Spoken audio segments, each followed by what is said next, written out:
The dungeon was illuminated by burning candles hanging on the wall and under the ceiling.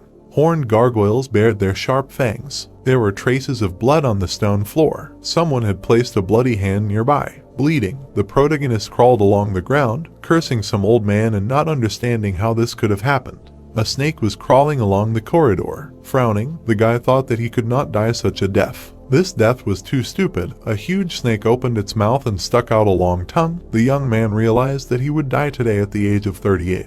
He was worried about the moment when everything went wrong. Baring its fangs, the snake rushed at its victim. Gritting his teeth, the protagonist assumed that it began 15 years ago. 2025, the city dwellers were frightened when pillars of light struck the ground through the clouds. So-called tombs appeared all over the earth. Their appearance was accompanied by a powerful earthquake. They contained relics. People in uniform cordoned off the tomb, similar to the Mayan pyramid. On the table lay a golden knife and a bottle of potion. The relics completely changed the world, because these were objects mentioned in various myths, legends, traditions, and fairy tales. They endowed their owner with incredible power. The man cut the car with his sword. People worshipped the man with the aegis in his hands. Gradually, rumors began to appear about those who changed their whole lives, having received the relic. A group of adventurers walked along the corridors of the tomb. People began to hunt for magical items. Jooheon also joined them, albeit quite late. A glowing cube hovered in front of him. After a while, he managed to take possession of a very powerful archaeological relic, endowing its owner with reliable knowledge of all the tombs. The guy picked up the cube and grinned. It was a real jackpot, with the help of which he could end his miserable existence and start life from scratch. But it was too late. In front of the military in bulletproof vests walked exhausted men with pickaxes. A new order was firmly established in the world. The people who captured most of the relics created a new society where no one but them could use them. The young man had no choice but to submit to these people, but he managed to gain recognition thanks to his archaeological abilities and become an employee of a large corporation TKVM. Director Taejin smiled, standing in front of the employee, and promised to help him, but the work was very hard. Most often it was smuggling, theft, or espionage. The main task was tomb robbery. The main character ran away from the military. The stolen relics glittered in his bag. Thanks to his professional search skills, he managed to get artifacts hidden in the depths of forbidden tombs. He was proud of what he was able to achieve as a tomb robber. Taejin smiled, looking at the treasures on the table. After several years, the director received the status of the strongest man in the world thanks to the stolen relics. The other robbers looked askance at Jooheon. The more influential his boss became, the more he was condemned and insulted. But even so, he endured and continued to work, because it became the only means of existence in this world. However, the guy could not even imagine such an end. Taejin pointed at him while sitting in a chair. This job was a trap, because the robbers were sent to a deadly place even for such capable people. The man smiled smugly. The snake approached the body of its victim. The young man picked up a stone lying nearby. Throwing the stone at the head of the astonished snake, he asked if the insatiable monster really wanted to eat him, despite the fact that it had already eaten all of his subordinates. Frowning menacingly, the robber promised to tear the enemy apart from the inside. He remembered the director. The snake opened its mouth. Squinting, the protagonist asked if Taejin would make him suffer even if he became a ghost. A voice ordered him to shut up. The monster hung over the body of its victim. Suddenly, the snake stopped and raised its head. Jooheon looked back and asked what happened. The monster looked back. The voice asked if the victim could really hear it. The guy replied that he had been hearing it for several days. Opening his mouth wide, he said that he did not know who it was and asked to remove the snake and let him go. It turned out that his legs were cut off. The stranger said that his victim would not be able to survive in such a state, no matter how much he wanted it. Beads of sweat appeared on the young man's face. The voice said that these were the last minutes of his life. The stranger said that even with his resourcefulness and rare abilities, suffering from hard work, he was unable to solve his problems and enter a new era. The snake again opened its fanged mouth. Squinting angrily, the robber asked what the stranger knew about him and who would want to live such a life. His teeth were clenched tightly. At the moment when the snake was ready to eat its victim, the protagonist shouted that he would definitely finish off the director of the corporation. The voice laughed and said that in such a state he did not have enough strength for this. The monster looked at the bright flash that appeared under the ceiling. Jooheon wiped the blood from his chin. The stranger decided to give him a chance. A raven appeared from the flash. A voice called on the victim to become the best at something. A blue haze filled the room. The boy squinted, not understanding what it meant, and assumed that it was a divine relic that looked like a raven. His hands were on his lap. Jumping up from the table, The boy was surprised that his legs were still there. He looked at his hands, wondering what happened and why his wounds disappeared. The protagonist turned around. The people sitting at the table looked at him questioningly. The boy in the yellow jacket squinted. Next to him stood a woman. They were in a police station. The man at the computer looked at Jooheon, asked what he just muttered, and asked for personal information because they did not have free time. The boy sat down at the chair. The policeman asked his name. The young man frowned, wondering if the crow was a dream or a hallucination. The man was angry that no one was answering his questions. Scratching his head, the disgruntled employee suggested that they finish quickly and go home. His colleague smiled, saying that he was going to leave because fate did not allow him to go home in this year 2025. Hearing this, the protagonist's mouth fell open in surprise. Looking around, he could not believe his ears. He was shocked by the numbers on the electronic calendar on the wall, because today was January 1st, 25. The boy with freckles threw him a displeased look. Jooheon remembered that this high school student, while drunk, got into a fight with him and it went to the police. The guy clenched his fist. With a tense expression on his face, he realized that he had returned 15 years ago. Remembering the words of the crow, the young man's eyes widened. People were walking along the streets of the city. If it was January of the 25th year, then the world had not yet been corrupted by the influence of the relics. The gem hung in the air and shone brightly. This was a convenient opportunity because the divine relics were still lying untouched. Smiling, the robber realized that he could get them on his own. Imagining many magical items in his head, he thought that he could use all his memories and knowledge to clean out all the tombs. A satisfied grin appeared on his face. Resolutely knitting his eyebrows, the protagonist wondered what would happen in that case. The streets were covered with sand, a temple and many sharp obelisks appeared right on the road. After the world was absorbed by the power of the relics, Jooheon did not believe that anything could surprise him, but today was full of surprises. First of all, he did not believe that there was a tomb that would make even such an experienced plunderer tremble with fear. The snake sat among the stone rubble behind the bars. Jooheon smiled slyly. His subordinate's last task was a specially prepared trap. Raising his eyebrows in surprise, the boy thought that the most shocking thing was going back 15 years before his death. Smiling, he decided that this was his greatest chance to get the relics much earlier than anyone else. The young man looked away with displeasure when someone asked why he was not being listened to. The woman put her hands on her hips and asked why her son's offender did not pay due attention to the investigators. The high school student waved his hand contentedly. His mother angrily asked what would happen if her son became crippled after being hit by an adult. She held out her hand and gave the guy a choice of either paying compensation right now or going to jail. The protagonist frowned, thinking that he needed to sort this out first. Despite the fact that 15 years had passed, he clearly remembered how the schoolboy approached him and got into a fight himself. The boy didn't want to settle the matter peacefully, so he had to be taught some manners, but it must have been planned because the senior fell to the ground when he was touched. Then Jooheon knelt down and bowed because he had no choice but to apologize and ask for a reduction in the compensation amount. Squinting, the boy realized that he had no money. On the table lay a pickaxe and basic archaeological equipment. The young man wondered how he could get the relics without even having the right tools. Ruffling his hair, he thought that there must be a way out and assumed that this was just a fantasy. Shaking with anger, the woman asked why she was being ignored. Swinging her hand, she shouted that you need to listen when you are spoken to. The senior and the policeman opened their mouths in shock. The young man's blue eyes flashed. With a sharp movement, he grabbed the woman's hand. The thief looked at her in surprise and realized that his fighting skills, experience, and knowledge gained over 15 years were still intact. Deciding that it was even better this way, the protagonist pulled the shocked woman's hand aside and asked her to calm down. Frowning menacingly, Jooheon explained that her son had started the fight first and that the woman looked very stupid. Hearing this, the high school student swung his fist, wanting to defend his mother's honor. When he missed, the boy shouted that he wanted to show generosity and let the offender go the easy way.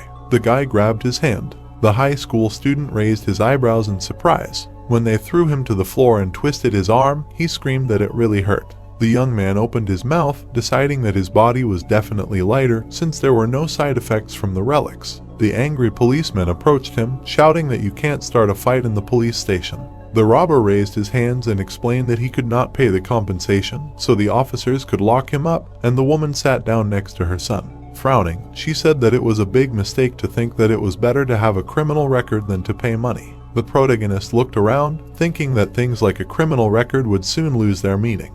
People were sitting behind bars. When the relics appeared, the world would be mired in chaos and lawlessness. Jooheon sat on the floor, leaning against a wall. Sitting opposite the man lying on the floor, he decided that combat skills alone would not be enough and that he needed to quickly find the means to find the archaeological relic. Squinting, the guy began to think about what he should do. Suddenly, he was surprised by a purple haze that appeared. The inscription Tomb Raider appeared in front of his eyes. Not understanding where this text came from, the young man hit himself on the head, thinking that his eyesight was failing him. A description of a pathetic pickpocket who couldn't even use a shovel appeared in the air. The robber stood up and decided that the relic or the crow was involved. He shook his head and asked if the crow was watching him. Purple windows began to pop up around him. One of them described basic skills. So far only reconnaissance was among them, allowing you to observe the area within a radius of 1 meter. Looking at the game's skill window, the protagonist's eyes widened. He hit it with his hand and furiously asked if the crow really thought his life was a game. Noticing the glow, Jooheon looked around. A window with a new task appeared, following which he needed to activate 4 basic skills to become a full-fledged tomb robber. The policeman approached the bars and asked the embarrassed prisoner to be quiet and not make any noise. The boy realized that the status windows were only visible to him, with the corners of his lips lowered in displeasure. The cricket was sitting on the floor next to the bars. Imagining himself grabbing the treasure, the young man thought that he could examine everything in detail within a radius of 1 meter, but this skill was no different from the effect of an archaeological relic. Having called up the skill window, the robber realized that all his past skills were inside this mode and that he had the opportunity to open even more skills. Grinning, the protagonist thought that if all his skills were like this, there was no point in going for the archaeological relic, which was quite convenient. Wondering what the crow was up to, he looked around, deciding that relics did not help people for nothing. Someone called his name. A man was standing behind the bars, waving his hand. The heroes left the police station. The man said that this schoolboy was a hardened criminal. Smiling, Jooheon explained that there were several more victims of this scammer and promised to take care of this incident. Smiling back, Jooheon thanked his friend. The detective took in the protagonist when he was left an orphan and treated him like family. Raising his eyebrows, he asked what he was being thanked for. Looking at his friend laughing, the guy thought that he had not noticed before how young he looked 15 years ago. Hearing that they wanted to ask him something, Jooheon looked back. Seriously lowering his eyebrows, the young man asked if there were any reports of paranormal phenomena or supernatural powers. The man asked if his friend was drunk. Scratching his chin, the detective said that his wife definitely has supernatural powers, because she always manages to find the stash. Smiling, the thief realized that there was no news about the owners of the relics yet. Putting his hand on his shoulder, Jooheon asked his friend to go home and rest. He smiled and waved. Tombs were about to appear all over the earth. So far there have been no significant changes in the world, since the owners of the relics have not yet been determined. Waving back at his friend, the protagonist decided that it was time to act, since he already had the opportunity to use the skills, thanks to which the probability of his plan being realized was high. Entering the alley, Jooheon thought that his main problem was the lack of money and that the best relics appeared in Europe and America at first. Squinting, the guy wondered how he would pay for the flight. Someone called his name. Smirking, the man asked why his friend was walking around doing nothing when he should be putting more effort into his work. Behind him stood people in formal suits. The young man, his mouth open in surprise, remembered these people. Smiling, he realized that he had found his source of income. Kenty frowned and asked why his subordinate didn't respect his elders and didn't bow when he saw them. Introducing the man and the woman standing next to him, the thief remembered that the art dealer had opened an art gallery with his sister, but they were no good. The boy had to work for them moving boxes because he urgently needed money during his high school years. The man pointed at him and yelled. He didn't plan on staying at that job for long, but his siblings didn't want to let him go, so he worked there until he was 25. The boss slapped his subordinate on the back of the head. Even though the employee worked like everyone else, there was no respect for him. They treated him like a dog, holding him on a short leash and threatening to cut his salary. The blonde opened his mouth wide and yelled why his subordinate was silent. A fist immediately flew into his face. The protagonist pulled his hand back. Blood spurted out of the man's mouth. The rest of the gang saw their comrade fall to the ground. Jooheon frowned sternly and asked to tell the boss that he was no longer working for her. The man helped his colleague up. Kenty asked if his subordinate was really that stupid to quit his job. The guy cracked his knuckles, grinned and ordered the gang to give him his salary and severance pay. The men's mouths dropped open in surprise. The gang leader laughed, looked back and said that things would only get worse. He raised his fist and asked what his employee had just said. A spark flashed in front of his face. The young man punched him in the face. Blood started to flow from his nose. The thief grabbed his enemy's head and smashed it against his knee. Seeing their leader bleeding, the gang members called out to him. The blonde gritted his teeth. The man standing next to him frowned, asking what happened to their subordinate. His colleague asked if he knew how to fight. Deciding to attack at the same time, the bandits swung their fists. The protagonist hit one of them with his elbow. He knocked out the other with his foot. Seeing his comrades lying on the ground, the blonde spread his arms and asked what was going on.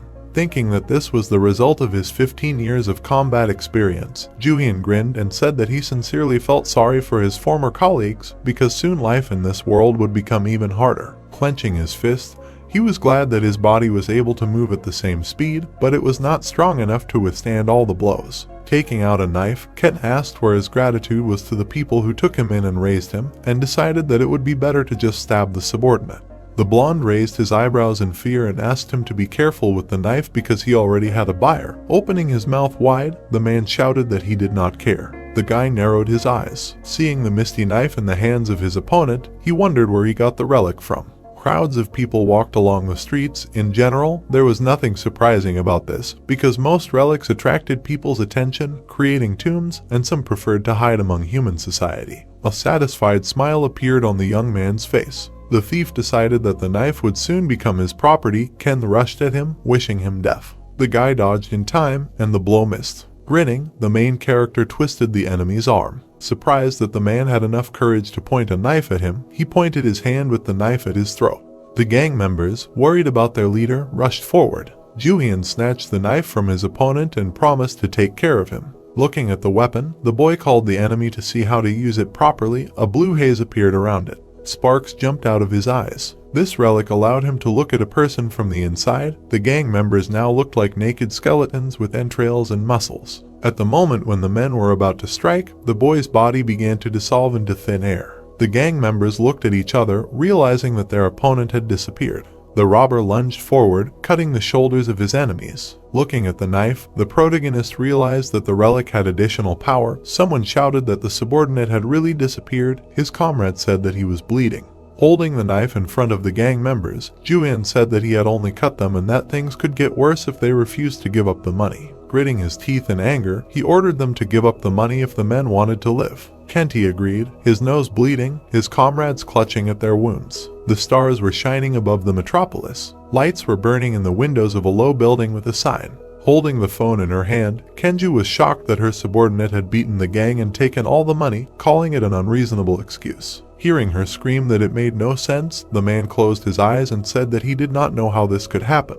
Imagining the smiling face of his employee, he explained that yesterday the boy did not know the basics of fighting, and today he was a completely different person. Something frightening appeared in his gaze. Putting a hand to her forehead, the woman asked how much money the subordinate took. Scratching his head, Kenty said that he had all the money and a sample of the product that they were going to use in the deal. Because the money was not enough, the girl insulted her brother and asked if the guy took the Buddha statue. While counting the money, the young man asked if they had anything else. The people kneeling on the ground hesitantly replied that they had nothing else. The thief cast a menacing glance at his former boss. Hearing that they would be out of luck if he found anything else, the gang members opened their mouths in fear. Looking at the golden Buddha statue, the protagonist decided that it looked expensive. The man asked him not to take it. Grinning, Jooheon looked back and decided to confiscate the statue, which was probably very valuable. Kenty opened his mouth wide and asked his subordinate to stop. The man shouted for the Buddha to be returned to him, but the boy had gone far ahead. Kenju frowned and ordered her brother to return the stolen goods. Her brother raised his eyebrows in fear, holding the phone to his ear. With a furious expression, the woman ordered the statue to be taken away immediately. The day came, a sign was hung on the building. The Buddha statue was on the table. Someone said that it wasn't worth 50,000 won and that it would be better to just put it on a shelf at home. Standing in the pawn shop, the young man asked how this happened. Waving his hand, the appraiser explained that he realized at first glance that no one would buy it. Raising his eyebrows, the thief thought it was strange because Kyung-T acted as if this statue was worth millions. Walking down the street, the protagonist looked to the side and yawned. Looking at the Buddha in his hand, he assumed that his appraisal was wrong due to the lack of an archaeological relic. A strange purple energy was emanating from the Buddha. Jooheon raised his eyebrows in surprise when he saw a notice in front of him. The window hanging in the air said that a suspicious entity was discovered inside the statue thanks to the reconnaissance skill. Trying to swipe the notice, the boy realized that something was inside the Buddha. Shaking the statue and hearing a strange sound, he was convinced that Kyung-T would not be worried about a thing worth 50,000 won. Taking a knife in his other hand, the young man decided to look inside. Due to the impact, the statue shattered into small pieces. A random passerby, seeing this, opened his mouth in surprise. A bottle of liquid fell to the floor. Picking it up in his hand, the thief realized that it was a liquid drug that is dripped onto a cigarette before smoking. A man behind him was watching what was happening.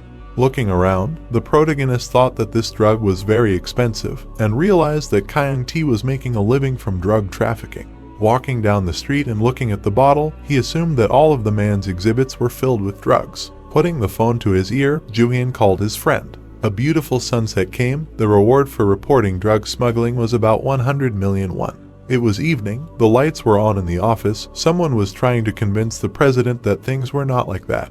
With a pitiful frown, Kenju said into the phone that it was not because the goods were not ready yet, and that they should lie low because they were being followed. A scream from the phone made her close her eyes. Turning away, the woman apologized and promised to get in touch soon. A man was sitting behind her. Frowning, she cursed, saying that she had no reason to keep all the money for herself. Hearing something behind her, Kenju looked back. Seeing her brother, the woman asked where he was and whether they had returned the Buddha. Kenji was in handcuffs. 2 officers were standing behind him. The man with a battered face said that the situation could not be worse. The girl asked what happened, her face covered in sweat. Showing his ID, Youngwoo explained that there was a report of illegal drug trafficking. Kyungju spread her arms and said that they were law-abiding citizens who traded in art. Holding a bag with a bottle in his hands, the detective smiled, saying that they had evidence and that it was funny for criminals to try to justify themselves when they were caught red-handed. He stated that this was far from all and asked if the rest of the drugs were stored in the warehouse.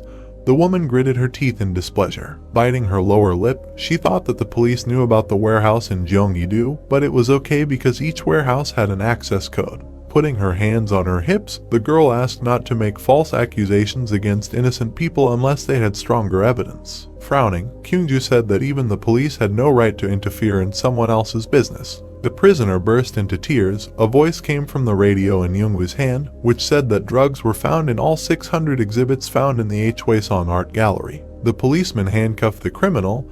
The woman frowned menacingly and asked how they managed to open the storage rooms if each of them had a different password. Smiling, the detective closed his eyes and said that they had their own methods. He said that someone from the inside was cooperating with them. The protagonist entered the warehouse after the police. The employee pointed his finger forward and said that this room was closed. Jooheon looked back. Approaching the door, he entered the password. The man behind him asked how he managed to open all the doors. The guy smiled, explaining that he had a very good memory. His phenomenal memory was his only talent. It was because of it that Kenju wanted to use the employee. A young man in work clothes held a box in his hands. At first it was hard for him to work, since all the warehouses had different passwords. At that time, it did not seem suspicious, but it was very annoying, so the employee picked up a piece of paper and remembered all the passwords. A grin appeared on his face. He did not think that his knowledge would ever come in handy. The police entered the warehouse. Confidently knitting his eyebrows, the protagonist thought that everything was going according to plan. Watching the police with a grin, Jooheon decided that he could start hunting for relics when he received his reward.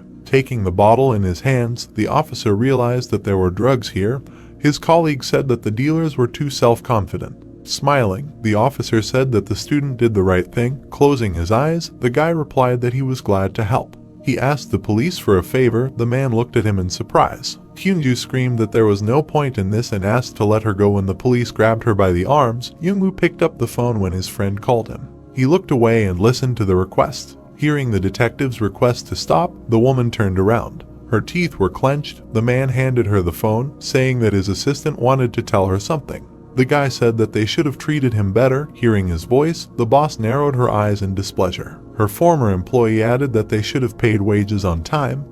With her mouth wide open, Kyungju asked if this was all because of him. The protagonist smiled, explaining that they should have changed the passwords in the warehouses more often. Hearing the wish to enjoy her stay in prison, The woman furrowed her brows in anger. Trying to break free from the hands of the police, she screamed that she would kill the ungrateful employee. Night had fallen, and some windows were lit. Jooheon walked down the street, thinking that it was quite interesting. Hearing the sound of a message, he took out his phone from his pocket.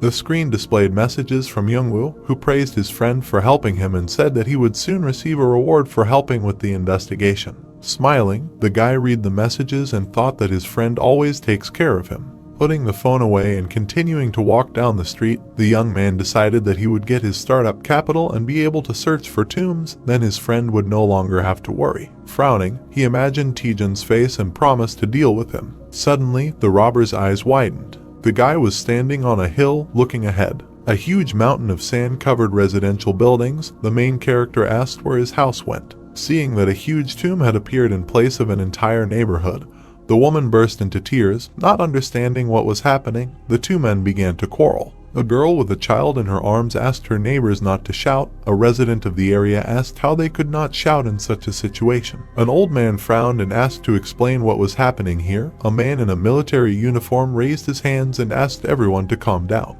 The young man walked past the crowd. Watching what was happening, he thought that these people were understandable. But such situations would happen more and more often until the world was completely plunged into chaos. The protagonist remembered how all this happened last time. Then, while Kenti was smoking next to the blonde, he received information on the phone in the middle of the working day. But when he returned home, Jooheon did not see anything unusual. The lights were on in the windows of residential buildings, and there was no sand. Raising his eyebrows, the guy sighed in relief. This only meant that someone had cleared the tomb in a few hours. Looking at the people in a panic, he thought that this someone was among the crowd and decided not to let him get to the relic. Someone asked the military not to shoot. The young man looked back. A soldier in camouflage pointed a machine gun at an unarmed man. The thief recognized the man as his neighbor. The soldier frowned and loudly asked the civilians to shut up, stop panicking, and stay where they were. The protagonist kicked him in the chin.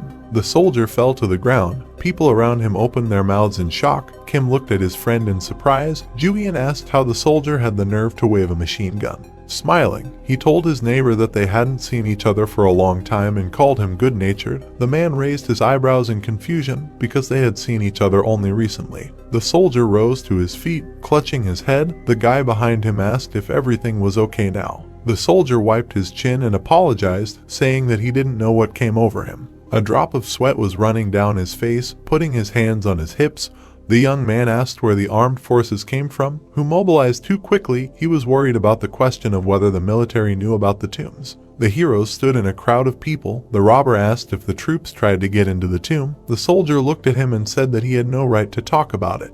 Looking away, the protagonist thought that now the main task was to get ahead of the government representatives. Straightening his back, he said that this was their area and that the residents wanted to know why people with machine guns were here. Frowning, Jooheon threatened to report to his superiors about what their subordinate had done here. The soldier's eyes widened in fear. The guy offered to help each other to avoid problems and asked why armed people came here. He crossed his arms over his chest. The man in camouflage replied that their task was to destroy the object, first removing a certain thing located inside it, after which the soldier added that there was no need to worry because no one would be hurt. Scratching his chin, the young man realized that the government did not even know what they were dealing with. The frightened soldier added that several scientists had come with them who knew much more, so everything would go flawlessly. Thinking that the situation was becoming clearer, the thief smiled and thanked the soldier for his honesty. The man scratched his head. Turning around, the guy waved his hand and wished them luck. The soldier thanked him. Kim raised his eyebrows and asked if his friend had managed to find out anything. The protagonist answered negatively and added that they could only wait.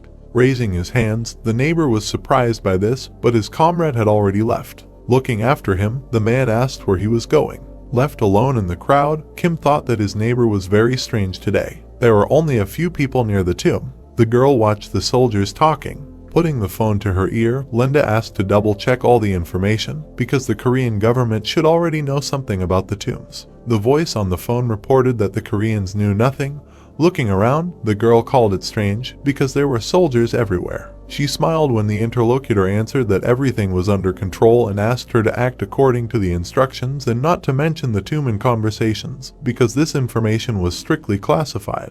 The man on the line asked for a status report. Walking forward, Linda answered that everything was fine. The dynamite had been successfully planted, so they would be ready to enter the facility very soon. A smile appeared on her face. The voice asked her to continue to follow protocol and not to miss anything, because each relic must be delivered safe and sound. A curly-haired man approached her and said hello. Abe smiled, declaring that the Americans weren't the only ones to reap the benefits of the new world. The man narrowed his eyes, surprised that the CIA had gotten here before them, and asked how the flight had gone, since it had been a long journey, and the woman cast a distrustful glance at him. She gritted her teeth when she heard how surprised he was by the abilities of the American rats. Putting her hands on her hips, Linda stated that, unlike the Japanese, they were extracting relics for scientific purposes, to make them the property of the entire world, because their task was to ensure cooperation and partnership throughout the earth. Abe smirked, asking what the whole show was for if the Americans weren't going to let anyone near the relics.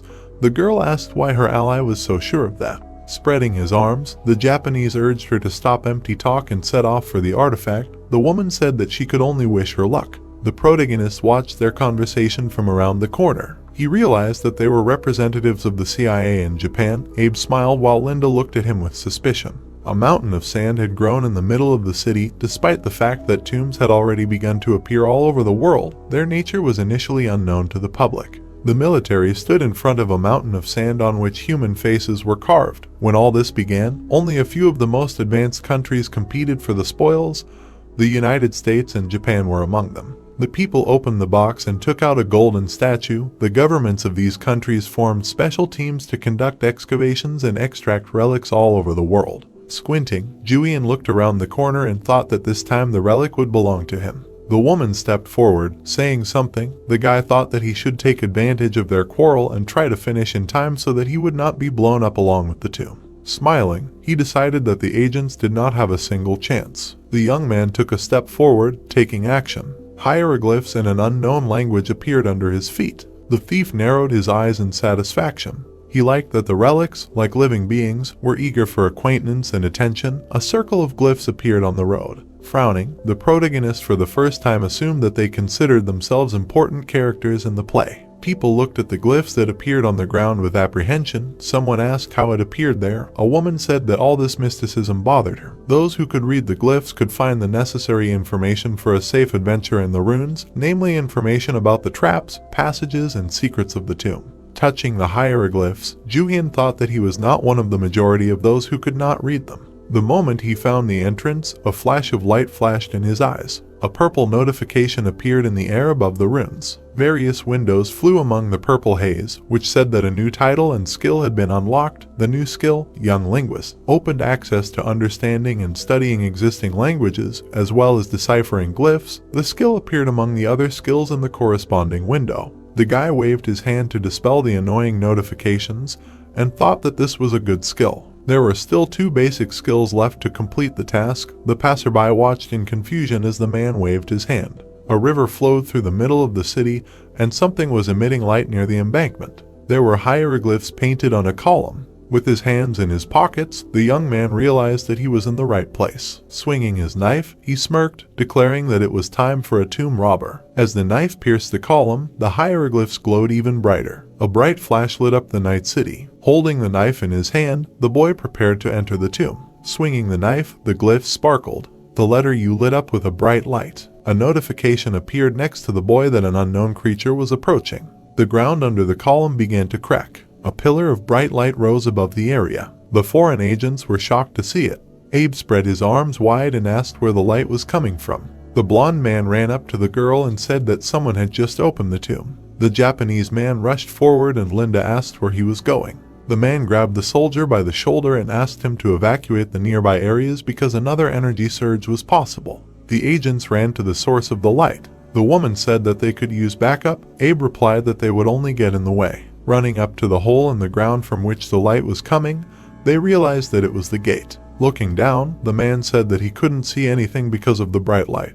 Linda threw the stone down. The agents stood on the edge of the abyss. After a while they heard the sound of a falling stone. Pointing his finger down, Abe assumed that there was water below. The woman looked at him and added that, judging by the sound, there was a pretty deep pool. Hearing this, the man rushed forward. The girl opened her mouth in fear, asking what he was doing. The main character was walking deeper into the cave. A river was flowing nearby. Hearing a strange sound, Jooheon looked back and realized that someone was following him. Having illuminated the hieroglyphs with a lighter, he decided to play a little. The first test was ahead. All the walls of the cave were covered with glyphs. Abe crawled out onto the shore and complained about a terrible smell. Having climbed down the rope after him, Linda said that she wanted to warn about it. Hearing something, they turned around. Turning on the flashlight, the girl asked where the sound was coming from. The man squinted and concluded that something was approaching them. A huge stream of water appeared from the depths of the cave. The agents rushed to run, not understanding where so much water came from. The wave washed over their bodies. The woman disappeared under the water. Abe raised his hand, greedily gulping air. The protagonist confidently walked forward. He realized that he had found what he was looking for when a bright light hit his eyes. In the cave there was a grotto with transparent blue water. Looking at the knife, Jooheon thought that it was not in vain that he took it with him. After that, the guy threw the knife into the water. Circles appeared on the water, emanating from the center. A huge white snake appeared above the surface of the water. The monster opened its mouth. The voice explained that its blade was not lost. In the snake's mouth lay two similar knives. The voice asked the guest to find out which of the knives belonged to him, gold or silver. Grinning, the young man thought that he knew this tale. It was the tomb of the two axes. The story about them has been preserved in the form of Aesop's fable The Woodcutter and Mercury. The tomb robber stood opposite the snake. Anyone who heard the fable already knows what to do. The knives lay in the monster's mouth. Raising his eyebrows, the protagonist said that none of the knives belonged to him. The snake closed its mouth. The voice asked what about this blade. A single knife appeared in the monster's mouth. In the fable, the poor man said that this time everything was correct and received all three axes from Mercury as a reward for his honesty. The boy looked at the snake carefully. His eyes seemed very cunning. Smirking, Jooheon said that he was not sure and asked permission to look at the knife. The voice agreed. The tomb robber reached out for the knife. His hand touched the hilt of the blade. The next moment, he cut the monster's mouth. The snake opened its mouth wide and fell to the ground. The voice asked why the mortal did this if he was almost victorious and was one step away from the reward. Smiling, the young man said that the first rule of relic hunting is not to trust them. Looking at the snake, he added that relics are pure evil. The thief asked what guarantee there was that his reward would not be some kind of curse. The snake stuck out its forked tongue. The voice asked how the mortal knew so much about them. A bloody book lay on the table. It later turned out that the man who mastered the axes soon turned into a serial killer. The number of his victims was too many. Taking a knife in his hands, the protagonist said that he knew much more than one might think, and that he was sad that the test of honesty eventually turned into a real deception. He jumped into the air. The monster opened its mouth wide as the knife sank into his back. Frowning angrily, Jooheon said that this was a natural result of his actions. Rounding its yellow eyes, the snake asked if the mortal really thought that it would become his servant after such a thing. The man stood in front of a pedestal with a sword above it.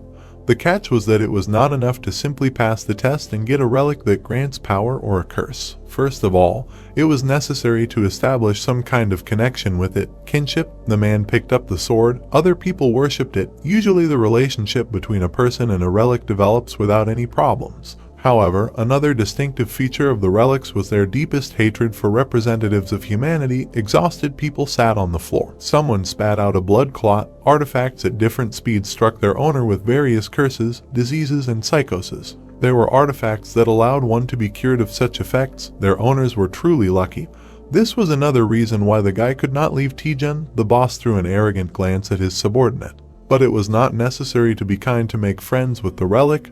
The knife entered the snake's body even deeper. The voice asked for mercy. Frowning, the young man asked if the monster was already giving up. Sometimes the only way to take possession of a relic was submission. Bright lightning appeared from the knife. The snake bared its fangs. The voice of the relic asked to end its suffering.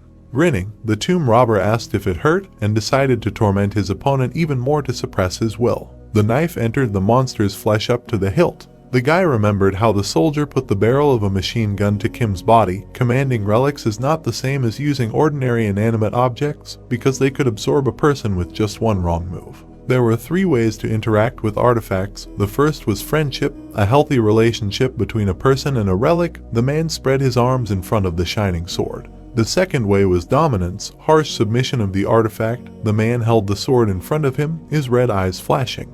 The third way was compatibility, the strongest bonds that arise through common ideas and interests. A striking example of such interaction is the relationship between a musician and a musical instrument, a man holding a syringe, a woman playing the flute, a young girl holding a brush. Most people tried to make friends with the obstinate creature because this is the easiest way to gain the trust of the artifact and therefore use all its power. People looked at the ocarina in the hands of a girl. The doctor stood in a ward full of patients. A nurse gave someone an IV. Relics that did not share the owner's ideas or were not in his power gradually drove their owner crazy as a price for using their gifts. The protagonist again plunged a knife into the monster's back, declaring that he was not going to waste time on a friendship that was slowly destroying it and would make the relic obey him. Blood spurted. Frowning, Jooheon made her choose between faithful service and complete destruction, because it would be very easy to find a replacement for her. The snake opened its mouth in fear, and a voice asked why this was happening if mortals were supposed to desire and revere them.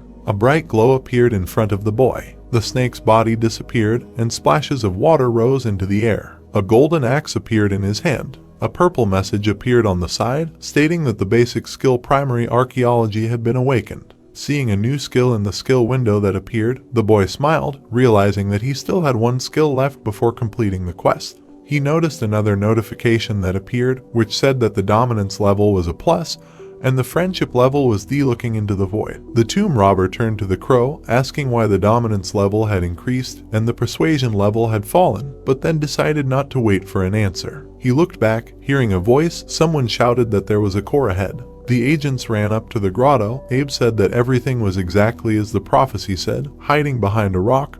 The protagonist thought that they had done it too quickly. Smiling, the man took out a red vial. Linda looked at him and asked what her colleague was going to do. The request to explain what was happening went unheard. The vial fell into the pond. Peeking out from around the corner, Jooheon grinned and thought that they were too late. Watching the agents who came to the grotto, he decided to be on the alert to keep an eye on them because they would probably see each other more than once. Taking out a knife, the guy thought that maybe he should finish off the agents right there. A purple glow appeared to the right of him. A status window appeared above the knife, which said that its durability was 54 units out of 100. The young man, his mouth open in surprise, looked at the knife and realized that he would not be able to use it for long. Looking around the corner, the tomb robber assumed that it was a raven that didn't want any more bloodshed. Abe frowned tensely and shouted in displeasure that this must be completely wrong, since the prophecy clearly said to throw the artifact into the pond. Raising her eyebrows in disbelief, Linda asked if her colleague really had the seer's relic. The man glared at her and said that it didn't matter. Spreading his arms in front of her, the Japanese explained that someone had been here and stolen the relic. The girl agreed. Looking down, she remembered that she had already seen someone's footprints near the ruins and realized that the tomb had already been cleaned out. Hearing a sound, the angry agents looked away. Throwing a stone in the air, the protagonist realized that the trap had worked. Looking at the axe, he thought that it was time to get out while this place still existed. Holding a glowing axe in front of him, Jooheon commanded the relic to seal the tomb. The ground beneath the agent's feet began to crack. The man realized that the situation was not the best. The guy went towards the exit. Abe said that they needed to get out of here quickly. The girl asked where the exit was. Someone opened the sewer hatch from below. Having climbed to the surface, the young man thought that they should have taken care of the escape routes in advance and decided to merge with the crowd so as not to arouse suspicion. By the time he returned, the tomb had already disappeared. The residents of the houses were actively discussing what had happened. They could not come to their senses for a long time after what they had seen, but eventually they went home. Kim turned around when he was called. Putting his hands in his pockets, the tomb robber asked what his friend was looking at. The man replied that the mound had simply disappeared and called it incredible. The main character waved his hand and said that it was just wonderful because he was insanely hungry. The neighbor looked after him and asked if he was really going to go inside without fear that the sand might appear again. The guy replied that everything would be fine. Holding the phone to his ear, Abe angrily asked why they were not warned right away about how everything would turn out. Sitting on the bench, the Japanese man said that in the future he wanted to know about every detail. He angrily clenched his teeth. The man on the line explained that the prophecy appeared literally a few hours ago and that people had difficulty reading it. The man asked if the employees were unable to read it again. His hands were shaking. The voice confirmed this. Jumping up from his seat, Abe shouted into the receiver, asking what they were doing there and why the child was not doing anything. The voice replied that he was not in the mood today. The phone screen was off. Understanding his colleague's disappointment, the person on the line promised to do everything to prevent this from happening again and to make up for lost time. The voice said that this thief was quite an unusual person. The Japanese man gritted his teeth and asked what it was about. On the table there was a plate of food and a can of beer. The voice explained that the prophecy said that this person would swallow the world. The protagonist took a sip from the can, sitting at the computer. Various tabs were open on the monitor. The linguistic skill made it possible to read information in different languages. Raising his eyebrows, Jooheon realized that there was no information about the tombs on the internet, because the world would only find out about the relics after some time. Pressing the buttons on the keyboard, he tried to find at least something about what Taejun was doing now, but there was no information about him or his organization. Kim, standing behind him, asked if his friend was just looking at the screen with scribbles or really understood what was written there. Looking around, the guy asked if there was anything he needed to read. The man replied that he could do without it, and thought that he lived next to a real genius. Turning in his chair, the young man asked if his neighbor knew about an organization called TKVM. Putting his hands in his pockets, Kim answered negatively and asked why he needed it. The thief explained that he needed information about its director. The man raised his eyebrows and clarified why he was interested in the director of this company. Scratching the back of his head, he asked if this was related to his friend's investigations and said that he was unlikely to be able to help. Turning to the computer, the main character said that he quit. The neighbor asked in surprise how this happened and why he needed the director of TKVM. Jooheon looked ahead thoughtfully. Putting his hands on the keyboard, he realized how he could find out more information about Taejun. Kim asked him many questions that remained unanswered. A man in black clothes walked past the building with a large sign. Two men were cleaning up the trash in the room, discussing how well they had done. The man in the dark yellow shirt spread his arms out and said that they didn't understand business at all, but they still had to feed their family somehow. Hyun stuck a cigarette in his mouth, frowned, and said that he would beat Jooheon up when he saw him again because all of this was because of him. Hyun turned around when his companion suggested that they really push the protagonist. The man with blonde hair touched his forehead with his finger and said with a smirk that he was always right and that the boss should be avenged. Suddenly, he frowned and looked at the ringing phone with shock in his eyes. On the screen was a contact listed as Litsio. Hyun grabbed the device with both hands, screaming loudly in shock, and the man with black hair told him to pick up. The blonde man brought the phone to his sweaty face and hesitantly said hello. The boy who was holding the gadget to his ear asked if Hyun could pick up the phone quickly. The blonde man furrowed his brows, clenched his teeth in anger, and said that the protagonist was too impudent.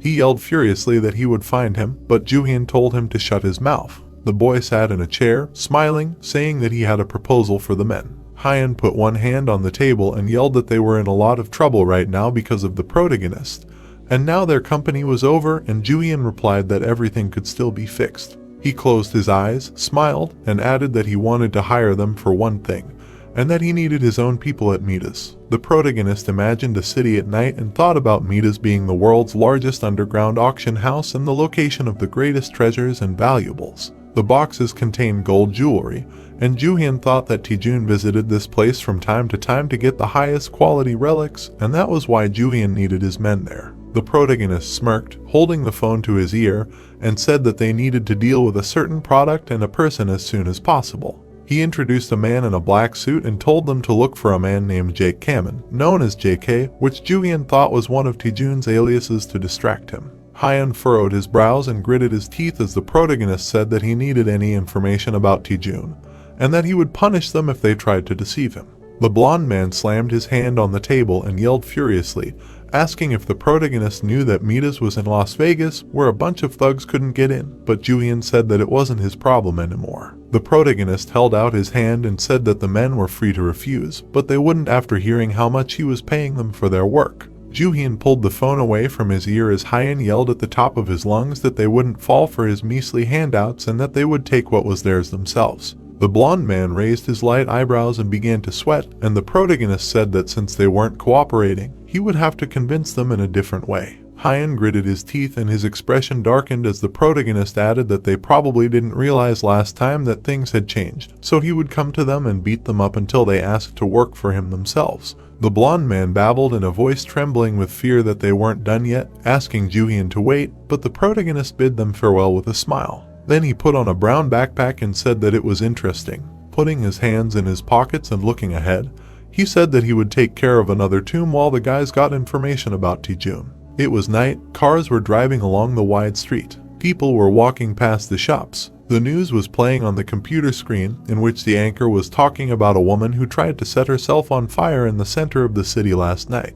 A young man with black hair stopped near the shop and thought that this was a harbinger of the appearance of a relic. The protagonist thought with a serious face that he was sure of it, but it was still worth checking. Jooheon suddenly turned around when a dark-haired man yelled, asking what he was looking at and demanding that he move so as not to block the view. As the man shouted angrily, the protagonist did not understand what he was doing there and realized that he definitely saw him in the tomb. Jooheon narrowed his eyes, pursed his lips, and thought that it was interesting. Abe placed his hands on his waist, shaking in anger, while the protagonist thought about how he was hardly just walking around here and there would probably be a new tomb somewhere nearby soon. Jooheon smiled and concluded that the Japanese division was working with the seer and knew exactly where the next emission would happen. The man raised his eyebrows in surprise and flinched when the protagonist asked what he just said.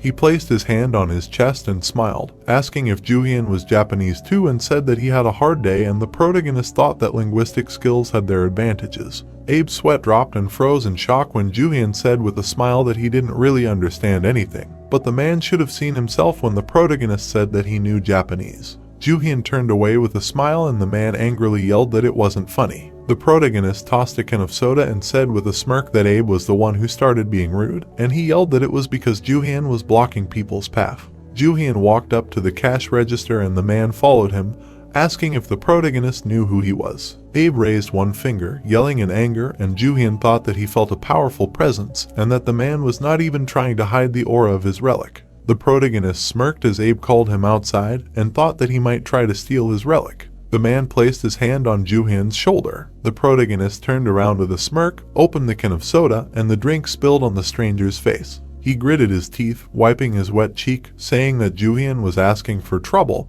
and the protagonist said with a smile that it was an accident. He began to brush off the stranger's clothes, apologizing and saying that someone must have shaken the jar too hard. The protagonist's hand went into his pocket. He frowned his thin eyebrows and thought that it felt like a small bracelet, but it would be too obvious to steal now. Jooheon leaned over to the man, smiled and said that he would be happy to pay for the laundry, but he spent his last money on a drink, and besides, it would be an excuse for the stranger to throw out these rags and buy himself something more decent. Abe looked at the protagonist with a puzzled look, who suddenly sat down and said that Abe dropped something. Jooheon picked up the stranger's documents with a smile and told him not to lose them. The man snatched the documents from the protagonist's hands. He frowned and thought that he didn't want anyone to see his archaeological documents, and in general, he should calm down. Suddenly, they both turned around when they heard a loud sound. The people in the crowd froze, not understanding what was happening. Passers-by began to fall and scream that they needed to run and save themselves. The protagonist thought with a smirk that there was a new tomb. Jooheon ran away, and Abe said with a smile that the seer was right again, and they needed to take advantage of this chaos quickly. He took out his phone and looked away, saying that everything was going according to plan. The man opened his mouth in shock when the person on the phone told him that the person who cleared the tomb of the two axes would be standing in their way again, and that the child had also told them something else strange. The man's thin eyebrows furrowed, and his eyes turned white when he was told to avoid alcoholic beverages. Abe remembered Jooheon spilling a drink on him and thought that it was beer. The man furrowed his eyebrows and realized that this was the same person from the prophecy. The people quickly ran away and fell to the ground, trying to save themselves. Abe was talking on the phone, and his interlocutor advised him to avoid alcoholic beverages. The man gritted his teeth and frowned his thin eyebrows. He remembered the protagonist spilling a drink on him and realized that this was the man from the prophecy. Abe ran away, cursing loudly and shouting that Jooheon had already escaped. The man quickly ran past the people, shouting that he had to stop the protagonist and that he needed every detail from the last prophecy. Jooheon turned around and said that he felt uneasy. He put his hands in his pockets, looking at the running people, and said that he felt that this relic would get on his nerves. Abe raised his gun and loudly ordered the protagonist not to move or he would shoot him. Jooheon stopped in front of the man, and the man ordered him to open his backpack. Abe, his face twisted in rage, yelled that he would not lose this time. The protagonist turned away as he heard a noise, and purple screens appeared in the air. The system sent a notification that an unknown aura was approaching. Bright yellow stripes appeared on the ground. Jooheon crossed his arms and gritted his teeth as the surrounding area was immersed in a blinding light. A yellow flash could be seen from afar, illuminating the city. Sharp blades were sticking out of the wall. People were sitting on the floor, turning around, not understanding what had happened. The protagonist touched his forehead, closed his eyes, and gritted his teeth as people around him asked what this all meant. He turned around and thought that they were all in danger and that this relic clearly thirsted for blood. Jooheon stood up and looked at the blades, wondering where all these weapons came from, and he remembered that this was the tomb of Muramasa, the home of the deadly katana. Jooheon imagined a blacksmith and thought that Muramasa was a famous swordsman and blacksmith who lived in Japan during the Muromachi period in the 16th century. He was the founder of the Muramasa school of weapons. His blades were known for their incredible characteristics and the mystical stories associated with them. The protagonist imagined a fight between two people and thought that one of the stories was the curse of the shogun Tokugawa Ieyasu. Muramasa did not agree with the policies of the shogun, who sought to seize power over all of Japan, and so he put curses for his family into his swords. People were picking up the swords that were lying on the floor, and the protagonist thought that it was a known fact that the Muramasa swords were connected to a series of deaths and accidents in the dynasty of the Great Ieyasu, and that the answer was predictable. Many swords of the master's work were destroyed. Jooheon looked at the purple screens and thought that this was all he knew about this relic, and besides the fact that it harbored incredible hatred for all of humanity.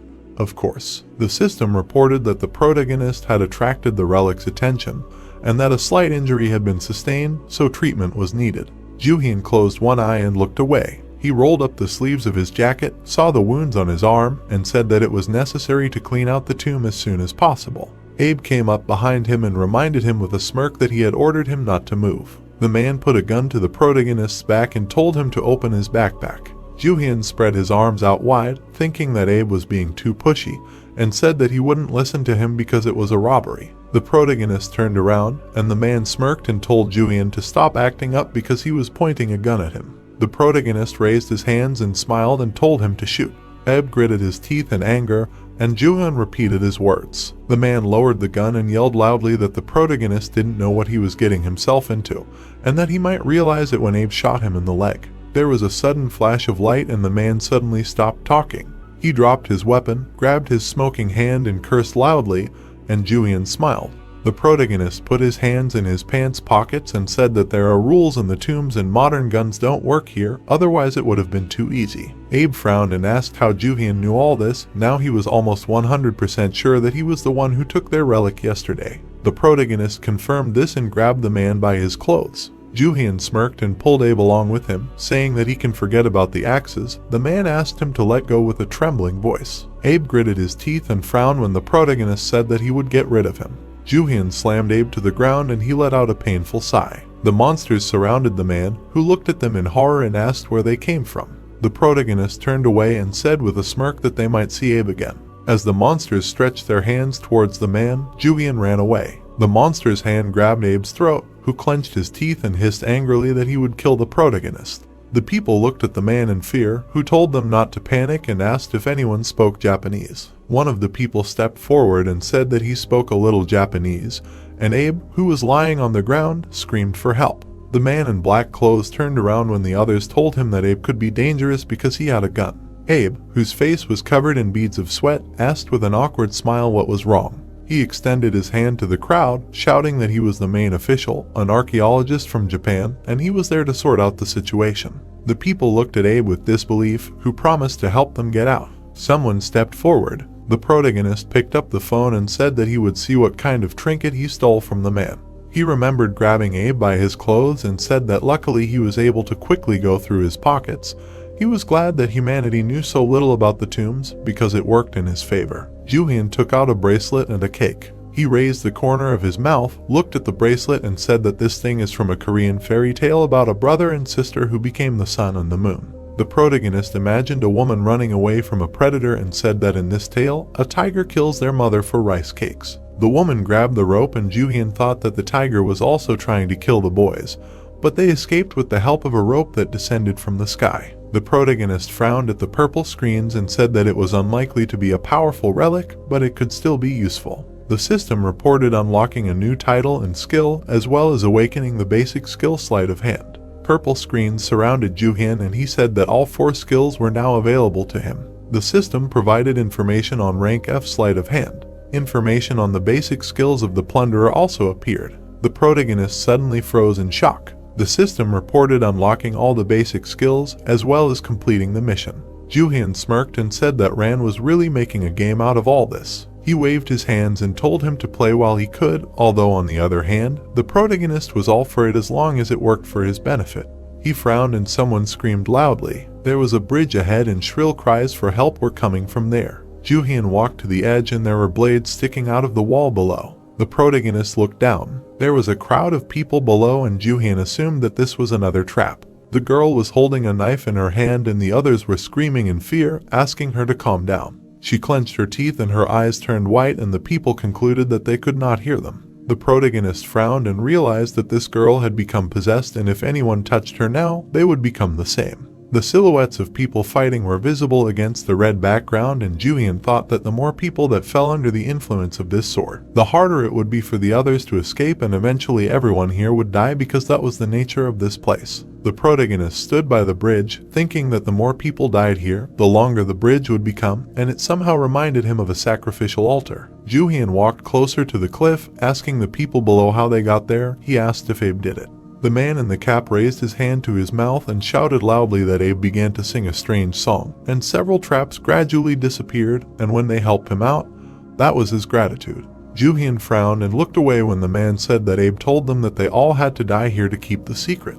The protagonist slid down the wall, thinking that there were relics here. He slid on the rocky surface, and the people shouted that there were a lot of blades here. Jooheon took out a dagger. The blade fragments flew into the air. The protagonist jumped on one knee. The possessed girl turned around abruptly after hearing the noise. Jooheon extended his hand to the side and the girl ran towards him. The protagonist clenched the rope in his palm and said that he would try to test this relic. He threw it forward, commanding the relic to stop the enemy. The rope wrapped around the girl who was running with a knife in her hand. The ropes immobilized her and she fell to the ground, and the protagonist said that it was easy. He tightly gripped the hilt of his dagger, about to take it back. Jooheon stared at the weapon silently as an indignant voice commanded him to kill all the people. Jooheon furrowed his brows and asked how dare a mere relic tell him what to do. He looked at the system notification and asked what kind of conceit a C-rank relic had when it was completely useless. The protagonist threw away the dagger, saying that it was a waste of time, and asked where the main relic of this tomb was. The tied-up girl stood up and asked to be released, while the rope asked if the girl wanted to have some fun. Jooheon held his hand out and said that as soon as his back was turned, the relics would do whatever they wanted.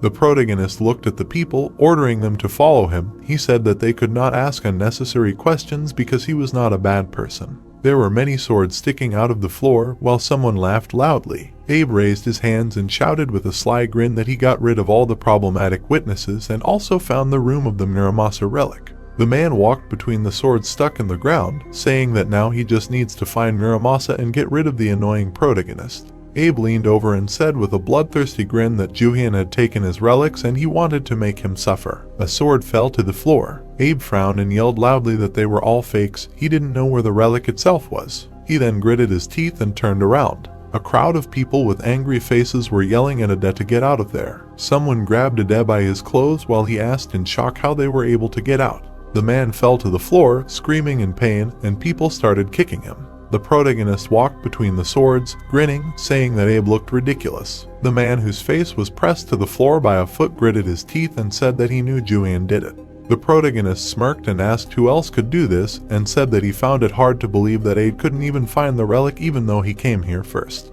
Jooheon raised his hand, holding a glowing axe, and ordered him to find the relic. One of the swords began to emit a purple aura, and the protagonist said that the relic was right in front of Abe's nose the whole time. Jooheon pulled the relic out of the ground, and the man asked in shock if this was the broken piece of the Muramasa sword. The protagonist raised the sword, creating a bright blue flash, and suggested that the relic would show its true form after activating, and the sword said that its shell was in terrible condition. Jooheon was clutching the hilt of the relic, which said that he had to offer it 10 sacrifices if he wanted to gain its power, and that it needed the blood of people to restore its original power, and if the protagonist did not do so, it would be buried here with these people. Abe closed one eye, not believing what was happening. The people in the crowd panicked, thinking that 10 of them would die here. Jooheon furrowed his brows and pursed his lips. He looked at the sword, asking what the test was, and the sword demanded that the protagonist kill these people. The protagonist furrowed his brows and refused to do so. He then grabbed the hilt of the relic with both hands. The sword began to emit a red light, and Jooheon yelled angrily, asking why he needed to kill people when he could just subjugate the relic. The people looked up as the protagonist said that he would smash the sword to pieces if he did not obey him, and that the sword would now undergo his test. Jooheon raised his black eyebrows and ordered Muramasa to hurry up and obey him. The sword, emitting red sparks, cursed loudly. The protagonist raised his hands up and Muramasa yelled loudly, asking how dare a man do something like this to him. A wind arose, almost blowing the people off their feet. Jooheon stood in the middle of a white fog, holding a sword in his hand. The blade of the weapon emitted blue flames. The protagonist held onto a rope, telling the people to just climb up so they could leave this place safely. The people hurried to the rope, thanking Jooheon. Abe turned around in fear when Jooheon put his hand on his shoulder and told him not to mingle with the crowd. The protagonist smirked and asked if Abe planned to get rid of all of them once he got outside. The man turned to Jooheon, promised that he would not do that, and asked the protagonist to let him leave this place. Abe's sweat dropped in fear and promised that he would make his superiors hire the protagonist and he would be able to earn around 10 billion yen just by working for the Japanese team. The protagonist smirked as Abe said that they had a magical relic on their side, and if Jooheon could get that power, it would make his life much easier. Abe's eyes widened and his mouth dropped open in shock when the protagonist said that he had found him funny. Jooheon crossed his arms and smiled, asking how he would be able to use a relic that could only be activated by its original owner, and Abe said that his team would do their best to help in that matter. The protagonist raised his hand and said that Abe could use a rope, but he would be the last one to climb up. The man smirked slyly and thought that it was expected that Jooheon would fall for the 10 billion yen. Jooheon and Ade were climbing up the rope and the man was apologizing to the protagonist for what he said earlier. Jooheon smirked and suggested that they talk about the deal. He said that he wanted to know more about the Japanese team that had the relic because it would be hard to work with them if he couldn't trust them. Abe smiled and laughed and told the protagonist not to worry about it. Jooheon looked at the man in shock as he said that it was the famous group TKVM. The protagonist smirked. The hand let go of the rope. Abe started to fall down rapidly when Jooheon kicked him in the chest. Abe stretched out his arms, not understanding what was happening. The man sat on the ground looking up as Jooheon said that Abe was so desperate to live that he let all the important information slip out with his talkative mouth. Abe's face became covered in sweat and he screamed, begging the protagonist to wait. He raised his hand up, asking if the protagonist was really going to kill a man so cold-bloodedly. The signs on the building were brightly lit, illuminating the dark street. On the wall was a sign for a men's restroom. Jooheon walked up to the mirror and rolled up his sleeves, saying that he needed to take a look. The boy looked down. Behind him, he could hear screams asking for release. The voice said that it would kill the hero if he didn't. He gritted his teeth in displeasure. Jooheon frowned and opened the zipper of his backpack, asking who started this commotion. Screams were coming from within. How dare the boy treat them like that? The boy grabbed the katana and frowned, asking if it was Muramasa, to which he replied that the hero should let him go immediately. The boy threw the weapon into the toilet, asking him to finally shut up. Jooheon frowned, telling him to enjoy it. Muramasa cursed in displeasure. The protagonist cried out in pain, clutching his arm. He rolled up his sleeve, looking at the wounds on his forearm, saying that it was all because of Muramasa, the effects of using subjugation. Jooheon opened his mouth wide, holding the sword in his hands. Bright red lightning was around it. The boy thought about how, usually, in order to take possession of a relic, one must pass the test assigned by it. But ignoring the relic's test and trying to take possession of it using only one's strength causes considerable damage to the body. The stronger the relic, the longer it will resist. The energy from the weapon surrounded his tightly clenched palms on the hilt. The boy thought that if he continued like this, his body would not last long. The hero looked at the katana in the toilet, saying that he had no bad choice, because if he did not subjugate this relic, then in the end they would betray him. He raised his eyebrows in surprise when the status window opened in front of him. It said that the protagonist had left the tomb, the basic skills of the Tomb Raider had been unlocked, and the reward for completing the quest had been received. Jooheon turned his head and sighed, asking what it was. Another status window was a notification that there were reward options for completing the quest. The system asked the protagonist to choose wisely between the path of subjugation and the path of friendship. The protagonist looked back, standing in front of the two status windows, asking if Raven wanted him to choose which way to control the relics, wondering why he needed it, whether he wanted to test it. Jooheon raised his eyebrows and looked at his hand, saying that he was not going to stop just because of a small problem with his hand, so he chose the path of subjugation. The boy clenched his hand tightly into a fist, sparks shining brightly around it. The system reported in the status window that the protagonist had activated the reward for completing the quest. The boy furrowed his brows, not understanding what this gave. He began to look around the restroom, wondering why he hadn't received anything, because in a situation like this, shouldn't Raven give him something like a reward, saying that if he was going to continue to imitate the game system, he should at least do it well. The boy reached into his jeans pocket with his hand. He opened his palm in front of him. There was a silver pill in it. The hero wondered if this was a relic in the form of a pill. The status window that popped up said that this item had no name, its rank was unknown, the relic was used as food. Jooheon frowned and gritted his teeth, saying that it was written here that it was a consumable food item, asking if he should eat it. The boy held his hand out in front of him and smiled, saying that he had nothing to lose, because if he died after eating this, he could only blame his fate. He threw the pill into his mouth with a sharp movement. The hero grimaced and took the katana out of the toilet, having previously put some paper under his fingers. He said that it was time for them to go home, so he needed to get out of here. The guy raised his eyebrows, saying that he regretted dipping him in the toilet, because now there was a terrible stench. Muramasa menacingly said that he would kill him. Suddenly, the protagonist's eyes widened. The katana fell to the floor. The guy screamed loudly, saying that the pill began to work. He narrowed one eye, beads of sweat flowed down his face. The wounds on the hero's hand disappeared, turning into light energy.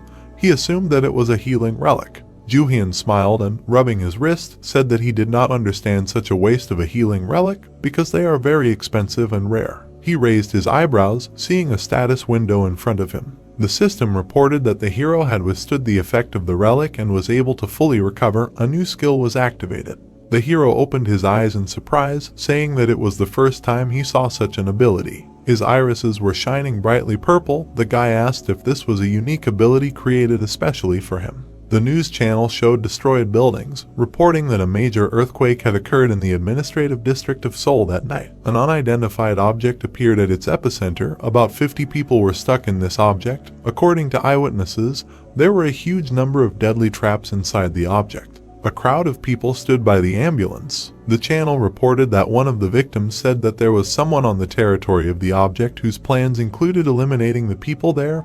A guy with short hair and arched eyebrows appeared on the screen. It was Kimdo. The man on the TV, who was leading the news, reported that the government had already contacted Japan and was waiting for a response from them. On the other hand, due to this situation, the Russian and Chinese governments are demanding an explanation from Japan, and otherwise, an answer for their actions. The United States of America also made an official statement. The words of the man on the TV were interrupted. The man in the suit pressed the off button on the remote control. In the central office of the Japanese research team, high-ranking people were standing over the bent guy, asking if they knew what they had done. The man frowned, saying that information about the tombs was now on every screen in the world, and not only that, they had brought great problems to their country. The guy's subordinate caused a huge scandal and died somewhere in the tomb, and for someone like him, death is an unacceptable luxury. The guy bowed, saying that he offered his deepest apologies. Hiroyuki raised his head and smiled, knitting his brows, saying that it was due to unforeseen circumstances since the Korean from the prophecy was there. The man interrupted him, knitting his brows in displeasure, and asked furiously, wasn't the guy the one who assured them that he would handle the situation despite the appearance of that Korean? Hiroyuki held his hand in front of him, saying that they had discussed something like that, but there were too many side factors that complicated the situation. He knitted his brows and smiled, holding his hands in front of him and saying that this was different, since they could use the prophetic relic and find the location of that person. The man asked displeasedly, didn't he say that the owner of the relic's things must make contact with the person in order to be able to track his route? He introduced the protagonist and a smiling Abe behind him, saying that they could do it now, since their subordinate, marked by the relic, had made contact, albeit with errors, but they could track Jooheon's location. Hiroyuki gritted his teeth and held out his hands, saying that scientists who were not the owners of the relic were looking for ways to activate it without being affected by it. The TKVM group was investing a lot of time and effort into these developments. The man said that they could give him a second chance. The guy smiled sheepishly and frowned. He thanked them, promising that they would do everything possible to eliminate this Korean. There was a clear blue sky above the multi-story gray building. Jooheon lay on the bed, examining his healed hand and thinking about immunity, because if it meant that it would protect the hero from the harmful effects of the relic, then that would be great. The boy's eyes widened, thinking about how all the owners suffered from this affliction. In his past life they had gone so far that the healing relics had become the most valuable treasures. He sat up, not taking his eyes off his hand, saying that since this ability could protect him from the relic's effects, it was definitely a rare ability that only he could use, asking if this was all because of that raven. The protagonist looked up and frowned, asking the raven what he was even thinking, if he was getting some kind of benefit by giving him an advantage over the others. Jooheon sat in the lotus position on the bed, looking out the window and asking for an answer, because the raven was usually very talkative, using all the glowing windows to talk to him, asking to talk now. The boy raised his eyebrows when he heard the sound. He lowered his head and smiled, calling him a fool. His attention was drawn to the ringing phone. The hero was surprised that it was STmanhwa calling. Jooheon brought the phone to his ear and smiled, asking how his expensive minions were doing, to which dissatisfied exclamations were heard from the receiver, but the guy immediately cooled down.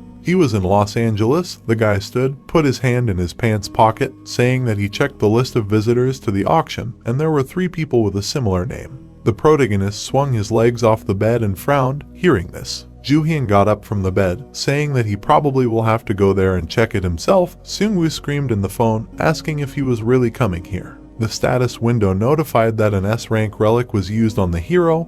His future was predicted. The hero froze, staring at the window that lit up in front of him, saying that this was starting to really piss him off. His eyes widened. The guy on the other end of the phone asked if the hero was still there. Jooheon smiled, holding the phone to his ear and saying that it seemed like he would be staying longer than he planned, since there was a place he needed to visit. The guy presented a book with a brown cover, saying that it was an apocryphal work by Prince Shotoku that contained a prediction about the fate of Japan. During his life, Shotoku was a prince regent who was mainly involved in politics, but there were rumors that during the Asuka period, he wrote a book that predicted the future, but there was no evidence that it actually existed. But in many ancient scriptures, this legendary relic was mentioned quite often, but it was one of the first relics to infiltrate human society. He imagined a girl with long blonde hair braided into loose pigtails. Instead of creating a tomb, this relic chose its owner. The scripture lay at the girl's feet. She picked up the book and began to examine it with interest, asking what kind of book it was, because it could get dirty if it lay on the ground for too long. Sasaki was the one chosen by the prophetic relic. The girl walked forward, leaving the book on the ground. After that, the prophetic relic followed her wherever she went. The girl raised an eyebrow when she saw it in front of her. Even after burning and tearing it into pieces, the book still appeared in front of Sasaki, which made the girl even more afraid. She put her hands in front of her when she saw it on the store counter. Soon, the Japanese authorities learned of the existence of the relics things and recruited her into the ranks of the Japanese research team. The girl stood in front of the man, her eyes wide open. In the photo, Sasaki stood with her parents, who thanks to this no longer knew poverty, because with the gift of prediction, Japan could find a huge number of all kinds of relics. It seemed to her happy future was predetermined, but not always everything goes according to plan. The girl sat at the table, pointing to a line in the book and asking what the symbol was, to which the man replied that only she could see it. Since Sasaki had dropped out of school to concentrate on reading fortunes, she was unable to understand the meaning of many difficult kanji, which meant she could not fully utilize the relic. As a result, the owner of another relic item surpassed her skills, which caused her to die soon. The girl's hand fell to the ground. The Incheon International Airport building was visible. The hero thought that he had originally planned not to touch the owner of the relic items, since she would die soon anyway. But because they dared to try to track him, he would have to change his plans a little. And the fact that they were related to Kwon did not say anything good about them, and he could not forget that so easily. The guy looked away, thinking that he was going to ruin all his plans. A voice calling Sasaki came from the high windows of the building. The girl was watching TV, not reacting to her name. The man entered the room, asking if it was time for her to get down to business. Sasaki smiled and clutched a pillow in her hands, saying that Sasuke-san was not only handsome, but also a great singer. She frowned sadly and looked at the man, asking if she really needed to start right now, since the most interesting part was about to happen, to which the man noted that she was watching this for the 4th time. The girl walked in front of him, holding out her hand and saying that she still liked the show. The man awkwardly scratched the back of his head and apologized. A woman with her hair tied up in a bun had already greeted her in the room. Sasaki sat at the table, saying that she had to read and interpret these complicated inscriptions again, to which the woman said that if she came across symbols that she did not know or did not understand, then she could try to redraw them as accurately as possible and convey them to them. The girl raised her eyebrows, saying, "Yes, yes." She screamed loudly. The man and woman tensed up. The girl jumped up to her and hugged her tightly, screaming that this book said that she would die. This time the writing was very clear. It said that she would be killed. The hieroglyphs were glowing brightly. She did not understand what was happening. Sasaki clenched her hands into fists, saying that it was definitely because of that Korean, because Abe-san also died because of him. The heroes approached her chair. The woman asked Sasaki to calm down, asking if there was anything else besides this prediction, because she had the ability to look into the future. She asked her to gather her strength and look again. The man, leaning on the chair, said that the woman was right, because if that man was really going to come here and kill her, the relic would give more information. Sasaki frowned, saying that she could see the future. She frowned and widened her eyes, saying that she would not lose to him. The table showed the arrival time of the plane at Haneda Airport. The words of combat readiness were heard. Their target, a Korean using a relic, had arrived. The guy walked forward, rolling a suitcase behind him. A question was heard if they should detain him at the airport, to which the answer was that they should leave the target for now, since they needed to observe him using the prophetic relic. The protagonist walked towards a bright light, among other people at the airport. A question was heard if they had no problem tracking his path using the prophetic relic, to which the answer was immediately received that everything was fine since the relic could sense his presence. Hiroyuki held his hand out to the side, telling the soldiers to use this opportunity. They could solve their problem once and for all. The first move would be theirs. The chopsticks were holding sushi, and there was soy sauce next to them. Jooheon raised his eyebrows while chewing his food, saying that as expected, the sushi was made by a true master, so it was simply delicious. He was the only one sitting at the table, asking how long they were going to delay the attack. The guy opened his notebook, saying that he had been threatening her non-stop, considering that they should have shown themselves by now. The protagonist smiled, thinking that the prophetic relic should have informed Sasaki of what he wrote here, since something like that would definitely attract the relic's attention. Jooheon looked away, thinking that since it had been difficult for them to track him for a long time, he moved as slowly as he could. He looked away, thinking that the Japanese soldiers should have already been here. The man hiding in the shadows of the corner put his index finger to his nose, asking him to be quiet. The people on the other side whispered their apologies. Sasaki walked up to the man in the white cap. He asked if she was ready, to which the girl worriedly asked if this was okay. The girl stood in front of him, saying that this man was going to kill her, so why should she come here? He put his hand to his mouth, saying that she just had to meet his gaze. The silhouette of the guy was reflected on the door. The man was saying that by doing this, she would be able to easily track him, so they would be able to find out everything about him. Sasaki frowned, listening to how this guy didn't even know what she looked like, so everything should be okay. The girl stood at the entrance, thinking that she just had to do it. The man was sitting by the wall and whispering that if the situation got complicated, they would do everything possible to get her out of there, so there was no need to worry. She reached her hand towards the door, thinking about how people told her that her oracular relic was the strongest here. Sasaki frowned and pursed her lips, thinking that this meant that she had an advantage over him, and it was true that the hero didn't know what she looked like. The boy smiled when he heard that his order had arrived. Jooheon turned to her and smiled. Sasaki covered her face with her hands and widened her eyes, thinking that he was very handsome. He looked even cooler than Seok-san. She placed a plate of sushi on his table, thinking that people were really going to kill such a handsome man.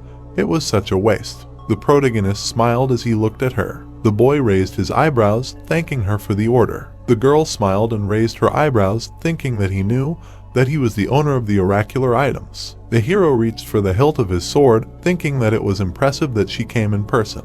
The man, watching the broadcast from the cameras, reported that the hero took out his sword. The guy with the walkie-talkie told everyone to get ready because the girl was in danger. The man in the white cap held a walkie-talkie and a gun in his hands. He asked what she was doing there and why she didn't come out right away after completing the task.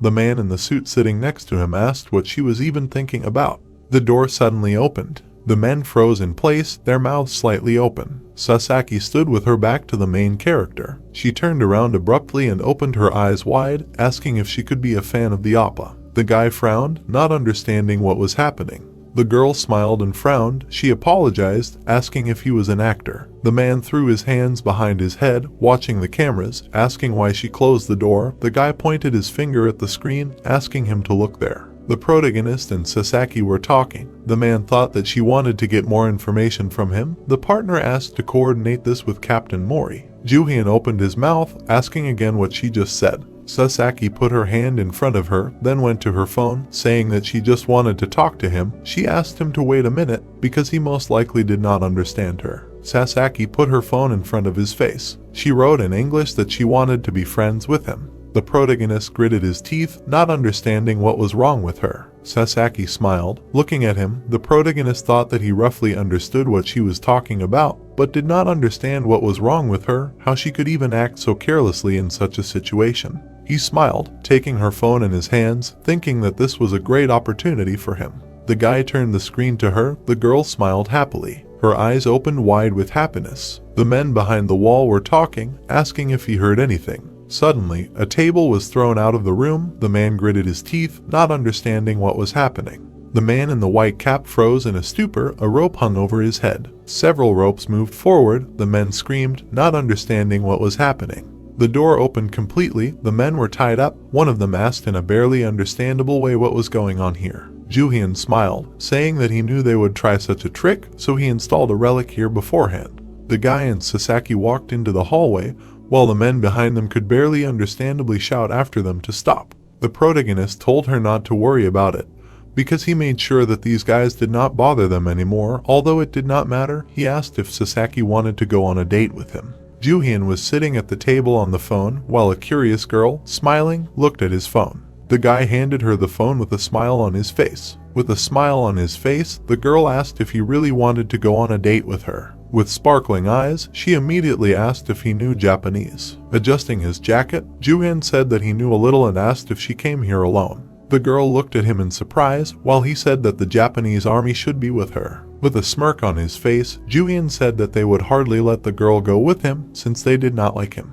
Putting his hand on the girl's head, Jooheon suggested that they run away together and asked her not to lag too far behind. Blushing, the girl thought that he did not look so scary now. The Japanese army, running after Jooheon and the girl, shouted after them to stop. She wondered if Jooheon was the one who was going to kill her. Outside, the girl stood behind the guy and thought that since she met his gaze, she could read his future. Looking over his shoulder at the girl, Jooheon said that they had run far enough. Smiling, the girl thought that she had forgotten the prophetic relic at home. Jooheon held the sword in front of the girl's neck, while she thought that it was not scary. The guy pointed the sword at the girl and told her not to make unnecessary sounds and asked to show her her cell phone. Looking at her and smirking, he called her a good girl. In one motion, Jooheon broke her phone in half with his foot. The enraged girl screamed what he was doing. Putting his index finger to his mouth and placing the sword on the girl's shoulder, the guy asked her to be quiet and that he was simply getting rid of things that could be used to track them. Turning the girl around, he said that if the Japanese forces decided to interfere with them, it would be a real pain. Leaning towards the girl, he whispered in her ear that he knew who she was and called her the owner of the relic items. She looked at the guy with tears in her eyes and thought that he was even worse, because he knew everything about her from the beginning. There was juice with ice on the table in the cafe. Jooheon and the girl sat opposite each other, while the waiter wished them a pleasant stay. The girl with tears in her eyes looked at the waiter through the closing door. Jooheon ordered that the girl's hands be tied with a rope. With frightened eyes, the girl looked at him and screamed that he was a pathetic liar and she could not believe that he lied to her about a date. The guy smirked while eating ice cream and asked what she was talking about, because they were having a great time in this cafe for couples. The girl cried and asked if he was going to kill her like the relic predicted. Holding an ice cream spoon, he said that his plan from the beginning was to kill her. He had a muramasa in his bag and said that if she had come a little closer back then, he would have chopped her head off. Looking at the girl, he continued to say that she was the dumber one, which is why they went this far. Putting a notebook on the table, Jooheon told her to take out the relic and write down everything she saw. Stuttering, the girl said that she left the relic at home. Lifting the sleeve of her shirt, he saw a mark on it and asked if it really appeared as soon as she started using the relic. Holding her hand, he told her to touch the mark, since that way she would be able to summon the relic. Holding her jacket, Jooheon said that he couldn't believe that she didn't even know the basics. Sitting down in front of the notebook, the girl touched the sign and said that the relic had indeed appeared. While eating ice cream, Jooheon said that she could start writing and if she missed a single line, he would kill her. With her hands tied, the girl began to write everything down in a notebook. She stared at the notebook. Jooheon had already eaten the ice cream and there was an empty glass on the table. The guy was hanging out on his phone out of boredom. He immediately looked up at the girl. He asked why she had slowed down and couldn't even dream of taking a break. With a trembling voice, the girl said that her hand was tired and asked how much text he needed. Staring at the phone, Jooheon said that he needed to write as much as was written there. The frightened girl said that she would give him the prophetic relic and asked him to let her go. The guy coldly refused her and told her to continue writing. He thought that if he wanted the prophetic relic, he would have taken it for himself a long time ago, but he didn't do so because it was an S-rank relic. The prophetic relic was one of the highest ranked items on the list. There was a burn on Jooheon's arm and he thought that even after subduing the Muramasa, his body was still pretty badly damaged, and if he tried to subdue the prophetic relic at this moment, he would suffer not only on his arm. He continued to look at his phone and thought that he did not have any healing relics. Jooheon looked ahead. The Japanese army stormed into the cafe while the woman tried to stop them and said that they would scare away the customers. Hiroyuki said that they would finish quickly, so he asked her not to interfere. The leader put his hands on his waist and threateningly told his army to check all the exits and make sure to check every room. Looking through the doorway, Jooheon said that they were already here. Turning to the girl, he asked how much she had written. The confused girl said that she had almost finished filling out her notebook. Taking the papers in his hands, the guy said that this was enough. The tied-up girl asked if she could go, but then the guy asked for one more thing. Jooheon raised his sword in front of the scared girl. The girl screamed at him not to do it and said that she would write more fortunes and wouldn't it be better if he let her live. Jooheon asked if she really thought she was important to him. Looking at the notebook, the guy continued to talk about how the girl thought she was using a thing relic, but in reality, it was the relic that was using her all the time. Raising the Muramasa up above the girl, Jooheon said that this was the only way for her to survive. The girl looked at the guy with wet eyes. The protagonist smirked, looking at the girl. Jooheon stuck the Muramasa into the notebook and bright blue sparks came out of it.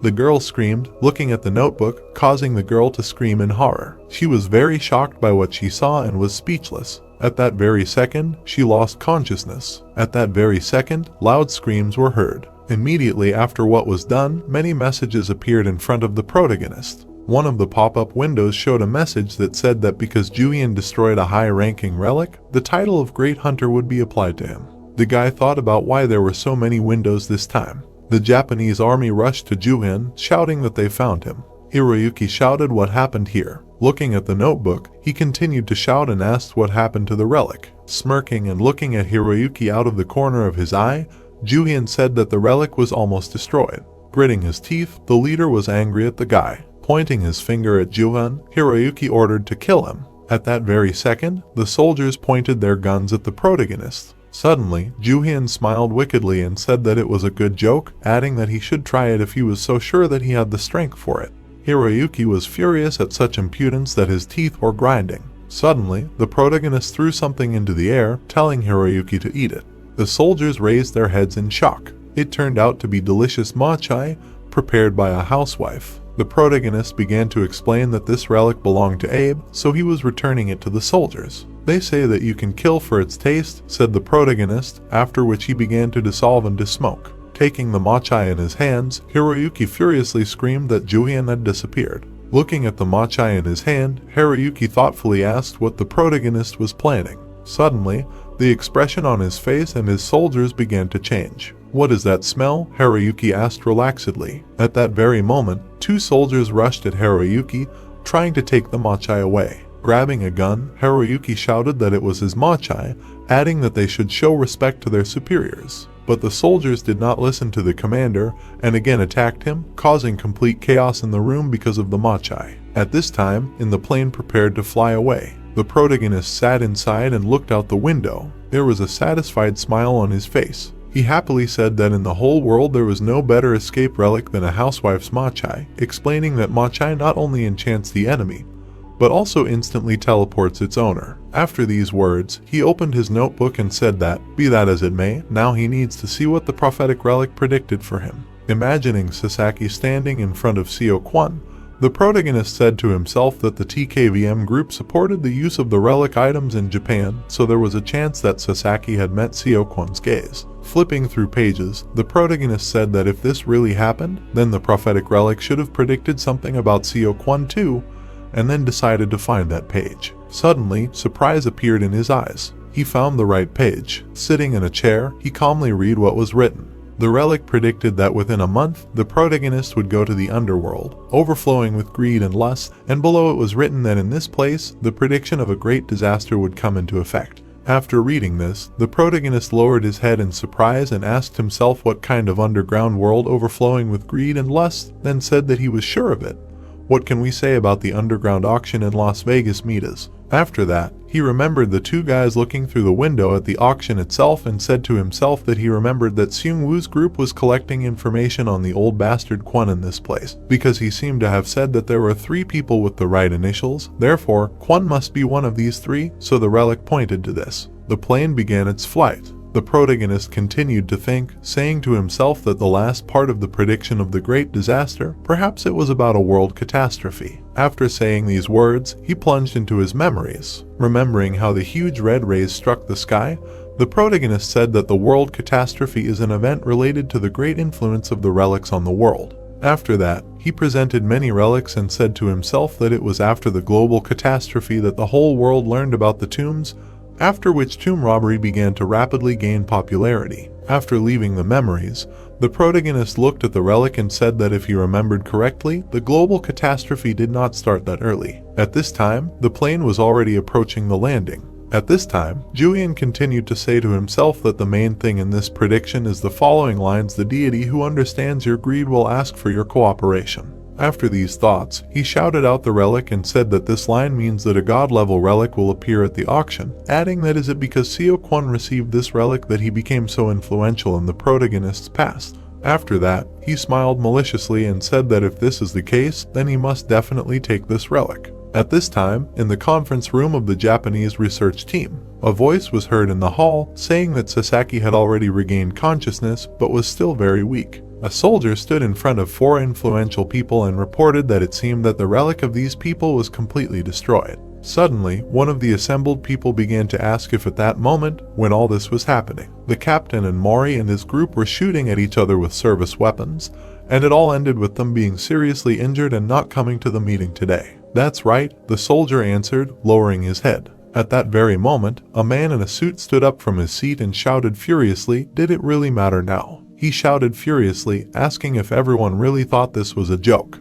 Another man shouted loudly, trying to calm the first one down, saying that now they had to. But the chairman did not calm down and shouted furiously, asking how he could remain calm in such a situation. At this time, a girl was watching what was happening and calling someone on the phone. This girl reported on the phone that the relic had been destroyed and that Japan's defense forces were also facing enormous problems. Hearing this, the person who was on the line with the girl was furious. "And you say that only one person did this?" a voice was heard from the phone. The girl, closing the door, walked further down the corridor and answered, "Yes, given the situation, it is." Hearing this, the man shouted in rage, "Who the hell is this madman?" There was a TKVM sign on the wall. On the phone, the girl asked what actions they would take, asking later if they should take revenge for the losses incurred. To this the voice answered that there was no need for revenge. Then the girl said that everything they had invested in researching the relics had gone down the drain. The man was on the phone with her the whole time, looking out the huge wide window.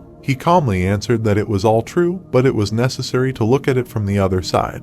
The girl, clicking her heels, walked down the corridor and listened to her interlocutor on the phone calmly continue to talk. That if the protagonist could destroy the prophetic relic so easily, then he must have tremendous power, so wouldn't it be more profitable to bring this person into their team? Hearing this, the girl was very unhappy. Stopping, she said that the protagonist had destroyed the extremely important relic without a shadow of a doubt, and then asked what if he did the same with their company's relic. Listening to this, the guy with glasses who was on the phone with the girl had a crazy smile on his face. The girl continued asking what they would do if the protagonist destroyed the president's relic. After hearing this, the guy laughed, saying that this would not happen if they promised the protagonist a good income, because there is nothing in this world that money cannot solve. After a short pause, he said that the girl now just needs to keep an eye on the protagonist. At this time in Las Vegas, America, it was deep night. The hotel building. The protagonist was sitting in a restaurant, looking out the huge panoramic window and sipping juice. Putting his glass on the table, he asked discontentedly why the bastards were late. Suddenly, he heard noises from the side. There he saw Hyun and another guy. Hyun, noticing the protagonist, loudly called him. A security guard was climbing up to the second one, and he made excuses that he and that guy who was sitting over there, adding that they had things they needed to discuss. "You're 30 minutes late," said the protagonist, folding his arms across his chest when the guys approached his table. Hyun, pointing his finger at the security guard, said that he didn't let them in. The guard, spreading his arms, explained that this was the Mita's auction room, so only auction participants could be here, so if Hyun was not a participant, then they needed to leave this place. Hearing this, Hyun shouted discontentedly that the guard wouldn't shut up. Listening to this argument, the protagonist rested his head on his hand and closed his eyes. The guard said with displeasure that if Hyun and his comrades continued to make noise, they would escort them out of the establishment by force. Enraged, Hyun shouted that he did not understand anything, and then ordered the guard to speak Korean. Suddenly, the protagonist, unable to restrain himself, said that they were in America and Hyun asked them to speak Korean. Hearing this, Hyun dropped his hands in confusion.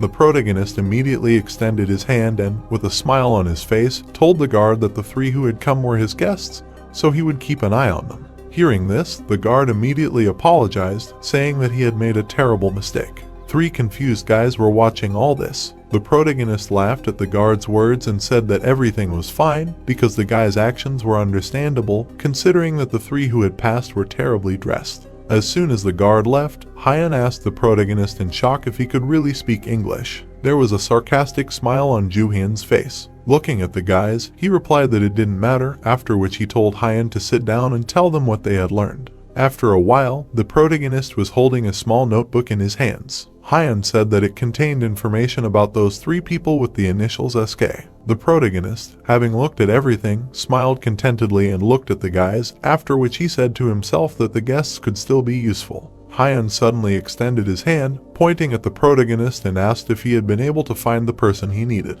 Jooheon, leafing through the notebook, replied that he had found it. Suddenly, the protagonist threw the notebook on the table and said to himself that this was exactly the fake identity that Kwon Tae-jun had used in his past. After that, he took a small green book in his hand and said to himself that if Kwon had come to this auction, there must be a truly valuable relic here, adding that he had checked this in advance. Opening the book, the protagonist stared at it thoughtfully, saying to himself that it was possible that a god-level relic would appear in this place. Surprised, Hyun asked what the protagonist was looking for in the catalog, adding that only very rich people could afford such a thing, after which he said that if Jooheon was looking for a benefit from this, he would be left with nothing here. But the protagonist did not pay attention to him. He saw something interesting in the catalog and looked at him in surprise. There were many different relics on the pages of the catalog. In his head, the protagonist said that there was no god-level relic listed here, and then asked what the prediction had said then.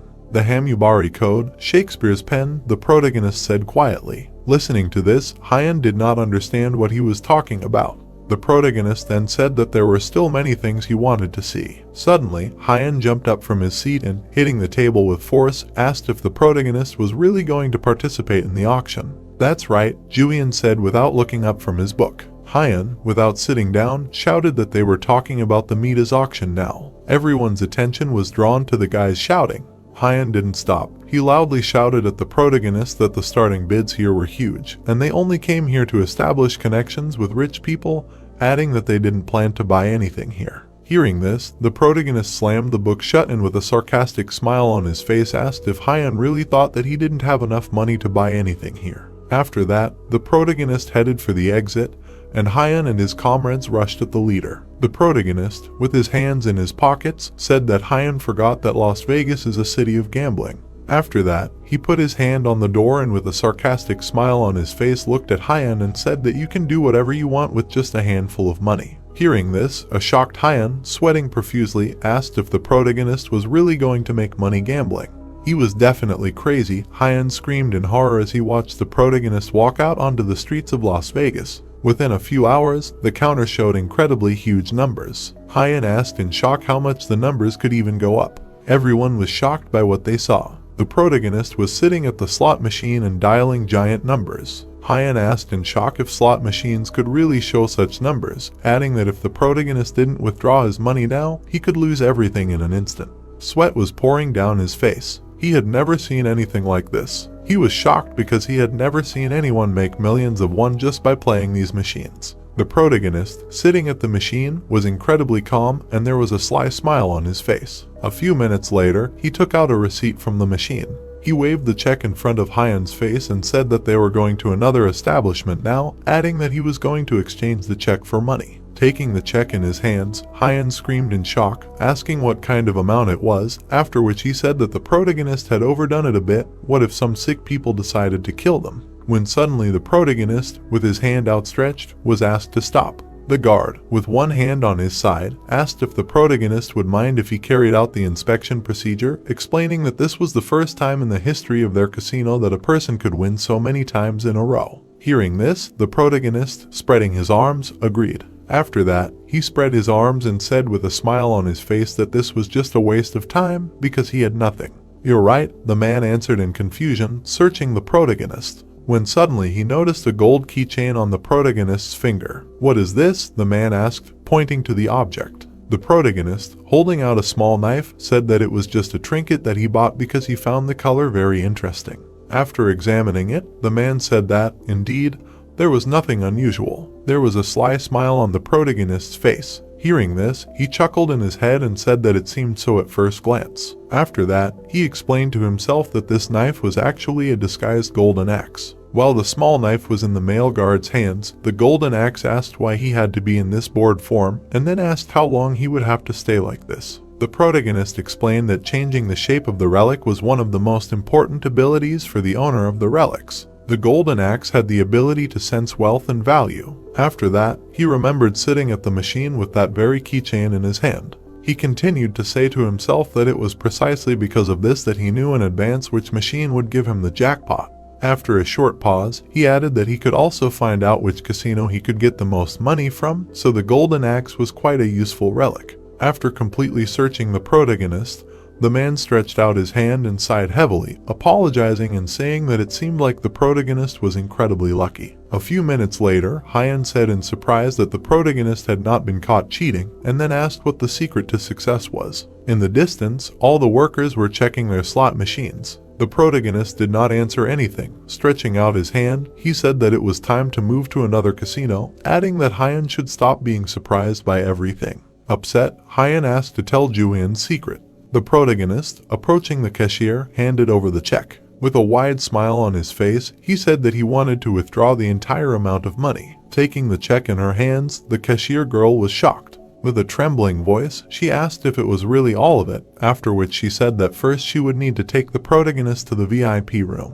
"I refuse," the protagonist said to this, after which he asked the girl to hurry up and give him the money. After a while, the guys were sitting in a pair and resting. Shocked, Hyun shouted that he had never seen so much money. While the protagonist drank beer from his glass, Hyun and his servants looked at the huge bag of money on the table in shock and confusion. They happily shouted that they were now millionaires and they would have enough money for the rest of their lives. Suddenly, the main character said that they apparently misunderstood something, after which he clarified that this money was not for the guys. Hearing this, the guys did not say anything, but were very confused. Of course, they answered with a shaking voice, adding that in front of them was just a huge mountain of money which they had never seen before. Taking a small wad of bills in his hand, Hyun asked the main character in surprise whether he really needed to participate in the auction. Wouldn't it be better to take all the money and return to Korea? Nope, the main character answered calmly. Finishing his beer from his glass, the main character explained to himself that his goal was to get the relics at this auction, and also,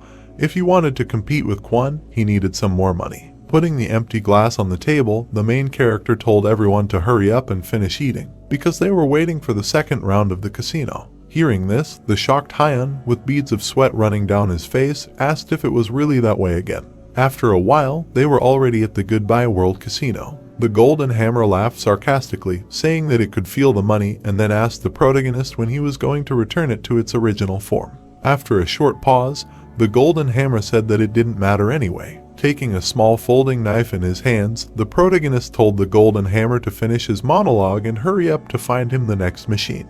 Okay, the Hammer immediately agreed. Laughing sarcastically, the Hammer said that he would take a look now. At this time, a notification window appeared next to the protagonist. He looked at them in surprise. One window said that the protagonist had arrived at a place that the relic really liked. The next window said that the friendship level with the relics had increased. Entering the casino, the protagonist said to himself that in places where people's suffering is most pronounced, relics feel great, after which he added that he did not want to do things that bring pleasure to these damn relics. Clutching a small golden folding knife in his hand, he said to himself that he needed to quickly earn money and leave, when suddenly he was stopped by a piercing scream. Turning around, the protagonist saw that a guy in a purple t-shirt was barely holding his backpack. The guy in horror asked him what was in the backpack. The protagonist immediately took the backpack in his hands and opened it. What he saw shocked him. There was a silver axe lying there, which screamed that it was coming, it would happen very soon. After that, the protagonist, imagining the gold and silver axe together, the protagonist explained that while the gold axe senses profit, the silver axe has the ability to find and mark people who are against the master. Hatred and contempt appeared in Jooheon's eyes. What was this axe reacting to? He asked himself with displeasure. Suddenly, a big fight between two men was heard in the center of the hall. One was holding the other by the shirt and shouting that he was just a crook. At that very second, panic began in the hall. Chips began to fall, machines began to fall one after another, and someone's wallets were stolen. Looking at this, Hyun was in shock. Suddenly, a man with a knife in his hand began to sneak up on him from behind. At that very second, the man screamed loudly, rushing at the protagonist, ordering him to give up all the money. The protagonist reacted at that very second. A second later, the attacker fell to the floor screaming. Standing over the guy, the protagonist said that he seemed to be an ordinary worker, judging by his clothes, after which he asked if he understood what he was doing, attacking an ordinary person. Looking at this, the protagonist said to himself that no gate should open here, and then asked why this was happening then. Suddenly, he felt a strong magical and terrifying energy from his back. At that very second, he turned around abruptly. A girl was approaching him, loudly clicking her heels. The girl's hair was an incredibly light shade. The girl was wearing an incredibly beautiful evening dress among all the showdowns in the hall. Seeing her, the protagonist was incredibly scared that cold sweat appeared on his face. Hyun and his guys, on the contrary, were very happy to see such a beauty. At that very second, the protagonist abruptly turned around and shouted for everyone to quickly pack their things, because they were leaving. Hearing this, Hyun looked at the protagonist with his mouth open, not knowing what to say. The protagonist, however, looked at the girl and said to himself that he did not expect to see her here, after which he said that now it was clear where such a crowd was coming from, saying that one should beware of this girl. Looking at her, he said that this was Irina Hilton, the youngest daughter of a family of bankers. The guys immediately got ready and hurriedly left the casino. Irina only managed to see them at the last moment. The protagonist continued to say to himself that this was not all that could be said about the girl. After that, he plunged into his memories. Remembering how a huge beam struck from the sky to the earth, he said that divine relics were the most powerful, adding later that users who were able to tame these relics could easily rise among other people. After that, he imagined the silhouettes of many people and said that such people began to be given nicknames known as divine titles, so such people had great authority in the era of the relic. After that, he remembered the beautiful Irina and said that among these very people was Irina Hilton, who was a user of one of the most terrifying relics, so she was nicknamed the Goddess of Misfortune because everything that was near her completely lost its luck. After that, he left the memories and said that some could lose their money and eventually go bankrupt, adding that it got to the point where even some companies couldn't stay afloat because of the girl. Quickly approaching the exit, he continued to say that Irina was the cause of the global financial crisis, so it was worth avoiding her. When suddenly Irina called out to the protagonist. Turning around, he saw that the girl was running straight towards him. He immediately turned around and, pretending not to notice the girl, immediately began to quickly leave. When suddenly, reaching his hand for the exit handle, he was electrocuted. At the same second, many system screens appeared in front of him. They said that the protagonist noticed a terrifying aura emanating from the door, so the main relic was receiving damage. The last message said that the number of possible uses of the relic was reduced. Seeing this, a drop of cold sweat appeared on the face of the protagonist. At the same second, the girl ran past the shocked Hyun. Running up to the frightened protagonist, the girl grabbed him by the hands and with a wide and happy smile on her face asked him to listen to her. Jooheon realized that he couldn't run away now. The smiling girl came up close to him and asked him to listen to her. She touched his hand, a purple aura wrapped around it. The system informed the hero that he was now surrounded by an ominous aura. Because of it, his relics were receiving damage and also degrading. The number of all possible uses of relics was decreasing. His luck was suppressed. Everywhere he played, a failure would occur. Jooheon hit the girl on the hand and asked her to move away from him. The girl was embarrassed and began to apologize. She was so worried when she saw the hero that she crossed the line. The guy asked Hyun why he was acting like this. Hyun replied that he could not know. The hero looked like he saw some kind of ghost or even worse. A guy in a purple t-shirt approached them and said that he remembered who this girl was. Everyone looked at the embarrassed blonde. The guy said that she was Irina Hilton and he was sure of it. The friends did not believe at first and asked if she was really the daughter of the Hilton family. Another said that the guy was right and he remembered how he saw her face somewhere on the internet. Irina hugged her bag and asked the hero if he was the one who was rumored to have won an incredible amount of money at the casino, right? Jooheon frowned. Irina said that she had been looking for him everywhere. She smiled and asked if he could, if it was not too much trouble, tell her how he achieved such results. Jooheon turned away, thinking about why one of the richest people was interested in winning at the casino. He said that he was not the person the girl was looking for. Irina gasped. The guys walked forward strangely. Hyun hugged his friend and said that the hero was a crazy fool. He asked if he knew who this girl was. She was Irina Hilton. She came all this way to find the hero, and he turned away from her. Jooheon got angry. Hyun began to shake his head, asking if the hero was listening to him. He began to say that he was missing his chance. Jooheon turned around because Hyun called Irina to him and began to apologize. Irina looked at the hero with fear. All his friends were lying on the floor and whining that their stomachs hurt. A red aura emanated from them. Jooheon called his friends idiots and called them to him. They asked him to be more careful with them. Jooheon and Hyun were sitting outside in the park. The hero asked him to listen carefully and said that he should always avoid that girl at all costs. The guy asked what the hero meant. Jooheon walked away from his friends and said on the go that when they came to their senses, they should settle down somewhere and protect the bags with money. Hyun asked where the hero was going. He was going to the auction, and as soon as he finished, he would call them to bring him the money. Jooheon looked ahead gloomily. He was going to earn money before the auction started, but there was nothing to be done. He could not afford to lose before the auction started.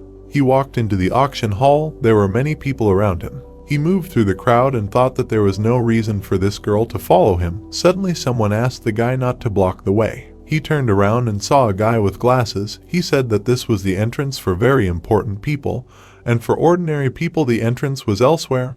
He ordered him to get lost. Jooheon looked at him, realized that he was looking at Jooheon Suh, Kwon's right-hand man. He was much younger than in the hero's memories, but his plain face did not change. If he was here, then he should be too. Taejin approached Jooheon Suh. The guy smiled at him and asked him to go further. The director looked at the hero. He was thinking about him. The hero frowned. He finally met him. He remembered how he was lying all over in blood and said that he wanted to watch how it would eat him. He said that he would chop the creature from the inside. The huge mouth of the monster opened. The hero thought of Taejin. He looked at the approaching threat. Even if he became a ghost, he would haunt the old man in hell. Right now, Taejin didn't suspect anything. He turned away and walked further with his assistant. He didn't recognize the hero. Jooheon smiled. He wanted to take all the relics he wanted to get from this auction. This time he should be the winner. He turned around, hearing something behind him.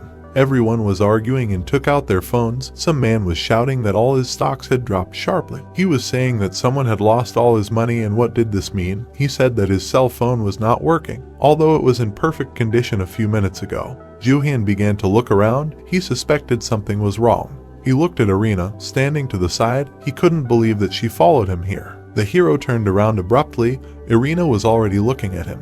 He couldn't understand how she could find him among all these people. Irina walked towards him and called. She asked to hear him. Jooheon made a dissatisfied face. Irina told him in his back that there was nothing she could do and she was in complete despair. Jooheon suddenly crashed into the door. He grabbed his nose. Irina came up to him and asked if he was okay after such a strong blow. He looked at the girl angrily and asked if he looked like a person who was okay. He asked her to stop following him because this was all happening because of her. Irina smiled, said that he was right and that was the main problem. She turned around. The hero was trying to understand what kind of answer this was. She came closer to the hero and said that she did not know if he would believe her, but she felt like she was bringing bad luck to the people around her. Jooheon frowned. Irina said that she wanted to be as lucky as the hero. She believed that in this way she would be able to make the people around her happier. He imagined her in a coat with zippers behind. He called her the goddess of misfortune who had ruined the lives of a huge number of people and devastated many countries. She took the hero by the hands. He tried to understand why she was behaving like this and why she was pretending.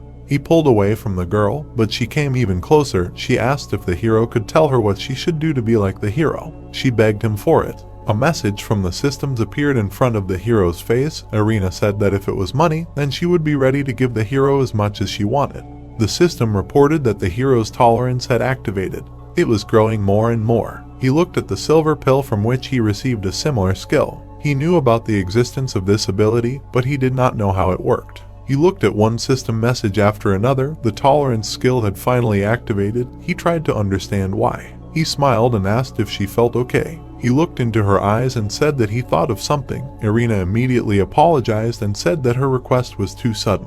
The girl looked at the hero with naive eyes. If what the hero just saw was true, then he no longer had a reason to avoid her. Besides, the constant attack of this girl's relic increased his tolerance. He thought the girl could also help him during the auction, destroying the capabilities of the other participants. It turns out that he was killing two birds with one stone. He looked to the side and thought about Kwon.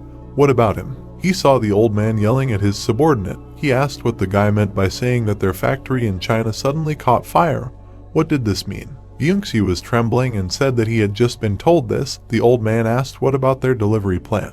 Will they be able to deliver everything on time? Jooheon thought about it. Taejong at that moment asked why the guy was still standing in place. He ordered him to move, call back and get an answer. The hero thought that they were also under the influence of the girl's relic. He looked at Irina. If this had happened in his past, he would have immediately left this territory. This means that he does not yet know about the existence of the goddess of misfortune. He smiled, deciding that the enemy of his enemy is his friend. He can get a lot of benefit from this girl. Irina happily turned to the hero when he said that her request seemed good. He extended his hand to her. The girl should have known that getting luck is a very difficult task. She replied that she naturally understands this. The hero also wanted to talk more about the details of their deal. Irina lowered her hands when the hero said that he would soon need to attend an auction. She looked at him with red cheeks. He asked if she would mind accompanying him to the auction. He would understand if she refused, because the entrance ticket was quite expensive. She waved her purse in her hands and said that everything was fine and it was not a problem for her. Jooheon smiled, knowing that she would agree,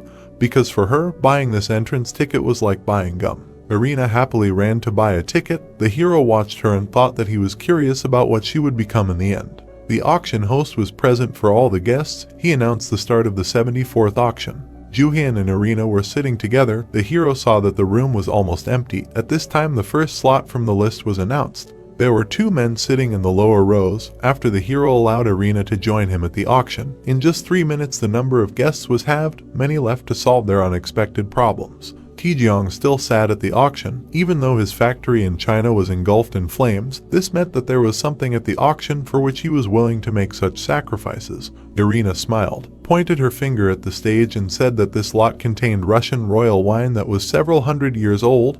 Was the hero not going to fight for it?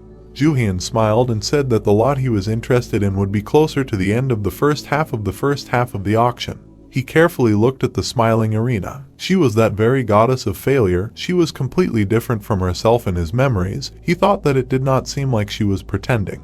He remembered her moment of confessing her problems. The strangest thing was that she didn't know anything about the relics. He scratched his chin and decided that this was only possible if the relic was attached to her without her consent. He remembered the goddess of misfortune. It turns out that she was originally a person with a kind heart, but because of the relic affecting her, her life changed dramatically, resulting in her becoming corrupted and embittered. Irina looked at the hero and said that she was grateful for what he was doing. The hero decided that these words rang true. She fixed her hair. The hero asked why she was so grateful to her. She said that the fact that he listened to her and believed her words. She feels much better just by having an interlocutor with whom she can calmly talk about her problems. Jooheon smiled and said that it was not that difficult. He looked in surprise at the system messages that the power of the relic had increased many times. Irina laughed and asked what he meant by it not being that hard. She said it made her incredibly happy. She beamed and reached out to the hero. Everyone became scared of her presence. The building shook and people thought it was an earthquake. The system reported that the relic had expanded its radius of action. The terrible misfortune began to affect the hero, and the relics that the hero owned began to receive critical damage. He frowned in displeasure. Everyone around was going crazy. He looked at the surprised Irina. He could not believe that the happier she was, the stronger the effect of her relic. He looked at the fact that his tolerance was increasing at an insane speed. But if this continued, his relics would be smashed to pieces. He asked the girl not to rejoice prematurely, because it would be terrible if they could not come to an agreement regarding their deal. Irina suddenly realized that they had not even agreed on the terms of the deal. Jooheon became serious. He said that if she became luckier, how could she be sure that it would stop bringing bad luck to everyone around her except her? Irina became upset and said that the hero was right, because there was no guarantee that everything would be exactly like this. Jooheon looked at the fact that the relic's attack power had decreased and exhaled. The surprised host said that it was a light earthquake and everything had already calmed down. He said that the current bet was $700,000. Is there anyone willing? People began to raise their hands and place bets. The hero looked at the arguing men. One said that if he didn't like something, he could raise the bet so that he would still beat him. The opponent replied that he was not sure that he could. They began to point fingers at each other and argue. The hero decided that they could not think clearly because of the power of the relic. He looked at the frowning Irina and decided that he could use this to get rid of the remaining people. Irina turned to him. The hero said that she should not be sad because they cannot say for sure whether her luck will affect the luck of other people or not. He smiled and offered to get down to business. She said that she wanted to know how to become luckier. He said that he would tell her how to achieve this. Irina was embarrassed and asked if the hero was telling the truth. He just smiled silently in response. Irina happily listened to him tell her something. He told her things that raised her spirits, so that she would become happier. He said that he could help her get rid of all her problems. Everyone began to raise their hands. Because she was insanely happy, the aura of her relic increased again, as a result of which the participants lost their heads and participated in the fight for all the lots they saw. They spent their money on useless but expensive items. He was glad that it worked. Time passed and Jooheon raised his hand. Because everyone spent their money in the first half of the auction, he was able to calmly get all the relics he wanted. Taejong also raised his hand. There were several relics that had to be fought for. The hero decided that the old man did not succumb to the influence of the relic. This was due to the high level of subordination. The hero knew that his knowledge of relics was superior to the old man's knowledge, because the relics that Kwo took were not that useful. Jooheon calmly wrote down in his notebook. He said out loud what he wrote. Hammurabi's code, Shakespeare's pen, Marie Antoinette's pendant. But the relic of the divine rank noted in the prophecy, it has not shown itself yet. Jooheon thought about it. The auction was drawing to an end. Irina looked at the hero excitedly and asked if he agreed to the terms of the deal, because she had a feeling that the hero was just stalling for time. He groaned. He put the notebook in his inside pocket and apologized and said that it was time to become a little more serious. He suggested moving to a quieter place. There they would discuss the remaining details and make a deal, because the auction was already coming to an end anyway. Jooheon looked at the host. He said that they were starting a special event soon and asked to bring out the last slot. The host said that it was a mystical almond tree, which had been on everyone's lips in the press lately. Jooheon froze. Taejong also stared at the stage. There was a small tree in the pot. The hero realized that it was the tree of the elixir of kinshi. The tree asked to stop feeding this pathetic light. It asked to praise it. The hero realized that it was a relic of the divine level and even a healing type. He immediately stood up and raised his hand. He decided that he had to get it by any means necessary. Taejong also raised his hand. The hero assumed that the old man also knew the value of this relic. Emperor Kingshi was a powerful monarch during the Qing dynasty. Rumors spread that the elixir of life was found somewhere. Emperor Kingshi sent his subordinates to almost all parts of the world to find this elixir. After many years of searching, the elixir was found. It turned out to be this almond tree. In his past life, this relic belonged to Kwon. At that time, his body was in agony due to the killing aura of the relics. He was a hostage to a situation where he needed the fruits of this tree to survive. Instead of payment, he received these fruits, and in the end, he had to do whatever the old man ordered. Simply put, this relic allowed Kwon to control him by tightening a noose around his neck. Jooheon looked at the old man and realized where he got this relic from. Anger flashed in his eyes. He decided that this time he would take it for himself, because if this relic fell into his hands, his current life would become a repeat of his past. The host laughed and said that he definitely attracted the attention of several of them. He said that this was expected, because the fruit of this tree is known for its ability to restore male potency. Jooheon and the old man were embarrassed. He began to stretch his hand even higher. Irina looked at him embarrassedly. The hero thought that this made him blush. The host said that the starting price was $200,000. The hero immediately raised the bet by $100,000. The old man raised another 100. So the price reached $800,000. Jooheon looked down in surprise. Other men entered the competition. Taejong suddenly named a price of $10 million. He glared at the hero. He knew he wasn't going to give up. Jooheon assumed the old man knew it was a god-level relic. Jooheon raised his fist. He didn't know how much information the old man had about the relic, but one fact remained. He couldn't beat him in terms of money. He looked at Irina and said that their deal was effective right now. He smiled and promised that he would find a solution to her problem in exchange for the item for him. Irina smiled. The hero said that they would benefit each other and asked how she felt about it. She stood next to him. Everything sounded great. She asked the hero not to worry about the money. The price began to rise higher and higher, reaching $50 million. The remaining guests looked at Irina in surprise, who entered the game. The host giggled and asked if anyone else wanted to place a bet. Taejong confidently said the amount of $100 million. Jooheon looked away tiredly. People were discussing the huge amount of money this man had. Jooheon looked in front of him. He understood that any amount over $100 million was more than he could handle. It turned out that he had lost from the very beginning.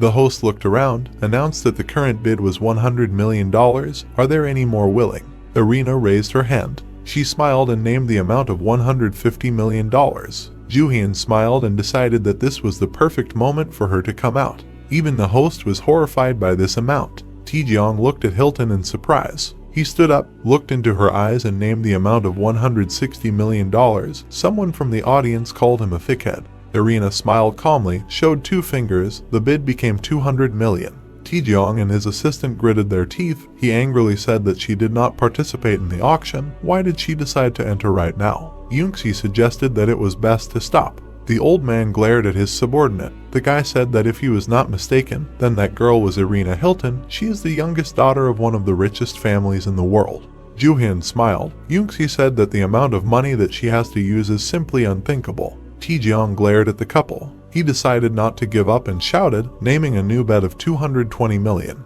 Irina calmly named the amount of $300 million. The hero smiled silently and watched as people discussed this fight. Jooheon grabbed his director. Jooheon thought that they were able to beat Kwon twice. In the end, the elixir tree went to Irina Hilton for $500 million. Jooheon drank whiskey with ice. He looked at the girl and said that $500 million is quite a big price even for her, right? But Irina said that this money is not too much for her. She smiled and asked how the hero was going to solve her problem. They were sitting at the table. Irina was wondering about the options that he could share his luck with her or somehow give her a talisman like a rabbit's foot.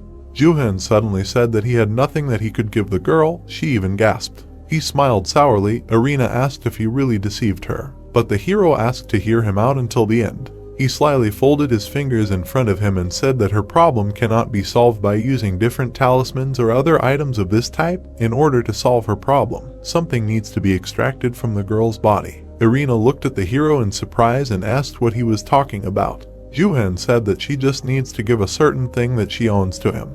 He smiled, thinking that the only sure way to solve this problem is to get rid of the relic of bad luck that she owns. This will also allow him to get the relic of bad luck. In the end, he will get a good benefit from this situation. He showed an open palm. He was sure that the girl noticed a strange object that followed her wherever she went. She should give it to him and thus her problem would be solved. Irina thought about it and began to remember a similar object. She replied that she did not have anything like that.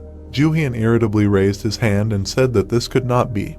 He asked to throw away the things that she currently had with her. One of these things was what they were looking for. Irina looked at the guy with embarrassment and said that she tried to do so, but nothing came back to her. The hero decided that this was strange. He leaned closer to her and asked if she had a tattoo. For example, one that appeared out of nowhere. Irina gasped. The hero frowned, realizing that she had such a thing. Relics can be divided into 2 large categories, general and personal relics. Tattoos that appear on a person's body are a sign of owning personal relics. That's why Sasaki had a tattoo on her arm. By forming a connection with a thing, a personal relic, a tattoo appears, confirming that the relic has chosen its owner. Anyone can use a common relic, but they have a certain limit. Personal relics, on the contrary, have no limit on the use of powers, but they can only be used by one person, their owner. Irina began to open her purse. The hero thought that all the strongest relics, monopolized in the past, were from the personal category. The girl said that she could show the hero a photo. She handed the guy a photo. He saw large smoky marks on the girl's hands and body. He became anxious and Irina noticed this. She asked what happened. Did a problem arise? The hero realized that Irina's relic is a parasite. These relics are quite rare. They forcibly penetrate the human body and live there. He handed the phone back, thinking that because her relic was a god-level relic with the power to bring bad luck, he expected it to be something like a golden apple. He couldn't figure out what kind of relic it was. He looked at the frightened girl. He realized that he couldn't extract this relic from her body. He began to write something on a piece of paper, said that he thought it was an easy task, but apparently he was wrong. He handed her the piece of paper with his phone number and said that when they had more time, they should meet up and try to solve this problem together. He walked away, Irina waving after him. If he couldn't extract this relic from her, then he would just make Irina his ally, forming a bond with the others. This was a good idea that would help him one day. He looked at the almond tree. After he paid the check, this tree would officially belong to the hero. As for the rest of the things, the hero could take them after paying. Jooheon took out his phone and said that he would call his henchmen with his money. He frowned in displeasure and asked why they weren't picking up. He frowned even more and realized that something was wrong. He thought about leaving the cat next to the delicious fish. Jooheon called the man and said that he had a favor to ask of him. He smiled and said that it was nothing special, but the man would be well rewarded for it. The guys ran down the alley. The guy in the purple t-shirt shouted that if they ran far, no one would get them. Another asked to take a break for a while, and the third complained about how heavy the thing in his hands was. Hyan stopped and smiled heavily, offering to take a break for a while. He asked if they had their bags. The guys smiled and said that they were now insanely rich. Hyan laughed and said that it was enough to live the rest of their lives without worries. Something was deeply embedded in the wall next to the blonde's head. Jooheon looked at them menacingly and said that they took his money. He walked up to the boys and pulled out a golden throwing axe. Hyan began to make excuses. The hero pointed the axe at him and asked him to stop with his idiotic apologies if he didn't want his head to fly off his shoulders. The boys screamed that they had made a terrible mistake. Jooheon reached into his pocket, hissed and suggested that he would have to use this. Hyan looked at the stone used to clean the sole of his shoe in surprise. The hero said to look more closely. He squeezed the stone. An aura began to be released from it. A tablet appeared in his hands. Everyone did not understand what was happening. In the hero's hands was the code of laws created by the equirologist Hammurabi during ancient Babylonian times. A pillar appeared behind the hero. One of the most famous phrases contained in this law is an eye for an eye and a tooth for a tooth. You can understand from the title of the phrase that no matter what the enemy does, it will return to him, a wonderful protective relic. Hyan fearfully stepped back and ran into the wall. The hero said that he had one of the new relics that he received today at the auction. He was able to get it earlier thanks to a small favor to one of the workers. The hero smiled. The light from the tablet hit him in the face. He said an eye for an eye, a tooth for a tooth. He will repay the betrayal of the guys with their own coin. The guy's hands began to be outlined by glowing lines. The tablet smoked. An inscription appeared on it. The hero thought with relief that he was not sure that everything would work out the way he wanted, but apparently everything went smoothly. As it is said in the Hammurabi Code, an eye for an eye, a tooth for a tooth, a phrase meaning the return of any attack, regardless of its level and strength, back to the enemy. And since the Hammurabi Code is a law, he wondered if this relic could restrict the opponent's actions in the present and future. That's the whole point of the law. The lines on the guy's hands evaporated. Hyan asked what just happened. Jooheon smiled and said that nothing special, and they could even call it a test of this thing, because from now on, if they do not dare to betray him, nothing bad will happen. If they decide to do something like this again, their body will be torn to pieces. The system reported that the relic began to track these objects. Jooheon looked at Hyan and said that he could consider that he signed a contract to become his slave. Hyan asked displeasedly on what basis. His friends began to whisper in his ear that the hero most likely was not lying, because it was not for nothing that a huge stone pillar appeared behind him. Hyan asked if the hero was a psychic. Jooheon pointed to himself and said that the boys should know that the world was about to turn upside down, but they would be fine because from now on they were his personal slaves. The boys drooped. He said that it would even be good for them. He would reward them if they did their job properly. They would even be able to earn more money than was in the bag they tried to steal from him. He would let them earn as much as they wanted. Hyan relaxed a little, but decided to ask what they should do. Jooheon smiled slyly. He said that they would see everything soon. The next day, next to the pot was soil for the plant. The boys stood in front of the hero in a robe. In front of them was a large empty pot, and nearby lay a tree. The hero asked why they were so surprised. This is part of their job. The boys frowned. The hero asked to look at the tree. He said that their job was to grow and feed this tree. It suddenly asked how dare a pathetic little human treat it like that. Jooheon took a cup of tea, said that the tree would not bite them. He asked them to hurry up and plant the tree in a pot, and it would be better if they did not make him repeat it twice. Hyan began to carefully plant this tree. The hero asked them to be more careful because it costs $500 million. The hero drank tea, while the tree said that it was even nice. He groaned and said that this is how humans should treat him. They poured soil into the pot. The tree said that it would accept a new person. The hero thought that these guys have good experience in handling relics. He remembered how he fought with this tree at night. In the end, he managed to conclude a contract, but the tree was so loud that he could not even take a nap. The guys looked at each other while the hero thought that the elixir plants hate users with a high level of the path of submission, preferring users with a high path of communication. Apparently, these guys are perfect for the role of a nanny for the elixir tree. He smiled. He gave them this task because he himself did not want to get his hands dirty, but he did not even think that they would be so good at it. He received a call. He answered with a smile. Even without having this number in his saved ones, he will always remember it. The unknown man asked if he was talking to Jooheon now. He introduced himself as Kwon. Jooheon smiled and asked what business he had with him. He frowned. He realized that if the old man began to call him himself, then he probably already began to dig under him. The old man smiled and said that he would get straight to the point. He heard that the hero took that almond tree from Arena Hilton. Jooheon was silent. He realized that the old man got wind of everything pretty quickly. Kwon said he wanted to arrange a meeting and talk about it. He put the phone down below his ear in displeasure. The hero told him that he had nothing to say because he was very busy and had to end this conversation. Taejong cursed the hero. Yoongi came up to him and asked if he had a problem. Taejong slammed the phone on the table and said that the hero didn't even listen to what he wanted to tell him and ended the call. Yoongi also started getting angry and called the hero a rude person who probably didn't realize that this was Mr. President. He asked what kind of disrespect this was, because the old man even introduced himself to him.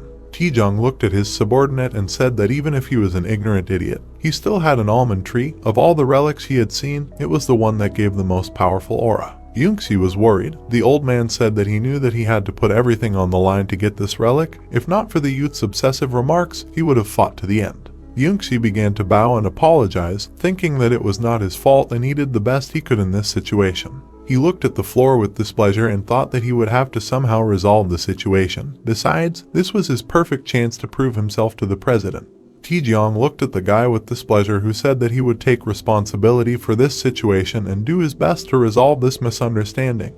He asked if he could use any methods. Yoongi smiled and said that he was just a simpleton and it shouldn't be difficult. He asked for permission to use some of the relics that the company had. Meanwhile, at the hotel, Hyeon was indignant that the hero simply ignored such an important person like Kwon. Jooheon was getting dressed with displeasure, while Hyeon was going crazy behind him and saying that Kwon was one of the most important bigwigs in the country. He turned around, took out an axe and said that he was insanely rude to his boss, or was this his way of asking him to use the axe, cutting off half of his body? Hyeon smiled guiltily and said that he was just trying. The hero did not listen to him and said that he would go out for a while. He asked the guys to continue to take care of the tree. He asked them to make sure that they took a daily photo report on the condition of the tree. Jooheon waved his hand and said that if they tried to do something stupid, then they knew what would happen to them. Jooheon walked down the hallway of the hotel and thought about Kwon. He was the type of person who, having set his sights on something, would try to get it by any means necessary. Soon he would try to find his location and most likely set up an ambush. If he wanted to keep the elixir intact, then he would have to deal with his people. The silver axe began to react, which meant that the old man had already made his move. The hero walked down the street. He purposely moved a lot across open areas to catch a tail. He walked forward, and eventually he succeeded. He sat down to drink a soda and noticed something. Yoongi was standing on the other side of the road. As the hero decided, he was working alone. Yoongi was serious. The hero saw that he was still looking down on him. He saw that there was an aura around the guy, which meant that he had a relic with him. Jooheon smiled and decided something. Yoongi was standing at the bar and asking how many times was this happening. He was shouting, asking into the phone if he was sure now and why should he trust him again. He asked if it was really that hard for him to track a person's movements. Yoongi looked into the alley. He said that if this continued, he would not receive any compensation. Yoongi noticed something. He saw the hero sitting at the bar. He approached the hero from behind, smiled and asked if his name was Jooheon. The guy came close to the hero. The hero knew that he had fallen into his trap. Yoongi was angry. He knew that the hero heard him perfectly well. He drew attention to himself again. But the hero did not react in any way. Yoongi slammed his hand on the table. He leaned towards the hero and asked if he washed his ears with compote. After all, if someone starts a conversation with him, then he should at least Jooheon turned sharply to the guy. The bartender looked at this sight in fear. Young-si fell to the floor. Jooheon smiled and asked where he learned such disgusting manners. He asked how dare he yell at someone he met for the first time. If he has business with him, then he should ask the question respectfully. Young-si looked angrily at the hero and said that he was the one who started it. The hero saw the aura of his relic. He smiled and decided that he would take this relic for himself. Kwon was able to find out that he has an almond tree in his possession. As he expected, Kwon sent his man to keep an eye on him. However, the only person doing this task is Young-si. He is quite an experienced user of relics who has quite a few in his possession. It seems that this is not the end. Young-si screamed and asked how dare the hero hit him. The hero decided that Kwon still looked down on him, considering that he only sent Young-si. Jooheon smiled. He decided in this case he would take all the relics he took with him. He said that Young-si should work on his manners. Young-si stood up. The hero noticed that he had business with him, so he listened to him and asked the guy to begin. Young-si displeasedly said that for the sake of Mr. Kwon he would pretend that nothing happened. He asked if he met him in Mitas. Jooheon said that he did not remember Young-si from that meeting, which angered the guy, and he said that the hero was lying. Jooheon pointed at the guy with a smile and said that he suddenly remembered him. He called the guy a loser who sucks up to an old man. Young-si became furious. A system message appeared in front of the hero. It reported that the opponent began to lose patience and self-control, which caused him to lose control over the relics. The hero noted that this was his weak point. Young-si has always been easily provoked. He constantly tries to show how important he is because of his inferiority complex. When he was supposed to take over a big company, but because of his personality, he made a big mistake, ended up being deceived. His contract was terminated and he was thrown out, only thanks to Kwon. He was able to achieve some success in his life. He may be working hard for that old man, but it's only because he wants to gain recognition in the eyes of the president. He has never bowed his head to anyone except Kwon. In the past, when he worked at TKVM, that old man took every opportunity to get to him, but if you push his complex, he loses his mind and goes berserk. Young-si took out his baton, asked if the hero had finished his speech. He said that he would not let him go just like that. Jooheon calmly turned his back to the guy. He walked away while the guy behind him freaked out because he can't control the high-ranking relics correctly. It turns out that the control over the relics is carried out due to the mental state of the owner. Jooheon smiled. He should have just taken the opportunity. He said that now that he thought about it, Mr. Kwon actually called him earlier. The hero wanted the male plant. He asked Young-si what he should do. Young-si glared at the hero and asked what kind of nonsense he was talking about. Jooheon smiled and said that he wouldn't give it up that easily. Jooheon smiled maliciously. He said that if Young-si asked politely, he might give it up. After all, the plant was a gift to him, so he could easily give it up if he wanted it that much. Young-si narrowed his eyebrows and called the hero a bad name. He bowed and asked if the hero could pass the plant to him. This item was very important to them. Young-si gritted his teeth, thinking that once he got the tree, he would tear the hero to pieces. Jooheon laughed out loud and asked if the guy seriously believed that. He said that he would like to have such a dummy as his subordinate. Young-si uncorked the flask with liquid. He jumped at the hero, swinging his arm to hit him, and said that he should have done this from the very beginning. The hero laughed again and asked if he was serious about using it. He easily dodged it and said that if he were him, he wouldn't. Young-si looked at the flask and asked if nothing works. Jooheon grabbed Young-si by the back of the head. He slammed him face first into the floor and asked if he didn't warn him. The system reported that the boy's composure had noticeably dropped. The hero said that it wouldn't work because he had lost control of his relics. Young-si screamed and asked how he knew about the relics. Jooheon snatched the flask and said that he would take it. He looked at the flask. It affected the mind, and he said that now its new owner is him. It asked who the hero is. He poured a few drops on Jooheon Suh. The relic said that his control power was quite good and therefore he would be at his disposal. The liquid spilled on the guy's back. He screamed, asked to stop and do anything but this. Jooheon smiled contentedly. The name of this relic is Zombie Powder of the Voodoo Priest. This rank relic has one amazing ability. Woodism began to spread to Africa. At that time, there were many slaves. One of the beliefs of Woodism is that people who committed a sin will be held accountable and will be turned into zombies. All sorts of rumors and gossip created the backbone of knowledge. In the end, everyone believed that this was true, which, in fact, created this relic. The hero looked at Jooheon Suh. If he touched or scattered this powder, then his mind would leave him. He would become a zombie. Being defeated by his own relic was perfect for him. Jooheon walked away. He said that this should slow down Kwon's action against him. He should hurry up and get the relics while there was still time. It was time to leave this place. Taejong looked forward angrily. In front of him in the room stood a maddened Yoon-soo. He was asked if this was his employee. Taejong turned around and walked away. He was asked if this was his employee. Two of the remaining subordinates said that it was department manager Yoon-soo. There was a photo in the newspapers that last night in the center of Las Vegas a man was stripping. Taejong read the news on his phone with shame. He was addressed. He turned to the employee. The latter asked what they should do. After all, they can't hide this matter. And department manager Yoon-soo has not returned to normal. The president said that they can't do anything in this situation. They must obey their orders. Taejong shouted and said that this information has spread not only in America but also in Korea. They have dragged his name into the dirt. Thanks to this scandal, he asked how dare Yoon-soo disgrace him so much. Everyone was embarrassedly silent.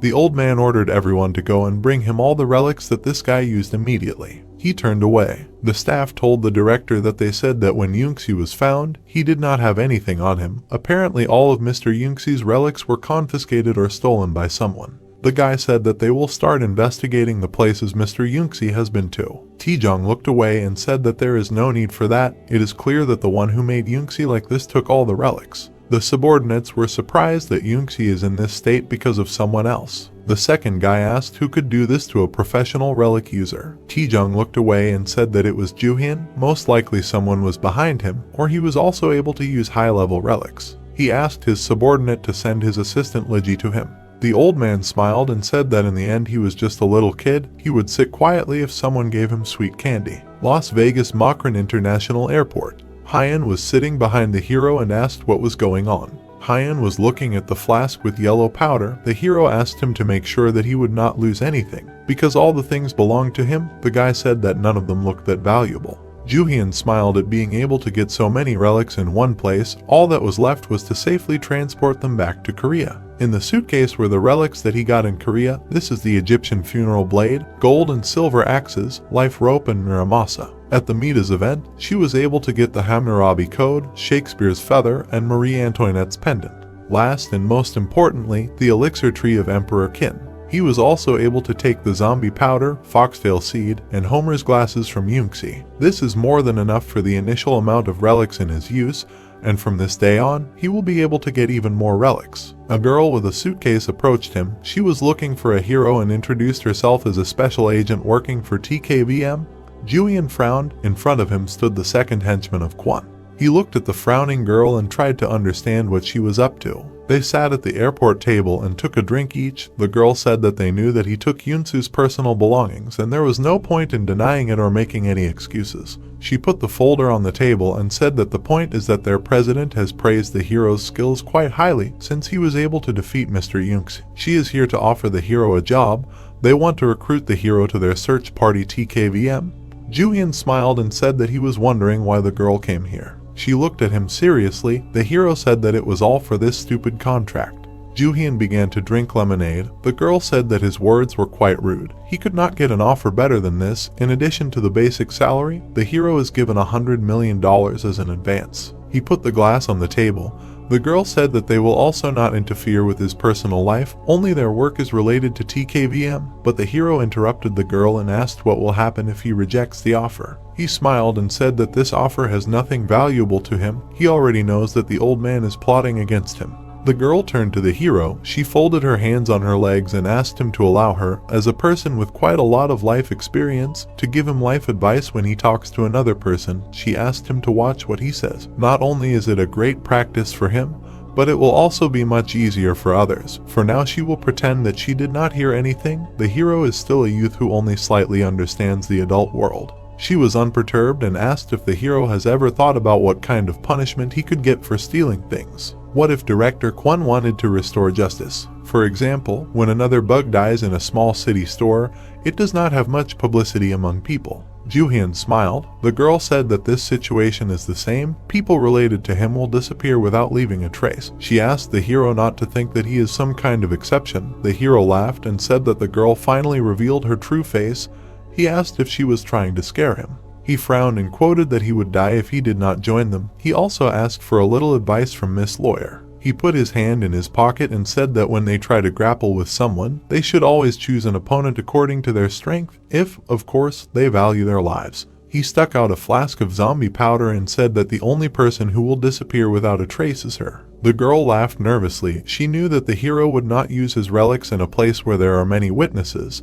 He does not want the existence of the relics to be known to the public, right? The hero uncorked the flask, handed it over and said, "That's why the girl was so confident." He asked, did she really think that he wouldn't do it? The girl's eyes widened. Everyone turned around at the scream. Hyan asked if the sound came from the cafe where Jooheon had just gone. The guy asked if he should go in and check. The girl was brushing off her powder and asked him to remove this crap from her. Jooheon smiled. Looking at the girl, she asked, has he really gone crazy? She said that she can't believe that he actually uses his relics. He smiled and said that he doesn't care at all whether the world knows about the relics or not. He is very different from TKVM in this way. He turned to the crowd who were filming them and asked why they froze. He asked them to hurry up and film it. Isn't it cool to watch the powder flying? He asked to make sure everyone posted it on the internet. He frowned, looking at the girl, and said that since she was fine after touching the powder, it means her control over the relics is damn high. The girl looked at the guy and said that if he had any relics with him, he better use them, because the next attack will be difficult to repel. She suddenly jumped to her feet and swung. A stream of water hit the hero. He decided that this was not so bad. A stone pillar appeared behind his back. The entire water attack returned to the girl. He said an eye for an eye and a tooth for a tooth. The girl looked at the guy and said that this is the Hammurabi code. He swung a silver axe at the girl and ordered her to chop down the enemy who dared to covet his life. The girl immediately admitted her mistake. Hyan saw this whole spectacle and asked what the hero was doing. Is he really going to kill someone in broad daylight? Jooheon looked at the guy with a smile and asked him not to worry about it, because it won't kill anyone, but it will destroy something valuable to a person. The girl screamed. There was a bang. All the employees ran to the cafe. The man said on the radio that they heard some noise, similar to an explosion in the cafe. It could be a terrorist attack. He ordered to block all the entrances and exits and ordered to protect the territory. Taejong was standing at the station at that time. He was told that some smart girl was harassing passersby near the cafe. Taejong gritted his teeth and asked how dare the hero. The hero picked up something from the floor and said that he didn't even believe that all the rumors about spirits contained in some things were true. He looked at the black box and said that this girl dropped some relic. He was interested in what ability she had. Hyan asked what relics he was talking about. According to the system, the box contained ink from an artist in Montmartre, Paris. The hero said that the guy would soon find out everything. The relic addressed the man. The hero chuckled. The relic ordered him to follow its voice. He looked up. The ink said that the place where the hero was would soon be plunged into chaos. The hero asked if that was really a raven. Hyan looked at the hero in confusion and asked what raven he was talking about. The hero decided that the guys couldn't hear the voice. He turned around angrily. The voice asked him to hurry up and follow it. The hero mentally asked him to stop commanding him. He began to swing at the air. Hyan looked at this spectacle. The hero mentally told the raven that it had sent him into the past without any warning and turned his life into a lousy game, and now decided to talk to him. Jooheon narrowed his eyebrows. The crow told him that he would regret it if he didn't listen to him. The hero asked him to talk nonsense. He asked if he would believe the words of the relic. Taejong appeared next to the hero and said that he put on a good show. He stood behind him and asked what the hero's name was. He turned around with a smile and said that he was Jooheon. Hyan looked at Kwon in shock and asked what was happening now. Was everything really going to be okay? Kwon approached the guys and said that this was their first meeting. As he had already said, his name was Taejong Kwon. Hyan looked at the director with fear and said that it was nice to meet him. The hero looked at how nervous his partner was. He frowned. Hyan said that his body was not moving. A strong aura emanated from the director. He took out a knife from the inside pocket of his jacket. He ran forward and quickly found himself behind the director, holding the knife to his throat. He smiled and said that it would be a bit of a problem if he decided to act carelessly. He said that the old man should not resort to dominating people, especially if they were someone's subordinates. Taejong angrily began to turn his head towards the hero. The hero said that it would be better if he stopped right now. The old man frowned and said that he understood everything. Hyan and his friend looked at their hands. The old man said that this is the reason why Yoonsi and his lawyer are in such a state.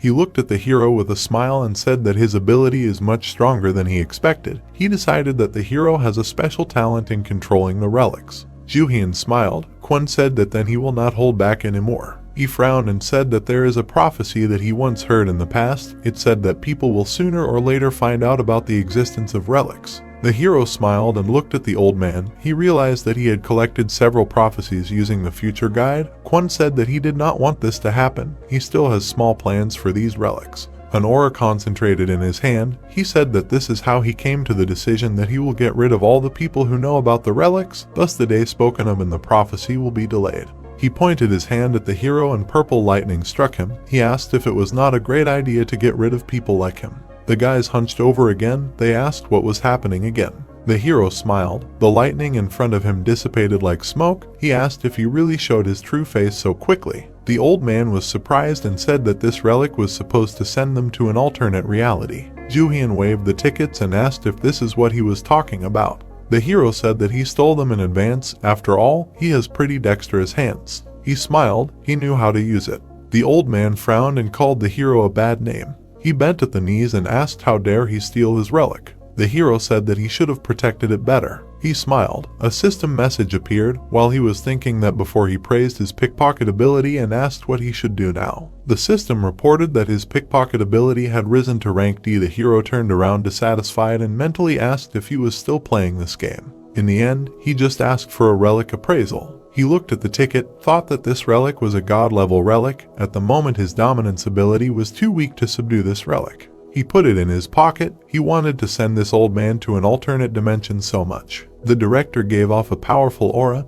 He asked if the hero was still going to fight. He made a huge mistake by thinking that this was his only relic. Jooheon suspected something was wrong. The guys were swept away by a flurry of energy. The hero knew that Kwon carried a certain number of powerful relics with him. But this is one of the most powerful relics of the enslaver. This relic allows you to take control of the mind of any person and gain absolute power over them. As in the case of Arena Hilton, his relic is a parasitic type. In his past life, he was unable to find out about this relic, because all this time it was under the hand of this old man. He only knows that it is parasitizing somewhere in his body. Jooheon was worried. He could cut off the old man's arms and legs to get more information, but it would not be easy, because he also has a relic of the protection type with him. The old man confidently approached him. He asked what the problem was. Was he scared? He did not even fully activate the relic's ability. In other words, his body is like an impregnable fortress armed with powerful weapons. Moreover, this relic affects the state of a person after its activation, becoming incredibly noisy, and the flow of its energy is chaotic. If Kwon is going to further strengthen the influence of the relic, everything here will be mired in chaos. Jooheon smiled and asked what happened. He thought that the old man did not want the information about the relics to leak out to the world. The old man's hand flashed with lightning. He said that it was nothing special, that he would have to deal with the others, but the hero would be a real problem if he let him leave here alive. He looked at the hero angrily and said that the day had come when he would completely submit to him. The voice of the crow asked the hero to stop this circus. Jooheon and Kwon turned around. A raven was hanging in the space in front of them. He said that this was a dangerous place where ferocious jackals slumbered. If they did not stop, they would awaken from their slumber. The raven looked down on them. Kwon said that his aura was simply colossal and he must be a high-ranking relic. The hero narrowed his eyes, thinking about jackals. He wondered if there were any other stories that involved jackals. He thought it might be the story of Anubis. He assumed that this place was a tomb and contained a relic. The old man narrowed his eyebrows and said that this was simply amazing. He strengthened his aura and said that after he dealt with the hero, he would take this relic for himself. The raven called him a fool. Hyun and his friend looked around in fear. An earthquake began. The old man began to look around. Many system messages appeared in front of the hero. It reported that an innumerable amount of aura was trying to penetrate his body. Relics began to take damage. Relics began to appear that could cause an apocalypse. A bead of sweat ran down the hero's face. He looked out the window and decided that the disaster had already begun, because the scene he was witnessing was definitely a great disaster. It was an event that marked the beginning of the era of chaotic relic appearances. The airport was destroyed by ancient Egyptian structures that emerged from the ground. It was definitely the tomb of the relic of Anubis. The airport, no. The entire world had been turned into a giant tomb. The appearance of giant tombs took place all over the planet. Las Vegas, Tokyo, Seoul. The system reported that deadly Egyptian tombs began to appear all over the world. The hero frowned, trying to figure out what he should do. Hyun called out to the hero. He looked at him in fear and asked what the hell was going on around him. The hero said that it was nothing special, they were just all locked inside a dangerous tomb right now. He walked up to the hero, showing fear and confusion. The hero said that none of this would have happened if this old man hadn't started showing off his abilities. Kwon said that this had never happened before. Hyun asked what the hero meant and how they could get out of here. Everyone stood quietly. The hero said that they couldn't leave this place because they were inside a tomb. Their task was to clear this tomb and only then they would be able to get out. But clearing this tomb was not that easy. He looked at Kwon and thought that in his past life it took him 3 months to clear the tomb created by the Great Catastrophe. But now things were very different from what they were then. He walked forward and turned to the guys, said that it would be good to start right from the center of the tomb. He ordered them to just follow him. They needed to meet the owner of the tomb. The old man stopped them. He sent black lightning at them. The hero frowned at the old man and said that it was obvious that first they needed to deal with this situation and the tomb. Kwon smiled and said that he could think about it after he killed them. Besides, that way he could take the relic of this tomb for himself. The hero glared at the old man. In his mind he called him a selfish fool. He realized that this was not a coincidence. He decided that he would do everything possible to leave this place. The old man clenched his fist and ordered them to obey him. An invisible energy pressed the boys to the floor. Jooheon tried to resist. He was angry at the old man's assertiveness. He approached the hero and said that the hero's speech was still a little rough. This was not the way he should talk to someone who was his master. Hyuna was pressed to the floor. He screamed that if this did not stop, they would die. The old man frowned. He realized that he could not suppress them right now, because usually people lose their minds at the very beginning. The crow said that he was right. These uncouth humans have the potential to dominate them. The hero and the old man turned around at the voice again. Unknown creatures towered over them. Kwon asked who they were. The white monster said that it was his phrase. He asked who they were and how dare they make such a mess in their territory. Jooheon exhaled. He felt that he was free, most likely because of the monsters. The Dominator relic was not working properly. He looked at the monster and realized that it was definitely a divine rank relic. The white four-legged monster looked at them. The hero could not understand why they were sent to his tomb.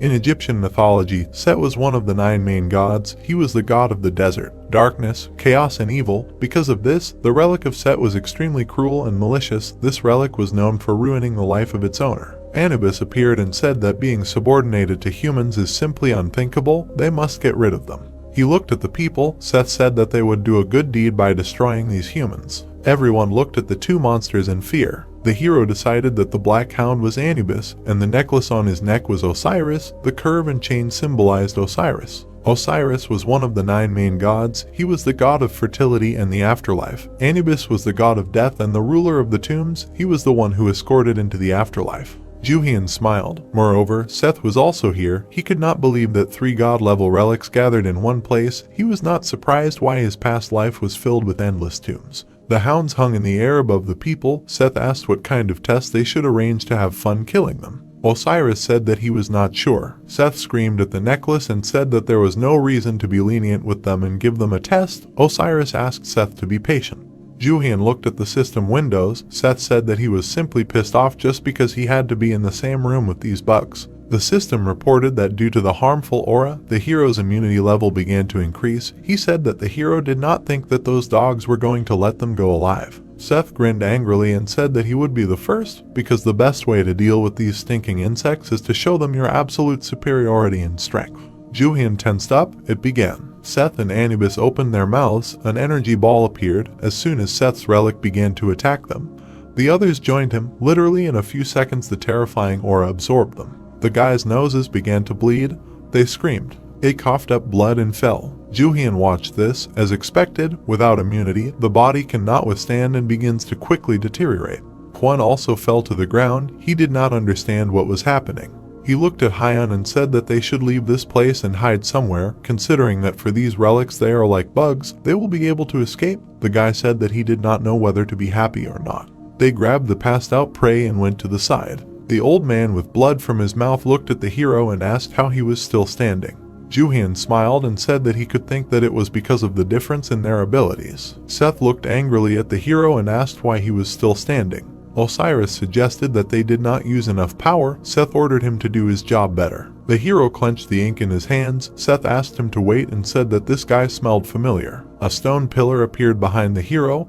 He asked, "Is this really all they can do?" Seth laughed and said that the difference between them was colossal. His eyes flashed purple. He promised to make the hero regret looking down on them. Red lightning struck the hero. He smiled, said an eye for an eye, a tooth for a tooth, and let them taste their own power. The lightning reflected off the stone pillar. They reflected and hit the relics. They screamed and asked how this was even possible. The hero smiled and pointed his hand at them and said, "This is what happens when you only look at rank and weaken your defense." Anubis said that they should get serious. He offered to use their abilities and attack him. Seth screamed that he refused because if they used their abilities, their life energy would decrease. He bared his fangs and said that he was now absolutely certain that the scent he had smelled earlier was definitely that of the raven. He could still smell it coming from the worm. Osiris asked in surprise about the raven. He called it a traitor who sided with humans, but that was impossible and it had been sealed away long ago. Seth growled. Osiris said that Seth's sense of smell was failing him. Seth asked how dare he blame his nose, since his nose was perfectly fine.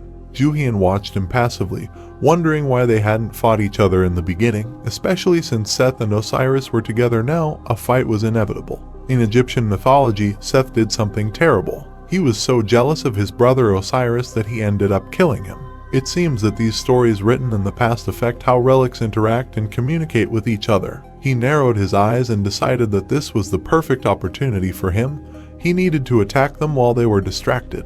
Anubis looked at the hero and said that this man was plotting something. He asked the brothers to stop messing around and focus on their task. Anubis growled. He thought that he would have to deal with this problem himself. The hero was covered in an aura. He noticed that Anubis was the only sane one here, then he would defeat him first. Anubis asked who was this smug idiot. He offered to test if the hero was able to survive this. Yellow lightning struck him. He was covered in a bright light. He began to fall into a bottomless pit. Anubis said that someone like the hero was not able to pass his test. Jooheon looked around with displeasure. He landed on a huge scale. Anubis in the form of a giant and stood in front of him. He said that these were the scales of justice. Now he will begin the trial of the hero. Jooheon smiled. Anubis decided to use his trump card. If he can pass this test, then Anubis will belong to him. Anubis bent over the scale. The hero thought that since the relic's aura does not affect him, it means that he decided to act differently, which created an opportunity for him to get it. He remembered how in his previous life he met the owner of Anubis.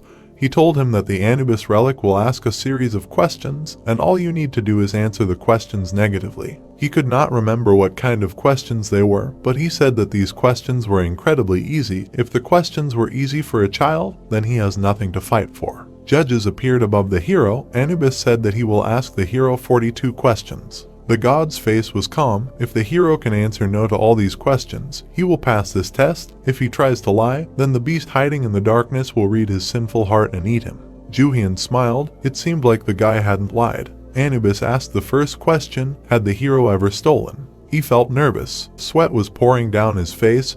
He knew he had stolen. Anubis smiled and laughed, saying that he knew it. The hero asked him to wait, because he was thinking about his question. Then the god asked, had the hero ever lied? Jooheon gritted his teeth. He had lied to people many times. Anubis asked if the hero had ever hit anyone. Had he ever destroyed someone's property? Had he ever coveted someone's wealth? The hero suddenly understood the point. He looked at the god and realized that it wasn't because of the level of the questions that the child had an easy time passing this test.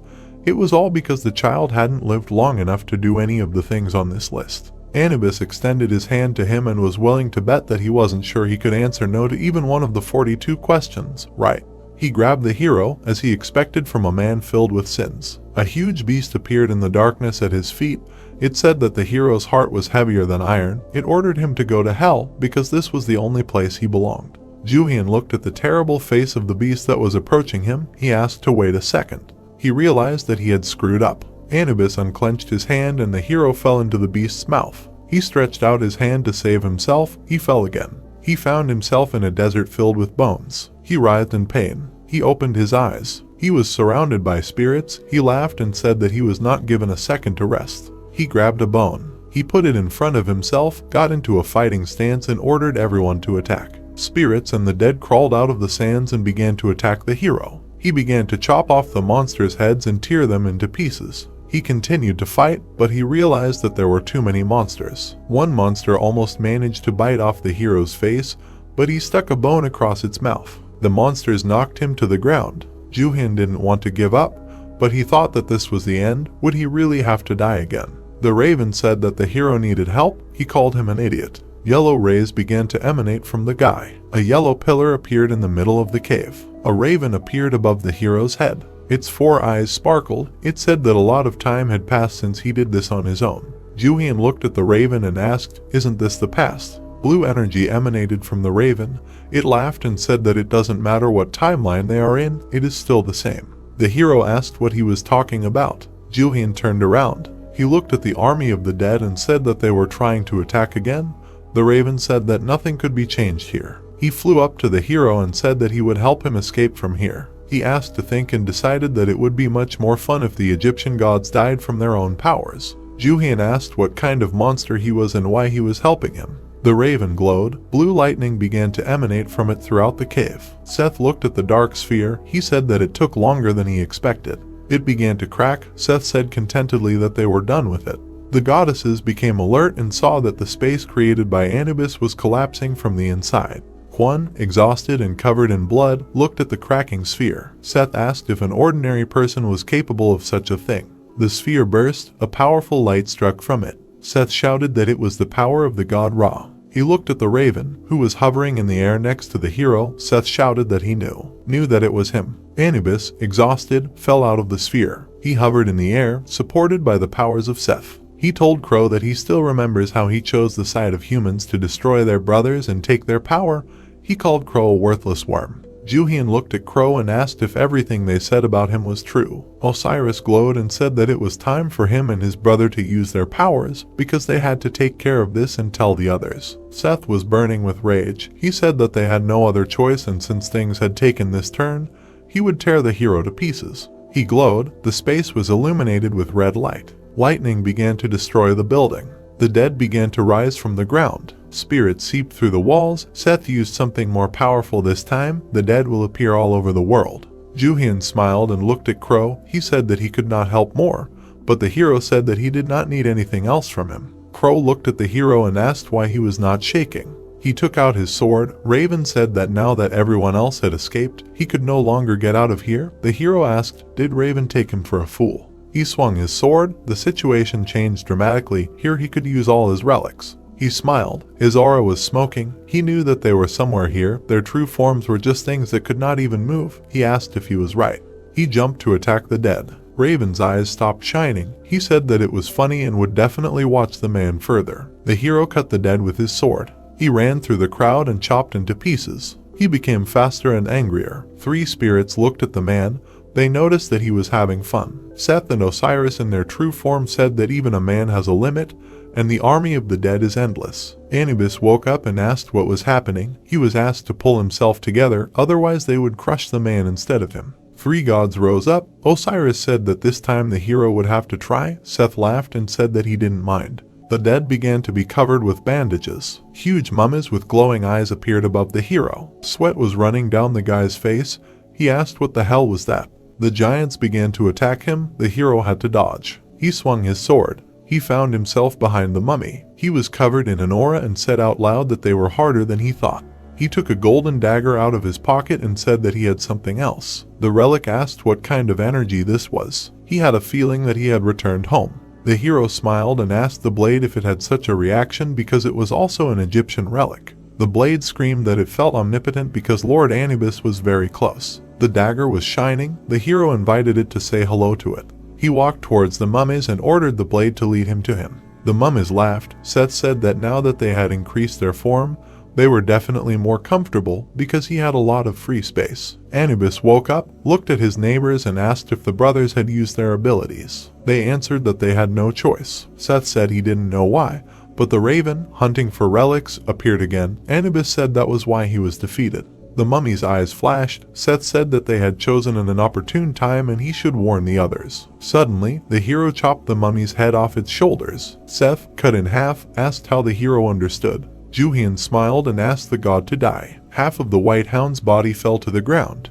The next mummy also quickly had its head cut off. Osiris screamed that this could not be. The servant looked on in fear as Lord Osiris died. His eyes widened. The hero cut him into many pieces. Anubis was hidden under a layer of meat and bandages. The amulet hung in the air. It asked the hero why he was doing this. He replied that he had no special reason. He smiled and asked to start the test again, because the last time the test was wrong. The amulet said that it had never done this for the same person twice. It said that the hero would not be able to pass it. Jooheon smiled and said that this time he definitely would not pass. He pointed his sword at the amulet and asked to change his list of questions this time if he did not want to be cut into pieces. The relic of Anubis had no choice but to start the test again. And again, a giant scale and 42 judges appeared. Jooheon looked at the decayed, aged Anubis. He began to ask the first question. He grabbed him by the throat and asked him to be silent. He lifted him off the ground and told him to ask the questions he was saying. Did he understand or not? He suggested starting with the first question, have you ever stolen? Anubis started getting angry and said that the question should be, have you ever stolen? What was the point of 42 judges if the questions were worded like that? Jooheon was serious. He asked why he should care. It wasn't even a posthumous trial, or did he think the hero was dead? He put the god on his knees and ordered him to repeat after him if he didn't want to die. He looked at the exhausted god and reminded him that he would cut him into pieces if he didn't follow his orders. Anubis asked, don't humans want to wield their power? He wouldn't care if he was destroyed. Jooheon smiled and said that he would wield his power, but if nothing worked, he would destroy him. If he broke, it only meant that they were not destined to be together. Anubis was silent. The judges looked at each other. Anubis agreed and asked if the hero had ever stolen. He said that he could not hear anything and asked to speak louder. Anubis asked even louder. He kicked the god in the face and ordered him to watch his language. He asked him to do without swearing and asked him to show him respect. Anubis politely asked if the hero had ever stolen. He smiled and said no. He looked away and began to think what else to ask. Anubis asked him in surprise, was the hero really going to distort every question? Jooheon looked at Anubis and said naturally. Some time passed. Jooheon turned to the judges satisfied and said that he had answered no to all the questions. I changed them for myself. The relic of Anubis was ready to burst into tears when the test was over. The system reported that the hero had successfully completed the tomb test and successfully cleared the tomb of Anubis. The sphere of Anubis evaporated. He grabbed the amulet. He looked at the system messages. Due to the possession of the divine relic, many of his stats increased. He decided that the raven was definitely having fun. He put the amulet forward. It sparkled. He ordered the relic to close the tomb. Lightning flashed. The building began to collapse. The wounded Kwon looked in shock at how the hero took possession of such a powerful relic and how everything began to collapse. He called the hero a brat. Jooheon was unperturbed. Kwon called him a terrifyingly capable person. He was not a newbie that he would easily get rid of. If he could not kill him, he would have to simply lure him to his side. Part of the great tomb covering the earth was destroyed. There was no longer any power feeding the great tomb. Everything around the hero evaporated. He smiled and was glad that he could breathe fresh air. Taejong walked up to him with a smile and bowed. He said that at first he couldn't see his amazing abilities. He was too rude and asked for forgiveness for that. The old man extended his hand forward and asked if he wanted to work with him. Jooheon turned to the old man and said that he wanted to kill him, but Kwon said that it was because they didn't really know each other. Jooheon looked at him with disbelief.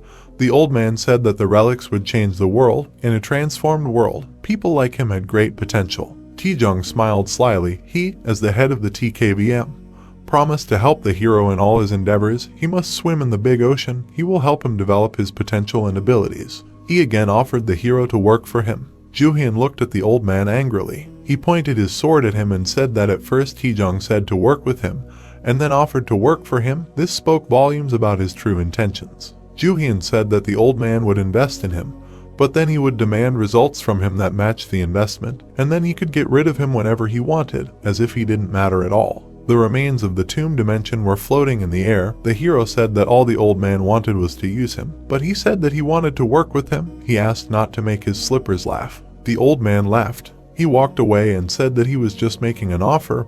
He asked why be so sensitive about everything. At the moment, he owned a lot that he didn't, so it might look like he was working for him. Jooheon frowned. Taejong asked why expecting results from investments was bad.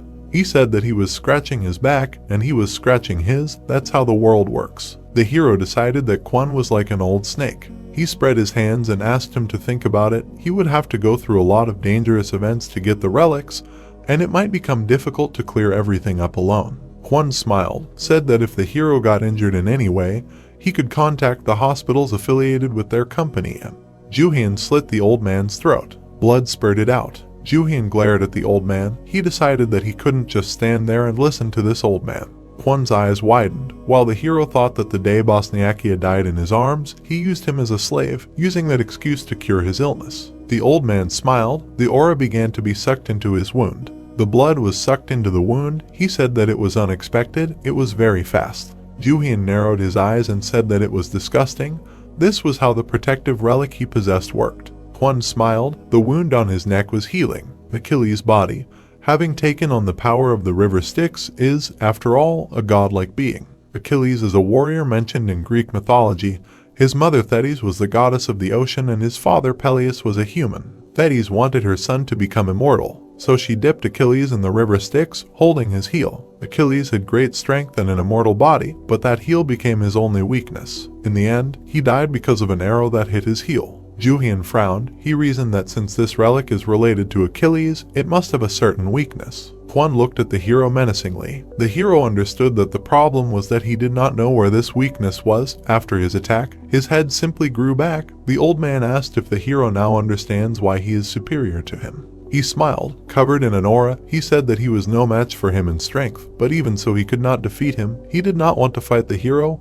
He was trying to become his ally. Jooheon smiled and laughed softly. The sword glowed. The hero ordered the sword to gather all its strength. The sword asked what the man was doing. He grabbed the sword with both hands and asked if he had heard of such a thing as rebellion. That was what he was going to do. He looked into Kwon's eyes and said that he was right, that joining him was very profitable, but he was not going to do it. Taejong looked at the hero with fear, who said that he did not like his face. He put the sword forward and said that it was the perfect weapon for rebellion. It becomes stronger if the opponent's relic rank is higher. Jooheon laughed and offered to test if he would finally shut up if he used Muramasa's maximum power on him. Kwon screamed and asked why he was going so far. The hero hit the old man. He screamed and blood spurted again.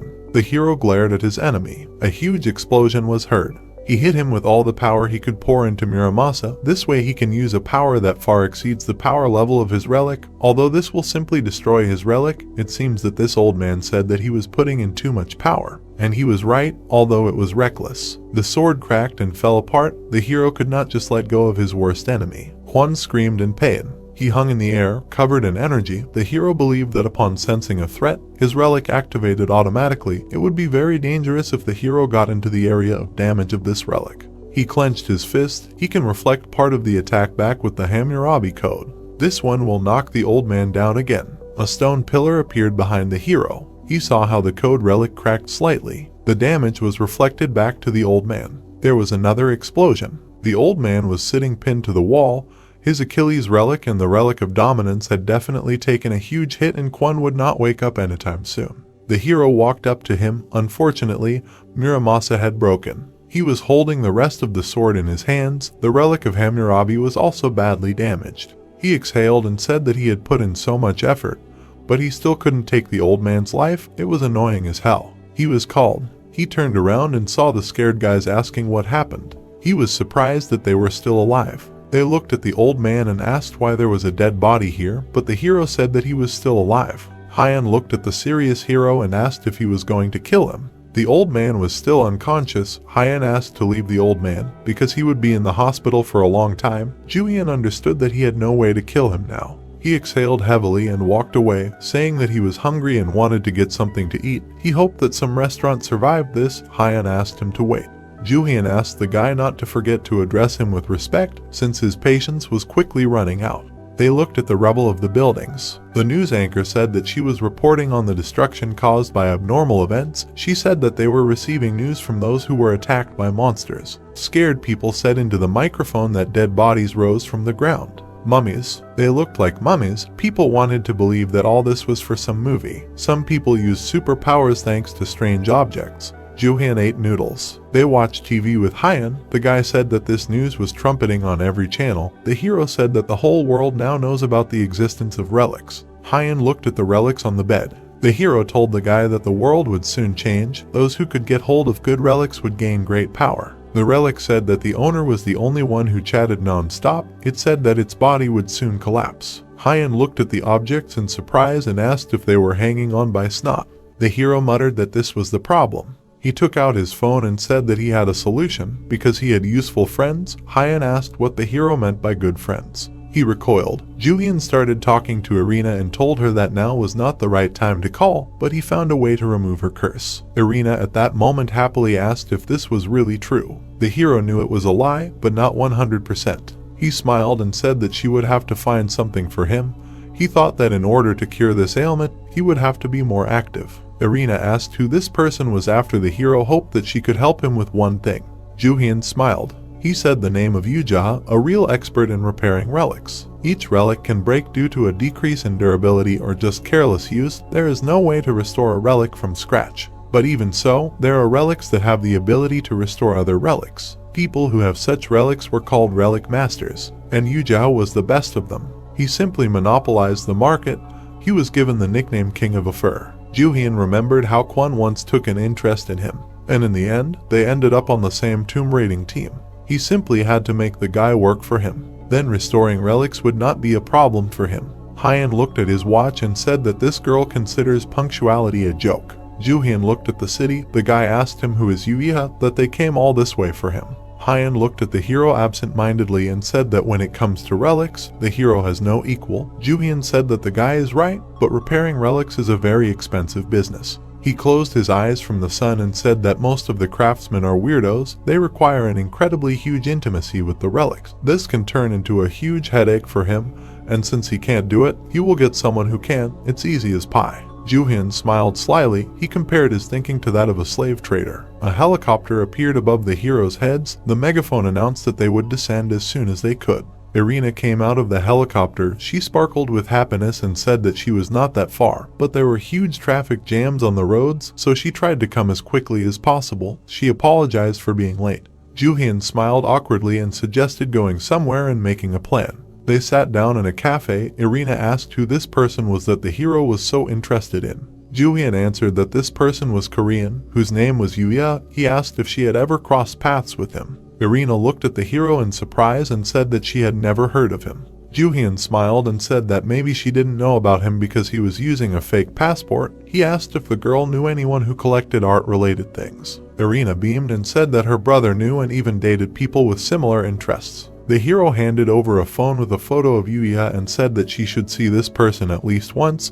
He said that he looked something like this. He asked to ask her brother about this person. Irina stared at the photo in surprise. At this time, the guys were sitting at the next table and couldn't take their eyes off him. Irina asked if the hero was sure that he was looking for this person. She said that he had fooled her brother a month ago. Jooheon even choked on his juice. Irina looked at her phone and said that she had seen Yu when she visited her parents' house. She remembered him because he seemed like a good person, and she was surprised when she found out that her brother had been fooled. She looked at the hero and said that her brother had bought some art from the guy, which turned out to be fake, and in the end, about 20 people had bought similar things. Jooheon looked away, thinking that the nickname King of Scams was clearly not given for nothing. Apparently, he had already fooled people at that time. Irina said that she was not sure that the hero would be able to find him. Irina looked at the guy pitifully and said that she heard that he had died. He had been caught trying to deceive her brother's friends. Her brother and his friends had seen everything with their own eyes. She didn't know if the barriers were weak or if Yuya was driving too fast,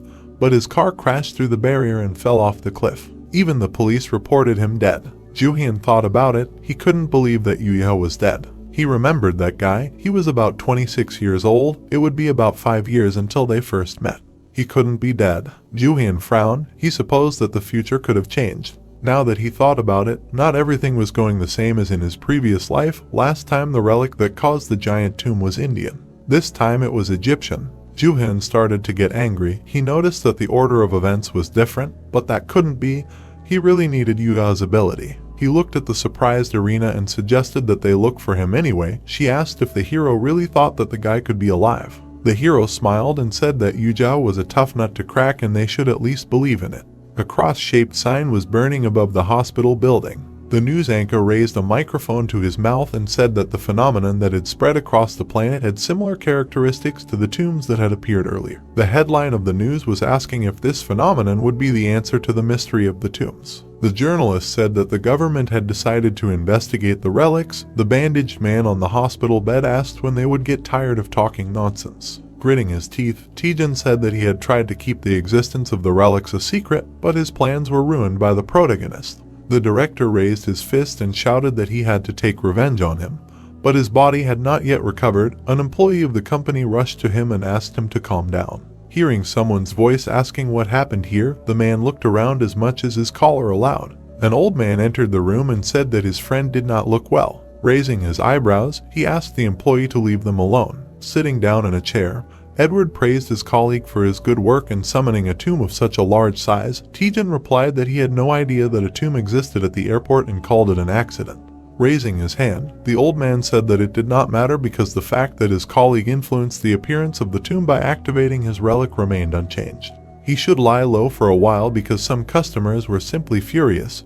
Hearing this, the director's mouth opened wide, surprised that the information spread so quickly. Taking the bottle of wine in his hand, Edward confirmed this, specifying that he informed people about it himself.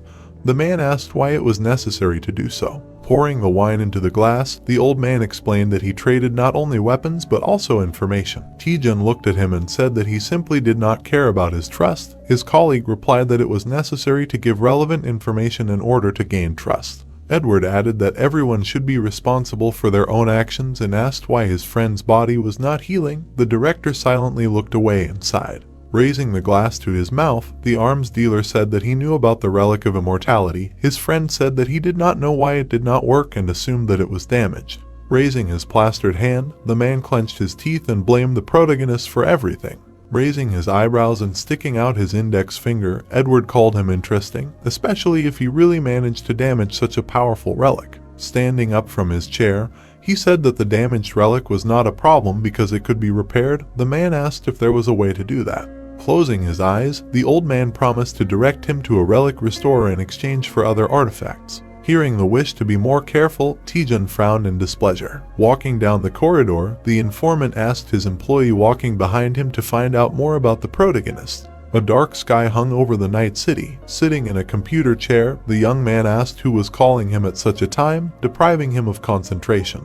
Looking at the phone, Jooheon saw that Edward was calling him. Standing in the parking lot, the old man asked why the restorer picked up the phone so quickly. Looking to the side, he realized that his acquaintance was currently in distress. The guy replied that the old man knew him too well. Taking a bottle of soda from the fridge, Jooheon explained that he had been caught cheating, so he had to pretend to be dead, and because his car was broken, he had to pay for privacy, and not being able to even go outside was driving him crazy. Edward was surprised that the main forger had even managed to fake his own death by unscrewing the cap. The boy asked if this could be considered a compliment. Standing on the stairs, the old man answered in the affirmative when asked if he had called because he had a job. Hearing that there was an offer to restore the relic, the young man gritted his teeth in displeasure, saying that he did not like such requests because they were too exhausting. However, upon hearing that the customer was the director of the TKVM company, he made a more serious expression. Smiling, Jooheon asked if this was definitely not a joke. Edward said that he should not worry about the payment.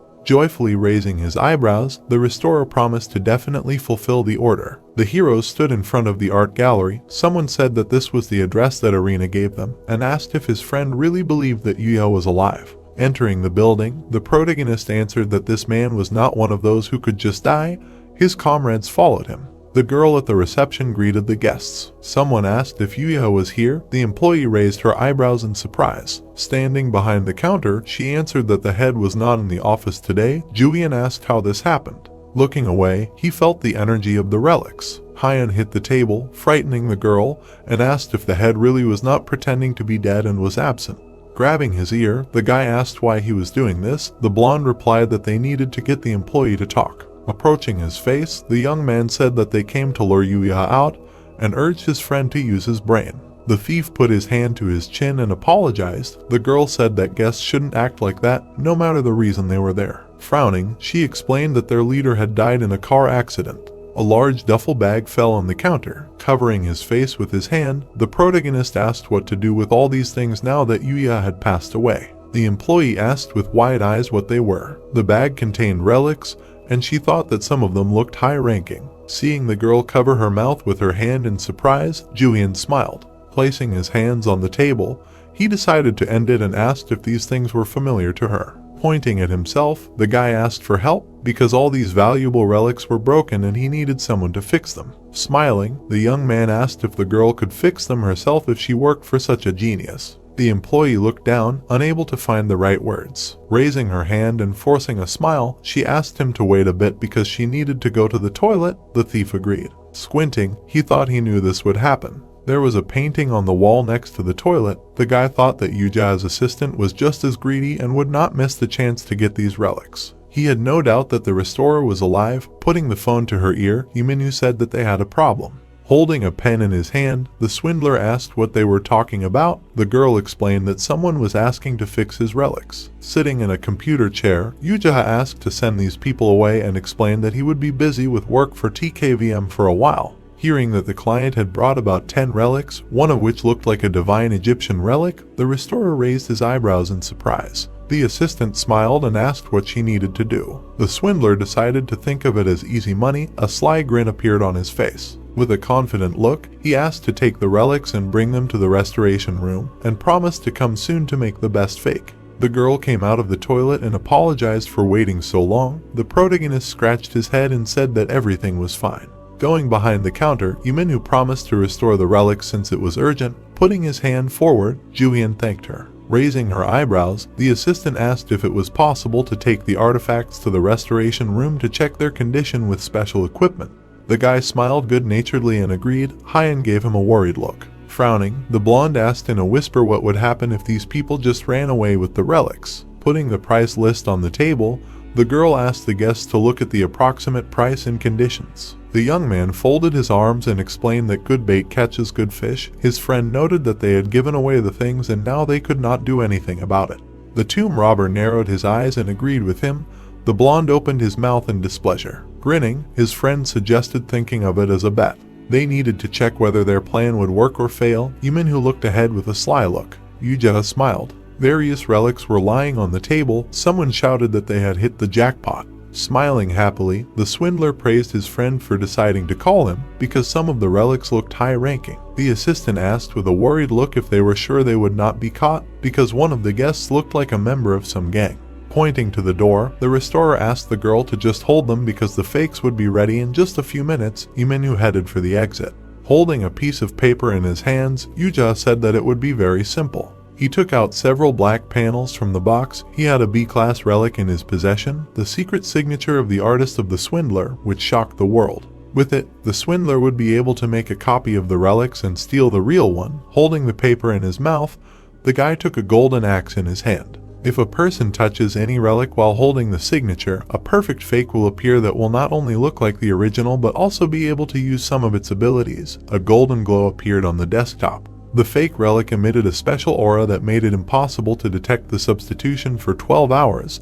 The protagonist was sitting on the couch reading a magazine with his friend. Looking at the price list, Hyun gritted his teeth in dissatisfaction and asked why the restoration was so expensive. Pointing at the paper, he added that one scratch costs 10 million won. Jooheon replied that it didn't matter because they weren't going to pay anyway. Jooheon put her bag on the table and apologized for the long wait. Going to the counter, the guy replied that it was nothing to worry about and asked how the restoration was going. The girl frowned in disappointment and said that the relics were too damaged to be repaired. They were almost completely destroyed, and the young man opened the sports bag. He squinted and asked if it was true. The next moment, the thief threw the bag off the table, and the relics fell to the floor. The protagonist frowned angrily and asked what happened, and Hyun asked in fear what his friend was doing. Gritting his teeth, Jooheon said that the girl had shamelessly replaced his relics with fakes. Jooheon covered her body with her hands in fear, and the guy asked what he should do with her now. She pursed her lips in horror. Pointing at the door, the assistant apologized and said that the real relics were in the room, and the heroes looked away. The girl tried to justify herself and asked for mercy, putting her ear to the door, and Jooheon wondered how the guest could tell the difference between a fake and a fake. He decided to get out of here as soon as possible, but the door opened in front of his nose. The restorer fell to the floor. The young man put his hand to his forehead in pain. The heroes entered the office, declaring that they had caught the swindler. The guy threw a rope forward and ordered it to tie up the swindler. While the rope was wrapping around his body, Jooheon asked in shock if the guest really had any more relics. The rope completely immobilized his body. The voice expressed a desire to play. The protagonist asked where his things were. The restorer, opening his mouth in fear, said that he had put them in the safe and asked to release him immediately. Jooheon glanced at the iron box in the corner. crouching down by the safe, he said that first he needed to take his relics. The rope lifted the swindler's body into the air. Frowning furiously, Jooheon asked how the stranger knew his password and guessed that the guest had come here specifically to do all this. The guy took the relics from the safe. Picking up the bag, the young man said it didn't matter because the swindler was the one who made the mistake. Squinting, the tomb robber thought that his old acquaintance had hit rock bottom too soon. This man had been different before. Writhing in an attempt to free himself, the restorer frowned menacingly and ordered him to be untied. The artists were painting on easels. Jooheon was living an ordinary life, having entered a famous school in America to learn painting. Brushes were scattered on the floor. Paint was spilled. The young man had lost his painting style, which he had developed on his own because his own teacher had stolen it. Richard grinned slyly. This man had become a world-famous artist thanks to the painting style he had stolen. Protests were pointless because people thought the student was just jealous of his teacher. Everyone turned away from the shocked Jooheon. The guy was drawing something with a pencil. Since then he changed and began to use his talent to deceive people. Then he was found by the relic with which the artist managed to rise. The swindler was holding the signature in his hands. Looking at the writhing restorer, the main character thought that he could have come to an agreement with him if his moral state allowed, but now it was impossible to convince him of anything. Opening his mouth wide, the swindler asked what went wrong, because the client had to buy into it. Imagining how the thread of patience snapped, Jooheon lowered the corners of his lips and thought that he would never be able to convince his old friend. Showing him a pen, the guy asked if Jooheon knew what kind of relic it was. The pen of the young Shakespeare allowed any written thing to materialize. The young man began to write something in a notebook. The swindler asked what they wanted to do with him. The restorer closed his eyes. In the notebook it was written that he was tormented by terrible pain. Hearing that the source of the pain was between his legs, everyone in the room furrowed their brows in disgust. The tied-up swindler began to squirm even more, trying to free himself. He promised to do anything in exchange for sparing his life and not taking payment for it. The thief smiled, realizing that his relic was working properly. Looking at Yui's face, the protagonist offered to make a deal with him in exchange for a quiet life. In the signature section, the word slave was written. Lying on the floor and sobbing, the swindler realized that the deal would make him a slave. Smirking, Jooheon replied that this was too big a word. Putting his hand out to the side, he suggested calling it an exclusive contract. Getting up from the floor, the artist said that they were the same thing. Sitting on the floor, the restorer said that this was a slave contract, because according to its terms, he had to provide free service at any time, could not take other orders, and had no right to meddle in other people's affairs. Jooheon asked what it meant that for failure to fulfill the contract, the Code of Hammurabi would take revenge on him. The guy answered that his comrades could answer this question. The guys shyly knitted their brows. The swindler gritted his teeth, frowning. The young man asked to read the contract to the end and said that the payment for signing it was $6 million.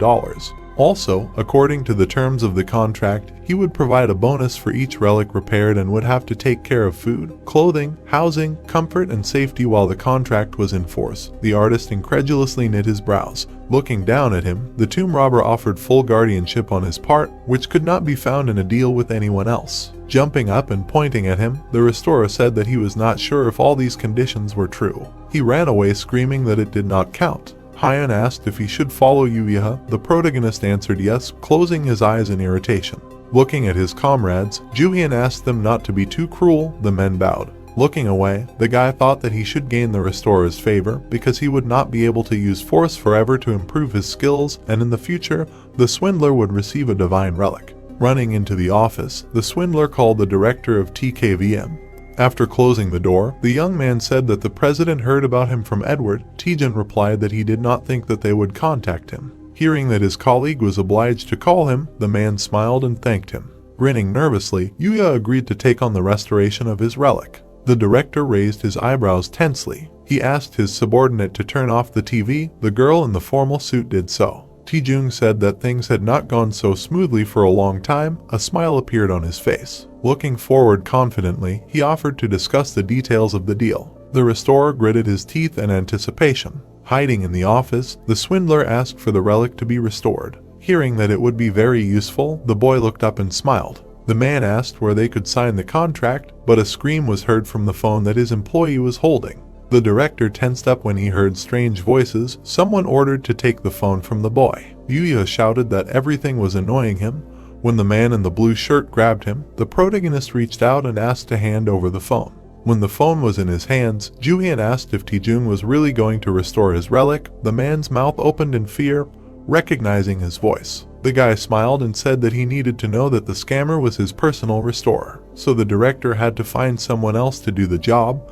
The company employee sweated while holding the phone in his hands. Gritting his teeth, Taejun cursed at his enemy. Jumping up, he asked why this guy always bothered him. The employee threw the phone in the air out of surprise. Spreading his arms out to the sides, Yuja asked what was going on. The Tomb Raider asked if the artist really knew who he was dealing with and wanted to join the TKVM. The scammer bared his teeth in disbelief. Throwing a menacing look at him, the protagonist suggested that he think about his decision because Taejun was a terrible person. With his hands in his pockets, the boy offered to join him. The boy fell to his knees and said that he was literally being forced to do so. Frowning angrily, he shouted that he was confident in his choice and that the man in front of him was just a blackmailer. Looking at him, Jooheon thought that he needed to do something. Picking up a chair, the boy offered to sit down and calmly discuss everything. Sitting on the chair and pointing a finger at the interlocutor, the young man offered him to join his team, to become his partner and restore his relics. Sitting on the floor, Yuja looked up at him and asked what was going on here. He shouted that it did not change anything. Looking at him from under his brows, the protagonist said that the swindler was too suspicious of him. Picking up the notebook from the floor, Jooheon explained that he had no choice. Opening the notebook, the guy read that the student had incredible talent. Showing the notebook, he added that the artist had become a scammer who sold fake paintings. The restorer asked him with his mouth wide open where he got this information from. Looking at the notebook, the young man added that he could not forge other people's works, unlike him. Hearing that the fake works belonged to the world-famous artist Richard, the boy furrowed his brows furiously. He jumped to his feet and rushed forward. Swinging his fist, Yuja declared that this was complete nonsense. The artist explained that Richard was the one imitating his works.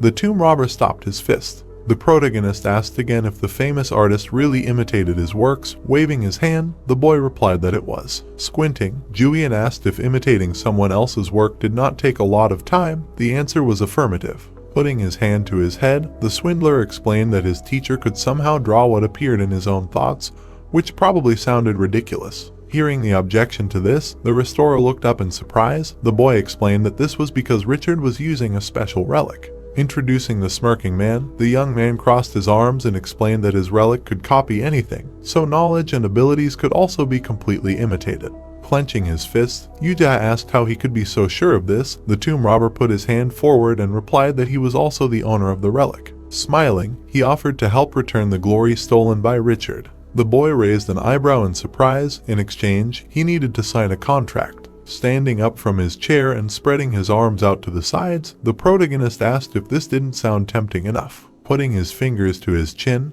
the swindler thought about the stolen glory. Smiling, Jooheon thought that it was impossible to refuse. But the restorer suddenly put his hand in front of his face. He asked for some time to think it over. Crossing his arms over his chest, the guy asked if he really wanted something else. The young man smirked and said he was the only one who could do something like that. Asking if he was really going to meet Taejun, the scammer staggered and said he wasn't going to do that. Shouting that he could do whatever he wanted, the guy threw the phone at him. Placing his hand on the back of the chair, the protagonist said that comparing them was insulting, adding that he respected his future partner's choice anyway. Yuja countered that everything was not as it seemed. A necklace flew into his face next. With a sly grin, Jooheon explained that it was a martial arts relic that could help him in the future. The scammer gritted his teeth and clutched the necklace in his hand. The sun's rays were shining through the windows of the building. The boy knew that in this situation, going to TKVM was 100 times more profitable, so the boy would definitely meet him. The restorer stood in front of the desk, his hands clasped behind his back. Taejun asked what his conditions were. Frowning, the boy asked if he knew Richard's name. Smiling, the man replied that he couldn't help but know the world-famous artist, and asked what was wrong with him. Looking at him with concern, the swindler explained that this man was using the relic to steal his ideas and profit from it. Hearing that the condition of the deal was to reveal the truth about Richard's works, the director's mouth fell open in amazement. Hearing the booming laughter, Yuja raised his eyebrows in shock. Grinning, Taejun wondered about the correctness of his choice. His employee dialed someone's number on the phone. The man called Richard and told him about an interesting story he had heard. The restorer gaped in confusion. His glassy eyes widened. The reason the protagonist let him go was because his request would be ignored, because the old man would definitely prefer to maintain a good relationship with the artist. Their relationship was far from simple. The men clinked glasses. They would become two of the main members of the Pandora organization that would be created soon. The director of the TKVM handed over the phone and turned on the speakerphone. Richard asked if his student really wanted to die and hoped that someone would fulfill his wish. Yuja's tense face was covered in sweat. The man grinned and said that he would sort it out. Hearing that they had a great relationship, the boy leaned forward and clenched his teeth angrily. Turning away, he shouted that he would never have come here if he had known that everything would turn out like this. Taejin grinned and asked him to wait. Squinting, he asked if the restorer had really been sent here by the protagonist. The girl grabbed the swindler by the neck. Looking down at him, the director said that Jooheon would not go anywhere until he fixed his relic. On all fours, the boy shouted that this was a real kidnapping. Remembering the relic, he put his hand in his hoodie pocket. Extending the necklace forward, the restorer shouted that it was time for the old man to get what he deserved. The company employees looked at him questioningly. Nothing happened. The director's subordinates approached the swindler. They swung their legs to hit the enemy. The swindler opened his mouth in shock, realizing that the relic was useless. Deciding that his actions could rid the boy of doubts, the protagonist burst into the office and threw the company employees away from his future partner. Jooheon raised his eyebrows in amazement. Blood flowed from his nose. Jooheon looked at him and smiled, thinking that this would definitely convince the restorer to agree to the deal. Taejin loudly asked what was going on here. The boy looked at the employees lying on the floor in fear. The main character was standing next to him. Looking at the swindler, he said that he came to save him. The director of TKVM called out to his sworn enemy. Putting his plastered hand on the table, the man shouted that he was interrupted again. Looking in his direction, the guy said that they met again. Smiling, he explained that he did not want to arrange a showdown because his relics were broken, and he only came to take the artist from here. The defeated employees sat on the floor, menacingly looking at their opponent. The boss ordered them to get up on their feet and not let the enemies escape. Taking a pen in his hands, the young man decided to change his plans since that was what the company members wanted. Jooheon's eyes widened in shock. The staff stood up from the floor, running a pen over a notebook. The tomb robber decided to make them feel the pain of death and wrote a corresponding note on the paper, adding that the pain would pierce them in the place between their legs. Night fell. There was a cottage outside. Frowning, the restorer asked what he needed to do. Hyun was working on a houseplant. Holding a bag in his hand, the protagonist asked his new partner to restore his relics. The swindler shouted that this was beyond the pale. He explained that if he wanted to restore all these relics, then he needed a normal job. Axes, an Egyptian knife and other relics appeared in the air. Opening his mouth wide, Jooheon declared that this was a scam. Shaking out his bag, Jooheon sarcastically said that a swindler should not say such things. Angrily spreading his arms, the artist shouted that he hated this and that the person in front of him was younger than him. There was a blow. The boy, with his eyes flashing red and holding a clenched fist in the air, ordered to start work immediately. The boy replied that he understood everything. There was a mark from the fist on his cheek. Hearing that the relics needed to be restored within 3 days, his eyes widened in surprise. Leaning on his hands, the restorer explained that such work could not be done in 3 days. There was a bunch of artifacts in front of him. Frowning menacingly, Jooheon added that he needed at least a month. Looking at him, the young man grinned. Hyun and his comrade watched their conversation in fear. The tomb robber asked if it really took that long to restore the relics. The boy shouted that this was not an ordinary repair. Looking at the damaged artifacts, he explained that they looked like they were about to fall apart, so it would be very difficult to restore them. The artist trembled, holding an Egyptian statuette in his hand, when the protagonist accused him of lying. Jooheon crossed his arms over his chest and ordered them to do their best and asked if it was possible to fix them in a week. Lowering his head, the restorer said that he couldn't do it. Holding a golden axe in his hand, the boy suggested checking if it was possible to fix it several times faster. Standing up and squinting, Jooheon asked how it could be tested. Smiling, the young man decided to show him one way. Handing him a pen, he said that the relic couldn't repair itself and suggested that he use a special pen. Looking at the pen, the thief thought about what would happen if he used this B-rank relic from Korea. The boy asked not to talk nonsense. Picking up the relics from the floor, the restorer explained that if he failed, he would have to fix one relic for a whole month. Heading forward down the corridor, the protagonist asked what would happen if his plan worked. The swindler smirked and said that in that case he wouldn't have to pay. Jooheon looked back. The boy bared his teeth and his eyes sparkled as he said that he didn't ask for it. A blue haze appeared in front of the frightened swindler's face. The blue glow lit up the room as the boy worked with the axe. Clutching his head, Jooheon asked how he was able to maintain such a crazy speed. Raising the shining axe, the tomb robber said that he won the bet. Opening his mouth wide, the boy shouted that it was impossible. Holding his head in shock, he asked why he was able to repair relics so much better and wasn't it easier for him to do it himself. Handing him a pen, the protagonist asked him to check the relic. The relic trembled in fear, asking him to let it go. The boy explained that it wasn't him because they had a high affinity. Looking at the pen, the restorer realized that after using it, a lot of durability was spent. Putting his hand on his shoulder, Jooheon said that he couldn't do it as well as his friend. The con man said that he wasn't the kind of person that could be relied on. Grabbing his shoulders, the guy ordered him to just do what needed to be done. Jooheon bowed under the pressure and shouted that it was too annoying.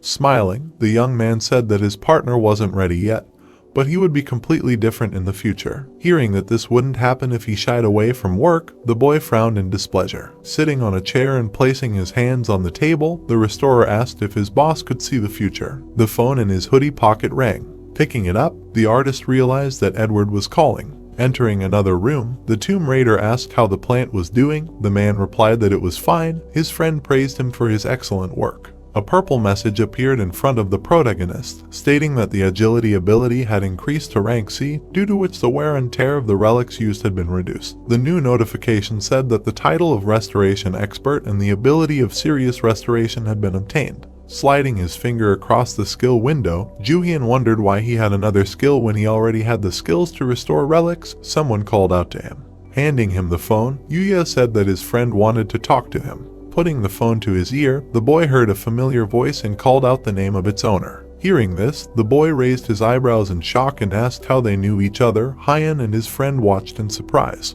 The headlights of the black car lit up. The young man mentally asked who did not know the King of Wealth, who was a British investor who had great influence in the relic market and acted as an intermediary between relic users. Sitting in the passenger seat with a cigar in his hands, Edward was surprised that he knew his name. Squinting, the tomb robber thought that this man had important information for which many people had shed blood. Putting his hand in his pocket and standing in the center of the room, he listened attentively to the interlocutor. The informant explained that he was interested in his talent and the ability to interfere with Taejeon and offered mutually beneficial cooperation. Hearing that he was not interested, the old man looked away and promised to make every effort so that the interlocutor did not have to regret.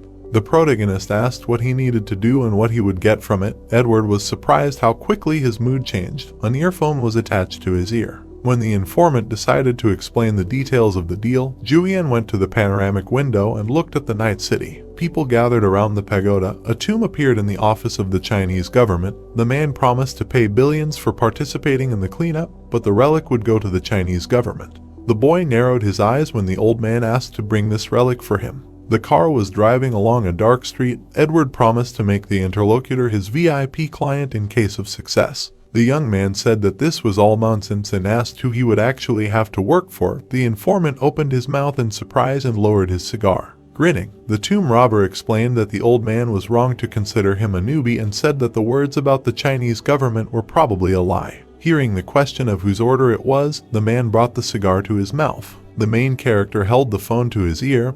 His interlocutor replied that this was not an ordinary request. Hearing that he was working with General Clark, Jooheon opened his mouth in amazement. A girl in a military uniform stood in the shadows. She was a relic researcher and a general of the US military with a formidable character and the title of the King of War. Thinking that he did not want to work for her, the boy narrowed his eyes and wanted to say something. But Edward interrupted him, saying that Kira wanted to collect maple relics. Hearing that maple relics would appear in the Chinese tomb, the young man raised his eyebrows. He realized that Kira had already taken possession of the relic maps that he himself needed. There were many maps on the table. Taking a cigar in his teeth, the old man asked if his interlocutor wanted to take on this case. A smile appeared on the guy's face. Grinning, the tomb robber agreed. A private jet flew over the night city. Someone said that he could not divulge information. Sitting at the table, Jooheon tensely leaned forward and asked why they suddenly went on a business trip. Holding a book in his hands, the protagonist replied that someone asked for it.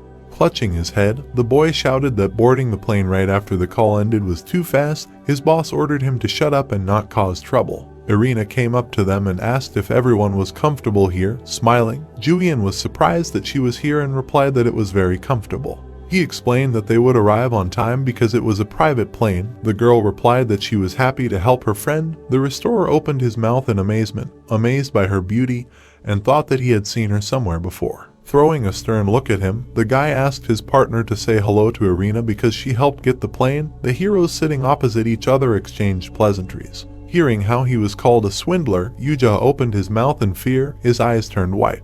The girl lowered the corners of her lips in confusion.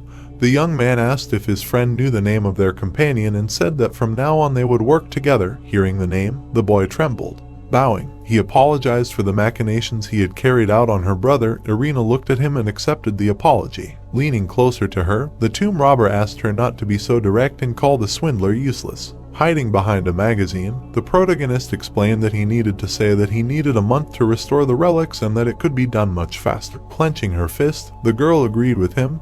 The artist burst into tears and asked them to stop bullying. Sternly knitting her eyebrows, Irina explained that this man was her important business partner, so the boy should help him in exchange for keeping the secret from George. Looking at her upset, Jooheon said that he understood everything. Putting the magazine on the table, Jooheon said that there was nothing difficult to do because the boy would simply help him solve the problem. Looking at his girlfriend, he explained that she needed to learn how to control her relic. The girl opened her mouth in surprise. A drop of sweat was running down her cheek. The problem was that there was a relic in her body that brought misfortune and which could not be removed. Smiling, the guy said that the only thing that could be done was to learn how to use this relic and control it.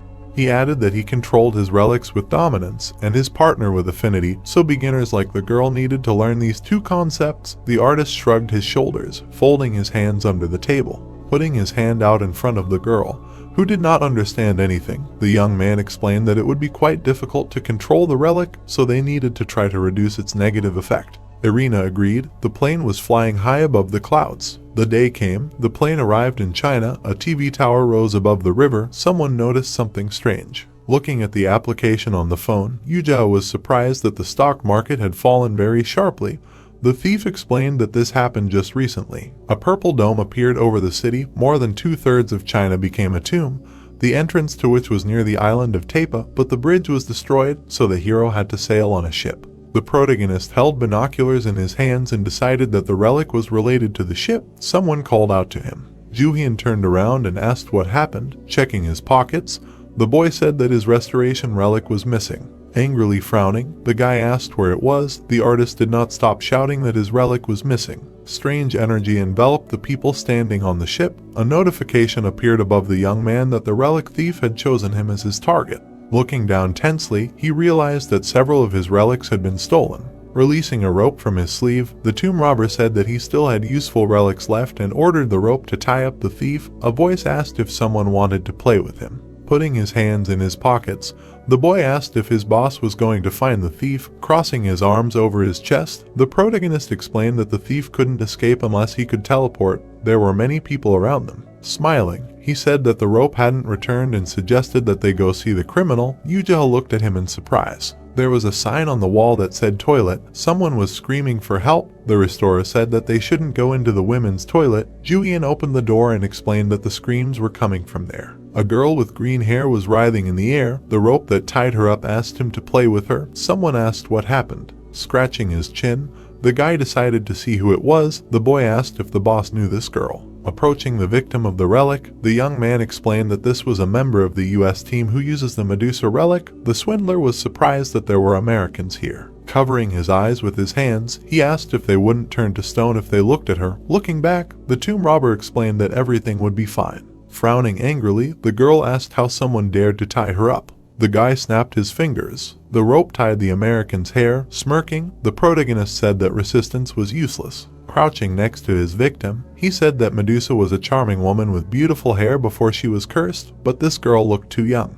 Jooheon narrowed his eyes and added that she had to be a mature woman to use the Medusa relic. Jooheon asked with a shocked open mouth if this was true. The Egyptian knife appeared in front of the tied-up victim. Bowing down in front of her, the boy explained that despite his youth, he was still a user of the relic who had to obey him in order to free herself. The owner of the relic ordered the rope to release the girl. The voice stated that he wanted to play some more. The boy frowned in displeasure as he watched what was happening. The American girl was sitting on the floor. The rope tied her hands. Kneeling in front of her, the boy expressed his confidence that she was not alone. The girl opened her mouth wide and replied that there were many people on her side. Answering the question of how many there were, the girl replied that they were all just students. Narrowing his eyes, the tomb robber realized that there were about 20 of them. The rope was wriggling in the air. It was clear that all the teams had gathered here. Someone asked what they should do next. Putting his hands in his pockets and walking up to his boss, Jooheon reminded him that the US had entrusted this job to Edward and asked how likely it was that everything he said was true. Looking down, the protagonist assumed that it didn't matter who would succeed because the US really wanted the relic, which made the Chinese team unable to make a decision.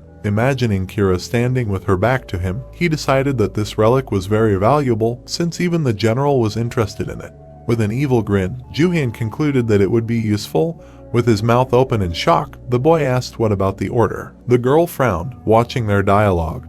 The guy said that he would give the Americans a duplicate. The restorer shouted that he would not participate in deceiving the US. A blow was heard, holding a smoking fist in front of him. The young man reminded that the first 5 pages of the contract stated that the artist must follow all orders, and that no point in the contract was negotiable. Sobbing in pain, Jooheon asked not to mention the contract again. Looking at the girl sitting on the floor, the tomb robber thanked her for the information and said that they had to go before uninvited guests arrived. Clutching the relic in his hand, he added that it would be difficult to let it go without restrictions. The boy asked the boss to wait a little. Raising his eyebrows in concern, the restorer said that he had not yet managed to fix this relic. Looking back and gritting his teeth, the protagonist said that he asked to do this in the first place because the Hammurabi code was broken. He was left with only one option. The girl's eyes widened in fear when she saw the purple energy in front of her. Jooheon explained that it would hurt her a lot if she told anyone about what happened or used her relic. Turning away, he asked his friend to take all the stolen relics. The swindler agreed. Swinging his legs, the girl insulted her offenders. The guy realized that he no longer had time to put it off. There was a tall tower next to the skyscrapers. The heroes walked along the road. Jooheon said that they were already at the entrance to the tomb, but they did not have many restored relics, so this business would be very risky. Looking at him angrily, the young man reminded that there was a way to fix the relics much faster. Hearing that they did not know whether Team America was here, the boy clenched his teeth warily. He asked if they were going to enter the tomb empty-handed, and with a wide smile the robber said it was better than missing out on the relics that were lying right under their noses. Walking along the road, the guy expressed his confidence that they would cope. Clutching his head, the restorer decided that his boss was just joking. Under the shadow of the trees, an armored building was hidden. Someone loudly asked how the girl managed to lose all the relics. Linda frowned and asked her colleague to calm down, because you can't be so rude to a child. Menacingly baring his teeth, Tom shouted that he made a huge mistake, taking her on the team. Clenching his fists, Vivian said that it was an accident. Putting his hands on his hips, the man said that the loss of all the team's relics was not an accident. The girl bowed and replied that she was not guilty of anything, because all the relics were stolen. Hearing this, the agents raised their eyebrows in shock. Covering her mouth with her hand, Vivian realized that she had let it slip. An image of the protagonist holding the relic appeared in her mind, telling her that it would hurt her badly if she told anyone what had happened. Thomas leaned over her and asked who had stolen the relics. Raising his fist to his chin, the girl replied that she had forgotten. The man insulted her and shouted that it made no sense. Linda squatted down. Looking into the eyes of her student, she asked her to be honest, because that was the only way to solve the problem. Blushing with embarrassment, Vivian agreed that they should work as a team. Clutching her dress in her hands, the girl said that it was 2 men. The agents looked at her carefully. Suddenly, sparks poured out of her eyes. The CIA agents watched in confusion as their student began to laugh. Lightning enveloped her body. Vivian clutched her stomach. Still laughing, Thomas shouted at her to stop fooling around and tell everything. Crying with laughter, the girl thought that the promised pain was more like a tickle, but despite the lack of pain, she could not help herself. The blue sky hung over the metropolis. Ships sailed on the water near the island of Tepa. Putting on a cap, Jooheon was indignant that he had to go to the tomb without a relic. The protagonist advised him to take things out of the bag, which may have something useful. Opening the backpack, the boy found nothing and thought that this was very bad. The voice was surprised that people sent such a large fleet. Hearing it, the restorer clenched his teeth in fear. The voice said that if they wanted to sail, they needed to have a good personality. The ship sailed on a dark sea. Seeing that the sky had darkened, the swindler asked what happened. His boss replied that they had entered the tomb.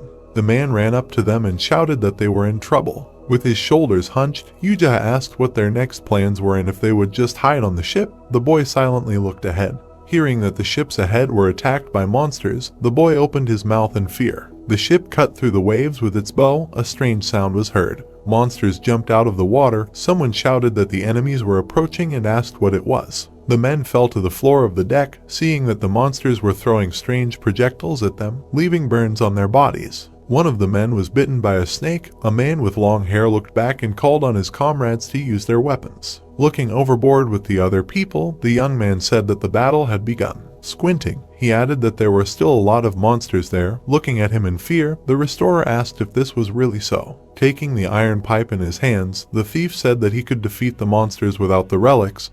His partner was glad that he did not have to worry about getting stuck in the tomb. The two ships collided with each other. Leaning on the wall, the protagonist realized that the captain was unable to control the equipment. Jooheon fearfully asked him to look at the monsters. The maddened people climbed from one side to the other. Seeing their burning eyes and bite marks, Jooheon realized that they were under the control of the monsters.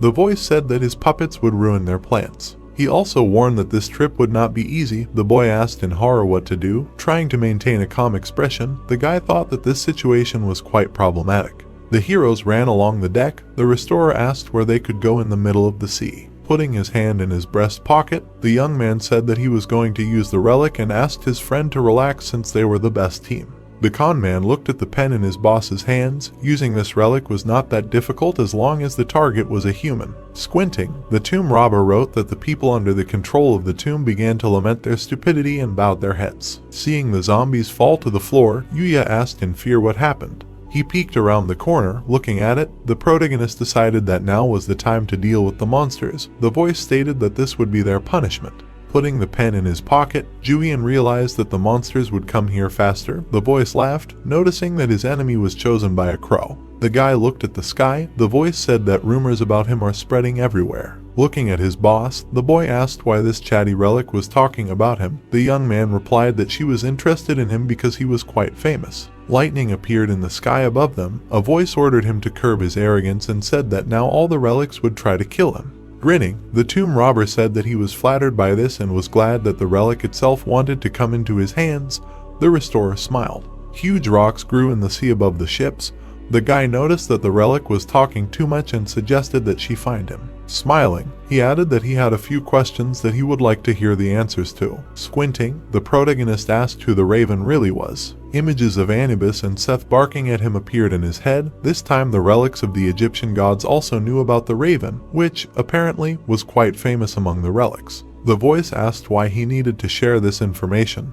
Looking into the void, Jooheon realized that the relic was going to act arrogantly. Adjusting his cap, he asked if it was because he forgot and said that the relic disappointed him. The voice shouted that it remembered everything and asked how dare someone insult his memory. Crossing his arms over his chest, the boy thought that it was too easy and asked for proof. The voice agreed. A purple lightning struck the water. Jooheon felt the waves tilt the ship. The boy covered his face with his hand, protecting himself from the sea water. The relic told him that before the raven disappeared in the distant past, it was highly respected for gaining the power of its victims by devouring them. The voice explained that the raven made a pact with humans and betrayed its kind. Due to the shaking, the boy fell to the floor along with the rest of the people. Sitting on the deck, he was trying to catch his breath.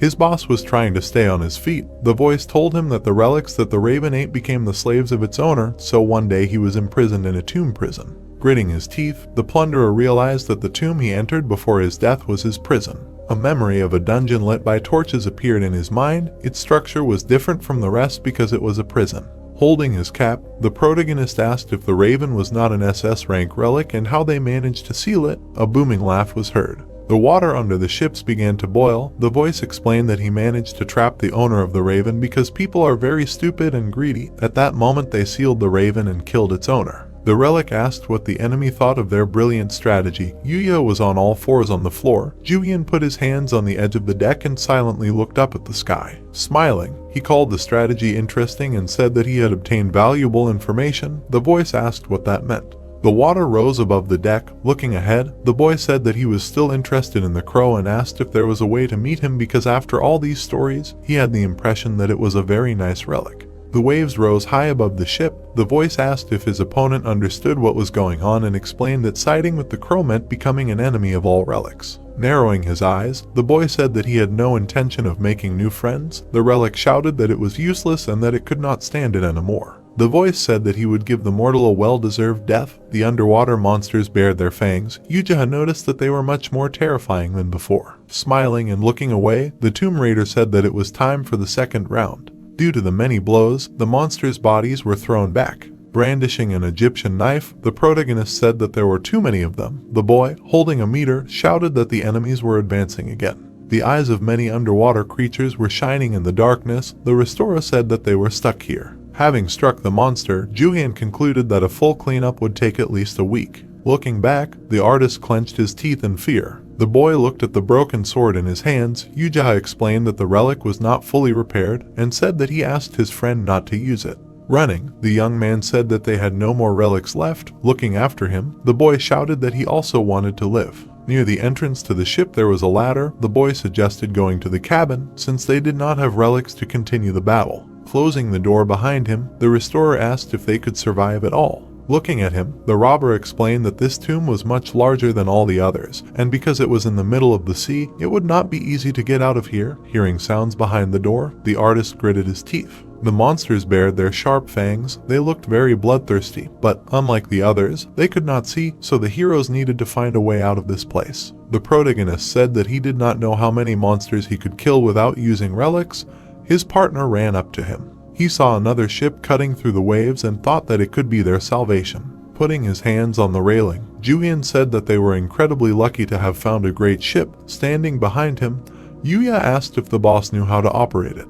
The two ships sailed close enough to each other. The man on the deck shouted that this was the thief. Thomas put his finger forward and asked if this was the man who stole their relics. Vivian, standing behind the agents, covered her mouth with her hands. Smiling, the guy realized that the owners of the relics from America had sailed here with her. The boy raised his eyebrows in surprise. Being on different ships, the heroes looked at each other. The young man called on the Americans to come down, otherwise he would come to them. Confidently squinting, the tomb robber asked if the man in front of him was a good man. Looking forward, the guy said that he would fight them and asked his friend to find a ship. The artist took the rope in his hands and agreed. The relic offered to play. Jumping onto the deck in front of the enemy, Thomas asked how someone dared to steal their relics. Taking an iron pipe in his hands and throwing off a life jacket, the man said that he would take them back. The main character asked who he was going to defeat.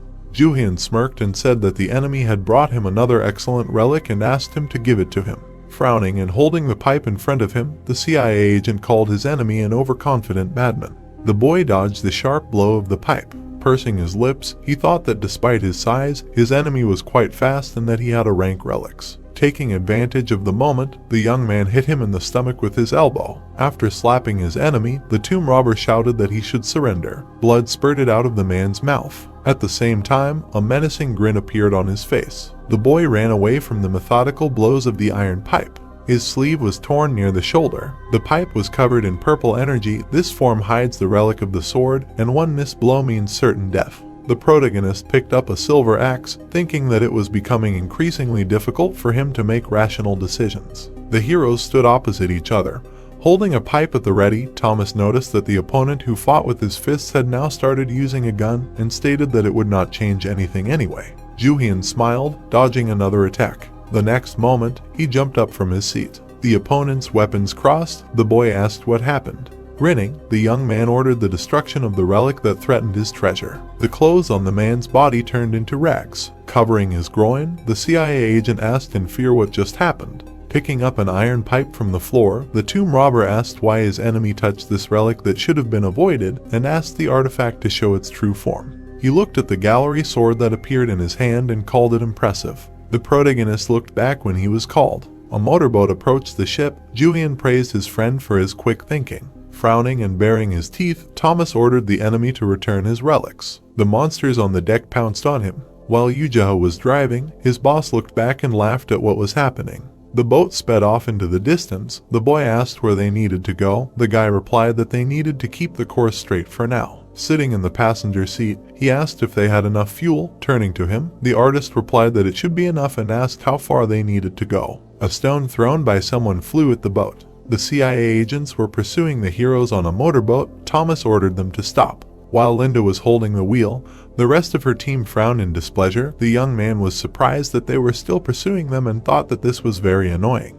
Deciding to try something, he smiled and sent the rope forward. Wanting to play with the man, the rope wrapped around the shocked woman's hand. Its owner ordered to throw it into the sea. The rope threw Linda's body into the air. Her comrades screamed in fear. Splashes of water rose above the sea. Looking back, the tomb robber said that the Americans should save her as soon as possible, because soon there will be groups of monsters looking for him.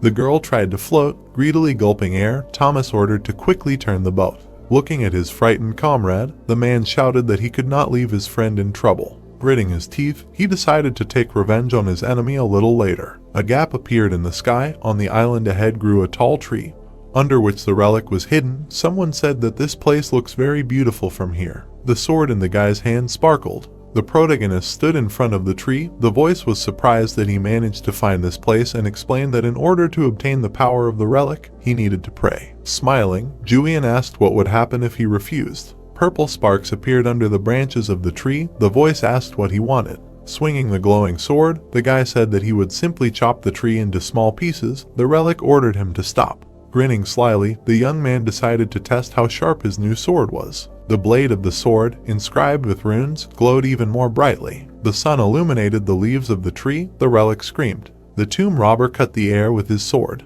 The trunk of the tree was cut at the very base. The voice understood what his enemy meant. The trunk fell to the ground with a crash. A purple glow appeared in front of the protagonist. A canvas with a world map appeared in the air. The notice said that this was the purgatory of the Western Sea Route. After rolling up the tapestry, Jooheon decided to try to subdue this relic. Yoo looked at it in surprise. A man in a medieval costume bowed before the emperor. The western ship Chubo, which had collected a large amount of treasure from the west, appeared at the will of Emperor Ming and immediately sailed to the South Sea. The flotilla went to meet the sun. In total, there were more than 60 ships that went along this route, skirting southern Asia, India, and Africa. They soon returned to Emperor Ming with a large amount of treasure. Looking at his friend, the boy asked to immediately repair the relic, which could be very useful. Bursting into tears, the boy asked for a little time. The motorboat sailed on the sea. The young man asked the relic to close the tomb. He smirked and wondered if they should trick the US agents. The area of Macau, the lights illuminated the city at night. Standing with a can of soda in his hands, the tomb robber asked how long it would take to make a copy of the relic. Spreading the map on the table, the restorer said that he would soon finish without his grumbling. Looking at his boss, he asked if people would definitely not recognize the fake and said that it was too risky. Pointing to the map with his hands, the swindler asked why they should do this if they could just give the original and get the money. Worriedly clenching her hand into a fist, Irina agreed with him, adding that this plan would only create new enemies for themselves. Looking at his friend standing next to him, the protagonist said that he was not going to give the map because it would help to solve her problem. Smiling, he asked the girl to put her hand on the map. Irina looked at him questioningly. She obediently did as he asked, asking the relic to show them the way. The map sparkled. The continents depicted on it lit up. Jooheon said that these paths lead to ancient tombs in the north. The heroes watched as sparks jumped across the surface of the map. The boy realized that it worked. The map showed sea routes. The heroes needed to go to Turkey to solve urgent problems. Smiling, the young man explained that the map was needed to obtain such information and therefore would be useful to them in the future. Irina cast a surprised look at him. He looked back when Jooheon reminded him that his fake would only last for a while. Frowning, the boy asked why they should deceive Kira in particular and if the boss was not afraid of being wiped off the face of the earth. Putting his hands on his belt, the tomb robber said that this woman had her own hidden motives. The restorer opened his mouth in fear. Introducing the girl surrounded by maps, the guy said that she wanted to monopolize the relics and was ready to go even to those tombs that were very far from America in order to achieve her goals. There was a world map on the table. The US general was looking for Columbus's map, which could detect where the tombs and relics would appear. Kira loomed over the globe with glee. A huge part of the planet's territory was already under her control, so the heroes had to go to Turkey, although the general had probably already collected all the information about them. Hearing that they had already become her targets, Irina raised her eyebrows in fear. Turning to her, the protagonist put his hand forward and said that no one had a relic like his friend's artifact, which made her unique. Looking down, he added that she had a very powerful relic that must be used with extreme caution, since it was a parasite and it was impossible to get rid of it. Hearing that the relic was obliged to obey its owner and that otherwise the opposite subordination would occur, the girl fearfully raised her hand to her chin. Lowering eyebrows, Jooheon wondered if there was a way to control her in the past and why his friend would turn into such a terrifying creature in the future. Placing his hand on his chest, The boy promised to make sure nothing bad happened and thought to himself that this time the power of the goddess of misfortune will never exist. The girl smiled and thanked him. Taking the can from the table, the boy said that their plan should work and that it would be easy. Raising the can to his mouth, the Tomb Raider stated that the key to success was somewhere in Macau and asked if they would accept the deal. The team members watched him. Taking a sip, the protagonist decided to explain Plan B in case Plan A didn't work. With a stern frown, Jooheon asked what his boss was going to do. Smiling, Jooheon said that he was going to destroy the map so that Kira wouldn't get it. Clutching his head, the boy asked why his plans were always so reckless. Taking another sip, the boy asked him to shut up and finish his job quickly. He smirked and thought that it was quite nice to have such a partner, but sometimes he wanted to hit him. The metropolis was shining with multicolored lights. People gathered in the CIA hotel. The man crossed his arms over his chest and asked why the squad could not get the necessary relic. The man frowned and shouted that the artifact was stolen. His subordinates lowered their heads, folding their hands behind their backs. Baring his teeth, the blonde said that agents Linda and Thomas were captured by a team of tomb robbers from China. The guy in the cap frowned, saying that they were attacked completely unexpectedly. His colleague widened his eyes and said that there was no data on such a talented person in their database. Frowning menacingly, the man asked if it was really the fault of the central administration that they were not given information about this person. The answer was negative. The employee approached him from behind and said that the general wanted to talk to him. The blonde shook his head, saying that his team had made a big mistake. Kira's face appeared on the screen, covered in ripples. She asked why her colleague's face looked so upset. The man looked at her tensely. The girl asked him to calm down because she already had the relics. Approaching the screen, the soldier asked how this was possible and asked for an explanation. His body was covered in sweat. The general said that she hired someone else to make everything work perfectly and to have the whole world in the hands of the CIA. Smirking, she explained that she turned to Edward for help and that she would soon make a deal with him. Sternly knitting her eyebrows, Kira asked if her subordinate should teach a lesson to the intruder who defeated his squad in the tomb. In front of the screen there were many CIA agents. The girl smirked and said that she was very interested in such talented people. Her body was covered in a red haze. The sun was shining brightly above the Grand Hotel. Once the fake was completed, it was given to Edward and then to Kira. Then nothing happened. Probably the general had not yet realized that it was a fake. The protagonist was standing by the panoramic window. He watched as Jooheon worked hard with his brush. Now they had time to repair the relics, and the rest of the strongest artifacts were completely restored. Jooheon watched as Irina practiced using her relic. Lightning flickered everywhere. At first the training was difficult, but over time, everything began to improve. Edward provided the heroes with expensive accommodations and food. They were treated like VIPs. All this will disappear as soon as the informant finds out about the fake. The heroes were sitting at a luxuriously set table. It was time for the full enjoyment. The guy brought a piece of meat impaled on a fork to his mouth. The sky turned yellow. Someone screamed. Pointing the gun in front of him, Edward asked what kind of object was given to him and shouted that he was fired because of it. Spreading his arms, the young man said that he was pleased to meet him because this was their first meeting. Without lowering the gun, the informant asked him to get closer to the matter. Jooheon watched what was happening in fear. The thief replied that he gave what was required of him. Frowning angrily, the old man asked why they wanted to deceive him. Realizing that the truth was revealed, the guy raised his hands and asked the man to calm down because he had no reason to betray his future partner. Edward put his hand to his forehead and asked what was wrong with him. Smiling, the protagonist asked what happened. Hearing that the relic was missing and that Kira threatened to kill the informant, the boy covered his mouth with his hand in shock. Looking at the other man, Jooheon asked if the relic was destroyed because it was misused. The man replied that it was impossible to use at all. Thinking that the fake relics did not have the properties of the original, the boy smiled. The old man said that in addition to the lost relic, there was an even more serious problem. Holding a gun in his hands, he explained that the people near the relic disappeared along with it, and that among them was the Prime Minister of England. With his mouth wide open, Jooheon asked why this happened to the Prime Minister. Edward closed his eyes and explained that it happened when they had a secret meeting with the general. Putting his hand with the gun to his head, the informant said that because of this, his life is now in Kira's hands. Looking at his boss, the boy asked what they should do now. A malicious grin appeared on the young man's face. Coming closer to him, the restorer asked him in a whisper why he was laughing and wasn't it bad that the Prime Minister of England had disappeared. Looking at him, the tomb robber replied that this was a great opportunity. Kira was currently in a lot of trouble because of the current situation, so they should take this chance and deceive her. The artist frowned in disbelief. He looked at his boss, not understanding what was on his mind. The protagonist took a step forward, intending to show him how to do business. Walking up to the old man, Jooheon put his hands in his pockets and asked him to relax. Hearing that his partner needed to contact Kira, the man raised his eyebrows in shock. Lowering his head, Edward replied that calling at such a late hour would only make things worse. Smiling, the guy thought that he just didn't want to mess with the general. Sternly frowning, he explained that he was not going to make excuses to her and that now was the time to settle the situation.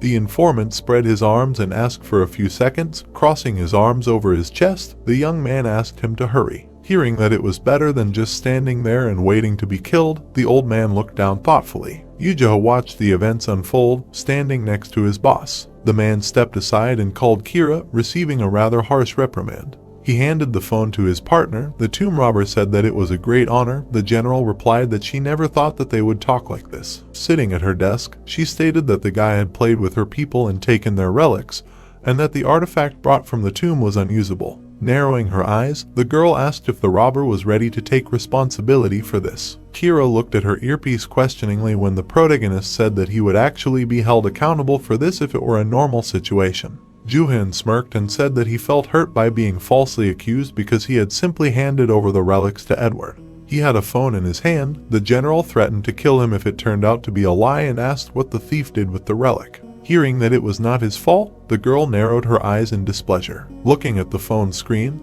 the guy said that he contacted her to help because he knew what happened to the Prime Minister of England.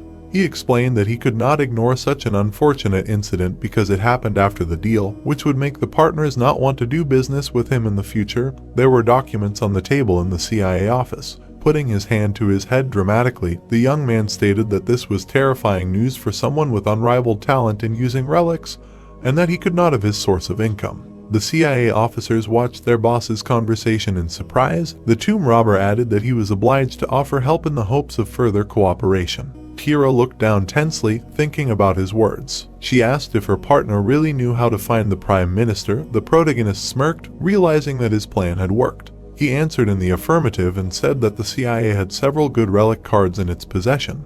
Edward and Jooheon stood nearby and watched the events. Confidently knitting his eyebrows, the boy replied that he would not be able to advance further if he used conventional methods, so he needed to use the hidden powers of these cards to find the Prime Minister. A smirk appeared on his face.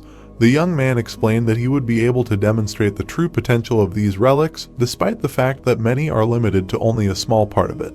Edward and Jooheon widened their eyes in shock. Looking sternly at them, the tomb robber wondered why they were falling for his words. The boy whispered that he was a fraud. Grinning, Kira asked if her partner would be able to use the hidden powers of the relics. Realizing that they believed him, the protagonist looked at his phone and explained that this was how he managed to hide from her all this time. Smiling, he waited for an answer to his question. The general looked down silently. The phone screen lit up. The girl agreed and gave permission to use her relics, but only on her terms. Putting her hands on the table, she stated that the meeting would take place in the place she designated and that the partner was required to come without any relics, and all his actions would be under the control of her people. Putting his hand in his pocket, Jooheon agreed. Edward and Jooheon stood next to him. The man called it incredible that someone managed to convince Kira. The boy handed him the phone and said that it was easy. Hearing that he could stay here and rest, the old man's eyes widened in surprise and thanked his partner. The boy pointed at himself and asked what about him. The boss replied that he could come with him if he wanted. Looking around, the young man asked him to fix the relics first. The restorer fell to the floor and cried. Purple notifications appeared in the air. One of them said that a new title of unrivaled swindler had been obtained. The robber looked at the sign in surprise, which said that he was doing fraud instead of tombs. He realized that the crow was watching him. New notifications said that his sociability had decreased and the success of deceiving relics had increased, and that he now had the opportunity to show off his bad boy aura. The protagonist waved his hand, ordering the artist to sit down to work and asking the old man to rest. Jooheon walked away dissatisfied. Edward wished his partner good luck. The sun rose over Hotel Nevada. Kira set a meeting place not far from the previous hotel. Confidently walking forward, Jooheon thought that a warrior cannot do without his weapon, so he had to shrink his relics and disguise them to take with him to the meeting. This had its drawbacks, because to maintain the relics in this state, he had to gradually spend energy. The heroes approached the glass doors of the hotel, intending to end everything as quickly as possible. The boy looked around and called the hotel luxurious. Looking ahead, the guy assumed that for a general it was quite natural. The hotel employee approached the shocked restorer and offered to help him. The young man standing next to him explained that she approached him because the artist looked confused, and, turning to the employee, said that everything was fine and that they had a business meeting. The guy wished her a good day. The girl smiled and wished him the same. Two men in formal suits appeared in the lobby, who were supposed to accompany the heroes. Approaching them, the brunette decided to verify their identities. The tomb robber confirmed his name, assuming that they were sent by the general. Smiling, he hoped that they would be led to the meeting place. Looking back, the employee asked the guests to follow him. The heroes went forward. The man was sitting in a chair with his back to the guests. Kira looked back and greeted them. Putting the documents on the table, she was surprised that such a person was able to follow orders because he did not have any signs of relics. Frowning, Jooheon whispered to him if people at that age could become generals. The protagonist assumed that she just put on good makeup and asked his friend to keep quiet.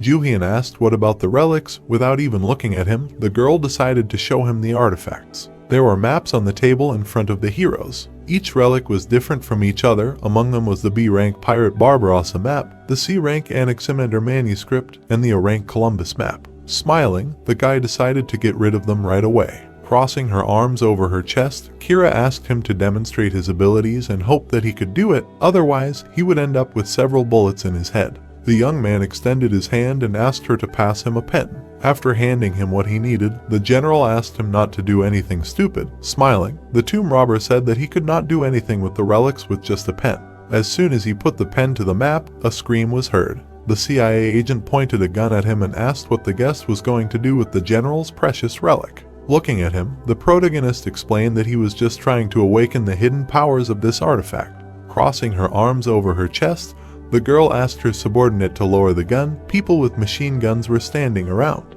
Looking down at her partner, she hoped that his plan would work. Jooheon looked at her with a smile and replied that he could be trusted. Runes appeared on the map. Someone asked what the guest was writing. Continuing to draw glyphs surrounded by people, the guy explained that these are called tomb hieroglyphs and that the relics have their own writing. Kira smiled and asked him how he knew so much about this language. The young man looked back and said that it was just a coincidence, and he thought to himself that he had an archaeological relic in the past. Looking at the map, he wondered what the raven was planning. Rectangles of runes appeared on the map. The tomb robber explained that now that the spell was ready, the hidden power would awaken. He raised his hand over the map. The general asked to show his ability. Holding his hand in the air, the protagonist thought that this was all a deception, because these inscriptions had nothing to do with finding the Prime Minister. Before coming here, Jooheon had already found out his location by using one of the relic maps.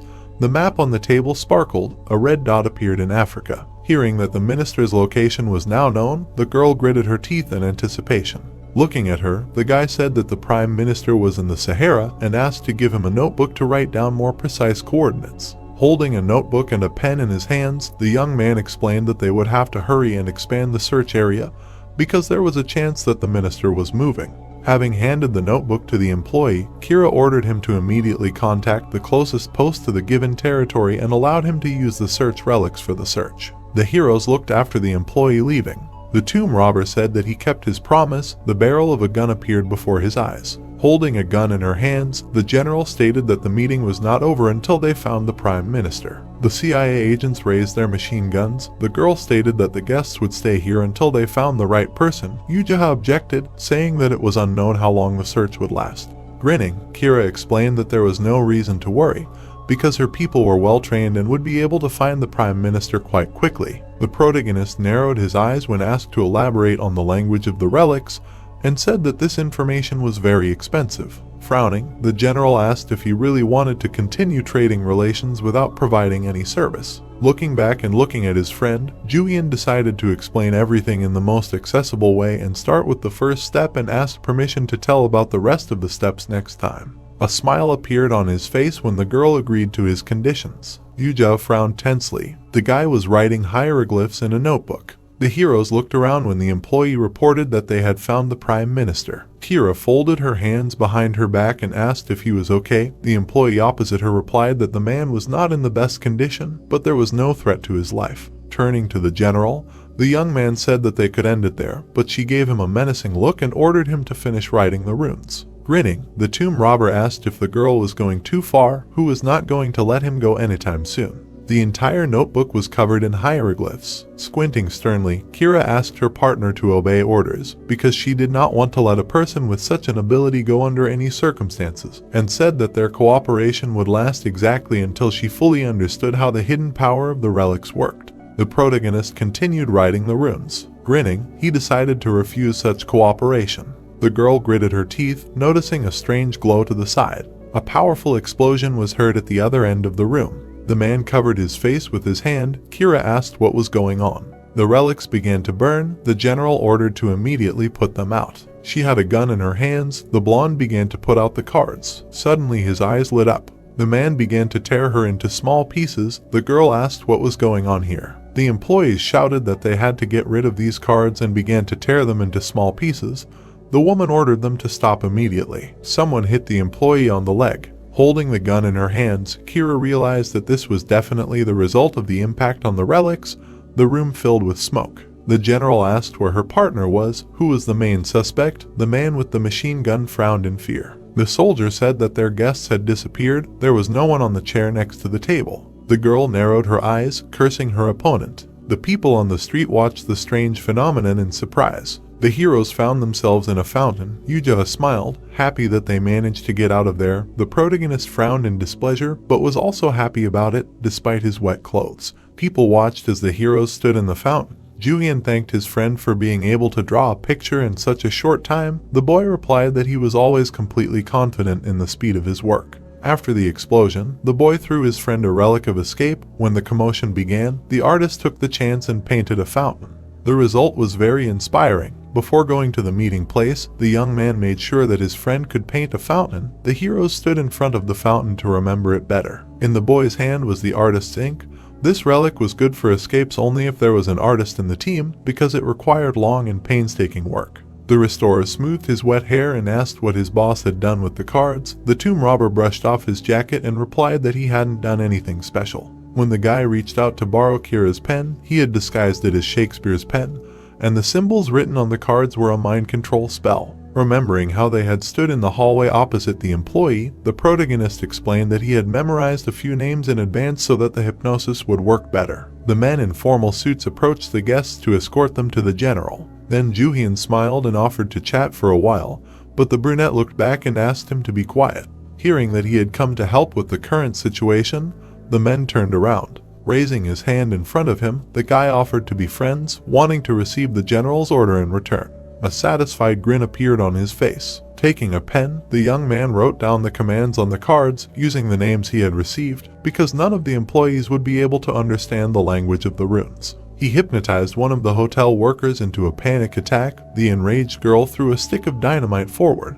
John and Jim saw a terrifying evil spirit in the relic cards and, believing that the general's life would be in danger, began to tear them to pieces. Jooheon raised his eyebrows in shock. Smiling, the tomb robber asked to call him amazing, because that is what he was. Turning around, the protagonist concluded that this woman would no longer be able to track them, so they had no choice but to go straight to Turkey. Black smoke mixed with ash was pouring out of the window of the house. Kira crossed her arms over her chest. Someone said that the connection had been established.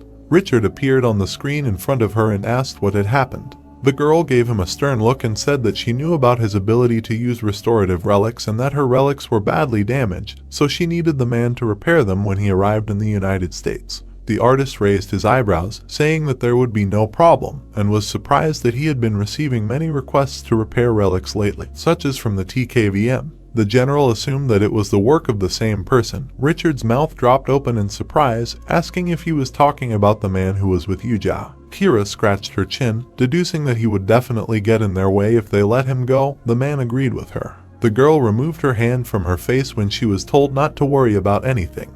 Grinning madly, the artist said that very soon Pandora would be launched and then ordinary people would not even be able to touch the relics. The man cut meat on a spit. The cook handed the kebab to the customer. Irina happily thanked him. Suddenly, her eyes widened. She asked if the seller had any problems. The man did not understand the question and asked if everything was okay. Having wished him a good day, the girl turned away and ran away. The seller looked after her with confusion. Central region of Turkey, Irina was walking down the street, holding a kebab in her hands. Opening the car door, she said that she took her friend a snack. She was thanked. The main character began to chew the kebab.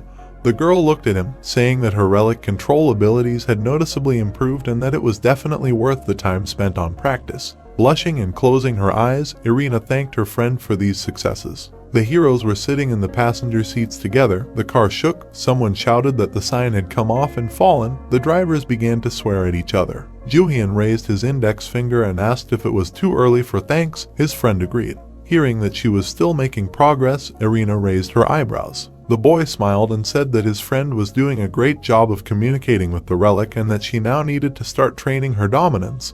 Jooheon looked at him in amazement. The car drove down an empty street. The boy said that their companion still had a long way to go to fully control her relic, so it would be enough for her to learn only the basics of communicating with relics. The young man frowned seriously and explained that her relic was a parasite, so his friend would have to master dominance perfectly to prevent the relic from causing damage to her body. Otherwise, she would not have to go through all this. Hearing that his boss believed that friendship with relics was useless, the restorer gritted his teeth in displeasure. Irina agreed with this statement. The heroes decided to finish their snack because they had to hurry. A beautiful mosque appeared ahead. Turkey, Cappadocia, a small town, was located in the mountains. The heroes got out of the car, holding binoculars in their hands. The tomb robber called what was happening strange. In front of them was a tomb. The guy did not understand why it did not collapse if the relic was inside the body of his girlfriend. Yusa noticed that another part of the tomb was destroyed, which was even stranger. The tomb was guarded by armed soldiers. The men in red berets were US Special Forces and worked under Kira's command. On the other side were Turkish soldiers holding machine guns, apparently working with the Americans now. Standing far from the tomb, the heroes concluded that they would not be able to slip through with such a level of security, especially since they did not even know where the entrance was. Smiling, the protagonist said that this did not mean that it was not there. Jooheon looked at him worriedly. His boss explained that he was not a tomb explorer, but a plunderer. The boy raised his eyebrows in confusion. Grinning widely, Jooheon decided to show one funny trick that plunderers usually use. Not far from the tomb were residential buildings. The heroes were standing in the toilet. The restorer put his hands in his pockets and asked why he was doing this here, opening his backpack. The guy said that it was not up to him. The artist and Irina watched in surprise as their friend explained that most often, a relic enclosed in a tomb would emit an aura that always had a weak point. In this case, it was right here. Taking out a sparkling artifact, the young man looked back and suggested breaking through the entrance to the tomb right here. The swindler leaned over and asked if there really were explosive relics. The tomb robber picked up the artifact and explained that it was not explosive. Looking back and looking at his friend, he explained that this was one of the relics that he managed to take from the child with Medusa. In his hands was the D-Rank Brothers Super Sweet Potato, which helped to silently emit gases. Jooheon opened his mouth in shock and shouted that this relic was absolutely useless. Looking at the potato, the protagonist said that this is exactly what it would be useful for in such a situation. Opening the purple window of the basic ability tomb study in front of him, Jooheon decided that he could use it to make a hole in the tomb's aura and enter it. And in order to increase the effect of the skill, he would have to destroy the relic. He asked his friends to cover their ears. The guys obeyed him, putting their hands to their ears. Lightning began to flash around the potato. The guy smirked and ordered it to explode because he needed some of its energy. The potato sparkled even more. The voice of the relic ordered it to stop this bullying right now because it was pierced by unbearable pain. The team members closed their eyes when a bright flash appeared in front of them. The soldiers standing guard saw a bright explosion in one of the nearby houses. The heroes removed their hands from their ears, seeing that the relic exploded. Spreading his arms, the young man warned that the tomb itself was not badly damaged. Jooheon noticed that a huge hole appeared on the floor of the toilet. Sitting on the edge of the cliff, the tomb robber explained that this was a very useful hole, as it led directly into the tomb. The heroes began to descend down the cave. The boy looked back, saying that he heard the soldiers' voices, and assumed that they understood everything. Without looking back, the protagonist said that everything was fine because there were many places to hide. Seeing a wall ahead, the restorer asked if they had reached a dead end. Putting his hand in his inner pocket, Jooheon decided that they would have to destroy more relics. A scream was heard. The soldiers crowded in front of the building. Someone said that the sound was coming from there and ordered his comrades to hurry. The heroes walked through a huge cave, tree roots hanging from the ceiling. Looking around, Jooheon realized that they actually managed to get inside the tomb. Looking back, the boy reminded them that he asked them to just trust him. Lighting the way with a torch, he asked to wait a few seconds because he needed to gather information about this tomb. The team members looked at each other worriedly. Running forward, the boy asked permission to go with the boss. Irina followed him. Moving forward, the young man agreed. The torchlight illuminated the runes written on the wall. Seeing them, the tomb robber squinted. Putting his hand on the wall, he called them quite interesting. Coming closer, the girl asked if her friend managed to find something. The guys raised their eyebrows in surprise when their leader said that this was the tomb of the relic of the hand of Midas and that it belonged to the relic parasitizing on Irina's body. Jooheon raised his hand and asked if they were talking about the story in which a man turned everything he touched into gold. In his opinion, there was no point in it because Irina only brings bad luck. Looking away, the protagonist recalled that at the end of the story, the golden hand turned into a posthumous failure for its owner and asked his friend to remember these last touches. In Greek mythology, Dionysus, the god of wine, promised to grant any wish of King Midas. This was a gesture of gratitude for saving one of his followers. Jooheon remembered a painting that told this story. Then Midas wished that everything he touched would turn into gold. Despite the fact that Dionysus considered this wish stupid, the god granted it. But the king's happiness did not last long. In another painting the guy remembered, Midas was sitting on the throne. Because of his ability he could not eat. Because the food turned into gold, then Midas began to pray for his life, and Dionysus gave him the opportunity to cancel his wish if the king purified himself in the PART1IITHE river. Squinting, the young man thought that if there was something here that fit the description, then there was an opportunity to get the relic. Deciding that this would give him a chance to get the artifact, the tomb robber turned around and said that he understood everything. Irina smiled and asked if it was true. As the protagonist wanted to tell his plan, a flash rushed in front of him. The heroes looked back, realizing that the soldiers were already approaching. Bullets sparkled in the air one after another. The men in red berets held machine guns in front of them and did not stop firing. Covering his head with his hands, Jooheon asked why they were able to shoot inside the tomb. Jooheon suggested that it was due to the fact that the tomb was damaged. The heroes ran deeper into the cave. Looking back, the guy asked if his girlfriend was okay. Irina raised her eyebrows and replied that she was fine. Thoughtfully looking ahead, the young man realized that his companion was already on the verge and that they could not continue on their way. He froze in place and closed his eyes. The boy turned around and asked why they stopped. The tomb robber looked down and asked his friends to move on. The blade of his sword flashed in his hand. The protagonist said that he would join them later once he had dealt with the enemy. He smirked and raised his flashing sword, shouting that he was not one to run away. Kira frowned and asked about the request for help from the Turkish tomb. The blonde girl worriedly informed them that the connection with their people had suddenly been cut off, and the messages they had received were quite disturbing. Kira put her hands on her hips when it became known that they had been informed that suspicious individuals had entered the tomb, 2 adult men and 1 woman. They seemed to be unarmed. The Akira aggressively shouted about why they would go there if they were unarmed, since they should at least have some relics. The girl became nervous when asked about the 2 men with relics. Kira became furious. Jooheon tells everyone to come to him with determination. The boy asks him to wait worriedly, wondering how he can deflect gunfire with his sword even if he has the relic. The soldiers start shooting after the order. Jooheon runs away and the people are told to follow him. The boy smiles, thinking that he will first attract their attention with the relic, then use the Hwarang sword to increase his speed and escape.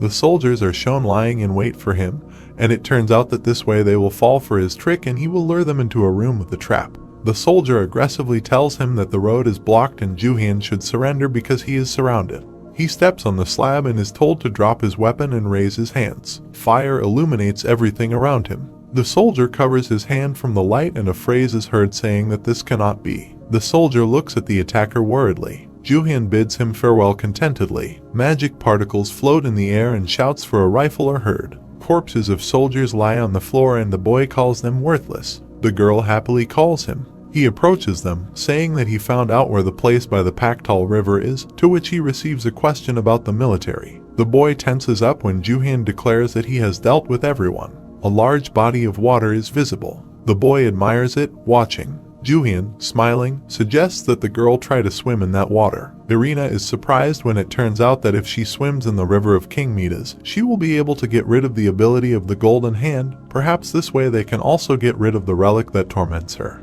The boy lowers his hand into the water. He happily says that there are no traps here and the girl does not need to be afraid, they will wait for her here. Irina awkwardly agrees. She folds her clothes. The girl cautiously enters the water. Jooheon worriedly asks if they can peek so openly, to which the boy thinks that something unexpected might happen.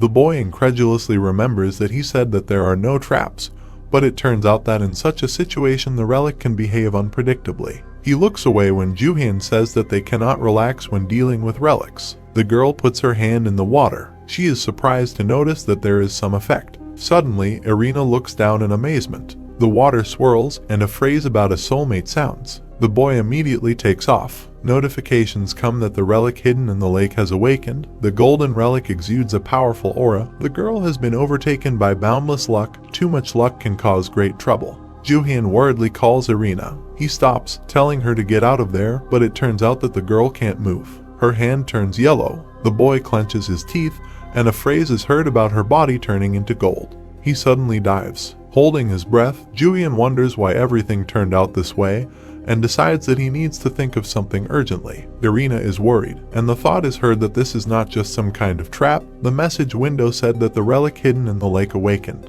The boy swims to Irina and asks if the relic of this tomb belongs to her and if there was another one here. The girl's body turns gold, and the thought is heard that the tomb did not disappear and all the traps were activated. This means that the relic was still here. Irina is surprised, and suddenly a voice is heard asking who it is, because he is going to bring back his brothers. The girl calls the boy worriedly. His hand becomes covered in gold, which she notices. Jooheon grits his teeth, wondering what to do since he can't feel his legs. They sink underwater, and a voice tells him to abandon the woman and get out of the water if he wants to live. It says that the voice could only kill her. Jooheon tries to breathe, and the stranger says that he will pull his brothers out of the girl's body. Irina weakly calls out to the boy, and the voice says that the lucky day has come when he found them. Smiling, Jooheon says that he thinks he understands. He seriously asks Irina if it seems strange that the stranger kept talking about some brothers, because if they think about it, it all fits. A statue appears, and a line is heard about how the relic of Midas was divided into two parts, one of them a golden hand, and the other a hand of ruin.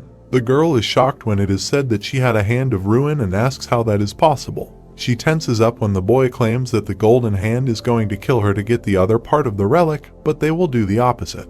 He smiles, deciding to make the golden hand her relic. Jooheon frowns, telling Irina to use her control power to remember her training, to replace her friendliness power with her control power. The girl clenches her teeth, trying, and the boy says that he will try his best too. If they combine their control power, they can deal with the stranger. Yuya covers her head from falling rocks. Magic swarms around and a voice asks what is happening, claiming that it hurts. Waves splash and a negative answer is heard. Irina frowns, telling him to give up. He can give up this useless resistance. Smiling, Jooheon remarks that he raised her well. Drops of water fly. The girl looks at him in surprise. The gold is coming off her hands, which she notices. Irina notices that the tattoo has changed, and it turns out that this is because her contract with the relic is now final. She looks at Jooheon, and he tells her that it is over. The power of gold and the power of ruin are now in balance. Irina smiles when it turns out that now the power of ruin will not get out of control. She can easily restrain it.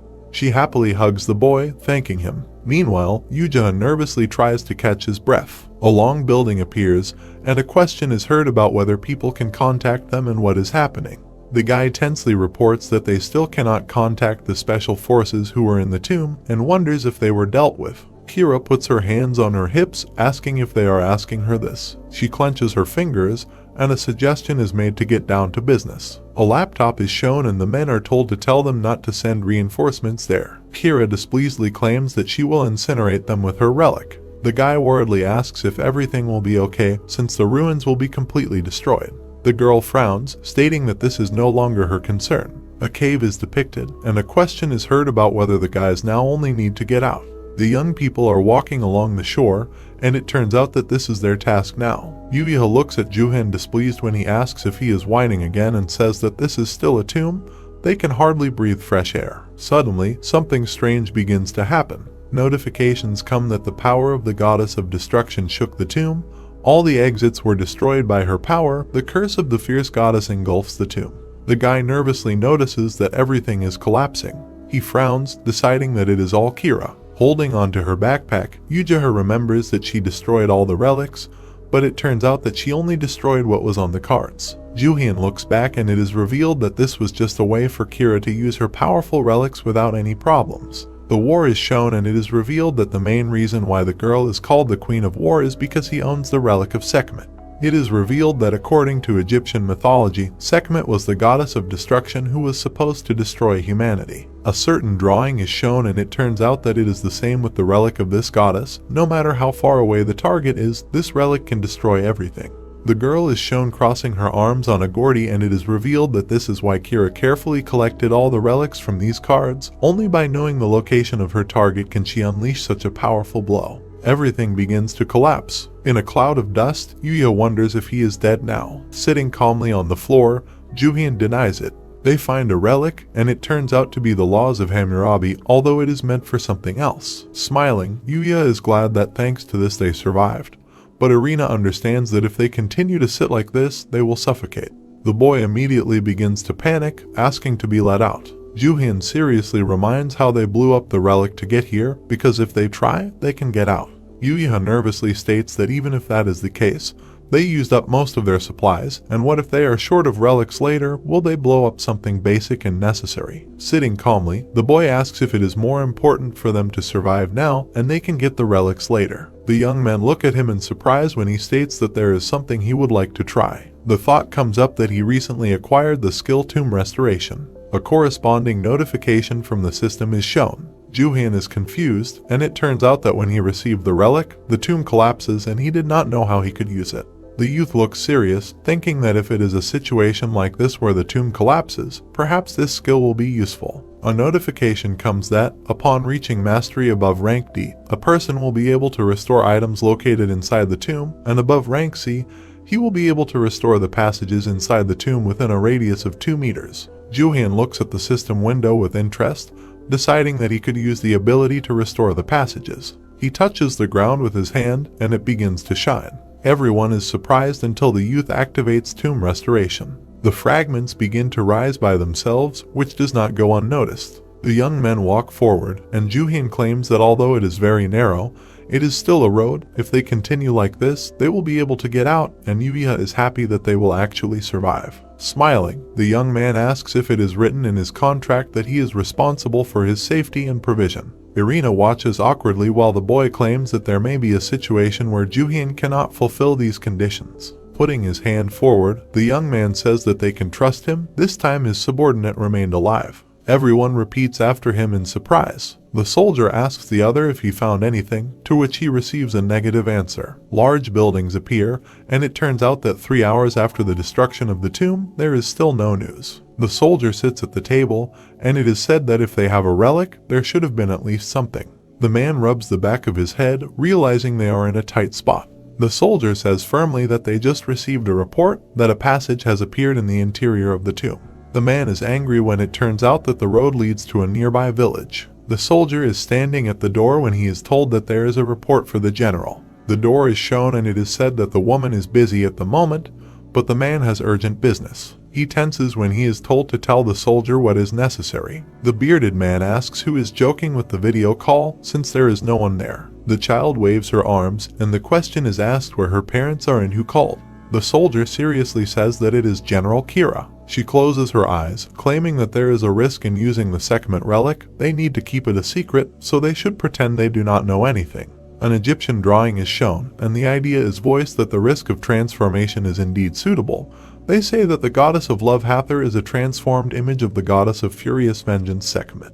The man thoughtfully understands what the use of this terrible relic turns into. The soldier seriously claims that they just received a report on this. It seems they missed it. Kira begins to twitch her arms and legs in displeasure. The man awkwardly tries to calm her down. The woman calmly says that the general is asking how things are going with Pandora. Smiling, the man claims that if so, then he can tell good news. A building is shown, and a phrase is heard that today the opening of the international organization Pandora for the control of tombs will take place. Now this is what deals with all matters regarding relics and tombs. Politicians are shown, and it is said that Pandora's box is just a relic that holds all the chaos of the world. They will prohibit ordinary citizens from trading and storing relics. Snipers are shown, and it is revealed that those who break this rule will be called terrorists and will also receive severe punishment. It is reported that Pandora will protect this world from relics. An airplane is shown, and it is said that the people were heading towards New York on the Hilton family's private jet. The guys smile at each other, and it turns out that they were originally supposed to fly to Los Angeles, where Irina kept the herbs of eternal youth. But they received an invitation from her parents, so now they are heading to the Hilton mansion in New York. The girl tucks her hair behind her ear, and the thought sounds that, having gotten rid of her troubles, she first of all told this good news to her parents. The Hilton couple were so happy that they wanted to at least treat those who helped their daughter to dinner. Smiling, Jooheon decides that all thanks to him, he will have the opportunity to become a little closer to the Hilton family. He talks to Irina and is told that if he gets the first blow from such an important person as Kira, he will need insurance. The plane flies in the dark sky, and it turns out that the young man wanted everything to go smoothly. But there is one but. Kennedy Airport, Terminal F, is in sight. Yuja turns to the commander, asking if he is ready to leave. He is surprised when Jooheon says that he senses the presence of a large number of relics from the direction of the airport. Gritting his teeth, the young man believes that boring guys have gathered there. The sniper raises his hand, claiming that they came from Pandora. The measures taken are necessary for the safety of the people. Everyone gets in the way, and it is said that citizens who have relics with them, they must report it themselves. From now on, Pandora will deal with the relics. One person gets angry, asking if they have anything to do with it. The sniper listens to the order in the earpiece, and it turns out that intelligence has received a signal about the relic. The guy starts to run away, claiming that this is his relic. The man in the helmet repeats his thought. The blonde, watching, claims that the first task is going well. He turns his head, saying that they can beat up those who resist. This will be an example for the rest. A soldier standing nearby says that they have found a trace of a relic quite strongly. Presumably it is connected with material values. Smiling, the man claims that this means that it is a relic of wealth. He happily asks the soldier to make an announcement. The young people go forward. Smiling, Jooheon says that there is no need for the boys to be so nervous. Yuya notes with concern that he himself said that their enemies were gathered at the airport, but it turns out that they have a powerful weapon. Irina is surprised when the boy claims that it is her. He happily claims that the Mita's relic is now completely hers, so he offers to try it out. The girl doubtfully notes that she has never used it before, but she is told that it is not difficult and she can use it just like before. Jooheon decisively says that if something goes wrong, he will help. Suddenly, a bunch of guns are pointed at the young people. The blonde confidently states that they are members of the international relic organization Pandora and know that they have a relic. The boy looks at him thoughtfully. The thought sounds like they have been talking in vain about protecting humanity since the relics appeared. The snipers are revealed, and it is revealed that they are actually an organization that supplies relics to individuals for their own benefit. Jooheon ponders that their world may meet an unfair end because of such people. The young men are worried, and it is thought that those individuals only appeared several years after the tombs were created. At least 3 years have passed. The young man seriously thinks about the future having changed again. He looks at the blonde man indifferently, who notices that they are speechless, but all they need is the relic, and then they will let them go calmly. The man is taken aback when he is told to leave them alone. Smirking, Jooheon asks on what grounds they are going to take his relics. To this, the blonde man laughs, stating that the young men are not in a situation to joke now. He grits his teeth, thinking that the young man might become more obedient with a bullet in his head. Looking at the confused Irina, Jooheon tells the man to shoot. He firmly tells the girl to act now. She begins to carefully cast her spell. The blonde man furiously declares that he warned the boy, so he gives the order to shoot. Suddenly, explosions are seen around. One of the soldiers notices that his rifle exploded. Smiling, Jooheon supports Irina, who asks if she is doing everything right. He takes her hand, saying that for a first time, this is very good. The boy carefully asks her to try harder. He will help her so that the relic does not come apart. The blonde man angrily believes that their heads are not working, but now they are ready. The soldier takes another weapon after the order. Everyone holds different things in their hands, and it turns out that this was received from Pandora. The hands of the young people sparkle. Jooheon resolutely asks who is going to capture whom. The magic catches up with the enemies of the group. Notifications arrive that the airport has been hit by a ferocious blow from the hand of destruction. The radius of destruction has expanded to 11 kilometers. The destruction will reach all the property located in the above-mentioned area. The relics of the enemy side have been adversely affected. Looking at the windows of the system, Jooheon sighs in relief. Irina resolutely continues to cast her spell. Someone's weapon breaks in their hands. Everyone notices with concern that the relics are being destroyed. They fall to the ground, suffering. The soldier coughs up blood, and the decision to flee is made. The blonde man asks discontentedly where they are going. Suddenly, he is grabbed by the collar. Smirking, Jooheon tells him to return to Pandora and tell them to do something productive instead of making bad laws. The man grits his teeth when it turns out that he may not return. A huge explosion is shown. The building is on fire, and it is reported that there has been an explosion at the airport. The car is speeding along while it is said that there are still no known casualties among the city's residents, and it is also revealed that there may be traffic congestion due to the extensive damage caused by the explosion. The young man sits contentedly in the car while it is reported that experts claim that Pandora should be held responsible for what happened. He smiles, stating that those people from Pandora were the most prominent at the airport, so all the responsibility will fall on them and they will be the ones to be scolded. Jooheon is quite grateful to Irina because with her help they dealt with everyone quite easily. The girl is embarrassed. She is perplexed when the young man asks if she is in pain, if there are any strange sensations. Jooheon thoughtfully notes that she has put in a lot of effort and thinks about the risks. The sorcerer is shown, and it is said that risk is one of the features of such relics. In exchange for the relic giving the owner power, it takes something away from him every time it is used. The explosion is shown again, and it is said that Irina just used the power that was enough for this. The relic will definitely take a fee from her. Jooheon looks away, thinking that the problem is that they still do not know how this will happen. Suddenly, the girl puts her hands on her chest in concern, beaming. She fearfully says that she cannot breathe. The young man, worried, clenches his teeth. The thought sounds that the expected has begun. The car drives down the road, and a cough is heard. The driver worriedly asks if Irina is okay. She bends over, unable to take a breath. Jooheon tensely believes that she did face a risk. It couldn't be any other way, because the girl exerted enough force to destroy an entire airport. Irina is scared, and he asks what kind of risk it is, the kind that causes pain and suffering.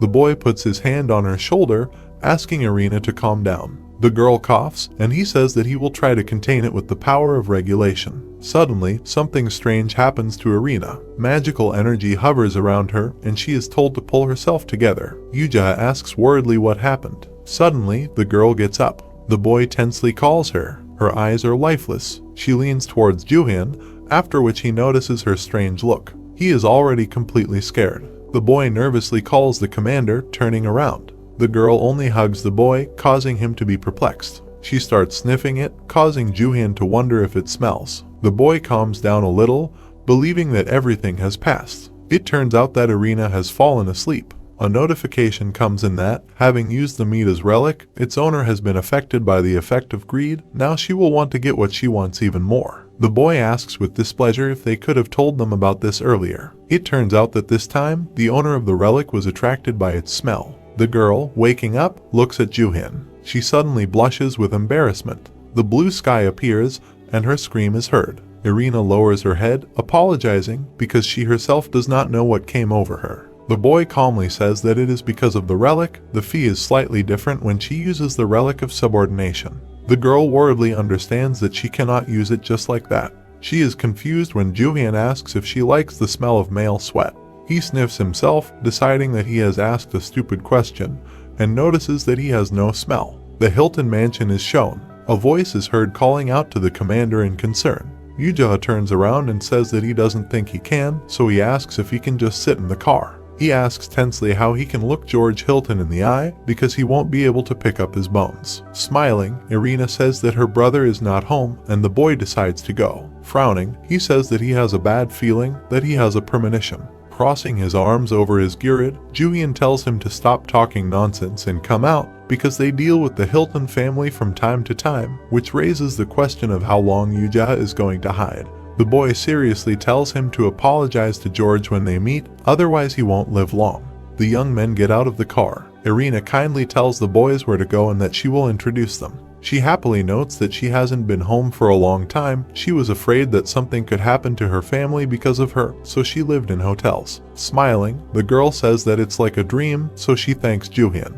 The young man only happily claims that this is unnecessary because she also helped him at the auction. Irina suddenly notices a blue Ferrari. Yuja is taken aback when it turns out that it is her brother's car. Suddenly, a gun barrel appears near his temple. George discontentedly declares that this is the same swindler who sold him a fake painting.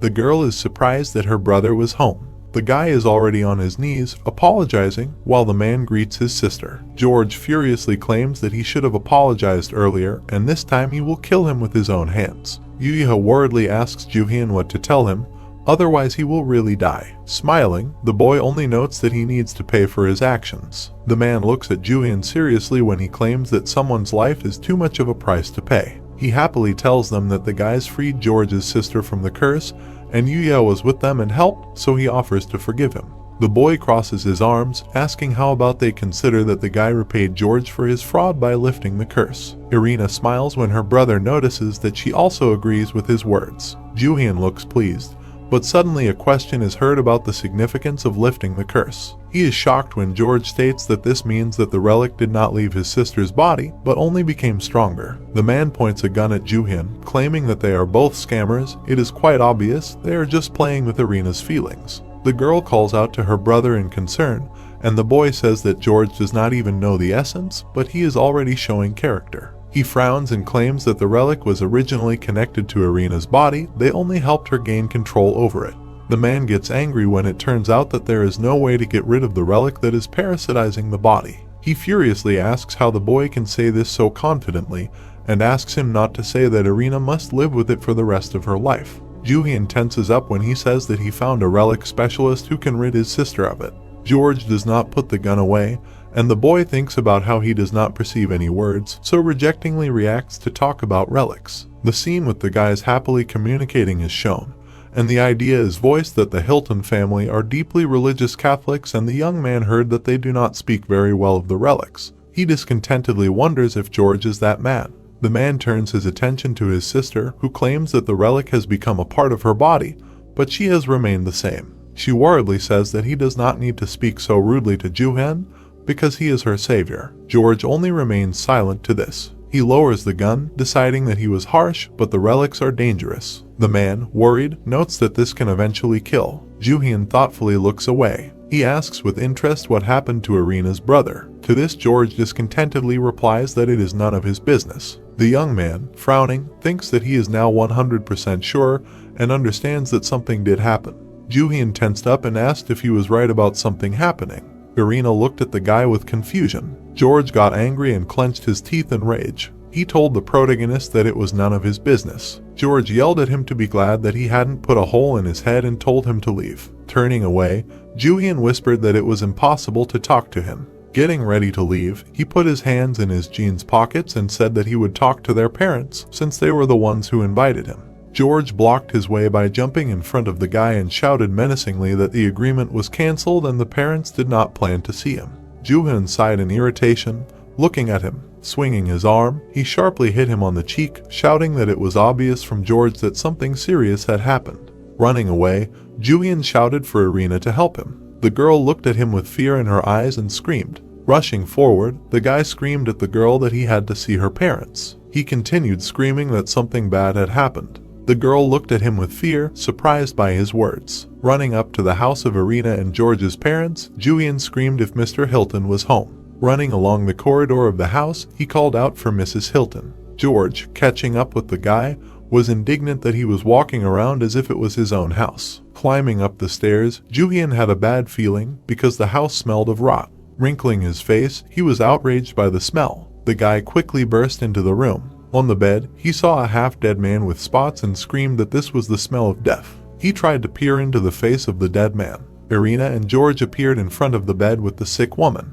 In the face of the corpse, they recognized their mother and began to wonder what was wrong with her. George put his hand on Jooheon's shoulder and said that his parents were unable to see him and asked if he was happy. The girl covered her mouth in shock, and Yuja stood next to her, equally surprised. Jooheon asked George if Mr. Hilton was in the same condition, to which he agreed, saying that he was in the next room. The protagonist looked at the half-dead corpse of Mr. Hilton. The bewildered guy asked when this started. George said menacingly that he didn't know himself since he had received an urgent message and had come immediately. George got angry and said that it had been a while since they had gotten sick, which was why he had avoided the relics since he knew something like this would happen.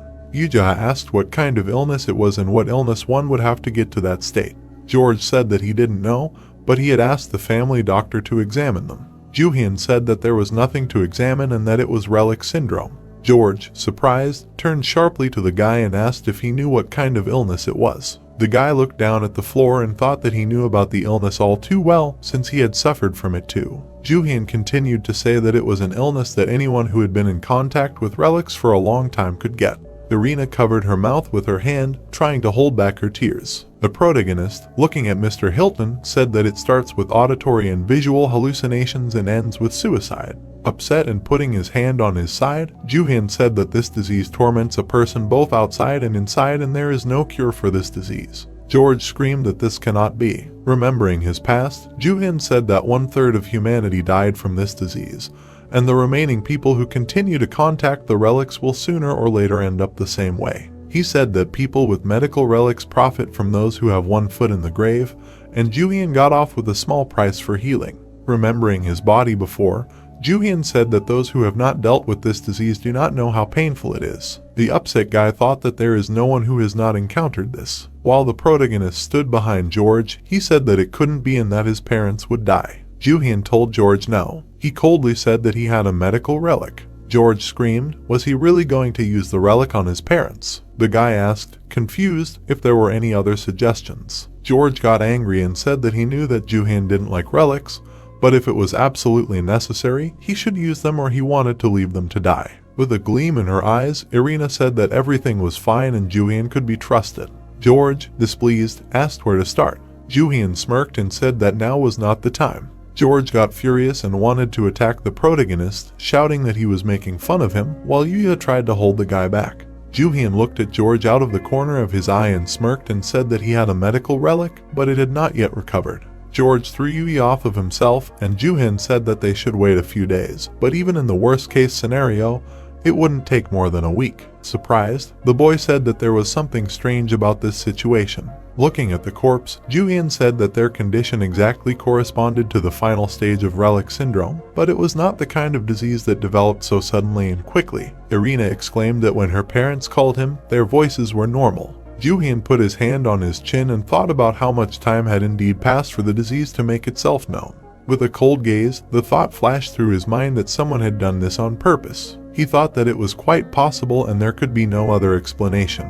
Remembering Irina's healthy parents, he thought that when they showed mild symptoms, it was a long time ago. After the couple had distanced themselves from the relics, a long time had passed and it had become a family rule for them. Remembering his hug with Irina, he thought about how he had helped her solve the problem with the relic, after which he was invited into the house as a thank you. George and Irina looked at Jooheon in surprise, and he thought about how the disease had developed to the last stage in just a few days because it was impossible. With his eyes lowered to the floor, he kept thinking about whether someone had decided to use the relic, which worsens the condition of the sick person. Jooheon asked George if anyone had come here in the past few days, to which he replied that he had arrived recently, so he did not know, but his parents often had guests. Putting his hands in his pockets, the protagonist asked what the probability was that among the visitors there could be those who used the relics. George seriously replied that there could not be such people, because among their acquaintances there were no lovers of the relic. Jooheon replied that someone could have been deliberately hiding it, so they didn't notice. George immediately asked why he was asking. The angry guy said that someone did it deliberately. Looking at the couple, Jooheon said that someone most likely aggravated the initial stage of the relic syndrome that the Hiltons had. George got angry and shouted who could have done it.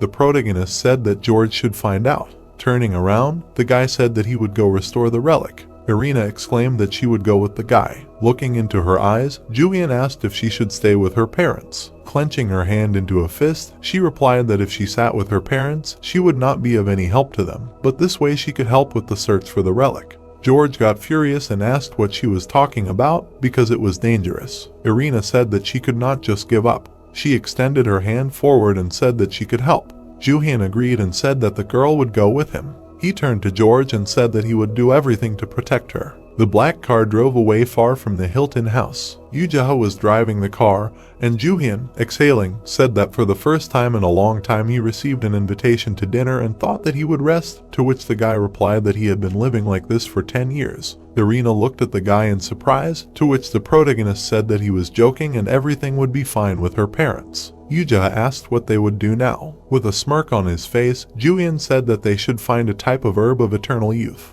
With a smile stretching from ear to ear, he said that the herb was called the Zhufu relic. Time passed and they found themselves in a beautiful night city. The protagonist explained that the Zhufu relic was the key to turning the waste of eternal youth into a real medical relic. After that, introducing a small man with a small beard and mustache, he said that Zhufu was an ancient Chinese fortune teller. After which he said that Zhufu was one of those whom Emperor Qin Shi Huang sent on an expedition to find the elixir of immortality. After that, the protagonist introduced the same man, who bowed before the emperor himself and said that the fortune teller set out on a journey, gathering a team of several thousand sailors and taking with him many jewels. However, having gone out to sea, Zhufu never returned. After that, the protagonist introduced ancient China and said that Zhufu was the one who managed to convince the emperor that he would go to the place where the gods live and find out the recipe for the elixir there. After which he said that they said that Zhufu went to some distant place, took possession of those lands and became the new emperor there. However, there was no news that Zhufu had found the herb of eternal youth. After a short pause, leaving the performance, the protagonist said that one way or another, Zhufu's name was associated with the so-called elixir of immortality. Listening to this, Yoo looked down and asked in confusion what they had forgotten in the subway. The protagonist answered with a smile on his face that they needed to meet someone.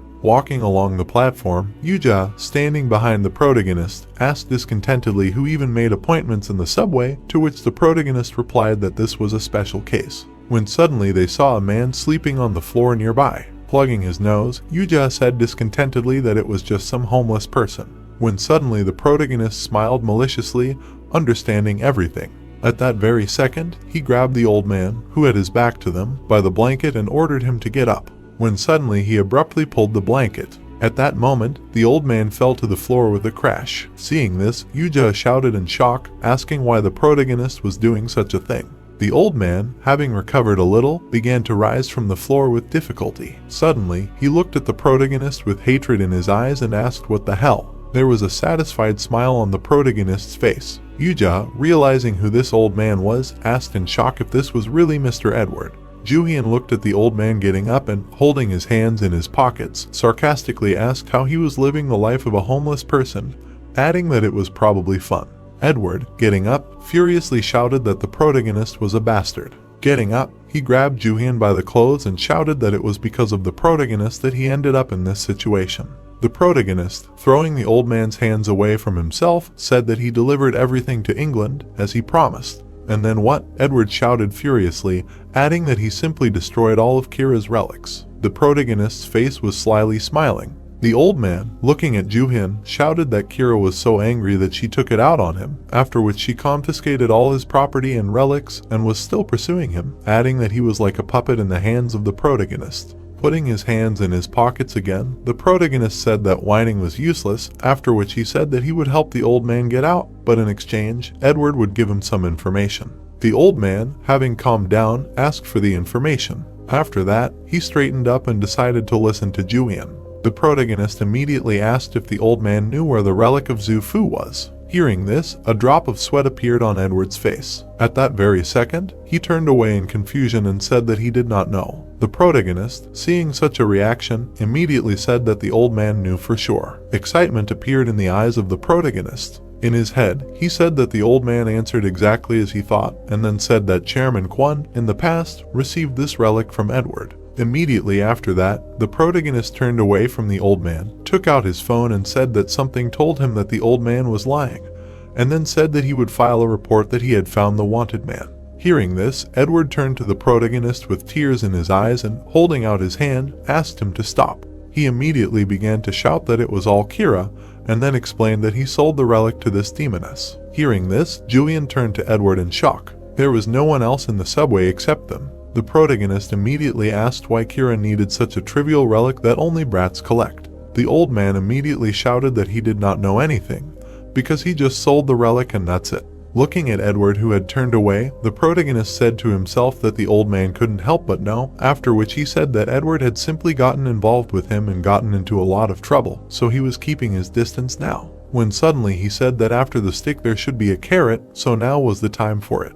After these thoughts, the protagonist grabbed the old man's shoulder. Holding onto his face, the protagonist with a smile on his face began to say that he had previously called the old man his future partner, and all these were not simple words, after which he said that he would help him earn big money in America and elsewhere, after which the old man would not have to hunch over and crawl on his knees. Hearing this, the old man asked in shock if it was really big money. Spreading his arms, the protagonist happily answered, of course, adding that Edward himself knew that he was quite agile. After a little reasoning, the old man said that he was listening to Jooheon. After that, the protagonist presented a small tree sprout and began to explain that although Zufu's relic looked completely ordinary, it could become the final element in creating a medical relic. After leaving the performance, the protagonist folded his arms across his chest and said that he already had all the necessary ingredients, only Zufu's relic remained. The old man continued to look at the protagonist, who explained that by saying that using this relic, an infinite number of drugs could be produced, so if they made a business out of it, Edward would be rolling in money. With a sly smile on his face and excitement in his eyes, Jooheon asked the old man if he was interested.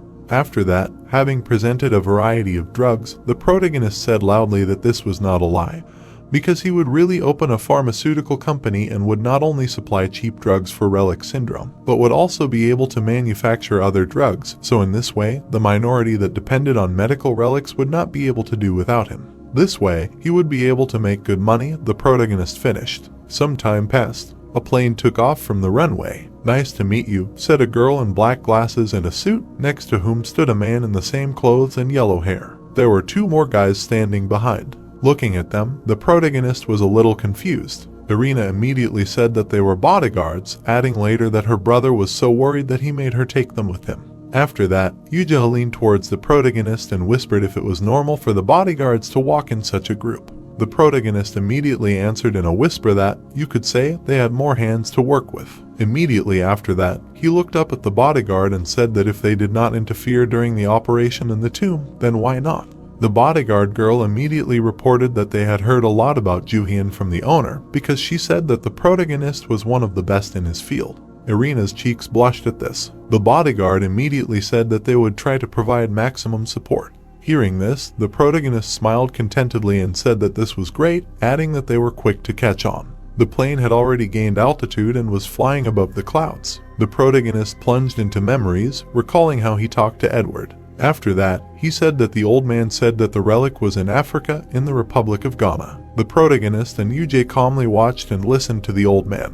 Edward said that the relic was in a rather strange place. Putting his hand to his chin, he thoughtfully said that although this matter was related to the tomb, Kira did not involve special forces, after which he said that Kira seemed to be acting secretly, sending a small number of subordinates there. Hearing this, the protagonist asked if there would really be problems if this became known. Throwing his arms out, Edward replied that it looked like it. Interesting, the protagonist answered with a sly smile on his face and putting his hand to his chin.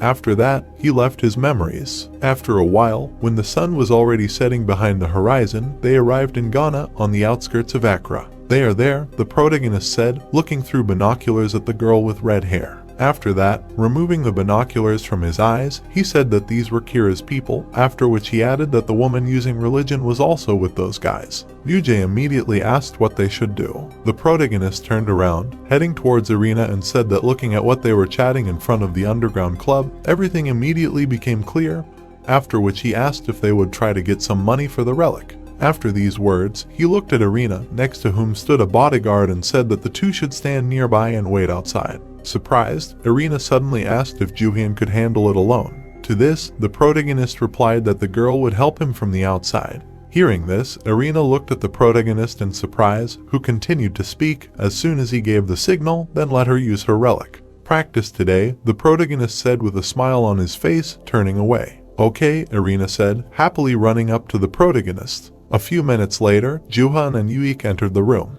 There were people playing poker everywhere. The protagonist looked around. He suddenly saw a guy in a hat shouting in confusion that this couldn't be happening.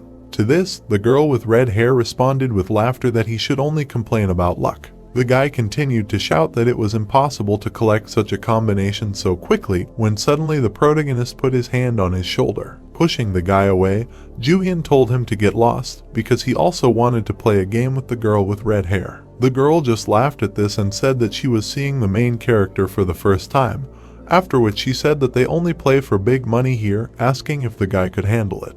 The main character had a smug smile on his face and excitement in his eyes. Looking at his future rival, he said that it would even be more interesting this way. Having sat down at the table, they began to play, when suddenly the main character cast a sharp glance to the side. There was an ashtray and dishes on the edge of the table. The main character immediately realized that the relic was hidden somewhere there. Under the ashtray, he saw a small coin with the number 1 on it. The main character realized that the red-haired girl was playing, shuffling the cards with the help of the relic to get good combinations, adding that it was incredibly low. After that, he looked at his rival, who was sitting in front of him, and, holding 2 cards in her hands, said to himself that he would show her what it meant to taste defeat. There were 3 playing cards on the table. The red-haired girl was covered in beads of sweat from shock. The protagonist put a straight flush in a row on the table. Mary gritted her teeth. Jooheon stretched out his hand with a grin, saying, "Royal flush." The red-haired girl trembled in shock and opened her mouth wide, not understanding how to do it. The protagonist grinned silently. Jooheon leaned his hand on the table, smiling at the girl who clenched her hands into fists. The protagonist asked her if she was thinking now why he was getting such combinations and not that guy. The protagonist explained with a serious face that the reason was because he used a relic of luck. The girl raised her thin eyebrows, and beads of sweat covered her face. The boy extended his hand forward while the girl looked at him in shock. Jooheon smirked and looked at the lucky coin that could gain the favor of the goddess of fortune. He said that this was the case where the coins thrown by people for luck became relics. Mary gritted her teeth and clenched her hands into fists while the protagonist said that there were too many of these coins, and these relics were quite common, and their power was weak, and this relic was a C-class. Jooheon smirked slyly and thought that he was affecting them with the power of an SS-class relic of misfortune. The door emitted bright yellow lightning, and the protagonist thought that Irina was outside, using the power of ruin on everyone except him and Yui. The blonde girl was creating bright yellow lightning bolts, and Jooheon thought that her abilities had increased, especially her aim and power control. And somehow they were all under the influence of the relic, so all the good combinations came to the protagonist. The girl frowned and asked if Jooheon knew about the relic, and he demanded money, saying that there were many people in the world who used relics. Mary cursed and turned away, and the bald man brought her a large black bag. She put the bag on the table, and Jooheon said that it was not enough. The girl frowned in shock and asked what kind of nonsense he was talking. Jooheon said with a sly grin that they should pay for not playing fair, and the payment would be $1 million. Mary screamed loudly in rage, asking where such a thing had ever been seen. She grabbed the hilt of the sword and screamed that Jooheon could not even dream of getting away with it. The blade stuck into the table. The protagonist smirked and said that since they did not have money, they could pay with something else, and demanded that they give him their relic. Jooheon also demanded to know what Kira was doing here. Mary frowned and asked if the protagonist came here on purpose. The girl suddenly fell silent, her eyes wide open. She fell to her knees, clutching her stomach. Everyone looked at her in shock. Mary's body emitted a bright light. She screamed that her tooth fell out, and the protagonist stood up, saying that he had not done anything yet. He suddenly turned around and called Irina. The man ran to Irina, asking if everything was okay, and she screamed that she could not control her power. The girl sweated and said that Jooheon asked her not to overdo it. She did not know what to do. Mary put her hand on her chest, closed one eye, and screamed that she would say everything, begging for it to stop. Jooheon put his sword on his shoulder and said with a smile that it would be better to do it right away, and thought that he really did not know how to get out of this situation. He walked up to Mary sitting on the floor, who told him to go a little north and there would be a forest in which there was a tomb. Jooheon looked at the girl in confusion when she said that the general was growing something. Mary closed one eye and screamed that she herself did not know for sure, but only a child could enter there, so she placed the relic of Zufu there. The protagonist smirked and came to the conclusion that she needed this relic for something. He lowered the sword, and Mary said that this is all she knows, asking him to stop. Jooheon's eyes widened and he said that he couldn't do it. He took out a bottle of liquid and added that he could only ease Mary's suffering. The blonde-haired boy's eyes widened and sweat broke out in fear. It was night and there was a car parked at the gate. The protagonist said with a smile that he was only doing what was required, and if he had left them, they would have immediately reported everything to Kira. The blonde-haired boy, whose face was covered in sweat, agreed that they might have ended up in a situation like that time in Turkey. Jooheon frowned and looked at the bright purple screens that appeared in the air. The system reported that he had received a new title. The protagonist also received a new hidden skill called Beastly Charisma that could be active continuously and increase the effect of the power of domination. The system notified that from now on, the relics sense the negative aura coming from Jooheon, and now relics with a negative effect are more suitable for him. The protagonist looked to the side and asked where Irina was. He took out his phone and said that the bodyguards were also not visible. Jooheon brought the gadget to his ear, saying that he had a premonition of something bad, and that Irina had lost control of the relic and had put in more force than necessary. He frowned and thought that at this rate, she might have developed a risk. Suddenly, a man in a black suit ran up to the protagonist and shouted that something bad had happened. The man in black glasses shouted that he had lost Irina, who had become ill and was having difficulty breathing. He remembered how the girl suddenly broke away and ran somewhere, and he was unable to catch up with her. The protagonist frowned, opened his mouth and thought that this was all a risk. He suggested with a serious face that the two of them split up and try to look for Irina. There was a light in one of the windows. Jooheon ran quickly and said that he should at least use the purification relic on Irina. He frowned and added through clenched teeth that he would go to the hotel first because he needed Irina's thing for that. Suddenly, the protagonist stopped and said that he could try to find the aura of her relic and that it was quite strong, so the aura should be pronounced. Jooheon stood in the middle of the street, trying to concentrate. In the middle of the darkness, purple sparks were visible. The protagonist's eyes lit up. Then he abruptly ran forward. The motel sign glowed brightly in the darkness. Jooheon walked on the white floor, worried that Irina was staying in such a strange hotel. He approached the worker, asking if the girl with golden hair had come in, and the man with the headband turned around. The protagonist raised one eyebrow while the worker yelled that Irina had suddenly dropped in and demanded a room and alcohol, but had not paid for it. Jooheon inserted the key into the lock. He opened the wooden door. The protagonist looked away. Irina was lying on the bed, hugging a black bag, her face was red, and she was calling Jooheon in her sleep. The protagonist began to collect the empty bottles, coming to the conclusion that Irina was craving alcohol this time. He looked at the glass bottles and assumed that the risk effect had already dissipated, and that the girl had drunk so much that she would not be able to recover until the morning. Jooheon crossed his arms and sighed in displeasure, coming to the conclusion that it was better to leave Irina here for now. He brushed away a strand of Irina's blonde hair that had exposed one eye and told her that she could sleep peacefully, although he was worried about where his bag had gone. The protagonist picked up his black bag and the girl's eyes widened and she smiled as she looked at him. She placed her hands on his neck and he smiled, asking how Irina had slept and why she had drunk so much. Suddenly, the protagonist's eyes widened in shock. Irina pulled him towards her and with a wide smile told him that she had allowed herself to drink a little while she was waiting for him.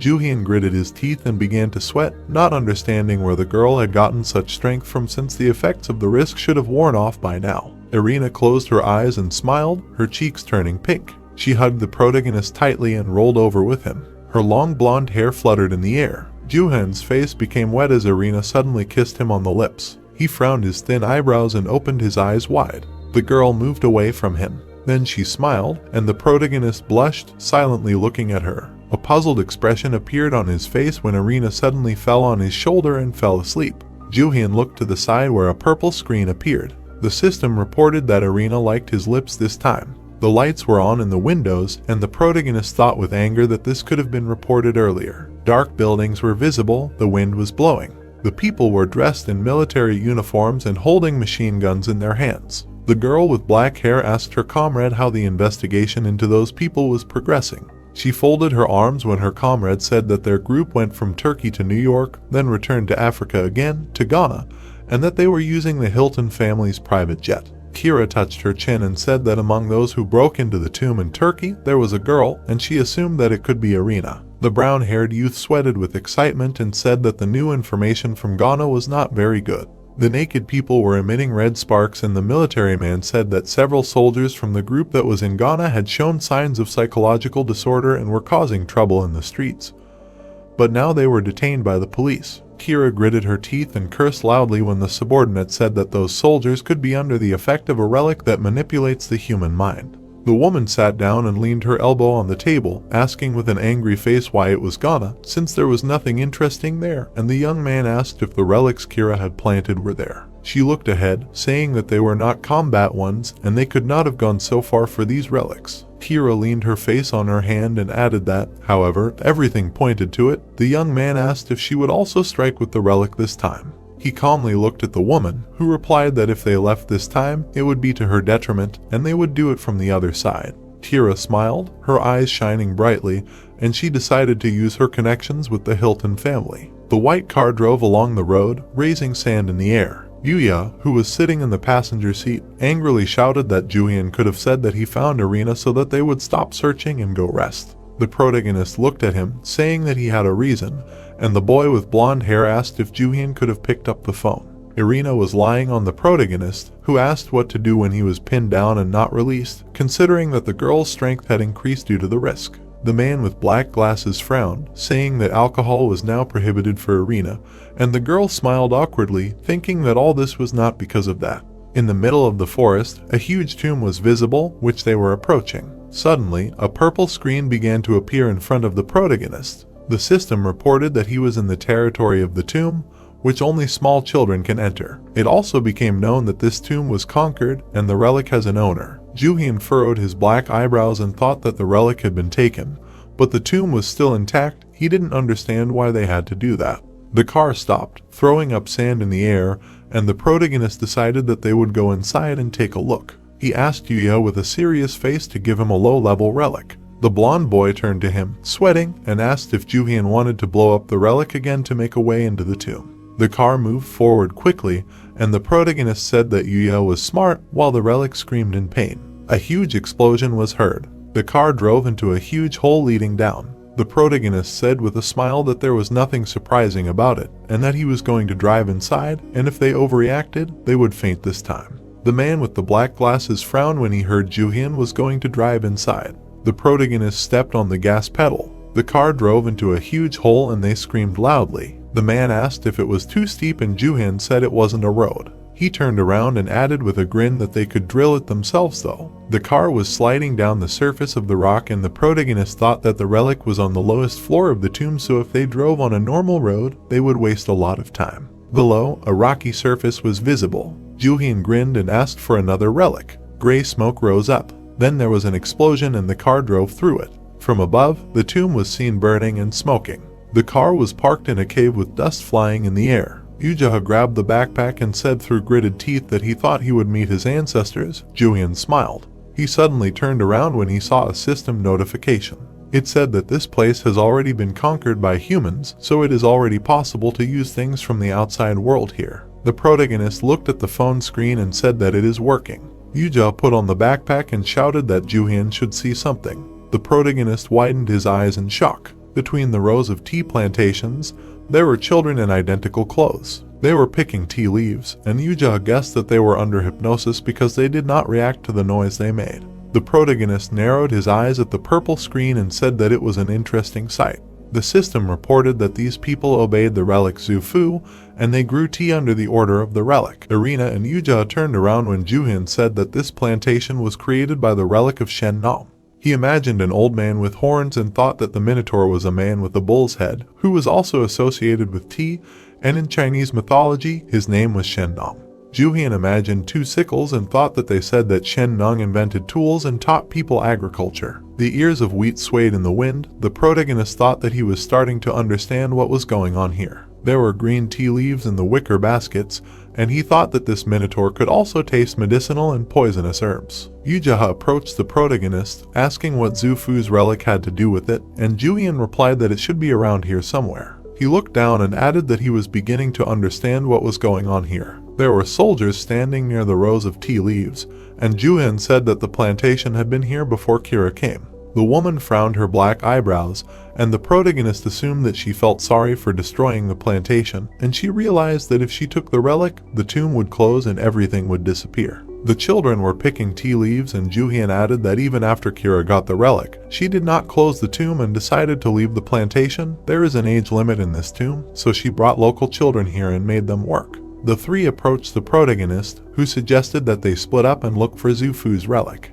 He smirked and touched his face, saying that he would also try to take STmanhwa's relic. He turned around when he heard someone scream loudly. A child attacked Yuje, biting his arm, and the young man yelled that these children were crazy. Jooheon turned around abruptly. The children were baring their teeth aggressively, their eyes shining brightly. The protagonist looked at them with hatred and asked what they wanted. The children were scared, hiding behind each other. Jooheon released the rope and ordered it to tie up all the man and children. Yuja gritted his teeth and widened his eyes in shock as the rope wrapped around the child's neck. Then the relic wrapped around the child's waist. The rope lifted the madman high into the air, and Yuja said with a sigh of relief that he was alive. The protagonist approached him, asking if everything was okay, and the young man replied that his hand was swollen. They were standing between the rows of the plantation, and Irina reported that all the children who were nearby suddenly ran away. Yuja turned around and screamed in horror that the children were coming at them. The crowd of little madmen were baring their teeth aggressively, their eyes emitting a bright light. The children's eyes were glowing from a furious spell. Yuja hugged his hands and exclaimed that it seemed like all the children were chasing them. Jooheon looked at the crowd of children with displeasure and said that this smelled like kerosene. He narrowed his eyes and said that there was still something that could be done if only the Zufu relic reacted.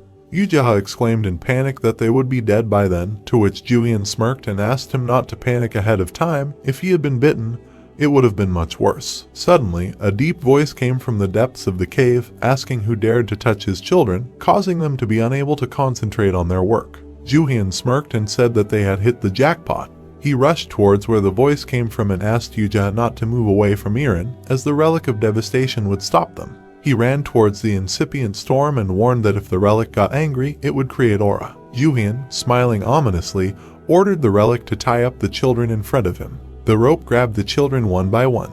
It tied them together. The relic pulled the children towards each other. The tomb owner began to curse and ask who the people who had come were, to which Jooheon threw the sword over his shoulder and said with a grin that they now had a new owner, to which the tomb owner angrily asked who had decided this. The guy rolled his eyes maliciously and said that the kids didn't look like kids now. The children began to tremble nervously with fear. Jooheon washed his hands and said that the older brother had to do something. The trembling worm tried to crawl past him.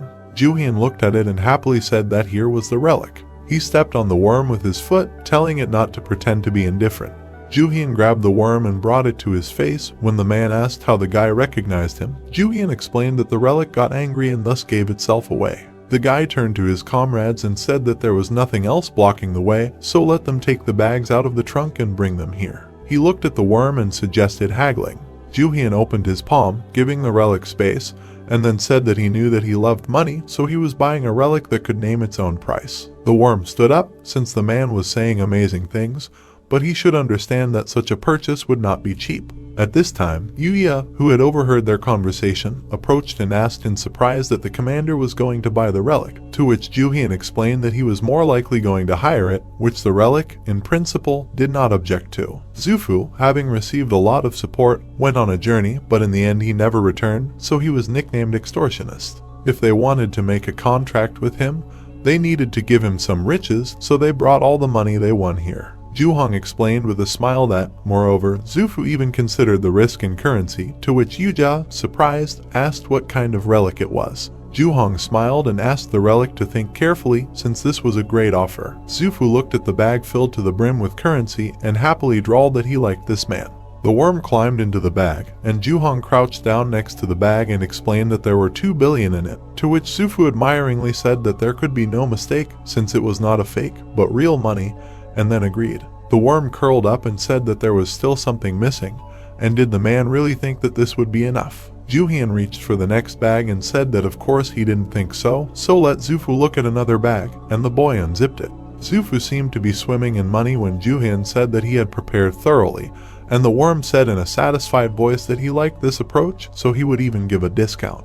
Jooheon thought with a grin that this amount was more than what he had received from Chairman Kwon in his previous life, so the relic should be pleased. The boy leaned over to Zufu and asked what the relic had thought of, to which the worm asked him to wait, since he thought so. Zufu finally counted everything and said that it was still not enough, since his current owner had paid him more, so the guy should throw in some more, and then laughed. Jooheon asked in surprise how much she had given the relic. Yuja, unhappy with the relic's greed, said that the commander had already given Zufu all their money, and then asked if everything would be okay, since they were taking more and more risks with each passing second, and with that money they could buy many houses. Jooheon, a little nervous, said that they should go all the way. Since all that money was not enough, they had to offer everything of value they had, even their watches. They even used the documents for the transfer of the Hilton family's land, since Irina asked to use them as well. Finally, Zufu began to glow, saying that he would follow the owner. The worm saying that although the owner was not very handsome,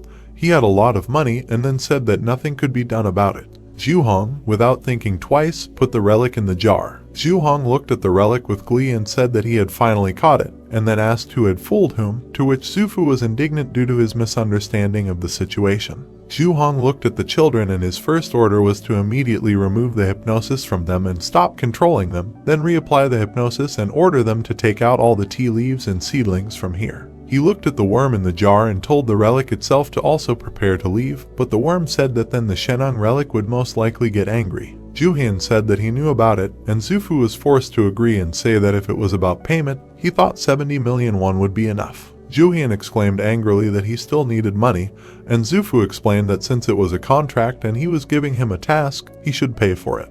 The guy rubbed the back of his head and tiredly said that he understood, so he would go look for money now, to which Zufu sarcastically said that, of course, he believed the owner, but first they needed to sign the necessary papers and then get down to business. Jooheon was very angry about this. He began to shake the bottle with the worm vigorously and ask what other papers were they talking about, since he should know what deferred payment was, to which Zufu began to shout that he understood everything, so the man should stop shaking him like that.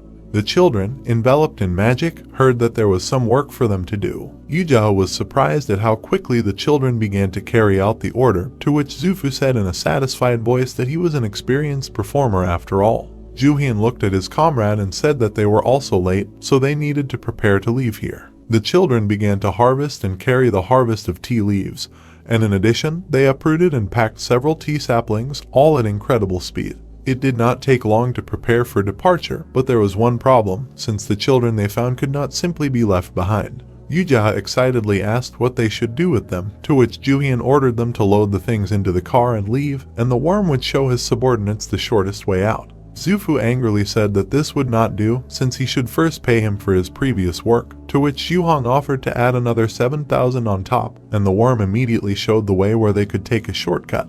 Jooheon threw a bottle of worms to Yuja, and Zufu immediately invited the guy to follow him, thinking that his master was very generous. Yuja turned to the commander. Jooheon turned around and said with a smile that he still needed one relic, so let him give him a backpack, since he needed it more now. Suddenly, an angry voice was heard, which began to curse. Jooheon and Yuja heard the voice cursing about the subordinates daring to leave the field work and run away. People listened to how work in the field was the most important and useful work. Jooheon thought with pleasure that the relic of Shenong still appeared. He turned to his subordinates and ordered them to grab the children and get out of here, as the Zufu relic would show them the way, to which Irina wanted to object. The guy himself shouted that he would catch up with them. Yuja picked up the backpack and wished the commander good luck. He threw the backpack down and Jooheon wanted to catch it, so he turned around. Suddenly, the guy was enveloped in a pink aura. He looked at the backpack, where this aura came from. He could not touch the backpack and did not understand what was happening.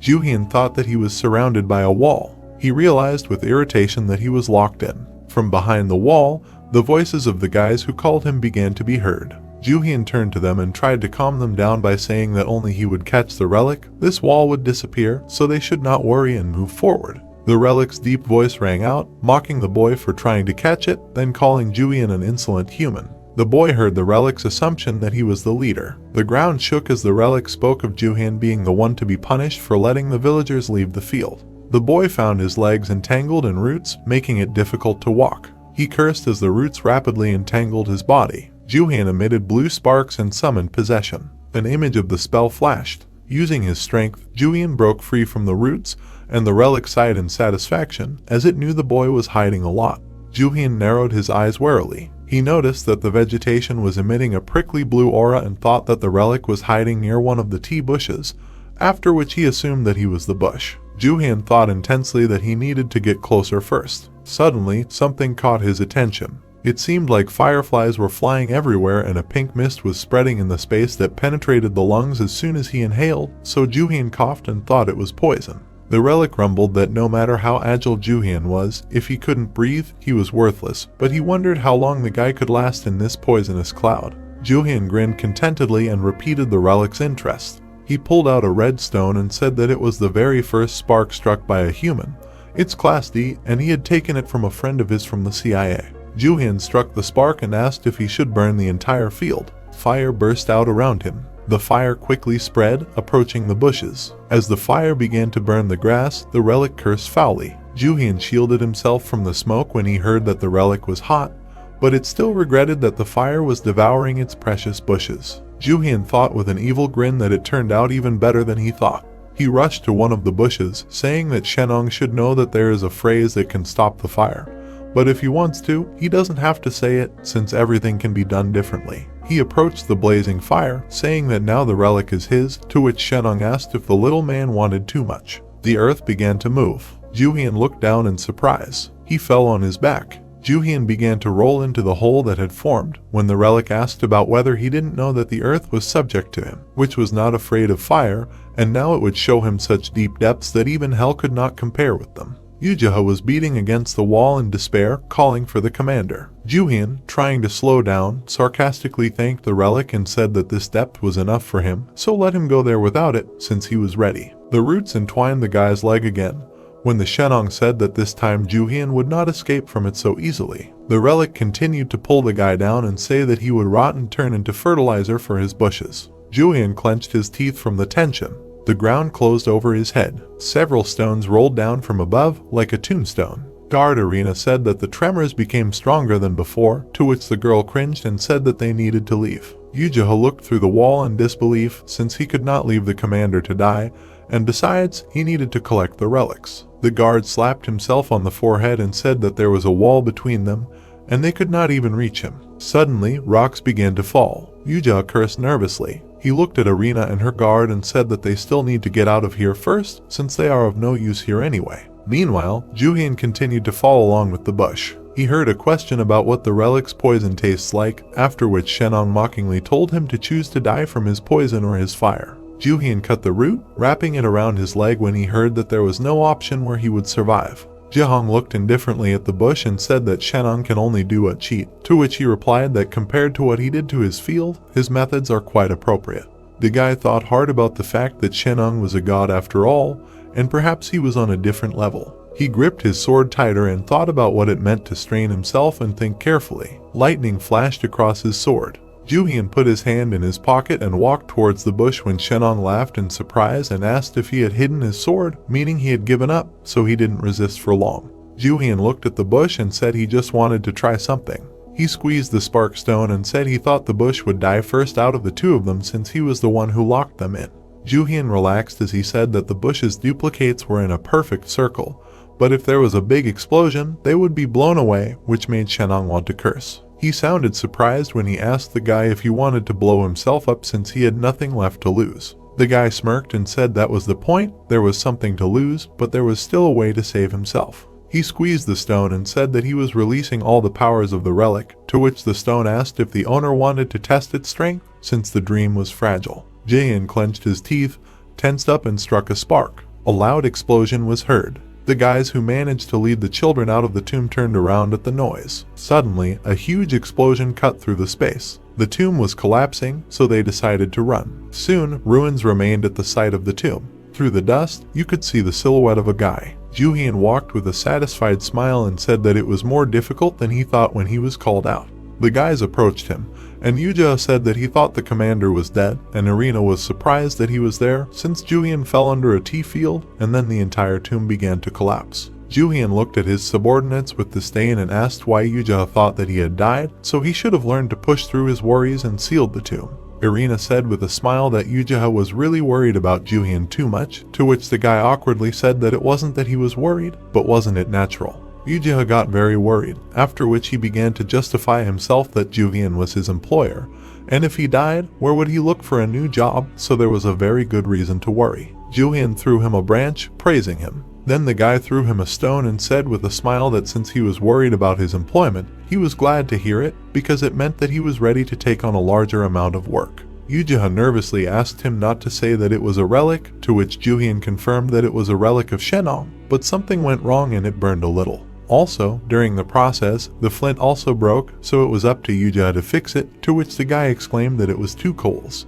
Jooheon looked at him angrily and asked what that meant, that he couldn't, to which he excitedly began to say that it was not so, since it was easy to fix. Jooheon also threw the coat of Hammurabi at him. The commander walked towards the car, saying that they needed to go back to rest a little. Warm weather had set in Los Angeles. A small fan was fanning the leaves. One of the servants was playing a gentle melody on the flute. Water was poured into a pot from a crystal glass. 3 servants were taking care of Shenong at once, who was enjoying their actions. Hyan, who was in the form of a butler, was grumbling about having to work as a gardener. He couldn't figure out when he had been assigned to this position when his phone vibrated. The name of the caller, Jooheon, appeared on the screen. Hyan picked up the phone and said that he hadn't called for a long time, and then asked if something had happened. The other guys who were watching Shenong heard the words about New York, take everything, and that he understood everything. One of the guys came up and asked if the caller was Jooheon, thinking that it looked like something had happened in New York, and then asked what the commander said.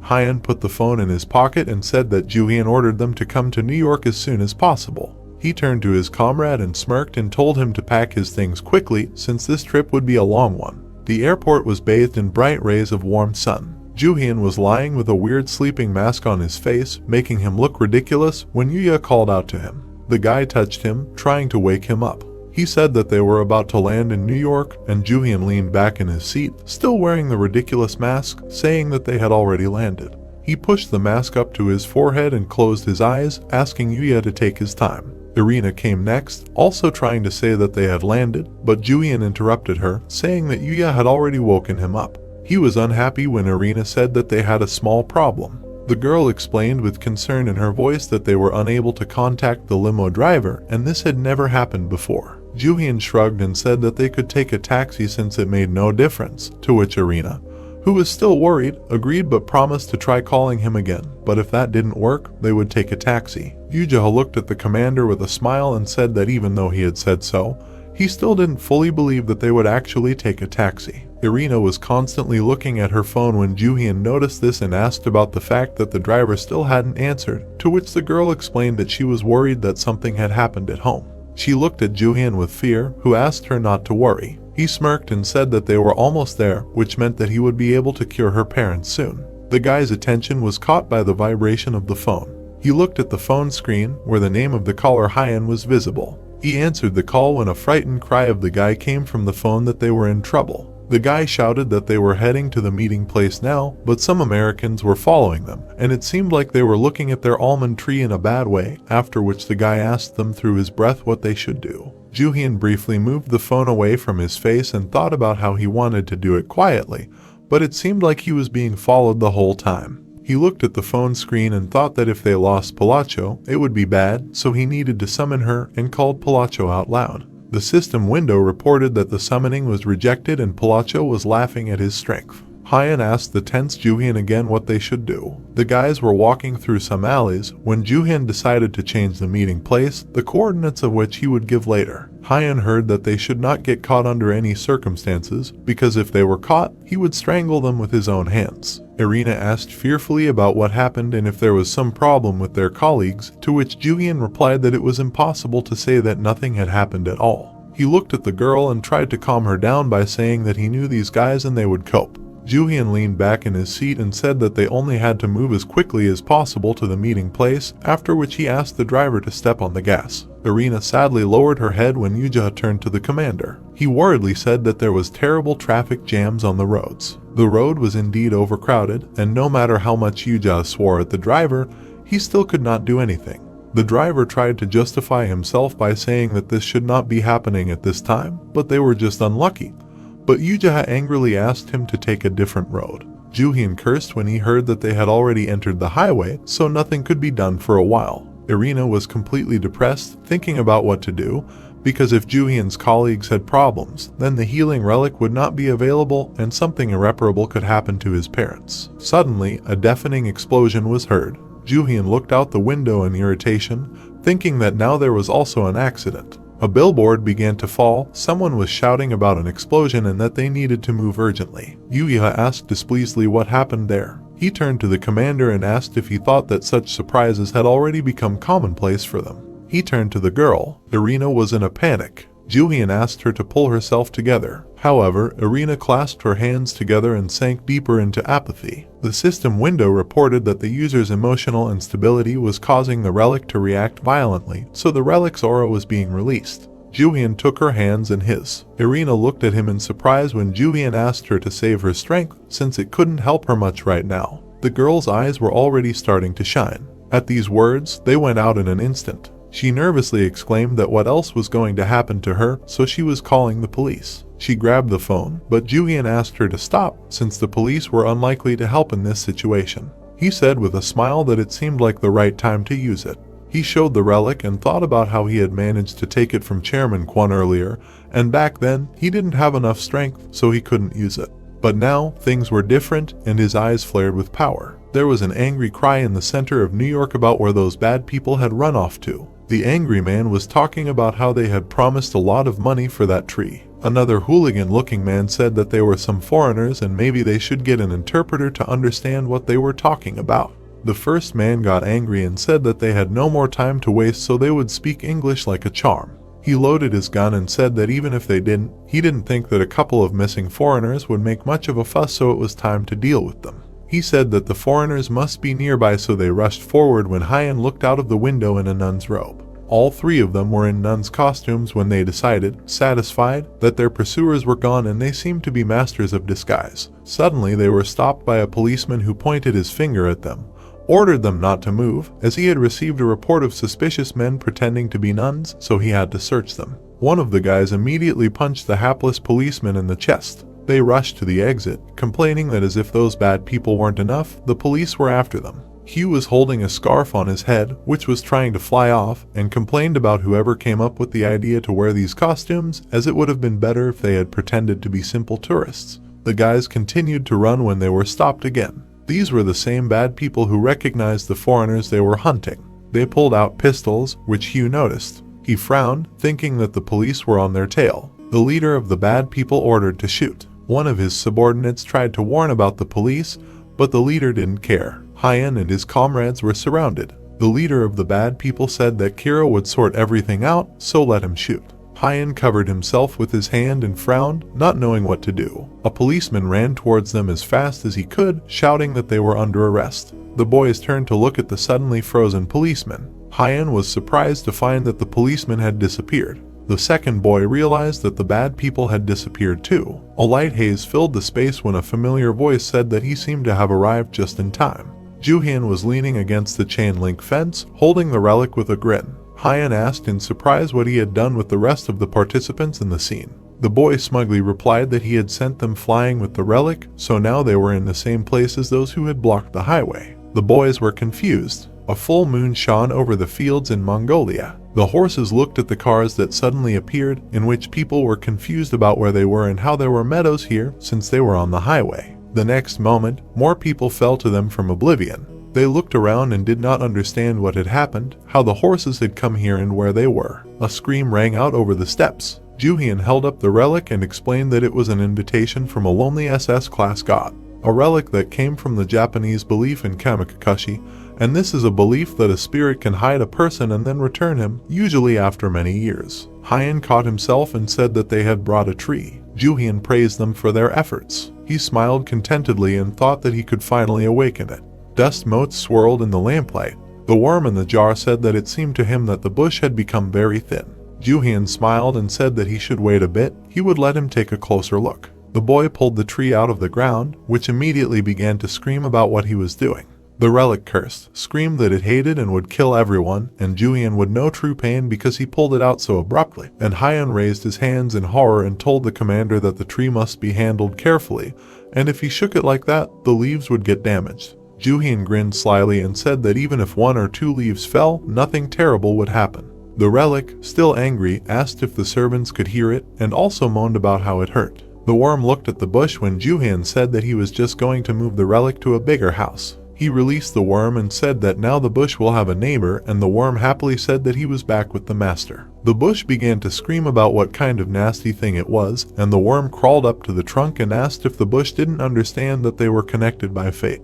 The bush screamed that it didn't know anything about fate, so they shouldn't dare come near it, and Jooheon added more soil. He pressed the soil with his foot. Jooheon stretched out his hand and said that it needed to be charged with a little power, and everything would be ready. The bush was enveloped in a blue glow. Jooheon watched the process carefully. Red berries appeared on the bush. Jooheon looked at the noticeably grown bush and said that everything was finished. He explained that if they drank the juice of these fruits, the disease would go away, and now they had to take them to Irina's parents. The girl looked happy when she heard that they were leaving right away. The taxi sped along the highway. The cars pulled up to the mansion. The driver was surprised by something ahead. The mansion's guards were unconscious on the lawn. The driver slammed on the brakes and said that he would just get out of here quickly, after which he told the passengers to get out of his car. Jooheon thought irritably about what had happened here. The house looked abandoned. Jooheon looked at the girl and asked what could have happened here, to which she replied that now it was clear why the driver had not answered.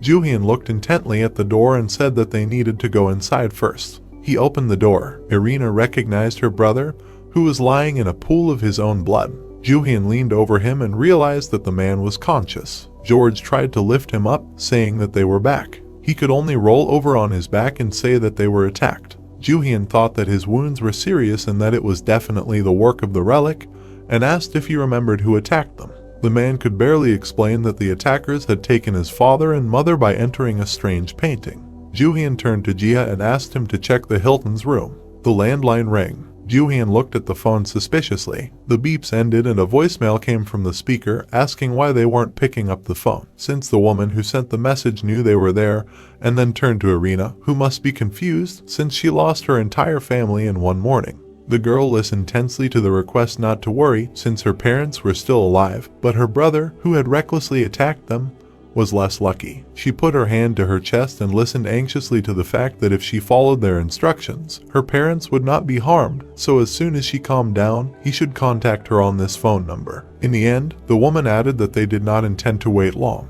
Hyun said that it was crazy and then asked who this girl was. Jooheon said the name Kira and said that this was to be expected since only she was capable of such a thing.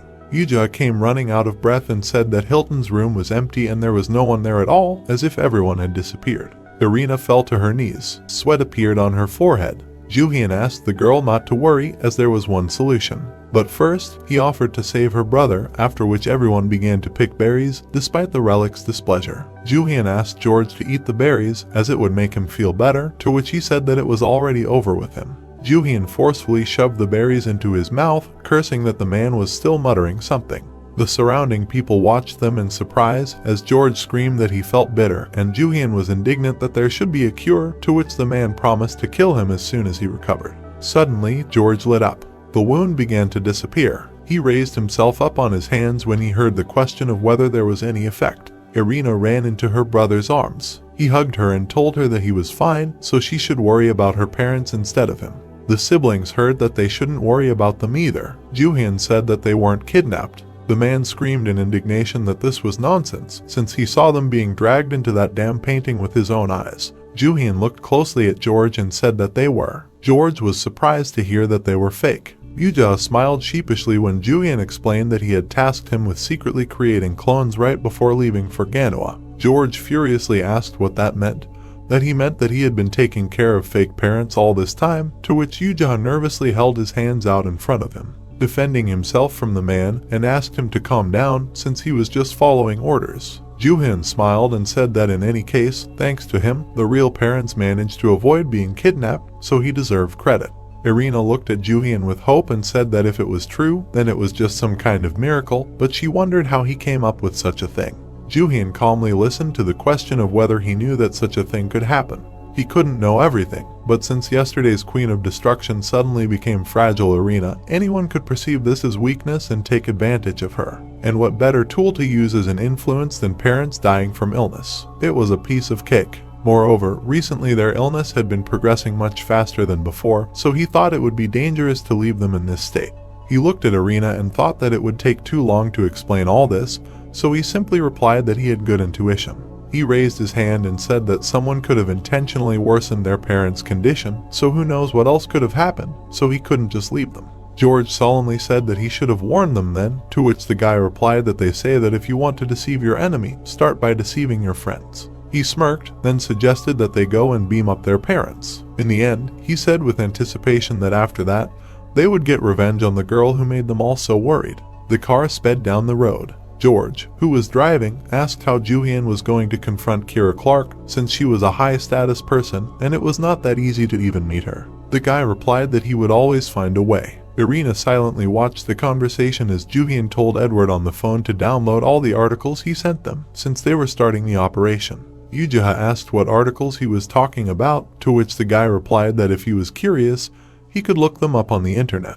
He chuckled and said that the radio would do. He pressed the button on the radio, where the announcer was talking about breaking news and that new information had been received about a chain of mysterious disappearances of children in Ghana. George listened to the news that it turned out that American Lieutenant General Kira Clark was behind it. Irina and Jooheon listened to the public being shocked by the evidence that had surfaced that she had used forced child labor for her own purposes, and it was also reported that relics were involved. Jooheon asked in surprise how he had managed to do this and what he had done to make this news spread, to which he asked if it was cool, since it was precisely because of these sounds that Kira would fall from her pedestal and be forced to come out to them, the common people. The situation with the tomb in Ghana was a win-win. When he found out that you can use a phone in the tomb, he immediately came up with an idea of how to use it.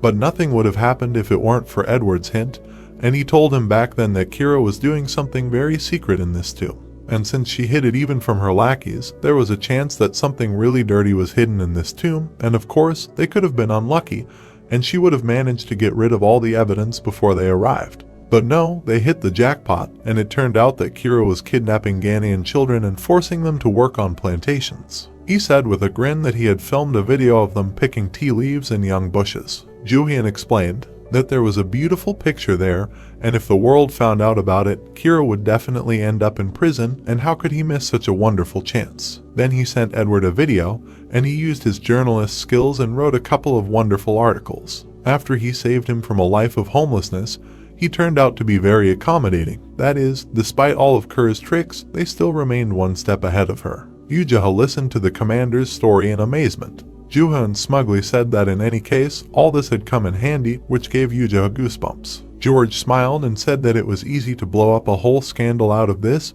so it was a good strategy. Irina looked at her phone and said that the internet was talking about nothing else, and what's more, the president of Ghana himself promised to stop cooperating with Pandora. Jooheon said that this was simply wonderful and thought to himself that public organizations had already come out in protest against the new form of slavery of blacks. The State Department hastened to make an official statement that this was General Kerr's personal initiative. A system window popped up in front of Jooheon, informing him that they were being threatened by a suspicious painting. He shouted sharply to stop the car quickly. The tires squealed from the sudden braking. Jooheon ordered everyone to quickly get out of the car. Irina's eyes widened in surprise. Jooheon jerked to the side. An oily substance spilled around. The entire car was covered in something black. The boys watched as the car dissolved into thin air. Soon, nothing was left of it. The picture frame was empty. George looked at the soldiers holding the frame and shouted that they had dragged his parents into the painting. Jooheon said that it was a Van Gogh painting,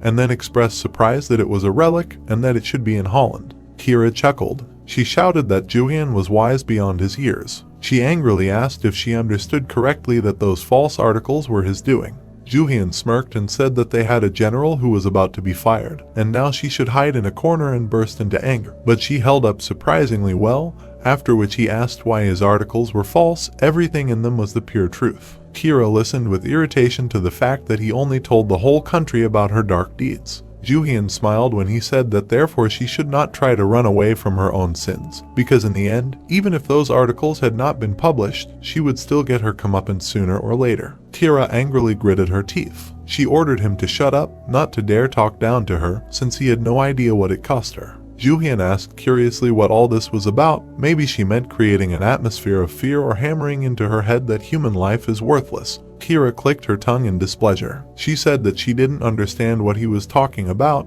and apparently he imagined himself to be the arbiter of other people's destinies, but he remembered that the Hilton couple was in her hands. She angrily told him to give her Palacho and not to dare to stand in her way anymore.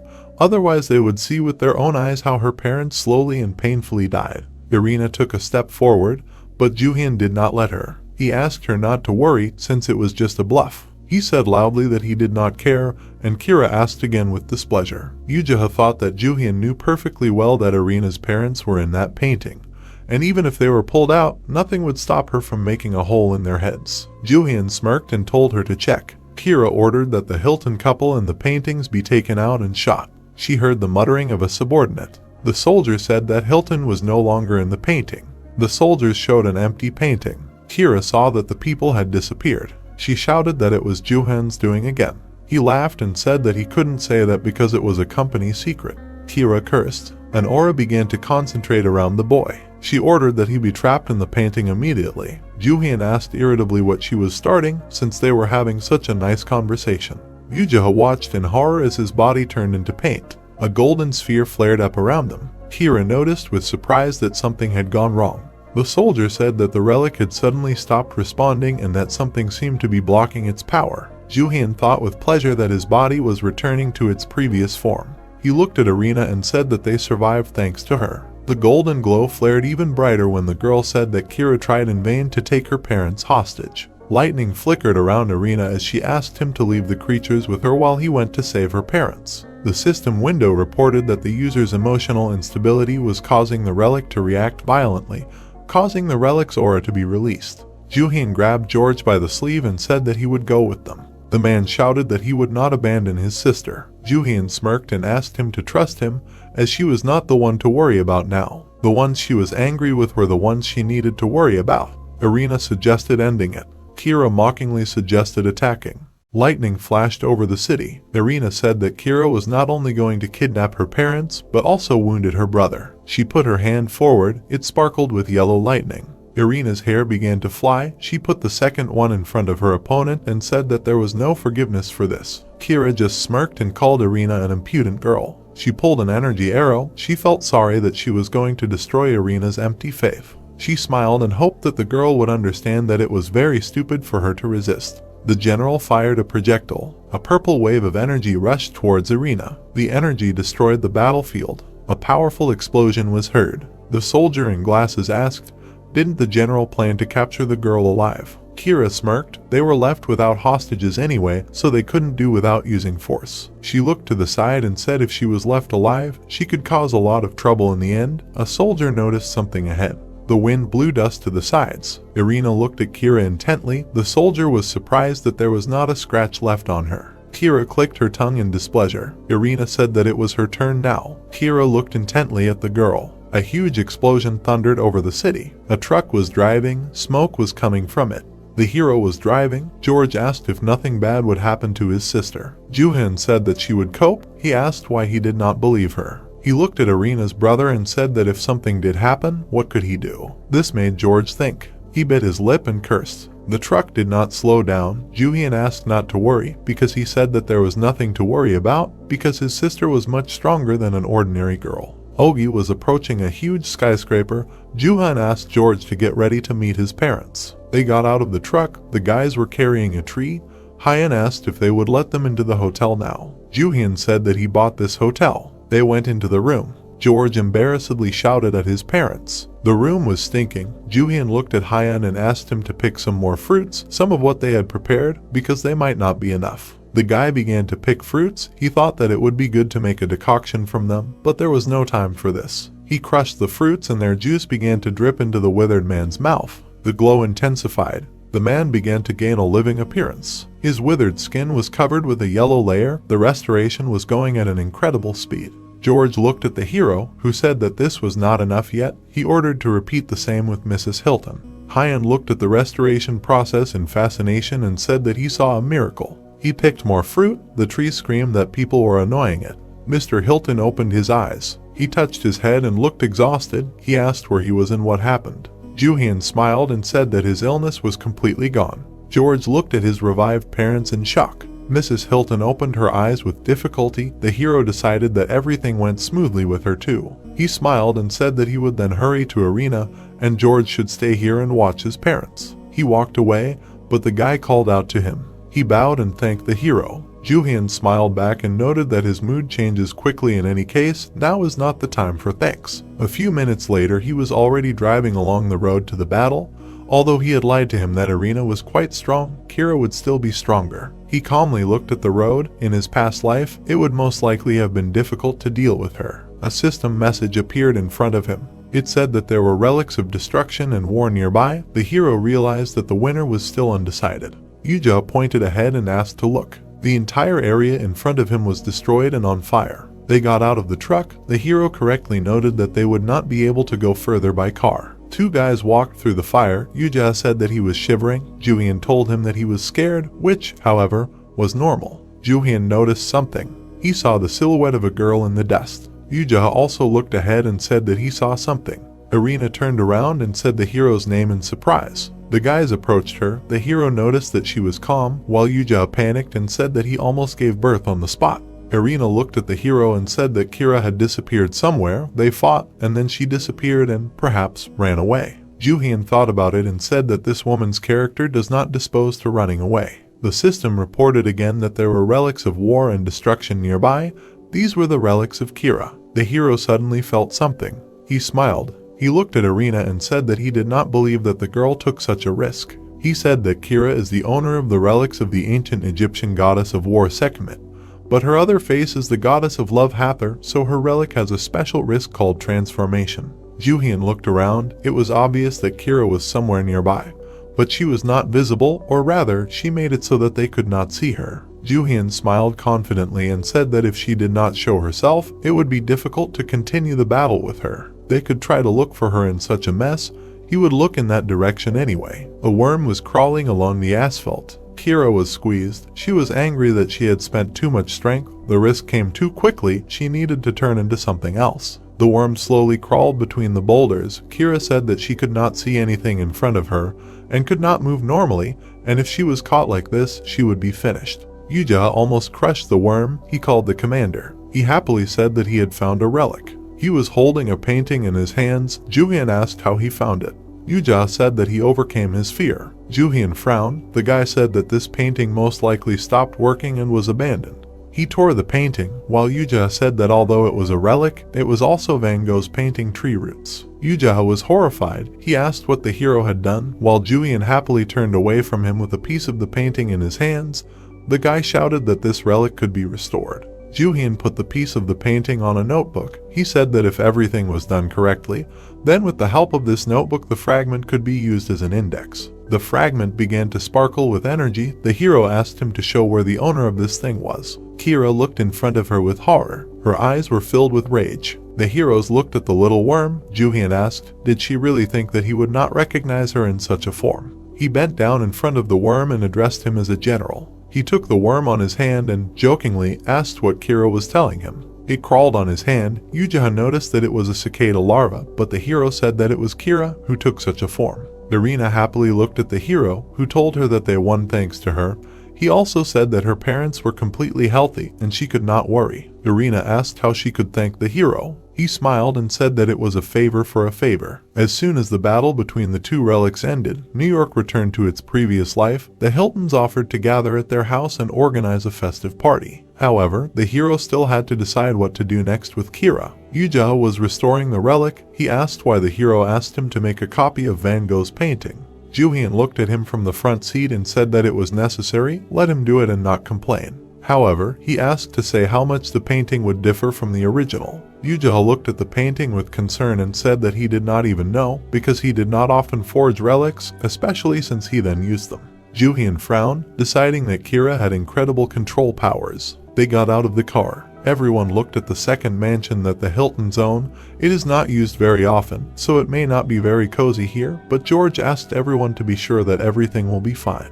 Jooheon smiled and said that it might have to be destroyed and it would be awkward if people lived in it. Jooheon walked forward without hesitation. Yuya hummed in admiration when he saw the decoration of the house. He cried looking at the painting. Jooheon sternly told him to go to his room and finish the painting there as quickly as possible. Jooheon smiled. He looked at the object in his hands and decided why not take away her powers. He threw the worm on the floor, said that since she had sinned, she should be ready to be punished.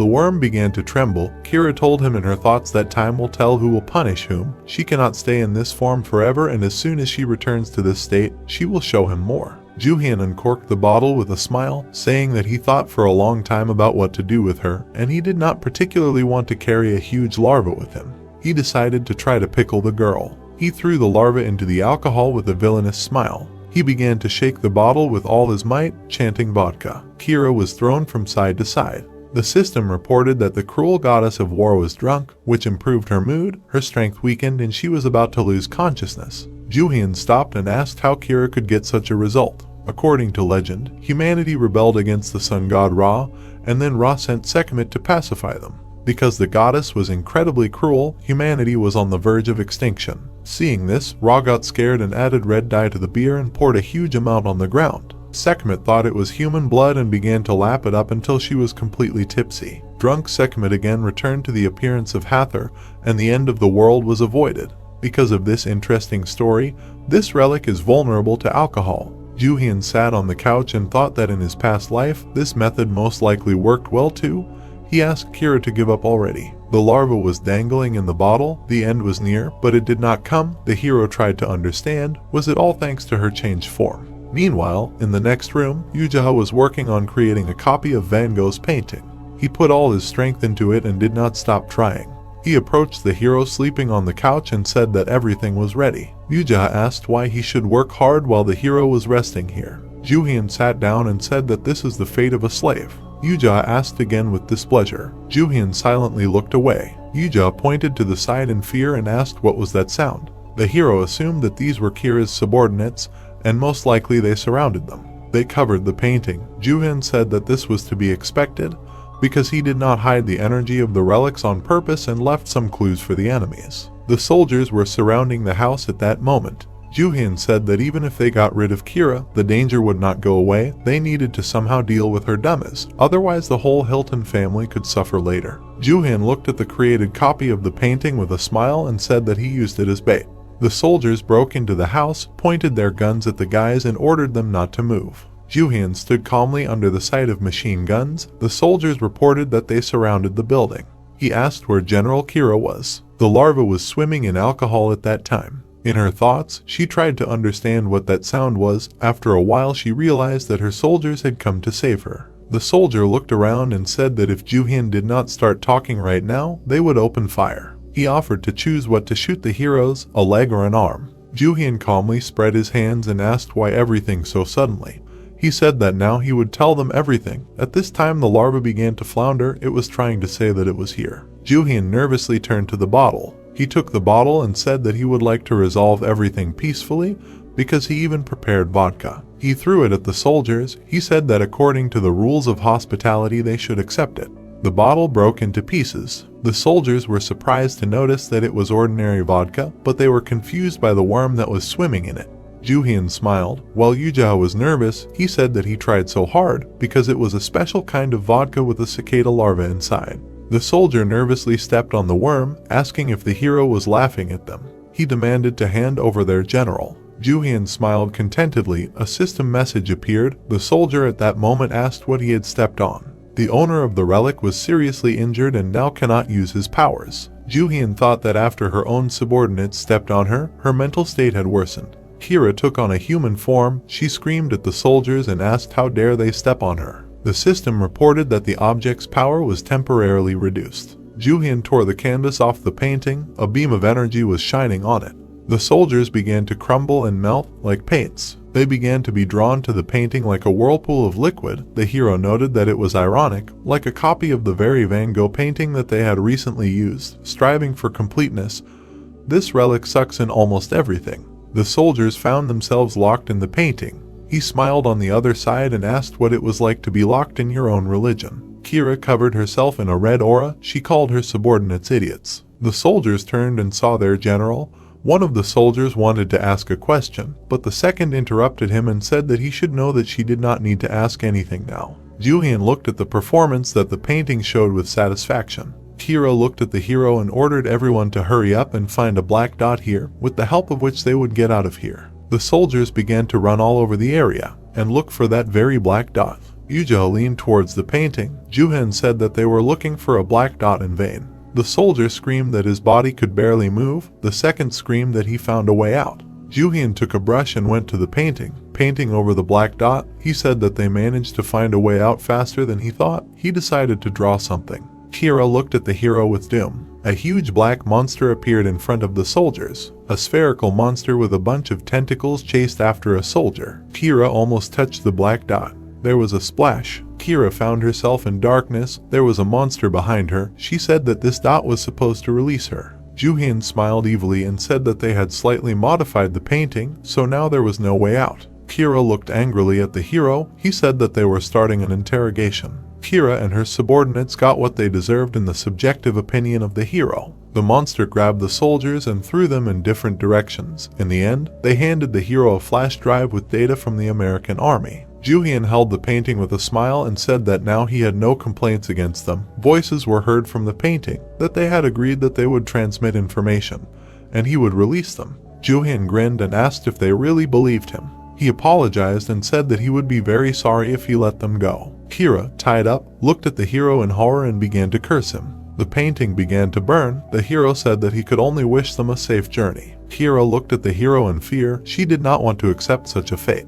Jooheon calmly watched the painting burn with the prisoners inside. This was the end of the Queen of War. After a while, the news anchor reported that among the big news, the disappearance of former Lieutenant General Kira Clark stands out. Along with her, key TSOF figures under her supervision also disappeared. Jooheon read the news with a smile. The anchor said that the investigation had already begun, but due to the complete lack of any evidence, it would most likely progress slowly. The hero decided that Kira deserved it. He was on a huge yacht. Yuya asked what his commander was doing. He asked only not to tell him that after everything he had been through, he immediately returned to work. Jooheon was lying on a sun lounger. Yuya said that the Hiltons were having a party on the deck right now. Mr. and Mrs. Hilton approached the hero. The man said that he would like to thank the hero once again because their entire family is in their debt. Jooheon turned around and said that he was just doing what he had to. Mr. raised his glass and asked him to throw away unnecessary modesty. Now the heroes only need to say and they will fulfill almost any wish of the hero. At the very least, the Hilton family will do everything possible for this. Jooheon smiled. Of course, he had a request, but it was better to start from afar. He said that he had one business that would need their help. Mr. Hilton asked him to explain in more detail. Jooheon said that in fact, there was nothing special about it for people like them. Jooheon flashed his glasses and said that there was one relic that he would really like to get, make something out of it, and then sell it. He asked if Mr. Palazzo remembered. He had already managed to verify its effectiveness, but in addition to Palazzo, there was a relic in the form of a tea tree with an excellent taste and smell. If he continued searching, the number of relics used as material would only increase. In addition, he had recently managed to find a very skilled manager. If only he had a little money, all the preparations would have been completed by now. Mr. laughed knowingly. He smiled and said that he would try to help with this, and the enterprise itself seemed attractive to him. Jooheon smiled. Mr. suggested deciding on a name for the company. The hero suggested the name Grave. Raven suddenly appeared and noticed that they were having a good time. A large crow sat on the railing. Irina, frightened, grabbed the bag and approached the hero. She said that something was wrong with the relics and she decided to bring them all here. Small lightning flashed around the girl. The relics asked fearfully, what kind of ominous energy do they feel? Irina dropped the bag. She screamed, flashing lightning, and said that the relic of ruin activated itself. Irina's mother came up to her daughter and asked what was wrong. Raven noticed that the hero had new comrades since the last moment they met. Jooheon began to get a little nervous. He looked at Raven. His eyes were glowing purple. Jooheon asked him not to pretend that he had nothing to do with it. Raven said that maybe they were before, but he was seeing them for the first time. Jooheon pointed at the bird with his finger and told him not to think of doing anything else. Even one thought about it and they were not familiar. He turned to the passengers, pointed at the bird and said that it flew onto the ship for a short time. Mr. Hilton asked what this was anyway. Jooheon muttered that it was a simple stalker, which confused Raven. He turned to the bird and asked if he had really come to visit him for no reason. In the end, he called the bird a pervert. Raven asked with displeasure, was the hero really going to continue like this? Jooheon looked at the bird arrogantly, said exactly and asked what attracted him to him. The bird leaned forward. It said that the man kept his word, but now he looked more like a simple robber than a tomb robber. Jooheon frowned with displeasure. If Raven had flown here to preach, then let him not waste his time, because he would do as he pleased. Raven's eyes sparkled. He said that he had a message for the hero, but he also wanted to see his face. Jooheon stared at the bird. It said that there was one relic that would make him happy. The guy folded his arms across his chest and reminded that Raven had said something similar about that map, like a rare relic and all that. Raven said that this time it was different. Jooheon said that Raven disliked relics, so he thought that they were on different teams. Raven said that there were some advantages to the guy treating relics as a commodity, at least he didn't wave them around. Jooheon calmly agreed. Raven said that the relics themselves hated such people. In any case, he asked to let him warn the hero. Since he was starting to be interested in high-level relics, there were leaders among the relics, including those who locked him up. The Raven emitted glowing particles. He said that strange movements had been observed lately, so the hero should be careful with it. A tomb might appear here soon, in which everything will not go according to the hero's plan. Jooheon nodded and smiled. Until he tried, he would not know for sure. He concluded that there was a key for every door. The Raven took off. He advised to think it over carefully, because until now he had just been lucky. Several objects fell on the deck. The Raven said that on the way here, he found something. He did not need it, but it could be useful to the hero. The Raven flew further and further. He assumed that it would help the hero. Jooheon looked after the bird with displeasure. He muttered that the same thing happens every time. On the deck lay the gourd of Kyunbu and Nalbu, brought instead of the swallow by the crow for one use. Jooheon smiled slyly. Yuja asked what it was. Everyone approached the huge glowing pumpkins. The guy noticed that the strange bird disappeared as suddenly as it appeared. The hero said that it flew away, leaving this relic. He decided that there was a treasure inside the pumpkins. Yuja exclaimed happily and immediately offered to open it. The hero put him down, saying that there was a 50/50 chance, and if it was the Hyungu pumpkin, then something good would happen, and if it was Nalbu, then a disaster could well happen. George approached the hero. Jooheon said that if something like that happened here, it would be difficult, so it was better to put it aside for now. George asked where the hero was going to store it.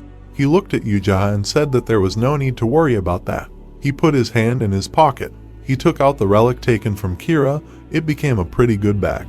The number of uses of the painting was still high. The huge ones turned into a cloud of colors and were sucked into the painting. Yuja began to look at the painting with love. He was glad about how convenient it was, because now he would not have to suffer from carrying heavy things in the bag. Jooheon agreed and suggested that they now rest and have fun because they deserved it. As soon as they returned, the hero immediately began to create a company.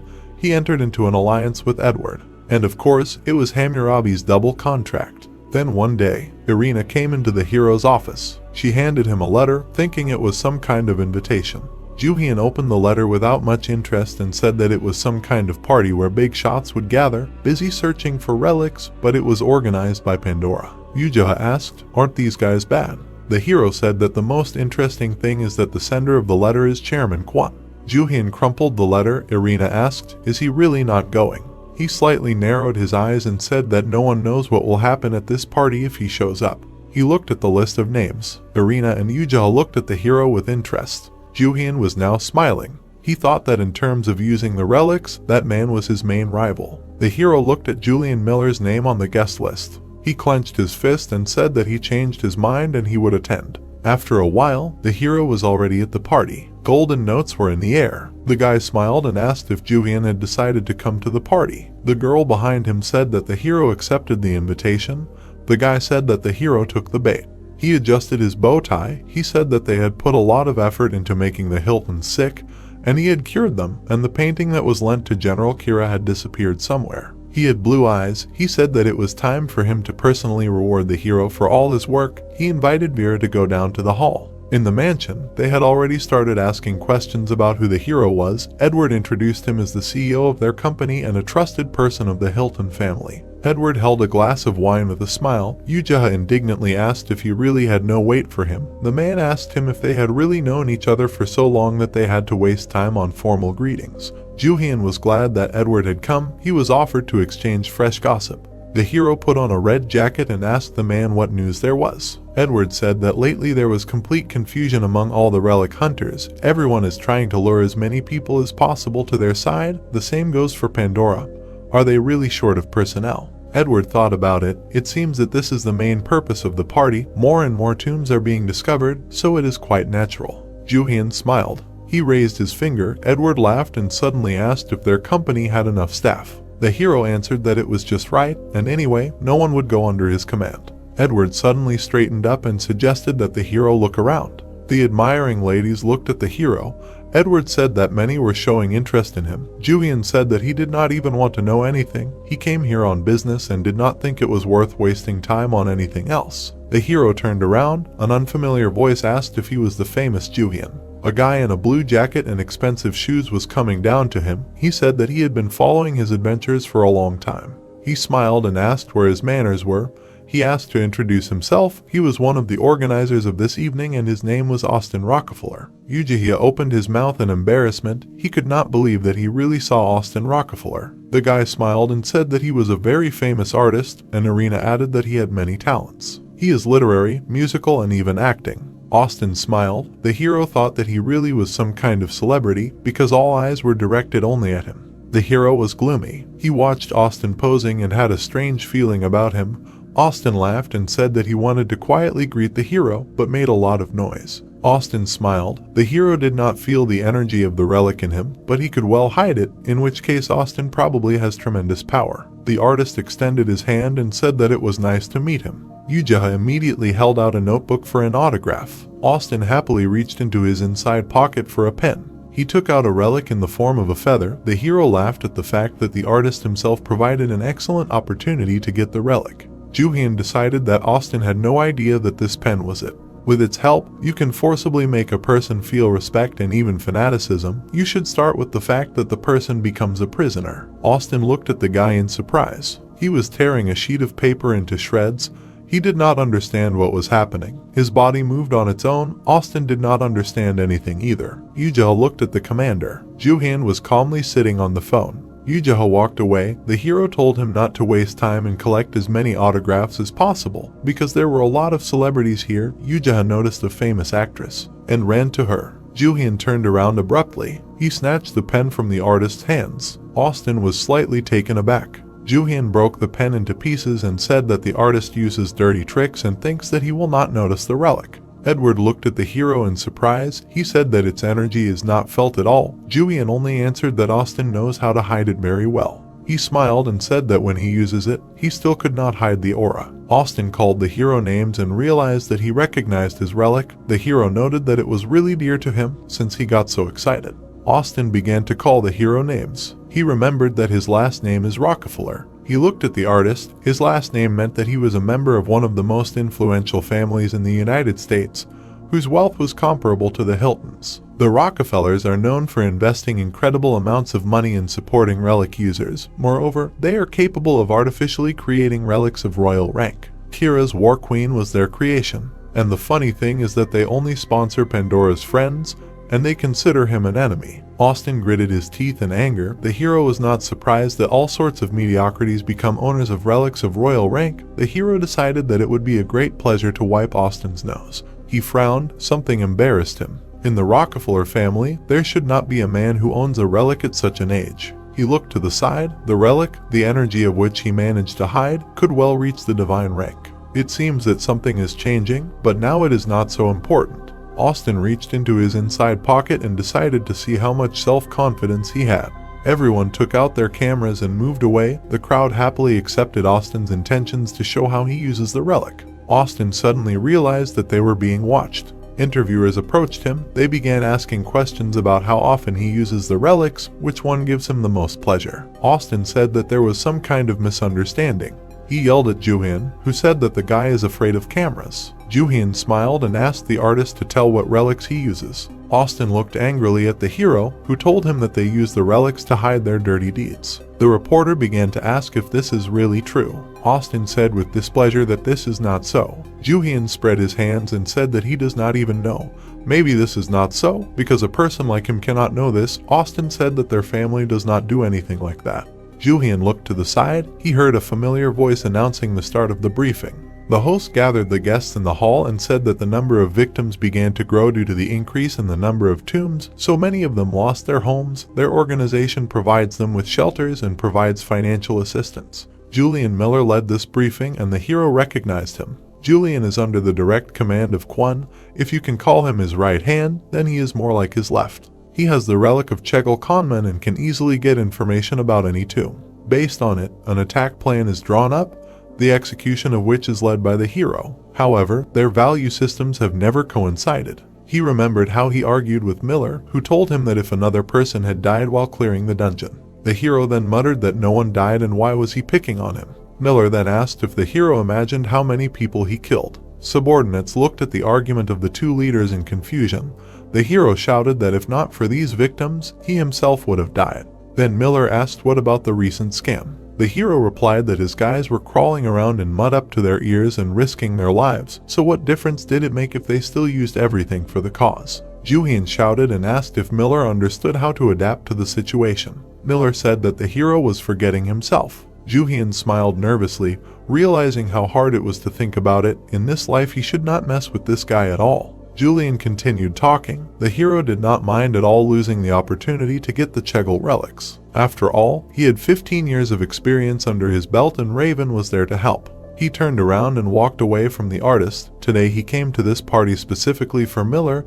He wished Austin a good interview. He saw a happy Kwon in the crowd and was not surprised, because he was the sender of the invitation letter. Through Julian, he could get him, because in the end, everyone is the same in Pandora. They have huge resources, but they never do anything good to anyone except their own. Therefore, they will remain his eternal rivals. Miller spoke, reporters filmed him. He said that this was the end of the briefing of their charity organization.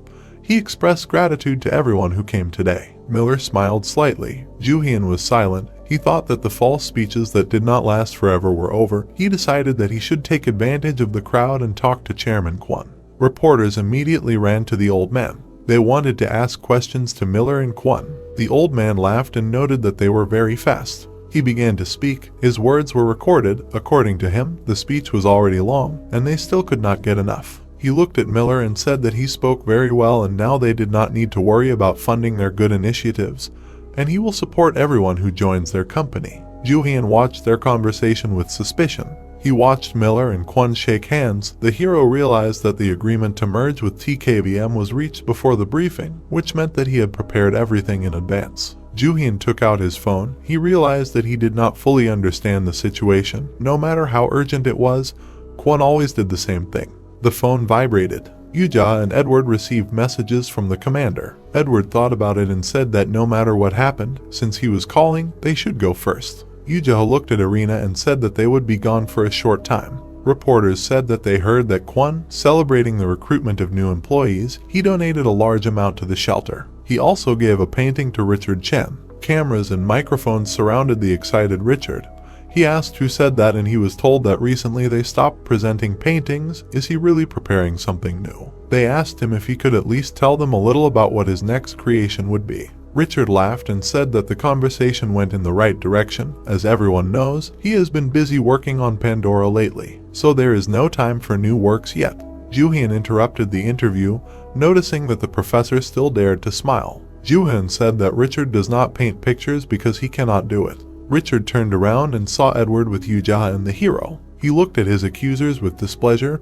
Jooheon said that the talk about Pandora was just a cover. Miller approached Richard and asked, "What do you mean he cannot paint?" Jooheon smiled and asked if Miller had heard the news. They say that Richard's pictures are either actually painted by someone else or are completely plagiarized. The reporters suspiciously noted that such things have been heard more and more often lately. An enraged Richard asked, "How can you believe such things?" Yuja folded his arms across his chest and said that if the artist was innocent, then let him prove it in practice, since he didn't like hearing accusations against him. Then let him quickly present his new work. Richard yelled at the guy, asking if his liver had leaked out of his stomach and what was he babbling about. Yuja yelled back and accused him of stealing his painting with the help of a relic, and now he himself can't do anything.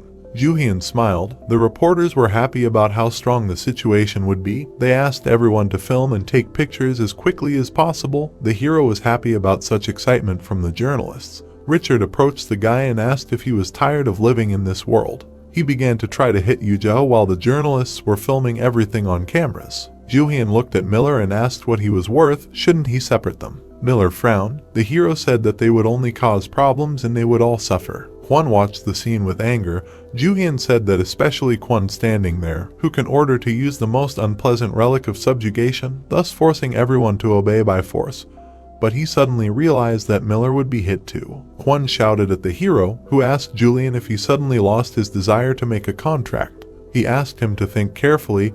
Kwon asked him to stop talking such nonsense, because he never uses the relic on his subordinates and it is still impossible to use it secretly. Miller shook his head and asked the director in surprise, did he really own this relic? No wonder he felt incredible energy next to him. Jooheon frowned. Kwon denied everything until he thought that the old man would not use the relic, otherwise there would be no stone left unturned. Kwon pointed his finger at Edward and said that the same Edward, a famous relic dealer, could guarantee it. He asked the man to tell everything as it was. But Edward ostentatiously turned away, covered his ears and said that he did not know anything. The reporters went crazy. They asked how Kwon used the relic on his subordinates. Was that why he worked without partners? Kwon laughed and said that he had enough subordinates, because you only expect from a partner that he will betray you. Yoon-si nervously looked at Miller and said that it was somehow noisy here and suggested going to a quiet place. But Miller said that there was no need for that. He said seriously that because of this commotion, many false rumors could appear, so he suggested to do without heart-to-heart talks today. Miller turned around and walked away. Kwon and Yoon-si asked him discontentedly, did he really believe what people said? The old man said that Miller would regret it later. Miller turned around. He looked at the hero and quickly realized that he also had a powerful control energy, and unlike the others, he was protected by a disorderly but strong aura. He put his hands in his pocket and walked on. He decided that he didn't care. They were shouting at his back that he could not return. Jooheon asked Kwon with a smile, how does it feel to lose such a valuable asset? Kwon got angry and released his aura. The ceiling suddenly collapsed. Everyone turned around at the roar. Kwon looked angrily at the hero. He said that he hoped that this could have been avoided. Yoon-si looked at his director in fear and asked if he was really using the relic. If he did it here, the consequences would be dire. Kwon said that it didn't matter and there was no other way. Jooheon smiled and suggested that the old man try, since he had decided. During this time his control power had increased, so it wouldn't happen again like last time. Austin intervened in this situation and asked the director to wait. He put his hand in his pocket. He asked to give him the hero. He said that if Kwon used the relic of subjugation here, the entire building would turn into ruins, and it could also negatively affect the board members of Pandora. He pointed his finger at the hero and said that he had an unfinished duel with him, and he asked Taejong to be their referee. The old man smiled, his aura evaporated, and he agreed. Austin was covered in purple energy. He said that the hero would not escape now. He took out a book from his jacket pocket. Jooheon was surprised. Austin held the Avesta, the sacred book of Zoroastrianism, and a SS rank religious relic, a weapon of incredible power that was once owned by the King of Preachers. The King of Preachers was part of the Great Four, a group of the strongest kings. He was equal to the King of War and the King of Submission, whose relics the chairman had obtained. The owner of the religious relic is able to convert a huge number of people into his followers, who will be ready to give him all their property and valuables, and they themselves are not averse to becoming a weapon in the name of faith. Jooheon was silent. He realized that the situation was not in his favor, because in front of him was one of the most terrible relics. The most terrible thing about it was that the owner was able to change the future. The book lit up red. Austin ordered his fans to listen to his words. He said, let all who dare to oppose him submit and fall at his feet. The people's eyes lit up purple. They stretched out their hands to the hero and ordered him not to dare to resist the great will of Mr. Rockefeller. The system reported that Austin's fans became his followers, and the prophetic power of the owner of the Avesta increased, and the power of the fanatics increased by 10%.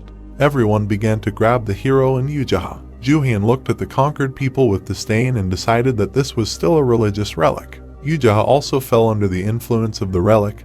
He began to ask the hero what he was going to do to his great prophet Rockefeller. Austin smiled. He was surrounded by energy. Everyone who has little control power also cannot resist, because his relic directly affects human emotions. People began to become more and more angry and began to attack the hero, who also felt strange and decided that he would not last long. He hit Jooheon on the head with his elbow, deciding to first return his sanity. Jooheon woke up and looked at the hero with confusion and asked when he would finally become human. The hero drew his sword, said Austin used a mind attack. He smiled and said that he would respond in kind. Edward looked at the hero with fear. He asked if the hero was really going to kill all these people. They were just under his control and there were too many extra eyes here. Jooheon got into a fighting stance and asked the man not to worry in vain.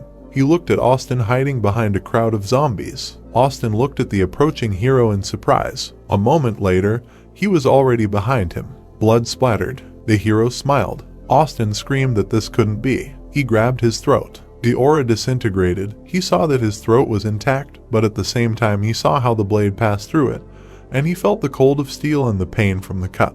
He turned around in fear. The hero laughed at him and said that this was a pathetic sight. He stood there covered in aura and asked Austin to be careful, because what would the TV or newspapers say if he wet himself? Austin suddenly realized that the hero had used an illusion on him. Jooheon smiled. He said that everyone else had seen this illusion. Austin turned around abruptly. Everyone was writhing in horror, thinking that they were dead. The sword of H-Warring could envelop the entire battlefield in horror, because Austin was not the only one who could affect the mind. He smiled, showed the book he was holding in his hands, and thanked him for it. Austin clenched his fist and began to ask how he managed to. Suddenly he felt sick. The hero came close to him and asked if he was really that afraid of him. The book of Avesta sparkled. The hero said that Rockefeller now belonged to him. Suddenly the book sparkled purple. The system reported that use was impossible since it was loyal to its previous owner. In order to use the book, Austin's control power must be reduced. He looked at the artist and said that even though his entire dinner was about to come out of his mouth, he was still quite cheerful. Austin wiped away the drooling and asked, "Didn't the hero know that loyal relics can't be used immediately after another owner?" He pointed his sparkling hand at the hero and ordered the book to return to him. A rope crawled out of the hero's sleeve. It rushed at the artist. It tied around his neck and began to protect the owner. Jooheon was surprised that the rope crawled out on its own. The system reported that the enemy's control power was decreasing.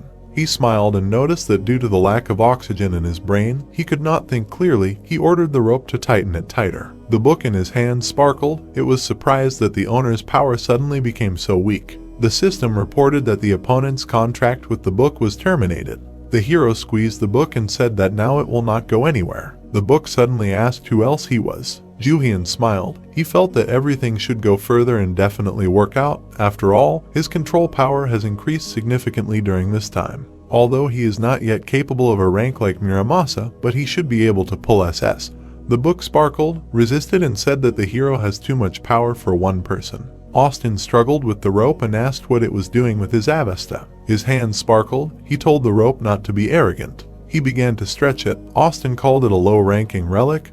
He began to subdue it. It went limp on his neck. The hero began to order to wrap the guy's neck tighter. The rope squeezed the artist's neck again and he began to choke. The rope screamed that it was very painful. Vera suddenly appeared and cut the rope into several pieces. The rope immediately returned to the master, screaming how much it hurt. Jooheon asked the girl if she really breaks all the relics like that. Vera stood with daggers, blocking Austin, who asked who recently broke his pen. The hero said that he was the first to start playing unfairly, but in any case, he had already managed to conclude a contract with the book. He held it out forward and said that he would take his leave. He wished everyone a fun time. He was asked where he was going.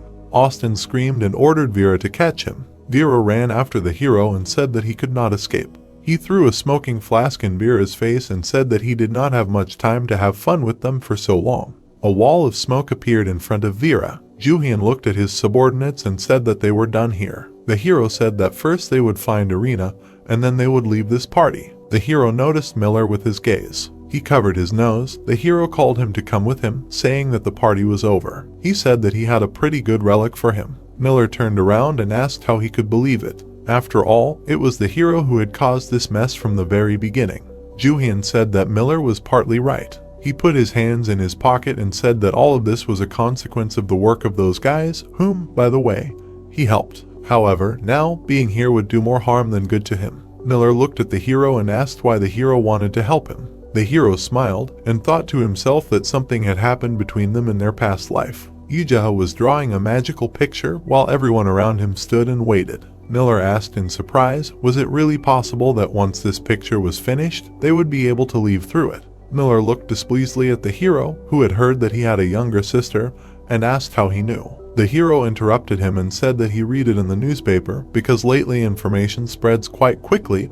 The hero asked if he wanted him to help him find her. Jooheon smiled. He knew that Miller only agreed to cooperate with Chairman Kwon because of this. The guy thanked him for the offer, but said that it was useless. He turned away and said that he had already found his sister, but then she died right before his eyes. The hero thought in surprise that this could not be. Jooheon turned around and said that everything was ready and the people should come closer. Jooheon frowned at Miller and thought that this was impossible, although a lot of time had passed, but he should have found her by now, and she should have been alive by then. The light began to illuminate the heroes, while Jooheon thought that as a reward for this, he should have received the relic of Chegel. It seems that something went wrong. The statue lit up. The people stood in a small circle. Miller turned to look at the hero and thanked him again for helping him escape, and that was it. Jooheon looked at him with disappointment, and Jooheon asked if the hero knew him. He looked at the back of the guy leaving. Miller carefully turned around while the hero tried to figure out what he had missed. New York, Jooheon's penthouse. He was watching the news on TV. It was talking about a party held by members of Pandora that ended in chaos. About 80 people were seriously injured, about 300 were slightly injured, and several people were missing. The news anchor said that the citizens were blaming Pandora for facilitating the violence. Pandora said that the person responsible for this chaos was not a member of Pandora, but they couldn't stop the citizens' ridicule. Jooheon laughed, sitting on the couch and drinking a soda. What a mess. He thought the idiots from Pandora definitely deserved it. Irina approached the hero and asked if it was okay that the party ended like this. Jooheon said that he did what he wanted. The Avesta was stored in his safe. Considering that the hero received it, he was also in the black. Jooheon took a sip from the can. Since the relic was in his hands, the place of the king of preachers would become empty. The kings would be completely different from the past. But like Jooheon's sister, many things had changed. He put the can on the table. He realized that it would be difficult to live with his current knowledge. He looked to the side. This all meant that it was time to use his brain. This was happening sooner than he expected. Jooheon turned around. Yuya was calling him for help. He looked at his boss with worry. He asked what was wrong. He said that he was trying to restore the rope, but it was acting strange. He approached the rope that was pushing him away. The guy said that this was not its first restoration, but Jooheon frowned and asked, "What do you mean strange?" They got closer to the rope. Jooheon asked if the guy was trying to dodge work. Yuya called the hero cruel. He laughed awkwardly and tried to get closer to the rope. She immediately tied the guy and asked him not to touch her. Jooheon frowned. He agreed that it was really strange. He looked at the rope and called him to him. She was distracted from torturing Yuya. She wrapped herself around the body of the owner and began to ask when the owner managed to come. He asked why she did not let herself be repaired. She will break if she continues to behave like this. The rope began to swing from side to side and said that she did not want to because she felt very strange. She lit up. Jooheon tried to understand what it was. The system reported that the rope transforms after reaching its goal.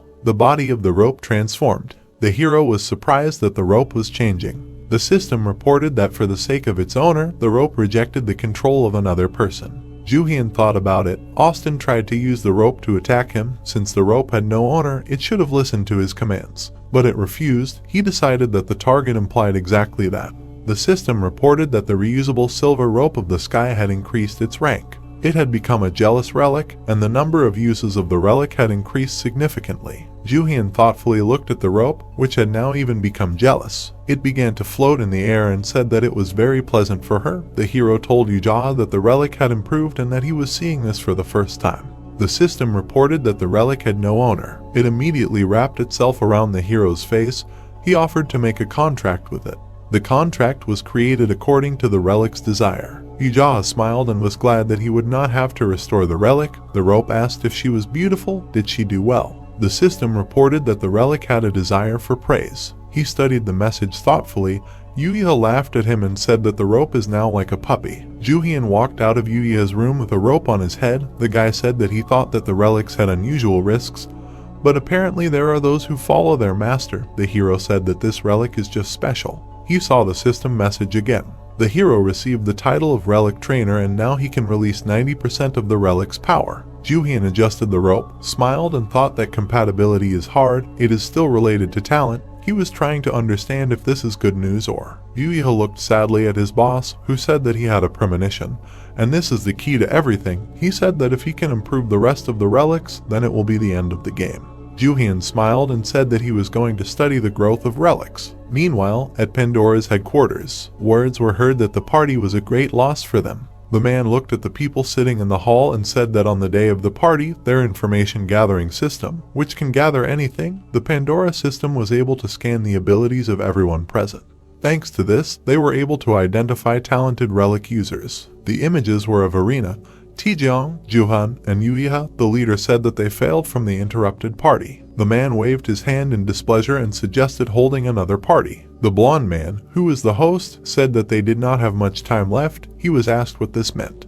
He turned around and said that large and small tombs were appearing one after another, and soon 7 great tombs would appear. They would have a size and danger on a completely different level compared to the previous ones. He said that this meant that the relics contained within them were much more powerful, and according to the relic that predicted the future. He looked at the people sitting there and said that whoever captured these tombs would change the world. This was the reason why they had to capture these tombs despite the danger. The audience began to agree with the man's words. They said that they could not help but capture them. Everyone in the audience began to say that they needed people, so they planned to recruit people from the party. Everyone became even more indignant. They asked if anyone had any other ideas. One of the people said that they would give more funding, but he was told that they needed people, not money. The bearded man raised his hand and asked to tell them about the people that the Pandora system had found. He asked if they could not recruit them one by one. The speaker said that was a good idea. He opened a large list of people and said that he would talk about the top 50. He showed Kwon and said that the potential to conquer relics is 21. He was in 21st place. Then he showed Austin in 20th place and said that many were already on their side. Then an image of Richard appeared in 6th place. The guy said that those they needed did not choose their side. Among them was Miller in 19th place and even Arena Hilton, which surprised many. Among the remaining were Edward and Yuja. The Pandorans decided to deal with them. A man approached the speaker and said something in his ear. The speaker listened to him and nodded. He said that there was someone at the very top of the list. They removed him from the list because he was an exception. He showed Jooheon, who had 50 relics. Everyone was shocked. They asked how he was able to collect 50 pieces. They asked who he was. The boy pointed to the crowd and said that the hero had formed an alliance with several people on the list. Given his actions so far, he was an enemy of Pandora. The speaker said that trying to recruit him would be pointless, and it seemed like he was a threat to them as well. Everyone was furious, asking if there was nothing they could do about this kid. The speaker clapped and asked everyone to calm down. He remained calm and said that although the hero's abilities were high, he suggested that they look at how they had uncovered the hero. The boy said that they had information.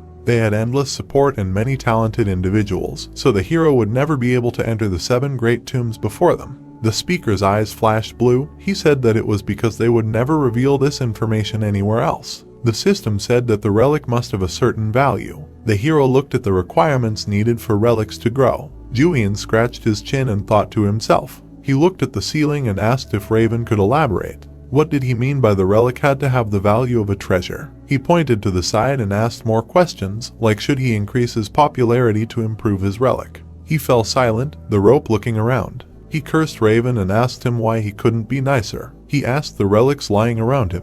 They all answered that they didn't know anything. Yuya looked at the hero curiously, who was annoyed. Jooheon stood up and stretched. The boy asked if he was done because he had to watch the news because something strange was happening again. Jooheon sat on the couch and turned on the TV, asking what was on it. The news showed a map of the world. It was reported that a large number of tombs had appeared again. As strange as it was, the arrangement of the tombs created a certain pattern. The hero's attention was drawn to the journalist's words about Pandora. The man said that they couldn't give an answer because they were currently investigating. The news reported that Pandora couldn't find an answer. Jooheon frowned in disbelief and asked, "What do you mean they don't know?" He knew that they were hiding information. The newscaster reported that governments of countries were evacuating families living near tombs. Yuya looked at the hero in surprise and asked if he knew too. The hero pointed to the TV and said that it was the sign of the 7 great tombs. Soon 7 tombs would appear above this chain of tombs. He fell silent, thinking that this shouldn't happen for a few more years. He again noticed that the future was changing. Yuya got up from the sofa and asked what are the 7 great tombs. Jooheon said that they are larger and more dangerous than normal tombs, but the relics inside are much more valuable. These are the tombs that contain the 7 deadly sins. Hearing this, his desire to go simply disappears. The Archaeus relic that gave him the ability to raid tombs was also in one of the 7 great tombs in the Tomb of Greed. Jooheon stood up. He was only a raider because he worked for President Kwon, but everyone who had relics from those tombs became king-level users. Yuya took a sip of tea. The hero said that they had to get to those tombs faster than anyone else. The guy reminded him that the hero had said that robbing those tombs was very difficult. Jooheon looked at the TV and said that that was the problem. They couldn't let President Kwon or Pandora get to them first. He said that you need to have at least one of 2 things to enter the tomb: good partners or effective relics. The hero thought that recruiting reliable partners would be difficult. It seemed like all he could do was improve the relics. The hero suddenly had an idea. He opened the safe door. Inside it was the abasta with which the hero could easily gain fans. He took the book in his hand with a sly grin. The hero said that maybe he could reach the level of a god since it did not indicate how he should achieve it. Jooheon laughed. The book sparkled. He told her that this was her first mission and asked to make him a priest. The system reported that the hero did not meet the requirements of this relic. He needed a good reputation and popularity to use this relic, and at least 10 people must fall in love with the hero. He immediately threw the book on the floor and began to stomp on it. He said that he was using it to gain popularity. The book said that it was in pain. The hero asked, "What do you mean he needs popularity to use it?" He thought about it and remembered that Austin is a celebrity, so for him 10 people are a mere trifle. Jooheon turned to Yuja and asked what Austin Rockefeller does. The guy answered that he is a singer and actor. Jooheon looked at the guy in surprise as he said that Austin also wrote a book that he read and it ended up being pretty good. He smiled and decided that he could try writing a book. Jooheon thought that he could write a book with just a computer. He started reading the book that Rockefeller wrote. Hyun was taking care of a tree at the time. The hero was lying on the couch reading Secret Housewife, not understanding why it became popular. He looked at Hyun and said that he was reading it to get inspired. But the book wasn't that good. Do all books that have porn in them become popular? Hyun smiled slyly and suggested that that's why the book was interesting. Because anything that satisfies natural instincts is the best. Jooheon slammed the book shut and thought about instincts. Confidence appeared in him. He decided that he would write a book cooler than Rockefeller's books. He walked away waving to Hyun, who asked why he needed to write a book, but the hero replied that it was none of his business. After that, the hero wrote for several hours. He clicked on the keys of his laptop, crumpled the sketches on the paper. He was pleased to see how the word count of the document increased. He smiled, reading his text and thinking that it was doing pretty well, because not only is it fun, he will also get a lot of fans. He asked himself, should he do this as a part-time job? Night fell. Jooheon announced that he finished writing. The guys looked at some sheets of paper and asked what it was. The hero replied that it was the beginning of the book he wrote. Yuya looked at the number of words in surprise and said that it was fast. Jooheon smiled. Hyun asked if he was writing porn. The hero nodded and hurried them to read as quickly as possible. Everyone read intently, giggling and pointing. After reading, they will become fans of the hero. Then there will be 4 people and 6 will be easy to get. Jooheon thought about what to do if a publishing house contacts him. What if they ask for a second book because it sold so well? Jooheon smiled contentedly.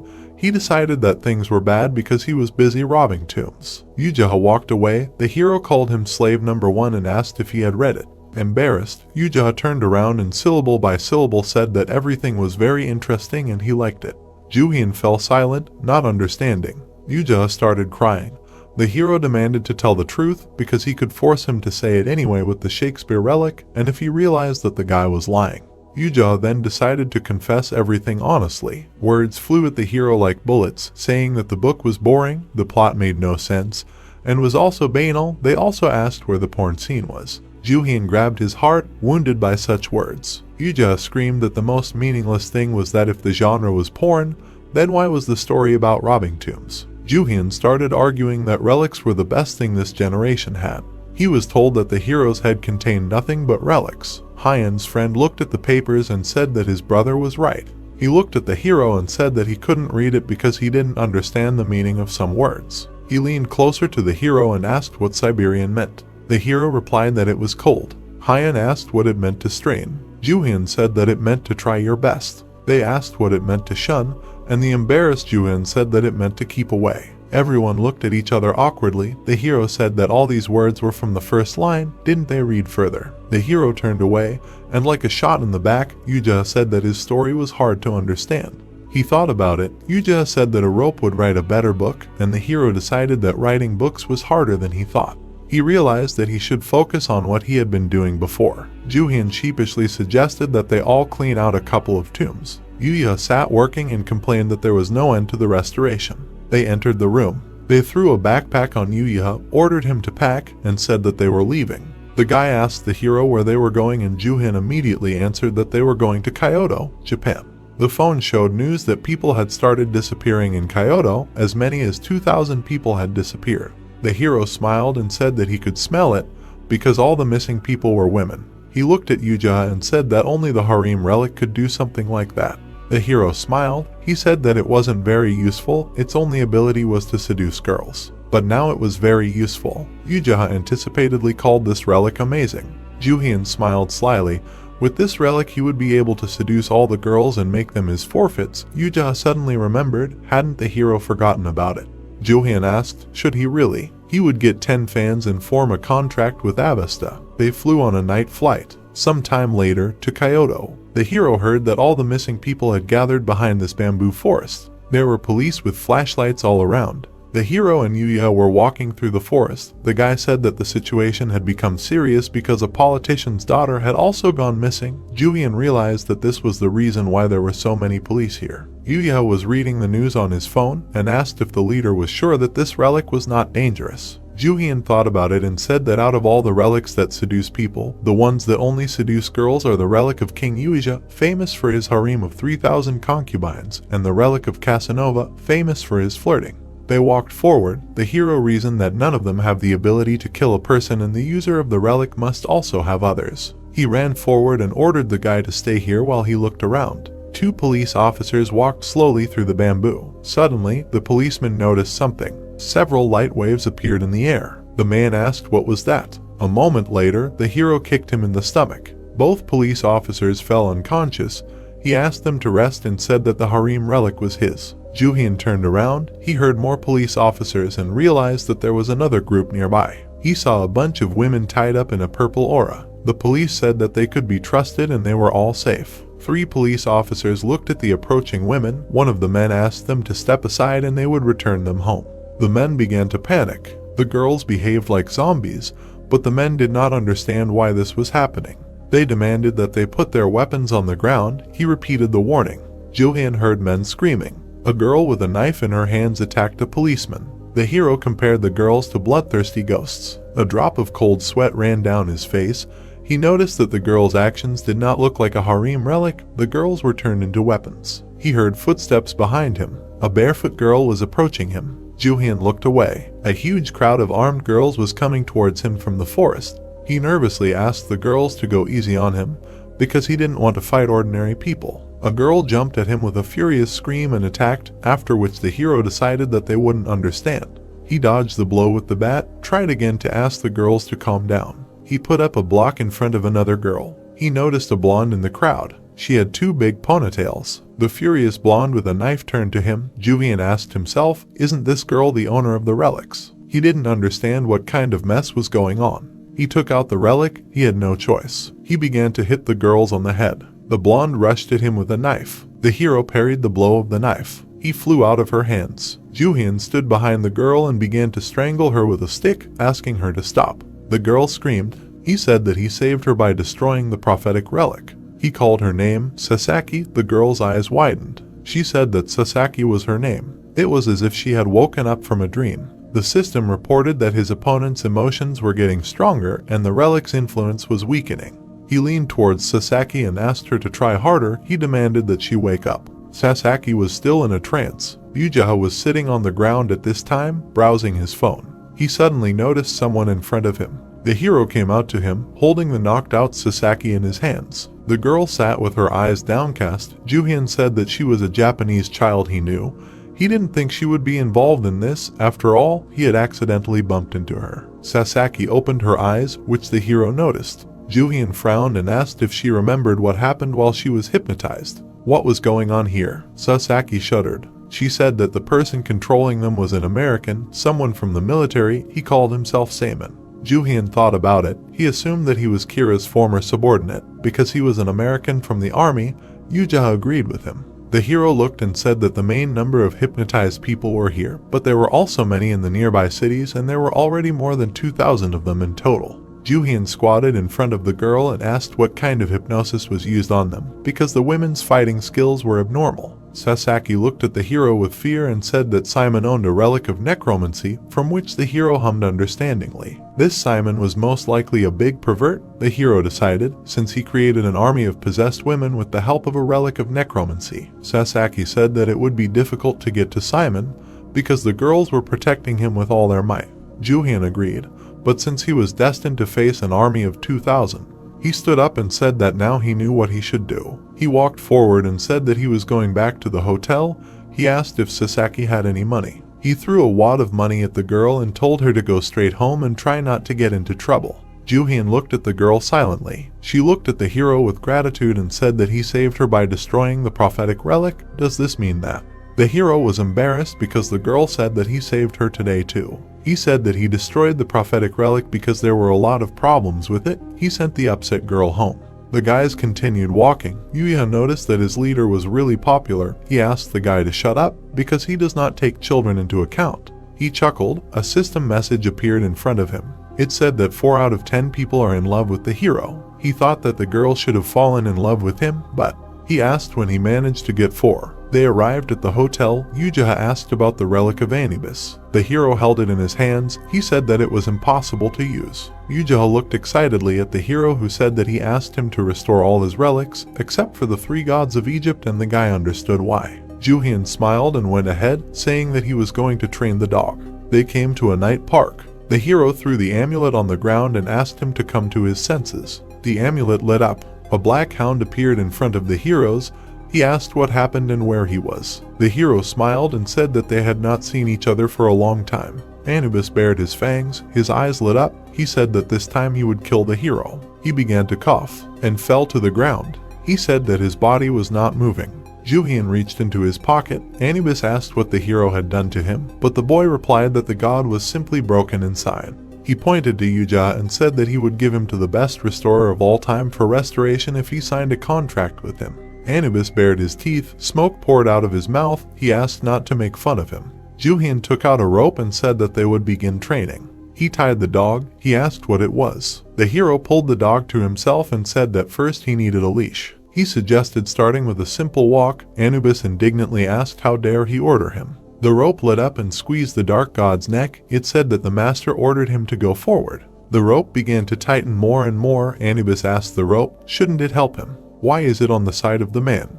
The rope began to strangle Anubis, asking how he dared to insult his master. The hero said for the god's information, the rope had recently increased its rank and now its energy was in full swing. He extended his hand to the almost crying dog and asked him to give him a paw, which the rope began to repeat, tightening the dog's neck. He grinned even more and decided that for now he would play by his rules. He put his paw in the hero's hand. As soon as he recovered, he would deal with the hero. He knelt down in front of the dog and ordered him to give him the other paw and sit. Anubis humiliated himself. The hero threw the ball and ordered him to take a fetch. Anubis sparkled with energy and asked him to stop because he was a god. The rope immediately threw the dog to the other end of the park, repeating the owner's demands. The rope brought the ball to the hero. He asked why she was bringing it. He took the ball in his hand and offered to try again. Anubis opened his eyes and realized that he would die if he was dragged again. The ball flew. Anubis jumped to it with lightning speed. He caught it in his mouth. He cried. The training for him lasted a long time. Enough energy was spent to conclude a contract. The hero offered Anubis to conclude a contract with him and he would be restored. Anubis said that there were certain conditions for this. The dog stood up proudly. He said that a person must have strong faith in the ability to make an impartial decision, and he must also be at least once on the threshold of death. The dog frowned. He realized that the person suited him according to all the criteria. Jooheon smiled. Anubis was surprised that the guy was still so young. A sparkling ball appeared between the god and the man. Jooheon smiled. A tattoo of Anubis appeared on his arm. He looked at the cute dog and ordered Jooheon to take him and restore him. But then the dog howled because the hero said to restore the dog a little so that he was hanging on by a thread. The hero said that he might have plans if they restored him completely. Anubis was indignant, saying that he had done everything he asked him to. The hero said to continue in the same spirit. Meanwhile, in the temple, the girl called the priest. She stood at the open door and told the sleeping man that they had an intruder. He stood up, saying that it was too early. He asked how dare they invade his innocent harem and wake him up. The man's eyes flashed. He said that the intruders would definitely not leave here alive. In front of the hero stood women ready to fight. The guy said that he does not fight ordinary citizens. He asked them to leave. Jooheon looked at the girls and asked to call their leader. Simon came out to the hero and asked who it was. Jooheon tensed up. The blonde raised his hand and said that he was not interested anyway and the heroes would die here anyway.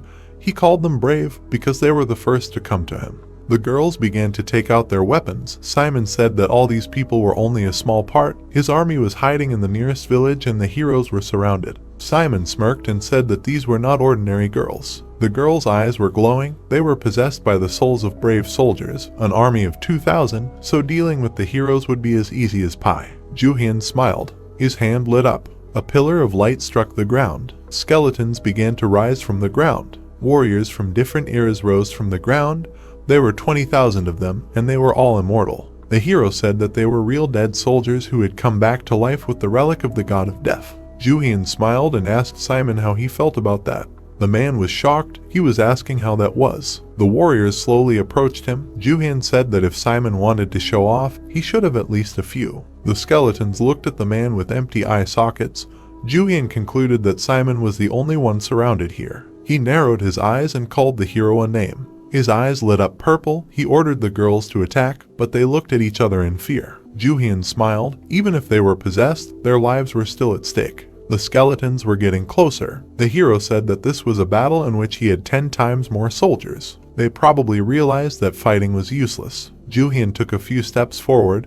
He would spare the one who surrendered. If Simon was a soldier, he would think about it carefully. Jooheon smiled. He asked, "Is there any point in being loyal to someone who pushes you to commit suicide?" The girls began to bow their legs. Everyone submitted to the hero. Simon screamed and asked, "Have they all gone crazy?" He demanded that they get rid of the hero. Jooheon smiled and ordered to grab Simon. The skeletons rushed forward. They blocked his path with swords at his throat. He froze and said that this should not have happened. His life was supposed to change in just a few days. Jooheon frowned. Simon said that he was ready to clear the 7 great tombs. He smiled and asked, "Will the 7 great tombs really appear here?" Simon looked around. He definitely knew the 7 great tombs. After intimidating him, the hero learned that one of the 7 great tombs will appear in Kyoto. The man fell to the floor. Jooheon approached him. Simon asked him to wait. He said that he answered all the questions. The hero shook his head and said that he had no complaints, but the girls seemed to have something to say.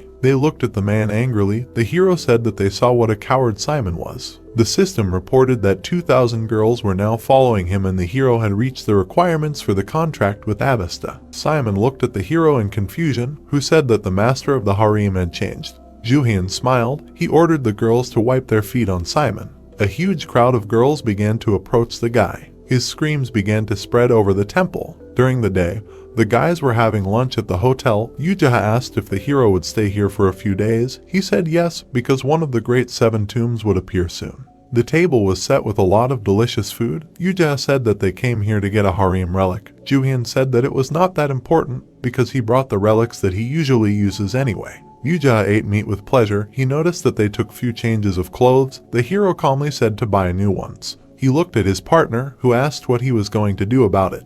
A lot of girls were sticking to the window. Jooheon said that he was getting scared. A lot of girls were sticking to the window and calling Jooheon. The hero stood up and said that he was already sick of being a celebrity. The girls squealed that the hero was already leaving. He went outside with a smile and told the girls that they could go. He would call them. The girls started to get upset with the hero, who asked them to shut up and said that it was an order. He took out a business card with a link to a website and offered to register on it. Jooheon caught up with the hero and asked if he really created his own fan club. Jooheon said that Sasaki promised to take care of it. She said that she was an expert in this matter because she once fangirled over several idols or something like that. Thanks to this, it became easier to deal with his followers. Jooheon looked away sullenly. He saw a girl in the crowd who seemed familiar to him. He assumed that her name was Solar. He remembered that they were on the same team in a past life. She had good skills in finding people and relics, so she was a scout for the group. Jooheon frowned, remembering that they were quite close. The girl walked further down the street. The hero kept thinking where she was, and it turned out that she was in Japan.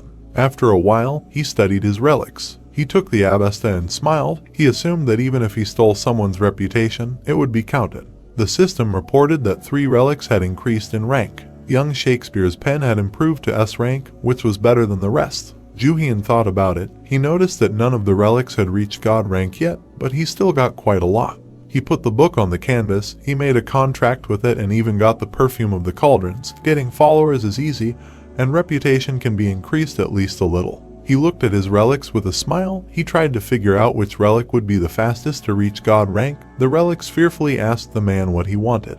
There was a knock on the door. The hero turned around. Jooheon began to worry, asking what it was. The hero stepped back from the door, hearing the sound of a cart and assuming that there was a cleaning lady in the hotel. The girl was pushing a cart with linen. He looked at Solar, who entered his room in surprise. He smiled, recognizing his acquaintance from his past life. The girl was calm, while the hero decided that even a dog from the street would laugh at this. He faintly felt the relic in her hand. He asked her to stop. Solar tensed up. He touched the girl's shoulder and asked if she was not supposed to stop. The girl rudely asked him what he wanted and what was the matter. Jooheon asked her the same question. He said that she had been spying on him since the entrance to the hotel, and now she intruded, pretending to be a cleaning lady, thinking that he would not notice. Solar pulled her hand away and said that the hero was mistaken and that she did not understand what he was talking about.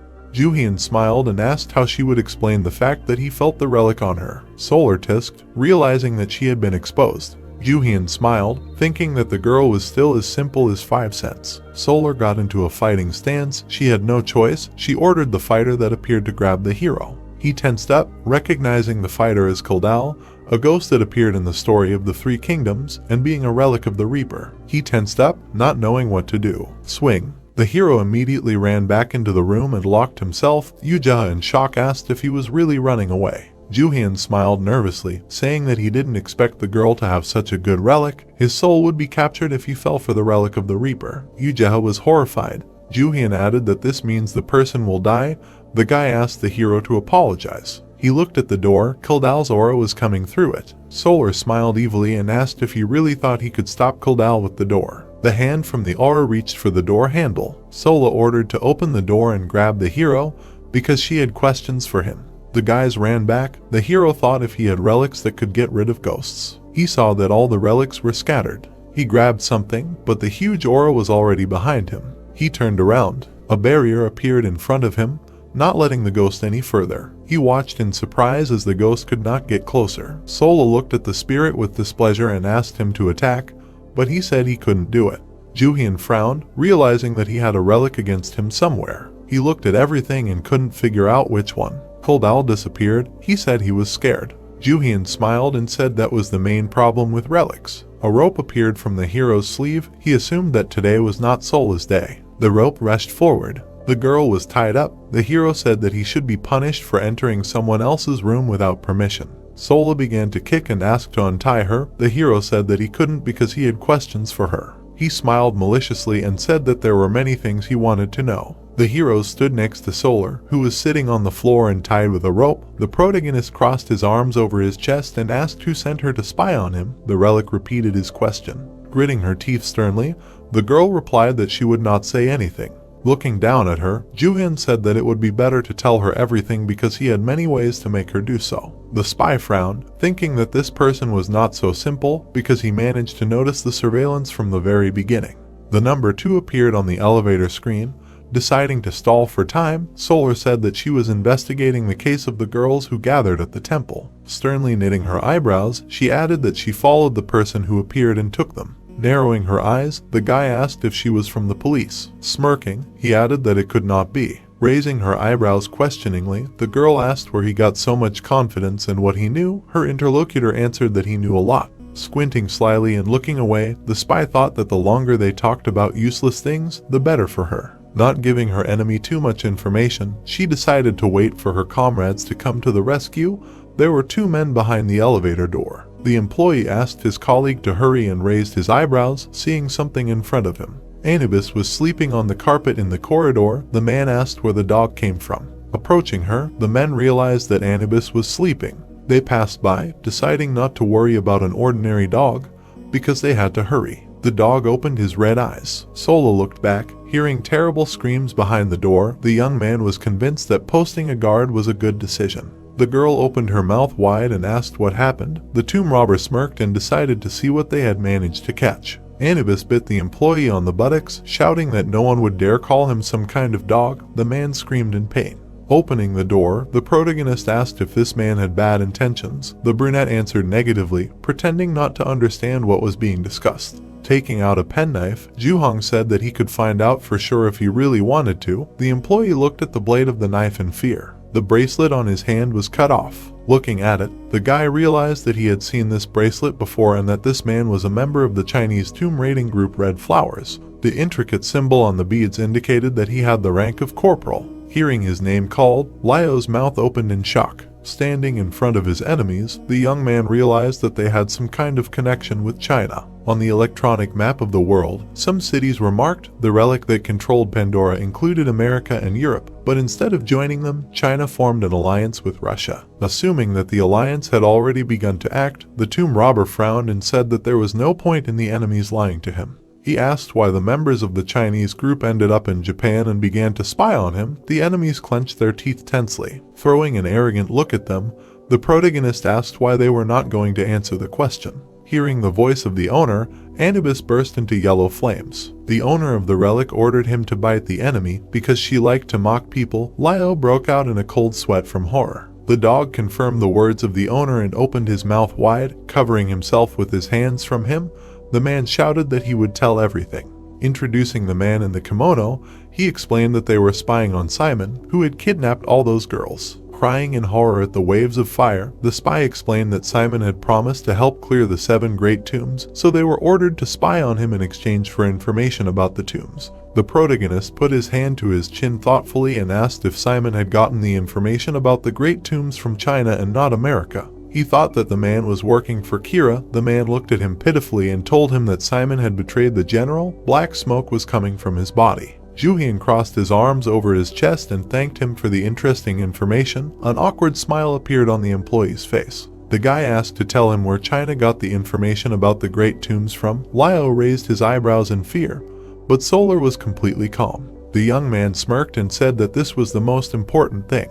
A few days later, the bright sun was shining over the city. The heroes were walking down the street in Atsu City. Looking at the item in his hands, the tomb robber thought that he had managed to steal all the information from the Red Flowers group. He was holding a flash drive. The Chinese group was hacking Pandora to get information. People were gathered in the lecture hall and listening to the presentation. Pandora had a high-tech detector called the Pandora system, with which they were trying to monopolize information about tombs and relics. The men were sitting at their computers. The Chinese hackers were very skilled at what they did, since Pandora's information had gotten into the Russia-China alliance. The board with the image of the castle cracked. On the one hand, it was good that the security was shaken, but on the other hand, it was bad news, because it meant that the Russia-China alliance had many people similar to the Pandora members. The heroes were walking down the street. The people who were trying to prevent ordinary people from using the relics should not have any information. Looking at his friend with concern, Yuja asked if it was okay that they just let the spies go. Raising his eyebrows, the boy asked what would happen if they came back and threatened. The protagonist replied that they could do whatever they wanted.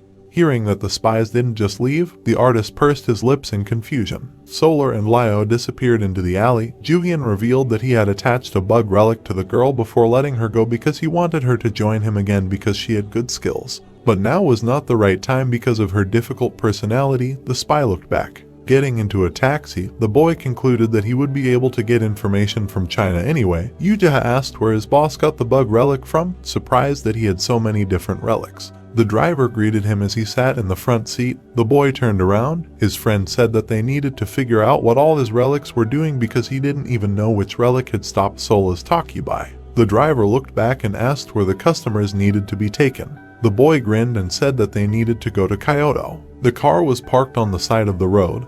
The man shouted that a big disaster had happened in Kyoto yesterday. The tomb robber said that he wasn't asking to take them to a dangerous place and asked the driver to do his job. Explosions were heard all over the city. As Simon said, the tomb appeared in Tokyo 3 days later. Being in a tomb while it was forming wouldn't be very pleasant, so the heroes immediately changed hotels. The taxi was driving along a road littered with huge columns. Looking out the window, Yuja noticed that it looked like Rome. Looking down, the protagonist said that the city had completely turned into ruins. The streets were covered in a white haze. According to Pandora, the tomb was 1,000 square kilometers in area and completely covered Kyoto. Because of this, Pandora issued a level 3 distress signal. The taxi stopped at a destroyed pillar. The driver thanked the customers for the tip.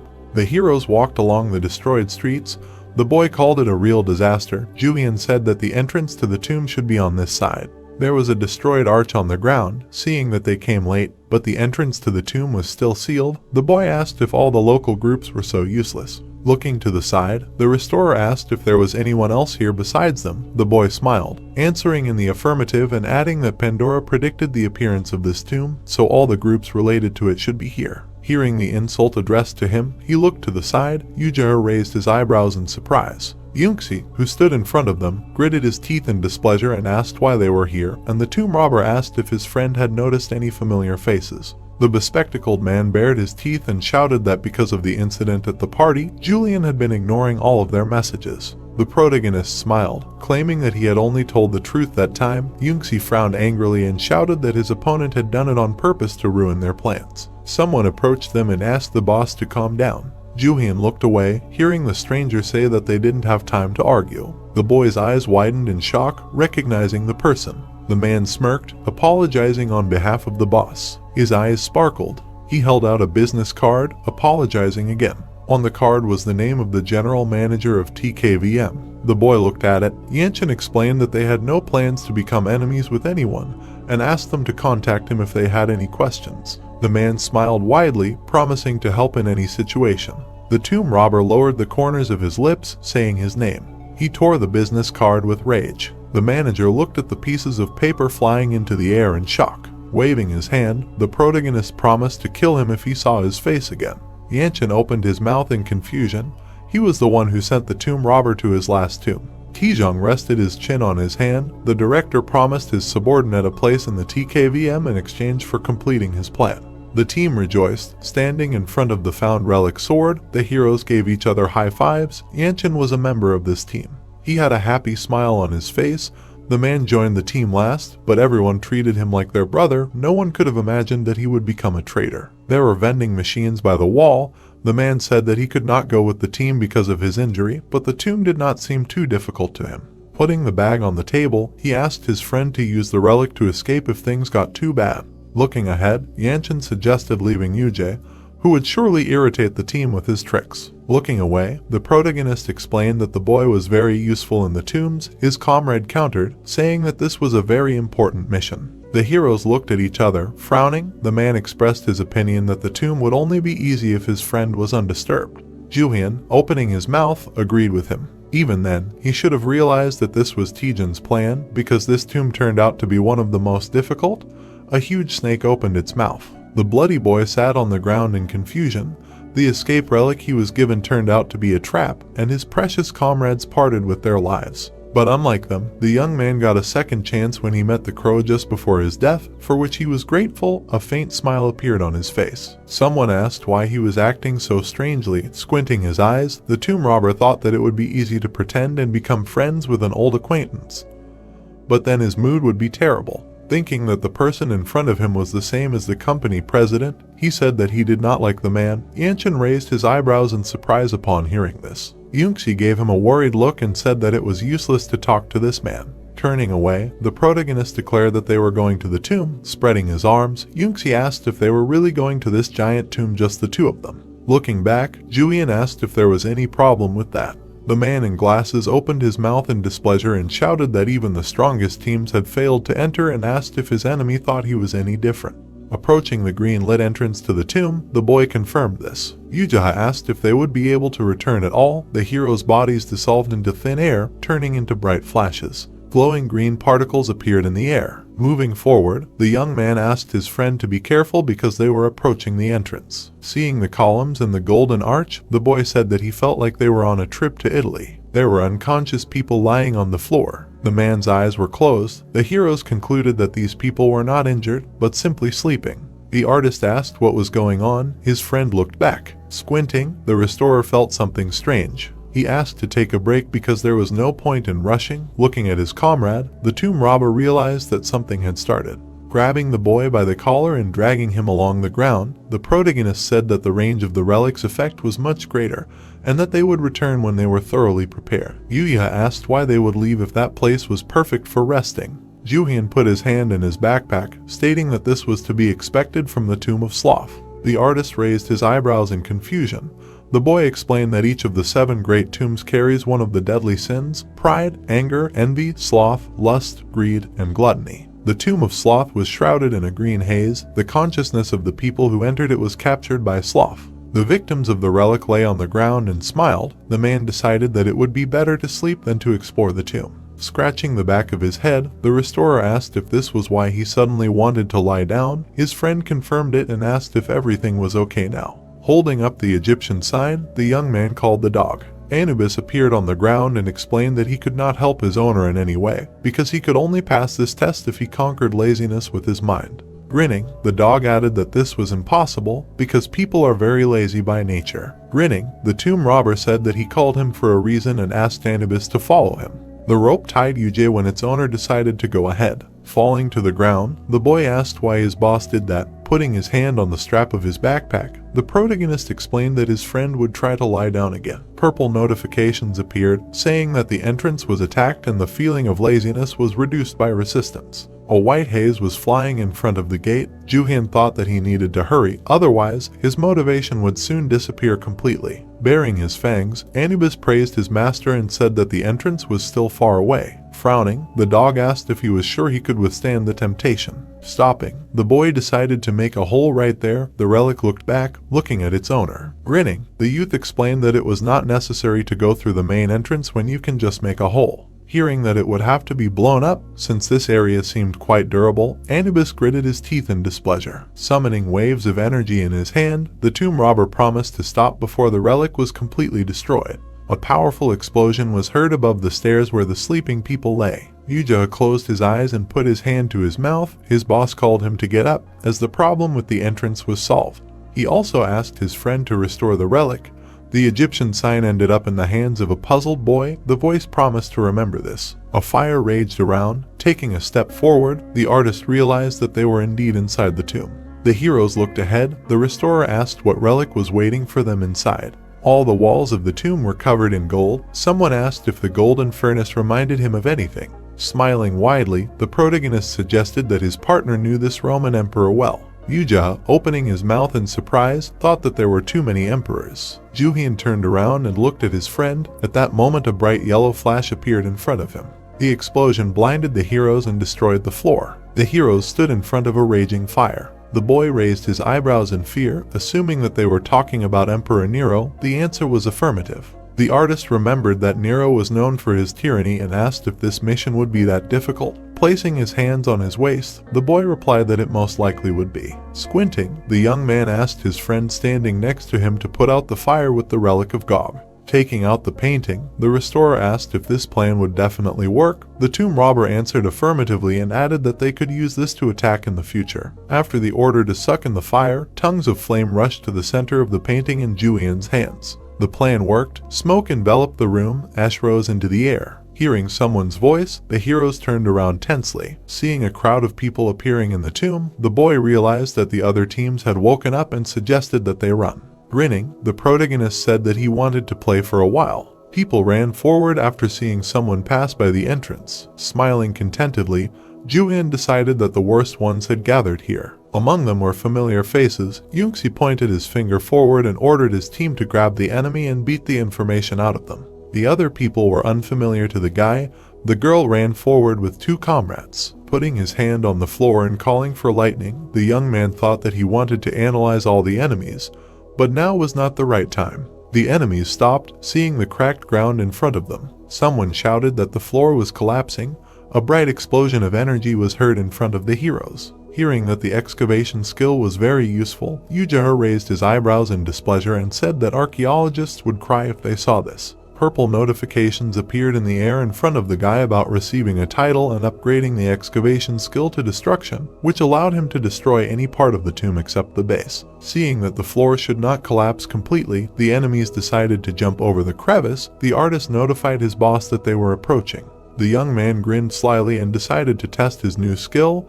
His hand sparkled. A dome of blue energy appeared above the heroes. The enemies raised their heads, noticing the collapsed ceiling. The boy covered his face with his hand, watching what was happening. The Tomb Raider called this skill quite useful. While the opponents were unconscious, he decided to move on. The people behind him were lying on a pile of rubble. A deafening explosion was heard. Jooheon turned around, shouting that the boss scared him. Seeing that his friend was using magic again to destroy the wall, the boy asked what was going on. The protagonist replied that they needed to destroy the passage so that the enemies could not continue their pursuit. Stones fell from the ceiling. A cloud of dust rose in the room littered with stones. New notifications appeared that the control of the tomb destruction skill had increased and reached rank C. Squinting. The artist suggested doing without destruction so as not to accidentally destroy his path. His boss agreed with him. In front of the stage was an empty amphitheater. The restorer was surprised to see him. Jooheon looked away, explaining that Nero's relic should be somewhere in this room.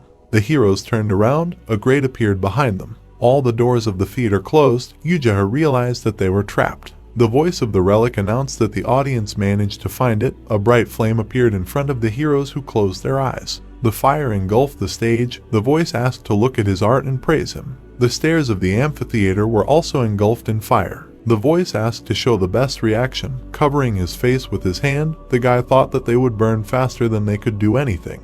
A bust of the emperor appeared in the air. Nero was known for his tyranny, but he also adored art. Perhaps if he were an artist, it would be better. The emperor stood on the balcony, spreading his arms in front of him. He even managed to write a book and participate in performances. But his skills were terrible. Nero stood on the stage in front of the people. The Great Fire of Rome happened during his reign. The fire engulfed the building and the trees growing nearby. Now the emperor wants people to watch him in flames. Taking out Homer's round glasses, the young man thought he stole them from Yuxi. A book appeared in the air. Pages fell from the ceiling. Homer was a Greek poet famous for his Iliad and Odyssey. Nero was a Roman emperor, but was also interested in Greek culture, so this relic will intrigue him. The tomb robber put on the glasses. A wave of energy rushed through the air. A cloud of fire knocked the glasses off the boy's nose. A voice shouted that this would not work on him. Jooheon asked if the leader was okay. The protagonist put his hand to his burnt face. The fiery energy kept the glasses in the air. The voice said that he liked Homer and that the person using this relic would not be able to do anything anyway. Holding the painting in his hands, the boy gritted his teeth, saying that it would get worse soon if this continued. A burst of fire tore the painting from his hands, a voice saying that it was useless. Frowning, Jooheon realized that the relic was using fire as a servant. Nero asked if it wasn't wonderful. The voice called for praise. The flames grew even stronger. The heroes covered their faces with their hands. The relic explained that the guests would not be able to escape from here and that they could only enjoy the pain. Jooheon closed his eyes, shouting that it was too hot. The voice said that the guests would be able to leave if they survived. Covering his face with his hand, the boy thought that they would rather die. He frowned as the fire approached his face. The flames around the heroes dissipated. The relic realized who had come to it. Removing his hands from his face, the boy asked why the fire had disappeared. The relic asked if this was the author of The Secret Housewife. The young man narrowed his eyes in displeasure. Smoke continued to rise from his clothes. The artist asked if this was really about the novella that the boss had written. His eyes turned white from shock. The fire lit up the torches. Nero said that he was expecting the author of this bestseller, which had become the hottest topic of discussion among all the relics, to visit him. Baring his teeth, the tomb robber asked how the relic could know about this. The restorer thoughtfully rested his head on his hand. The fire and the torches flared up even brighter. The voice explained that all the relics were talking about a guy who was very famous in their world. The protagonist asked his friend if he had really sent his book to the relics and not said anything. Jooheon looked back and menacingly replied that he did not need it and that it even sounded crazy. Jooheon looked forward. A voice asked him to come closer and promised a chance to meet him face to face. The boy took a step forward and thought that he had gotten rid of the book. He walked towards the tall flames in the center of the room. Nero appeared in the flames, stating that he was very pleased to meet the rising star among the relics. The boy's mouth dropped open in amazement, surprised that there were relics that looked like humans. His friend countered by saying that he was not at all embarrassed by the dog-shaped relic.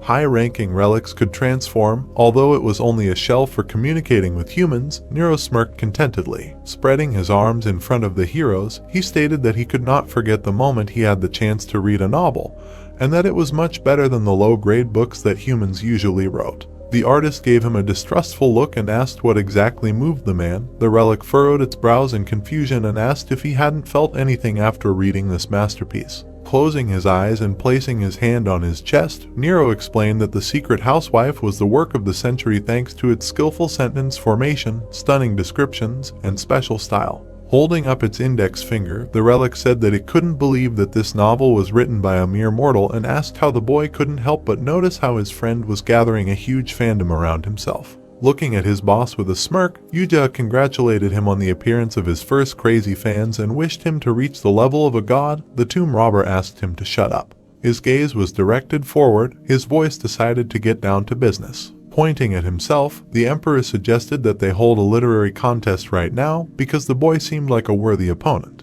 The heroes opened their mouths in surprise, not understanding what was going on. The boy's eyes widened in shock. The protagonist wondered what the hell was going on. A cold sweat appeared on his face. Anubis barked. He looked forward resolutely when he was offered to hold a literary contest. Nero suggested that they see who was more popular.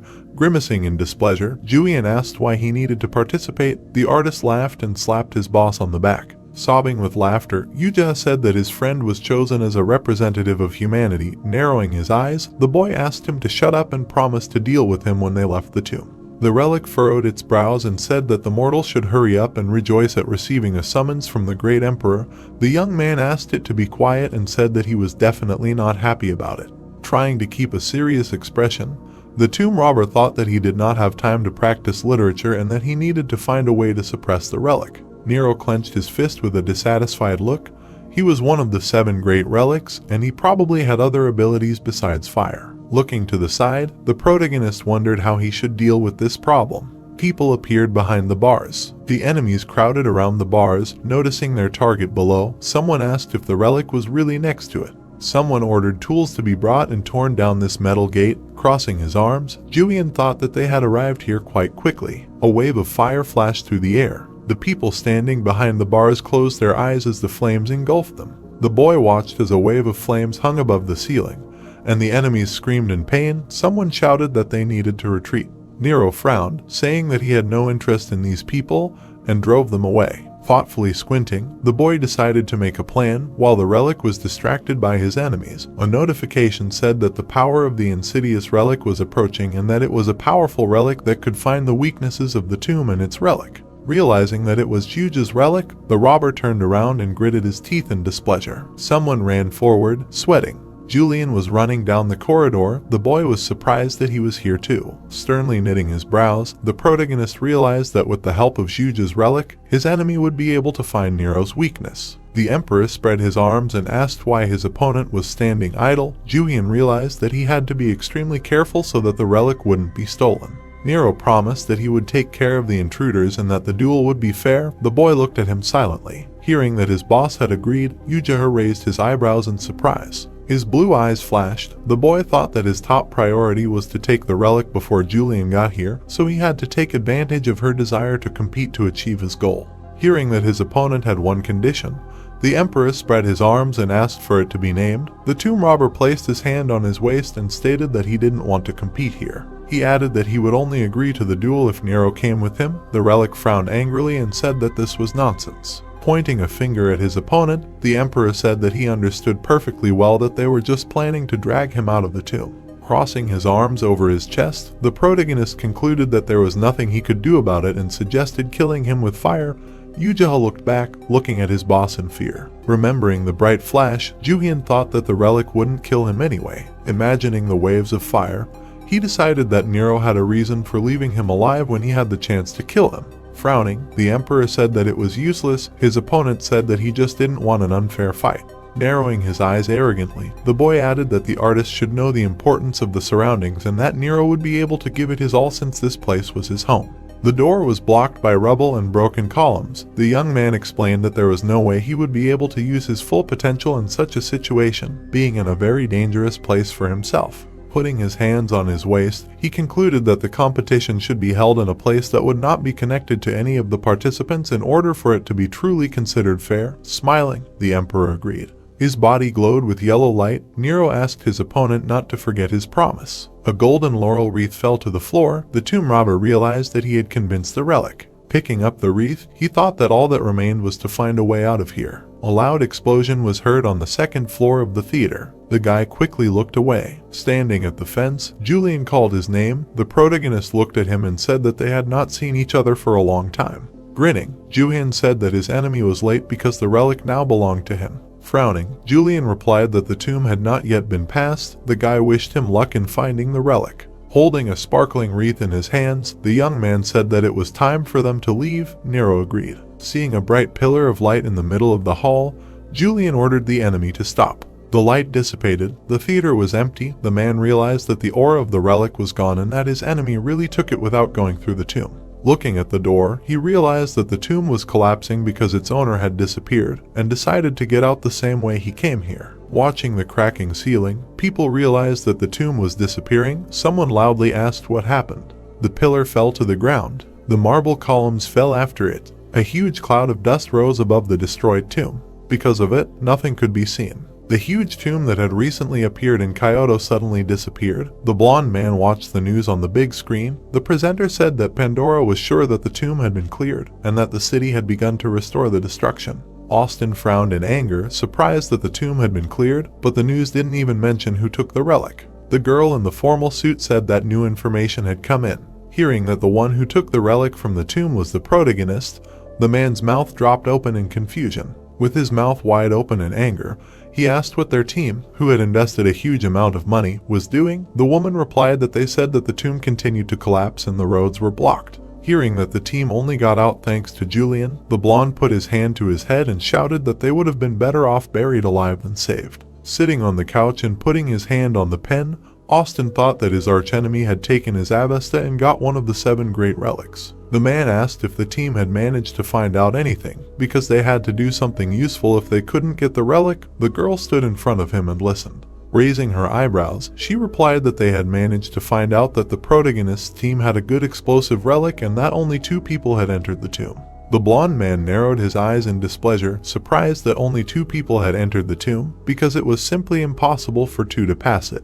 The girl folded her arms and asked how he knew this. Without looking at her, Austin replied that he had paid the person who uses the relic of Nostradamus and learned how to pass this tomb. The Arc de Triomphe was covered in green energy. 1,000 human sacrifices were required to pass the test, so those who knew about it took so many people with them. The woman was shocked that all these people were supposed to die. The floor was covered in tomb robbers. The man wondered how his enemy managed to get through the tomb alone. He got up from the couch and asked his employee to find out. The woman looked at her boss and said that she understood everything. The sun was shining brightly over the city. There was a golden wreath on the table. A voice said that it was time to start their competition, because his soul was already burning with anticipation. The protagonist crossed his arms and said that he had one more request. The relic asked what he wanted this time. Looking at the burning wreath, Jooheon asked for its help in the investigation. Nero asked what it meant. With a stern frown, the guy asked how the relic managed to read the secret housewife, which was probably leaked in some way unknown to him. The flaming wreath replied that he had paid money to read it and was surprised that even the author did not know anything about this method. Squinting, the young man thought that someone was stealing his book and getting paid for it. He tilted his head. Nero said that he read the novel with the help of information that other relics gave him, and not through the relic itself. Heading towards the exit of the room, the tomb robber decided to figure everything out. The emperor wished him luck. Walking through the room, the protagonist assumed that the culprit was in this room and that everything would be clear as soon as he asked everyone a few questions. A rope wrapped around his leg. Looking at it, Jooheon suggested that they start with it. The rope jumped into the air, asking if the owner called her. The guy asked her to calm down and asked if the rope had distributed his book to other relics. The rope glowed brightly. Frowning, the young man called her to answer. The end of the rope sparkled even more. Its owner grinned evilly, realizing something. The sun's rays were shining through the window. The tomb robber asked why the relic was silent and did not answer the question posed. The rope hung silently in the air. It was asked the same question again. Frowning angrily, the protagonist asked if it was really not going to answer. Anubis appeared in the room and said that the rope was simply bragging about how well its owner wrote. The relic jumped into the air in surprise. It was asked again if it had distributed the book to brag about it. Writhing in fear, the rope denied everything. Remembering how all the relics had gathered in a circle, the rope said that they had all gathered to look at the papers on which the owner had written. Anubis peeked out from around the corner and assumed that the rope had only shown the novella to the master's relics. Rising into the air, she repeated once again that she had not spread anything. Thoughtfully lowering her gaze, Jooheon realized that the culprit was someone else. Jooheon looked back and offered the leader to eat the chicken, otherwise it would soon get cold, but he refused. Approaching his friend, the boy asked if the relics were in his room. The boy turned to him and said that he had not yet managed to restore them. Squinting, the young man replied that it did not matter, and thought to himself that the rope was too innocent for such an act. Someone's voice was heard behind the closed door. The relic said that the income had already reached $1 billion and was surprised that making money was so easy. Flashing his bright eyes, the tomb robber realized that he had caught the culprits red-handed. He grabbed the door handle. Someone said that he was able to make money without lifting a finger. The guy with red eyes opened the door. The frightened relic stood around the papers. Turning around, they ran in different directions. The protagonist ordered them to stop. A bright flame appeared behind him. Jooheon ordered the relics to come to him before something bad happened. Someone felt that his control power was too strong. The boy asked why they did something like this to his book. All the relics gathered in a row, not understanding how their owner knew about it. Jooheon entered the room and asked what was wrong. One of the relics asked who turned them in. The young man crossed his arms over his chest and said that he was looking for the one who distributed the book without his permission.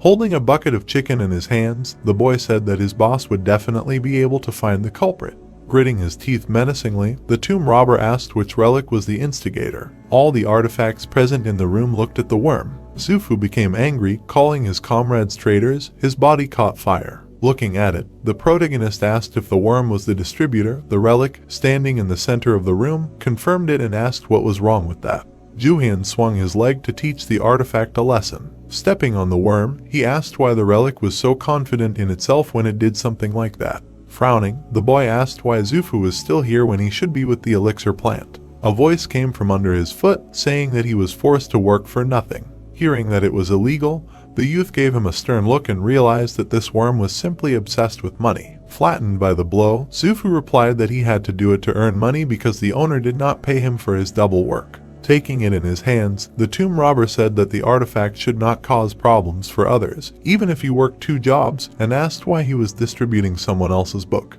The guy forced him to give up all the money he earned.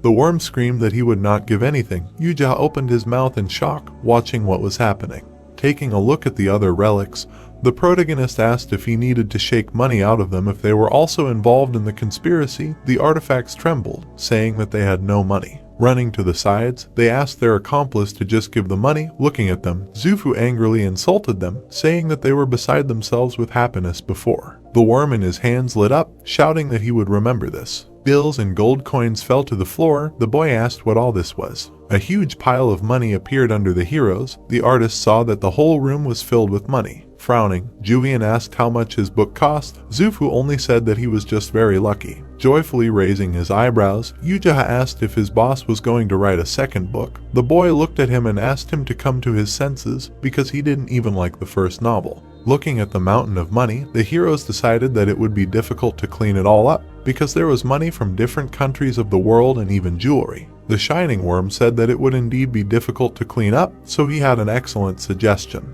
Gritting his teeth furiously, the youth immediately rejected it. The relic bowed its head dejectedly. Holding the rune stone in his hand, the treasure thief asked what it was. Sitting on a pile of bills, Suh said that he did not know why it was here and who paid with it. Looking at his hand, the boy repeated his question, but the worm still did not answer him. The protagonist noticed that the artifact wanted to be beaten a little longer and decided to grant his wish, his eyes flashing.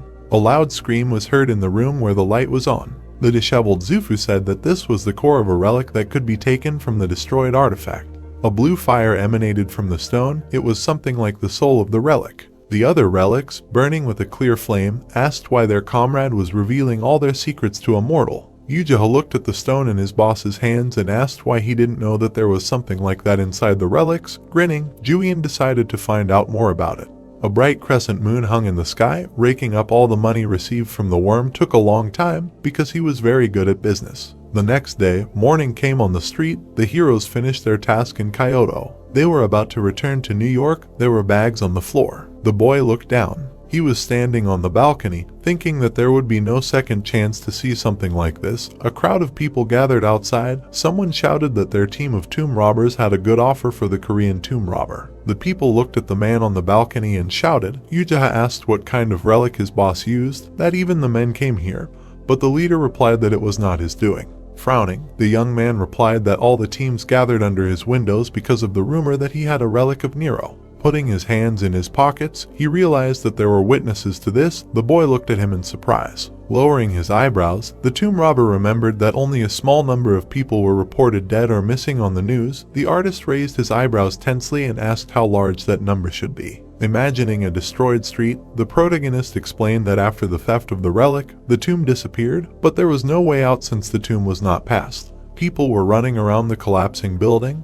They had to go back to the exit, but it was probably not easy for the weakest teams in the tomb. Squinting, Jooheon decided that Julian was probably to blame for them remaining alive and spreading rumors about what happened in the tomb throughout the world. Imagining people running through the corridors, covering their heads with their hands, he thought that Julian was there at that moment and helped them escape. This man was not the type to leave people to die, even if they were not part of his team. Raising his eyebrows, Jooheon asked if this meant that he was a good person. Unlocking his phone, the guy blamed Julian for the current situation, which was extremely unpleasant. Messages began to arrive on his phone. People continued to stand under the windows, trying to shout to the robber. The young man thought that if this continued, it would be problematic for them to get to the airport. The boy's eyes widened, noticing something. The artist grinned and said that he had an idea.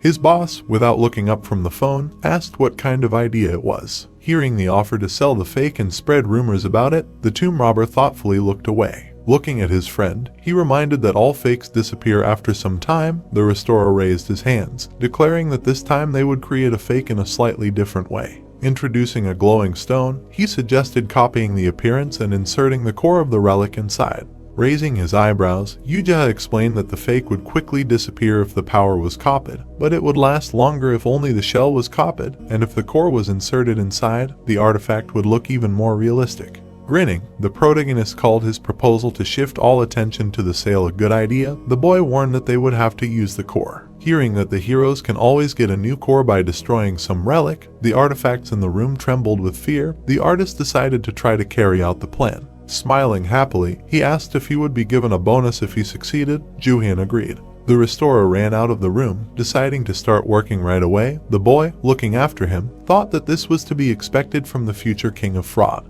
Smiling slyly, the young man decided that from this moment on, everything would become even more interesting. There was an open laptop on the table. Jooheon asked if he should write a post about them selling a relic. Standing next to the table, the tomb raider asked where his friend was going to post this. Looking at him, the boy explained that Pandora created a special relic forum. There were many lots with various relics on the site. The guy was surprised that this forum was open to all users of relics. Putting his hand on the table, the protagonist guessed that Pandora had definitely invested a lot of money in this site. Pressing the keys on the keyboard, the artist agreed with this. Frowning sternly, Jooheon thought that this forum was also needed to monopolize information, but this time the site would be used in the opposite direction. Scratching his head, the restorer asked what to write in the title, because they needed to carefully work on the site page, because many teams would read this post. Pushing his friend off his seat, the guy said that he was too slow. Putting his fingers on the keyboard, he wrote that the relic of the Kyoto tomb was put up for sale for instant transfer. Jooheon shouted that this was not selling an item in the game. Grinning, the young man decided that the less sincerity in the post, the better it would be for them. The boy opened his mouth in fear and said that there was no logic in this. The artist gritted his teeth in irritation when his boss said that he needed to convey to the buyers that the seller would not lose anything if he could not sell the relic. Seeing that the description of the product said that it was supposedly a relic of Julius Caesar, the restorer said that this was not true. The tomb robber smirked and said that no one knew anything about this relic, so such words would confuse a large number of people. Jooheon sweated from stress. Pressing the enter button, the protagonist said that everything was ready. Leaving the room, he asked his friend to prepare a fake relic. Since the post was already created, the boy looked after him and said that he understood everything.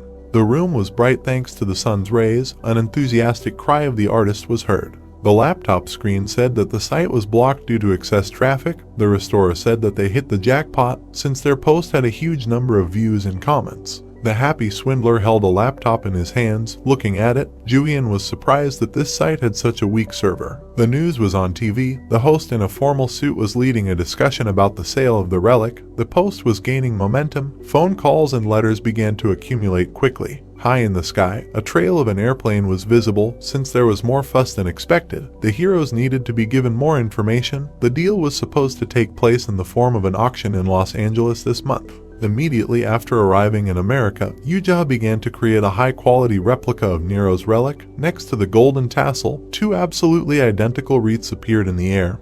The heroes only had to find a suitable place for the auction. The day of the auction came. People crowded in front of the building. The girl frowned and asked what was going on. The blonde man got angry, saying that the seller rented too small a place for a huge number of people. People were unhappy with the seller's lateness. The guy watched them from around the corner. Jooheon raised his eyebrows in confusion and said that they were late. Looking at him, the boy said that they had to go. He explained that he would be conducting the auction inside while his friend collected the entrance fee and prevented unwanted guests from entering. The boy's eyes widened, but he meekly agreed. Looking away, the tomb robber doubted that his friend could handle it alone. The artist asked why. A drop of sweat rolled down his cheek. Remembering how the Chinese group escaped from the trap, the boy thought that Solo was here, judging by the relic bug. The two men frowned in displeasure. Among the crowd stood a disgruntled girl in glasses. The protagonist explained that their plan was to successfully complete the auction. Opening his mouth wide, the restorer shouted that he really wanted to get the reward, so he could count on it. A fire lit up behind him. Turning away, the boss wished him luck.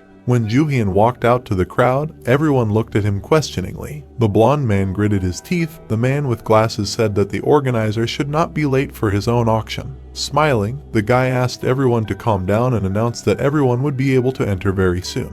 Narrowing his eyes, he added that the entrance fee would be 1 relic from each. Hearing this, the people's mouths opened in displeasure as if they were struck by lightning. Raising his index finger, the young man reminded that no matter how many people were with them, everyone had to provide 1 relic. The red-haired girl raised her eyebrows tensely and asked what kind of rule this was. Austin stepped forward from the crowd and furiously asked if his opponent was planning to get the relics for free. Grinning, the tomb robber explained that there were not many places in the auction building, so it would be a disadvantage for people with low budgets if they raised the fee. The people frowned angrily, not understanding the logic behind these rules, since it was generally unprofitable to have a low budget at an auction. The protagonist declared that he was the one dictating the rules and asked everyone to pay the entrance fee to his partner. While preparations were underway for the auction, Yuya smiled happily. Introducing a small hall with a stage, Jooheon reminded the guests of the number of seats inside. Squinting slyly, he asked the guests to carefully choose the relics to pay for the entrance fee. The people raised their clenched fists menacingly, calling the seller a thief. The boy looked at his boss in confusion, thinking that no one had entered the building yet, but everyone was tense to the limit. Putting out his open palms in front of him, the artist asked the people to calm down and said that the rank of the relic was not important, but whoever gave a good artifact would have an advantage at the auction. The man raised the stone with a lightning bolt depicted on it. The people began to swear. Someone shouted that all his relics were low grade. Some of the guests tried to pay the entrance fee with money. The restorer put his hands in front of him, seeing many relics flying at him, and asked the guests to pay one by one. People went to a special table to pay. Renting a small room was a great idea, since the auction participants were rivals for each other. Many of them gave away high-class relics. In the box there were many artifacts covered in a light haze. Yuja asked the next person to go to the right side. Austin smirked arrogantly. Standing in front of the stage, the protagonist greeted him, calling the opponent a real buyer. People gathered in the hall. Jooheon looked around, deciding to show them the auction lot. On the velvet cushion lay a golden wreath. Enthusiastic exclamations were heard. People looked at the artifact in surprise.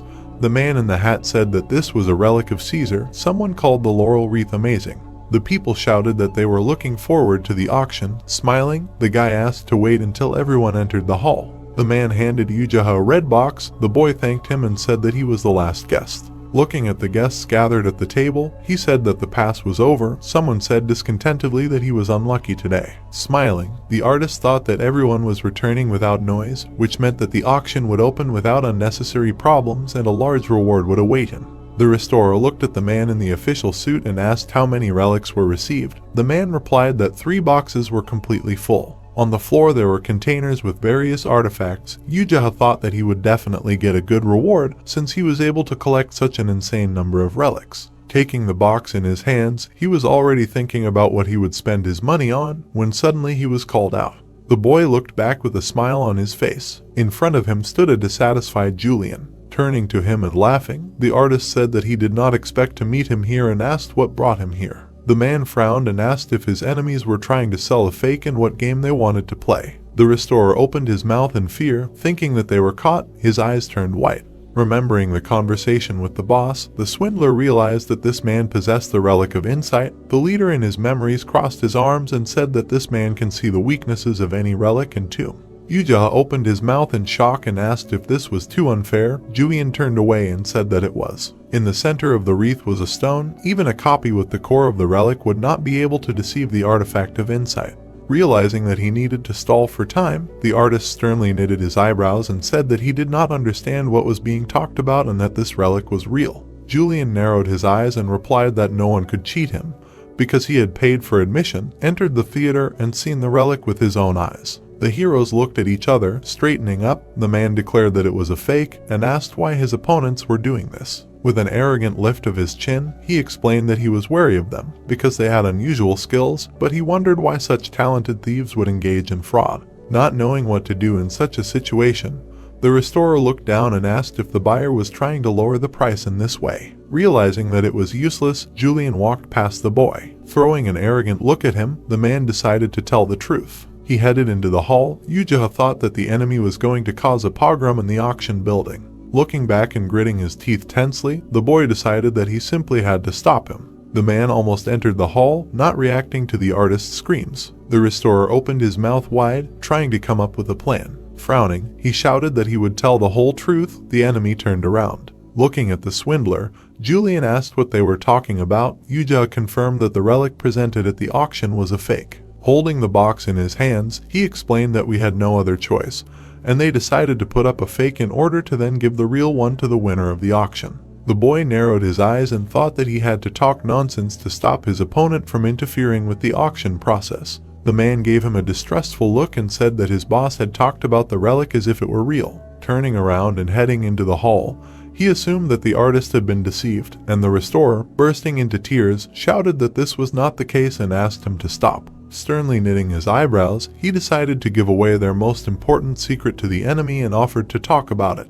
Without reacting to his words, Jooheon said that he was not interested. There was a bidding in the hall. Someone offered $130 million, but the girl raised her hand and outbid, offering $200 million. The man put his hands to his mouth and shouted out the amount of $250 million, with Jooheon standing behind him. Yellow lightning bolts burst from his hand. Hearing someone's loud call to stop the auction, the people turned around in fear. Putting his glowing hand to his neck, the man said that he had something to tell. Someone suggested that he was using the power of the relic, increasing the volume of his voice. Squinting, the protagonist noticed his enemy. Someone was surprised that such a person came to the auction. Jooheon realized that they had started having problems. Jooheon grabbed the uninvited guest by the hand and offered to leave the hall and talk. The man looked back and asked to let him go. Thinking that he couldn't let anyone disrupt the auction, the guy looked at the rope tied around his hand and ordered it to tie up the enemy. The relic lit up and agreed to do so. The boy shouted that he could explain everything. Jooheon nudged him with his elbow, saying that scammers were just trying to deceive their buyers. The wreath lay on the stage under glass. The man asked those present to listen to him and began his speech. However, the rope did not let him finish the sentence, tying itself around his mouth. Jooheon collapsed on the floor, completely tied up. The relic asked why this man was constantly disturbing its owner. The young man smiled, saying that interfering in other people's affairs was not the most noble thing to do, despite his strong desire. Hearing that Jooheon was trying to pressure the sellers to get the relic without participating in the auction, the people's mouths opened in shock. The tomb robber explained that everyone gathered here wanted a fair auction, so the man needed to leave the hall. The rope dragged his body to the exit. With a sly grin, the protagonist decided to continue the auction. People began to stretch out their hands. The auction went smoothly. $900 million were offered for the fake relic. Then, unexpectedly, a girl in a blue pantsuit raised her hand and offered something else. The woman smiled and offered to pay for the lot with an SS rank relic. The people were very surprised by this. The men around her asked in shock why she decided to do this. The stranger folded her arms and replied that the organizers accepted the relics as an entrance fee, which means they can accept them as payment for the lot. The other participants in the auction shouted that this was pointless, but the protagonist smirked contentedly. With an arrogant frown, he said that he liked the proposal, but one SS rank relic would not be enough. Surprised that the auction worked like this, the people opened their mouths in shock. The blonde raised his hand and bid one SS rank relic and one S rank. The bidding began to go up. The bid increased at a tremendous speed. More and more people raised their hands. Jooheon smiled contentedly at this sight. People began to compete in bidding relics. Sophie happily raised her hand. At the end of the bidding, the fake relic went to the one who first bid on the relics. She was the Princess of Monaco. The gavel hit the table. Jooheon congratulated the people on the end of the auction and said that Caesar's relic had been officially sold. The girl clenched her fists in joy. The men turned to look at the winner and said that there was no point in this. Austin shouted that he had bid the same as the princess and asked if the auction organizer liked her. Flames burst out of his mouth. The blonde gritted his teeth in displeasure. The guy at the podium explained that the princess would pay $200 million, 1 SS rank, 2 S ranks, 3 A ranks and 10 B ranks. He narrowed his eyes, thinking that there was no point in spying on Pandora's spy anymore. Sophie crossed her arms in satisfaction. Austin looked at her, furious at losing. Smiling contentedly, the young man decided that he was able to skillfully get rid of the relic and that the auction was great. The hallway of the building was empty. One of the doors was open. Julian was tied up on the floor. The heroes were standing next to him. The tomb robber, with his arms crossed over his chest, asked how he could solve this problem. Looking at his friend, he asked how this man appeared in the auction building. Yuja explained upsetly that the man came officially to participate in the auction and even paid for entry. The boy added that the enemy noticed that the relic was fake when he entered the hall and saw it. Looking down, the protagonist realized that they had not managed to deceive him even with the help of an improved copy. At the command of the owner, the rope freed the enemy's mouth. Raising his head, Julian asked if his enemy had always been a fraud and if he did not hope that this situation would be forgotten on its own. Jooheon said that everything would happen if his enemy remained silent. The man, trying to free himself, shouted that he would tell everyone the truth when he got out of here. The boy smiled slyly and explained that the person who received the relic was a princess, so it would be a problem if rumors spread around the world. Frowning, Julian said that he had no desire to cooperate and that his rival should not have started this whole show. The boy looked at him with disappointment and said that he did not expect him to understand, and Yuja tensely pursed his lips. Noticing something, the tomb robber glanced to the side. A fire appeared from the vent. Noticing the approaching flames, the protagonist realized that a spiritual-type relic was involved. The flames rushed towards the open door, and the heroes decided to follow it. Jooheon gritted his teeth as he left the room. Looking at the end of the hallway where no one was, he thought that it was too late. Hearing that someone had overheard their conversation, the boy opened his mouth in fear and asked what they should do now. Tied up, Julian behind the heroes said that now someone else knows the whole truth and will soon share it with the whole world. Thoughtfully putting his hand to his chin, the guy realized that it was true. The artist asked if their mission had failed. His eyes turned white with horror. Hearing from the boss that they just needed an escape route, the restorer looked questioningly at his friend. The rope tied the hands of the enemy lying on the ground. The young man offered to pay him back. Yuja asked how they could do it. Grinning evilly, the tomb robber decided to make him an accomplice. Nero's golden wreath lay on the table. Someone's admiring exclamation was heard. Joyfully clasping her hands in a lock, Sophie made sure that this was a relic from one of the 7 great tombs. The auction employee congratulated her on a successful bid. The worker explained that the buyer had paid all the promised relics in money and could safely collect his winnings. The girl smiled and thanked her. Handing the gold package to her subordinate, the princess asked him to take good care of this relic because she had paid a huge amount for it.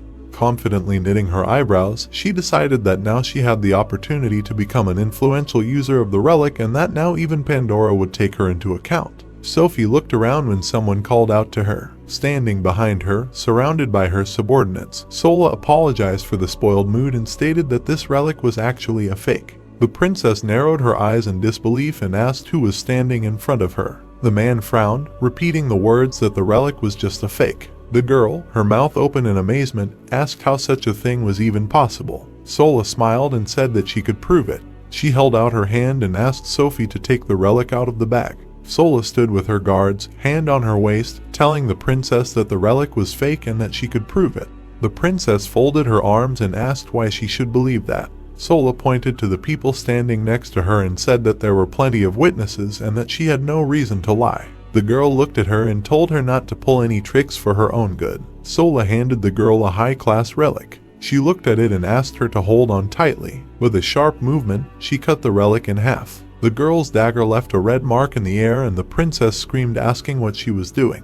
Looking at the broken relic, the princess indignantly screamed that Sola had broken her relic. Sola held the dagger in front of her, saying that it was a B rank relic and asking what rank it was. The princess said indignantly that it was an S rank and no high-class relic could be broken by a low-rank relic. The girl wondered what was broken. The princess shouted that it was not a B rank relic. Sola said that everyone was fooled even after paying with their relics for entry. The girl became angry and said that the organizers were still somewhere in the building and they had to find them. The team said that they all had to do it together. Solar smiled as she looked at them and thought that she had provoked them well and that Jooheon would not be able to get through so many people. As she watched the team leave, she thought that she would put him behind bars and take the relic of the 7 great tombs. Jooheon said indignantly that the relic was fake and they knew it, so what was the problem? With his back to the guy, Yuya said that he was almost done. With a smirk on his face, the protagonist told him to hurry up and tell him to get out of here before they got too angry. Standing around the corner, Solar said that she did not feel the presence of the relic. A scream was heard from behind her that Jooheon was somewhere nearby. Raising his hands in the air, the protagonist asked if they were looking for him. The angry team called him a scammer. John asked if he really sold a fake. Smirking, Jooheon said that it really was a fake. Everyone shouted for the guy to return their entry fee, while Solar stood behind them and wondered if he really came here on his own 2 feet.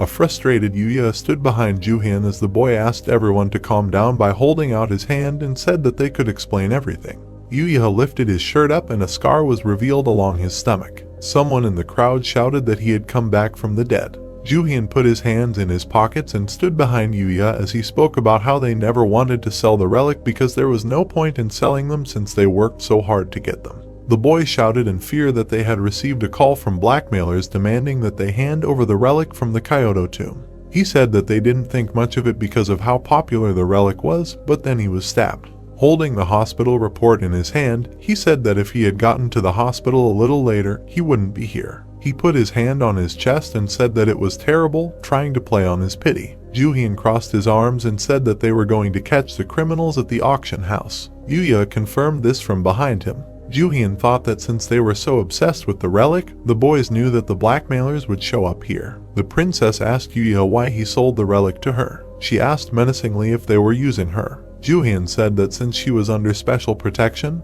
they didn't think it would be a problem for her. The princess crossed her arms while the protagonist said that they were going to explain their story once the criminal was caught and give them the real relic. He held his hand out in front of him, saying that under these circumstances, they wouldn't be able to catch the criminal. Looking at the indignant princess, he said that he would give her the real relic right now. The people around them started whispering and wondering if it was true or not. Jooheon smirked and thought that it was not true and the wound on Yuya's stomach and that paper were made by his relic. He looked to the side and thought that it was time for someone to show up. Julian Miller rushed in and shouted where the one who won the relic was. He shouted loudly and said that they needed to know something. Jooheon smiled and said that he was the one the guy was waiting for. Looking at Miller, Jooheon told him that he himself just said that and asked him to relax. He smiled and said that he should have told him about everything earlier. Miller smiled and said that the guy told him about everything on time. Jooheon started to put his hand in his pocket and said that it was time to give the real relic. He was immediately surprised. Yuya asked him what happened. The protagonist began to shout that the real relic had disappeared since it had been with him the whole time. Solar looked at him in fear, wondering what was going on, and the people around her asked to block the exits. Looking at the frightened Jooheon, she thought that it was clear from his face that he had really lost it. Miller shouted for no one to move since the relic had been stolen. He indignantly asked Jooheon how the relic could have disappeared. The frightened guy said that he had to find the relic to give to Princess Sophie. Taking his glasses, Miller said that he would look for it with his relic. Smiling, the protagonist said that he would be very grateful. Immediately, a flash of the relic occurred. The relic appeared in Miller's chest. Gritting his teeth, he thought about why it was on him. The guy tensed up greatly, looking at Jooheon. The protagonist grinned, and a red fire of magic appeared around him. Sola pointed at Miller and said that they would start searching from here. John grabbed the boy's hand and said that he needed his help. Miller screamed for them to listen to him. Jooheon remembered Miller lying tied up with a rope and recalled ordering him to be untied. He remembered asking the Nero relic to stick to Miller to hide its presence. Looking at the boy that the team was attacking, Jooheon thought that if Miller used the Zhujiang relic, he would know about it, but due to his lack of endurance, he does not use it often. John raised the relic up and screamed that he found it. Jooheon watched everything with a smirk on his face, and Miller screamed that he could explain everything. An angry Sophie asked Sola to use the dagger, to which the girl agreed. The princess raised the dagger over the relic, intending to cut it. The dagger immediately broke in half upon impact with the relic. John and Sophie watched the relic soar above them. Sophie, angry, screamed if Miller was really the culprit, since the relic was real and she was sure of it.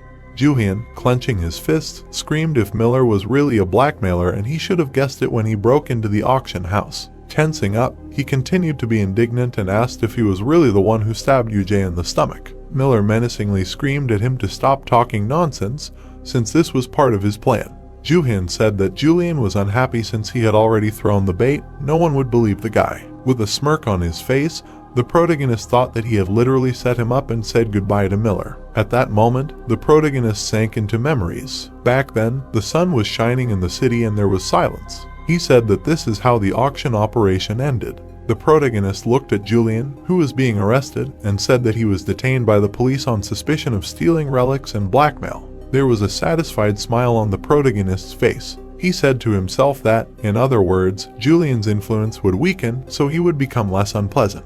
The operation failed because of this bastard, the protagonist said, remembering how he handed over the relic to the princess, after which he said that in order to settle the situation, they had no choice but to hand over the relic. The stars were shining in the sky and the plane was flying through it, leaving a long trail. The protagonist said that all the participants of the auction went home, and after some time, he returned to the penthouse in New York. Hyun and his people were standing in his apartment. They were all shocked by what they saw. At their feet lay a suitcase full of gold bars and many relics around it. Shocked, Yoo-jae shouted why he had so much money and so many relics. The protagonist, with a smile on his face, answered that he deserved it all. The guy in the orange shirt with drool from his mouth answered that he had hit the jackpot. Sitting on the couch, the protagonist said that this was indeed so, but it would have been much better if they had not lost Nero's relic, and then asked whose fault it was again. At this time, Yoo-jae was standing on the floor, continuously doing push-ups, and his hands were already shaking. "It was my fault," the guy answered with a shaking voice. Raising his head, from which beads of sweat were pouring, he heard the protagonist say that he needed to do another 100 push-ups, after which he added that he needed to say when he went down, "I need to do," and when he went up, "the work that I was given." Hearing this, Yoo-jae screamed in shock, "Really 100? There was no emotion in the hero's eyes. Looking at the guy, he answered that he was making a lot of noise, after which he added that if he did something wrong, then he needed to be punished for it. After a short pause, he asked if Yoo-jae had stopped this bastard from the very beginning, would this have happened? The guy did not answer this. Tears appeared in his eyes, and his whole body was shaking. Immediately after that, he began to do push-ups, saying each time that he needed to do the work that he was given. The protagonist, taking the relic in his hand, said with a smile on his face that now he had several good relics. Suddenly he heard a knock on the balcony and turned around at that very second. Outside the window was the relic of Nero, which said that it had returned, then asked to open the door right away. The protagonist, opening the door, asked why the relic had returned so early, to which it, running into the room, said that it was because it needed to do something, after which it added that it was also in order to hold a literary competition with the protagonist. At this time, Yoo-jae, having finished ringing out, raised his head and wanted to ask the protagonist if he needed to do more. Suddenly he saw the relic of Nero and, jumping up from the floor, pointed at it with his finger and shouted loudly, asking why it was here. After that, he recalled the moment when the protagonist handed the relic to the princess and asked if the princess hadn't taken the relic with her to Monaco. Then the protagonist replied with a smile that Nero's relic had simply escaped from her, and then added that they had not held a literary competition yet. After a short pause, he added that the loss after the deal was not their fault. Hearing this, Yoo-jae opened his mouth in shock, with beads of cold sweat running down his face. Suddenly, looking at the protagonist, he shouted loudly, asking if he had really been pretending to give the relic to the princess from the very beginning.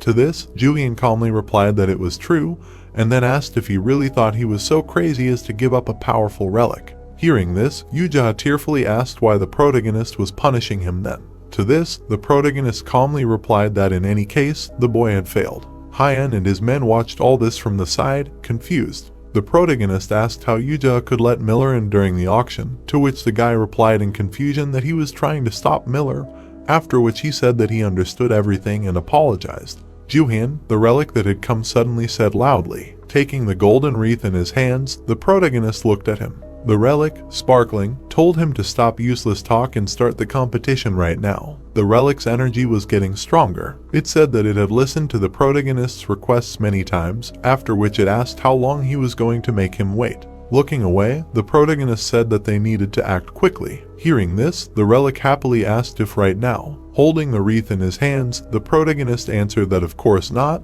because they cannot hold the competition here. Why not? The relic asked, upset. After that, the protagonist sat down on the sofa and opened his laptop. In his head, he knew that if they really started the competition now, Nero would probably cause chaos, and then added that if Nero summoned his palace, the entire surrounding area would be burned to the ground. After a short pause, he said that he couldn't let that happen near his home. On his laptop, the protagonist searched for uninhabited areas and told the relic that he just needed to wait and it would find a suitable place. While browsing one of the websites, the protagonist heard Nero telling him to hurry up because he couldn't live a day without art. Jooheon, looking upset, said to himself that if it was possible, the competition should be in a place as far away from people as possible. He continued to search for a place, browsing through websites one by one and saying to himself that if he thought about it, it didn't matter even if it was the end of the world. Then suddenly it dawned on him, and with a smile on his face, he said that such a place existed. At that time in Monaco, the palace was engulfed in a terrible fire. Shocked people ran out from everywhere, screaming and asking where the fire came from. The firefighters who arrived at the scene put out the fire and shouted that it was probably because of the relic that the princess had brought. At this time, Sophia walked from side to side, not knowing what to do. Suddenly, an employee appeared behind her and said that the fire in the palace had been extinguished. Putting her hand to her chest and breathing out in relief, the princess said that it was a relief. After these words, the man added that the fire had also spread to the park and casino, which would soon be extinguished. Hearing this, the girl closed her eyes and with a drop of sweat on her face asked to do everything possible. Then suddenly she asked if her relic had been found. Hearing this, beads of cold sweat appeared on the servant's face. Heaving a heavy sigh, he said that he would now go and find out. "Thank you in advance," the princess said after the departing man, who, standing in the aisle, replied that he was already leaving to ask. As soon as the man left, Sophia clenched her teeth in rage. She was angry that she gave the main character money and a bunch of relics. After that, the girl descended into memories, where she happily saw Caesar's relic for the first time. After that, she touched the golden wreath, which sparkled at that very second. It immediately flew up, menacingly asking how the princess dared to touch it. Putting her hand to her chest, the girl answered that she was now the new owner of the relic, after which she asked him to calm down. But the wreath mockingly asked who told her that. At that very second, he directed incredible magical power at the girl and said that the princess was not the person he knew. After that, the girl left the memories. She was very upset. She said that the relic then attacked her with fire. After that, the princess looked at the broken suitcase and added that she managed to calm the relic and put it in the suitcase, but it destroyed the suitcase and ran away. After that, she gritted her teeth in anger and said that every time that relic escaped, it set everything around on fire, after which she asked how she could tame the golden wreath. The princess suddenly heard behind her. The girl immediately turned around. It was Sola. Seeing her, the princess asked if she had found out anything. Sola immediately reported that they had found out where the relic was. The servant girl at that moment explained that Sola said that they knew where Caesar's relic was. After a short pause, the girl with a drop of sweat on her face reported that the relic was in a rather strange place, after which she said that it was in the middle of the Pacific Ocean. Hearing this, Sophia was shocked. Sol continued to say that the relic was most likely heading towards Hawaii. Upon hearing this information, Sophia thoughtfully put her hand to her chin and asked if there was anything the relic might like about Hawaii. Imagining the raging waves, she said that it was somehow strange for a relic to cross the ocean on its own, after which she added that she was not sure how to interpret this information. After a short pause, looking at the confused Sol, the princess said that her relic was located there after all. After that, she glanced at the servants and said that they were going to Hawaii because her relic was there, which she could not abandon. At this time, Hawaii was calm and smooth.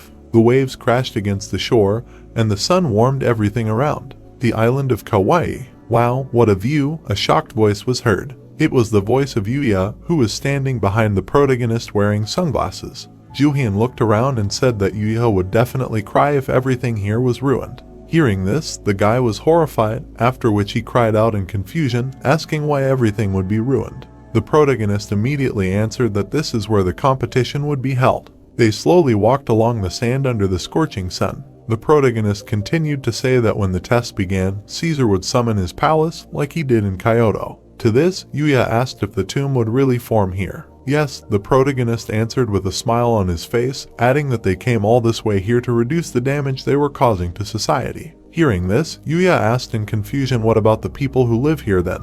After a short pause, The protagonist answered that no one lives here, so everything can be ruined. Cold sweat was running down Jooheon's face. He didn't understand how anyone could do this. Suddenly, a crazy smile appeared on the protagonist's face and he said that Chairman Kwon's villa was here. They were standing not far from a huge office building. It had TKVM written on it in big letters. "You're right," Jooheon said when he saw the building.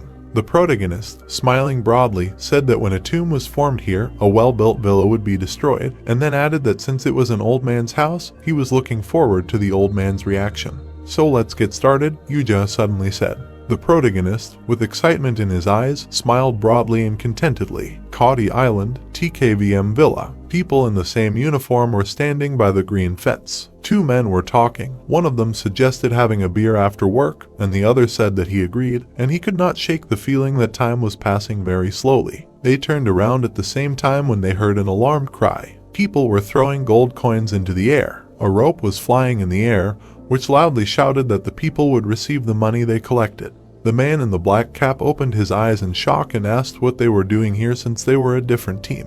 The blonde man smirked and said that all the money belonged to him, and the man behind him shouted with a smile that he would become rich. The two men looked at each other in confusion. Then they jumped up and ran towards the money. The people stretched their hands up, following the talking rope. A call from Captain Farmer was visible on the phone screen. The protagonist put the phone to his ear, and Farmer said that they had lured many of the villa's workers. Mountains were visible behind the buildings, and Jooheon said that he was already deep inside the villa. STmanhwa smiled and said that he understood when he was told to leave the rest on the relic. The protagonist put his hands in his pants pockets, looked at Jooheon and asked if he was done, and the youth turned around, saying that he would be done in a little while. Jooheon looked at the artifact in his hands with a smirk and said that it was time to begin. The relic glowed brightly and recognized the place. The golden tiara flew up, saying that this forest would be suitable for her palace and it was a perfect place for their competition. The protagonist narrowed his eyes and pursed his lips when the relic said that the most important thing was missing.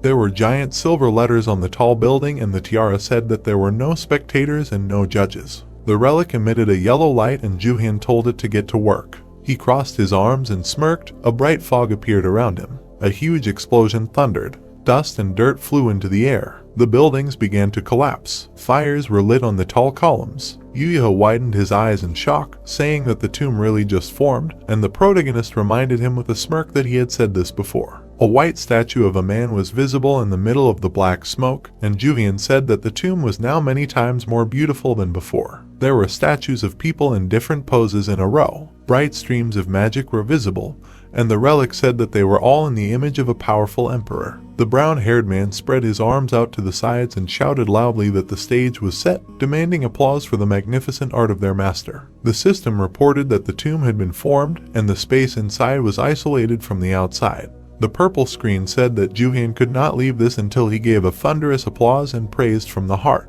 The system reported that Nero's power was becoming stronger inside the palace, and everything was favorable to him. There were various weapons on the shelf, and Nero asked if everything had already begun. The spears and swords began to emit green light.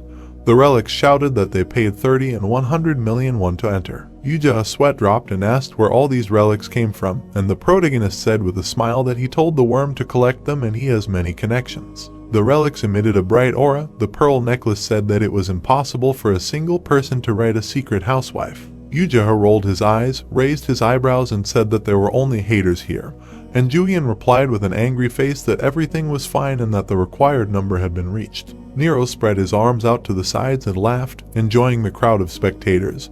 He said that everything must be like this for him to present his art. The protagonist frowned when the man called him. Nero put his hand on his chest and said with a smirk that it was time to start the literary competition. A man in a black suit and blue tie frowned, holding a piece of paper in his hand. A man in rectangular glasses abruptly opened the door, calling loudly for the chairman. The chairman pursed his lips and looked closely at the subordinate, who shouted that a disaster had occurred. The subordinate approached the table and began talking about his villa in Hawaii. His face was covered in sweat from fear, and he repeated that a disaster had occurred. He turned pale and said that an ancient Roman relic had risen on the site of the villa. Jooheon looked down and frowned when the subordinate said that the entire villa had turned into a tomb. The man in rectangular glasses arched his eyebrows and reported that there were no casualties. Taejung frowned his black eyebrows when the subordinate reported that a work of art worth 70 million had burned down from his father's gallery. The chairman stood up, slamming his hands on the table,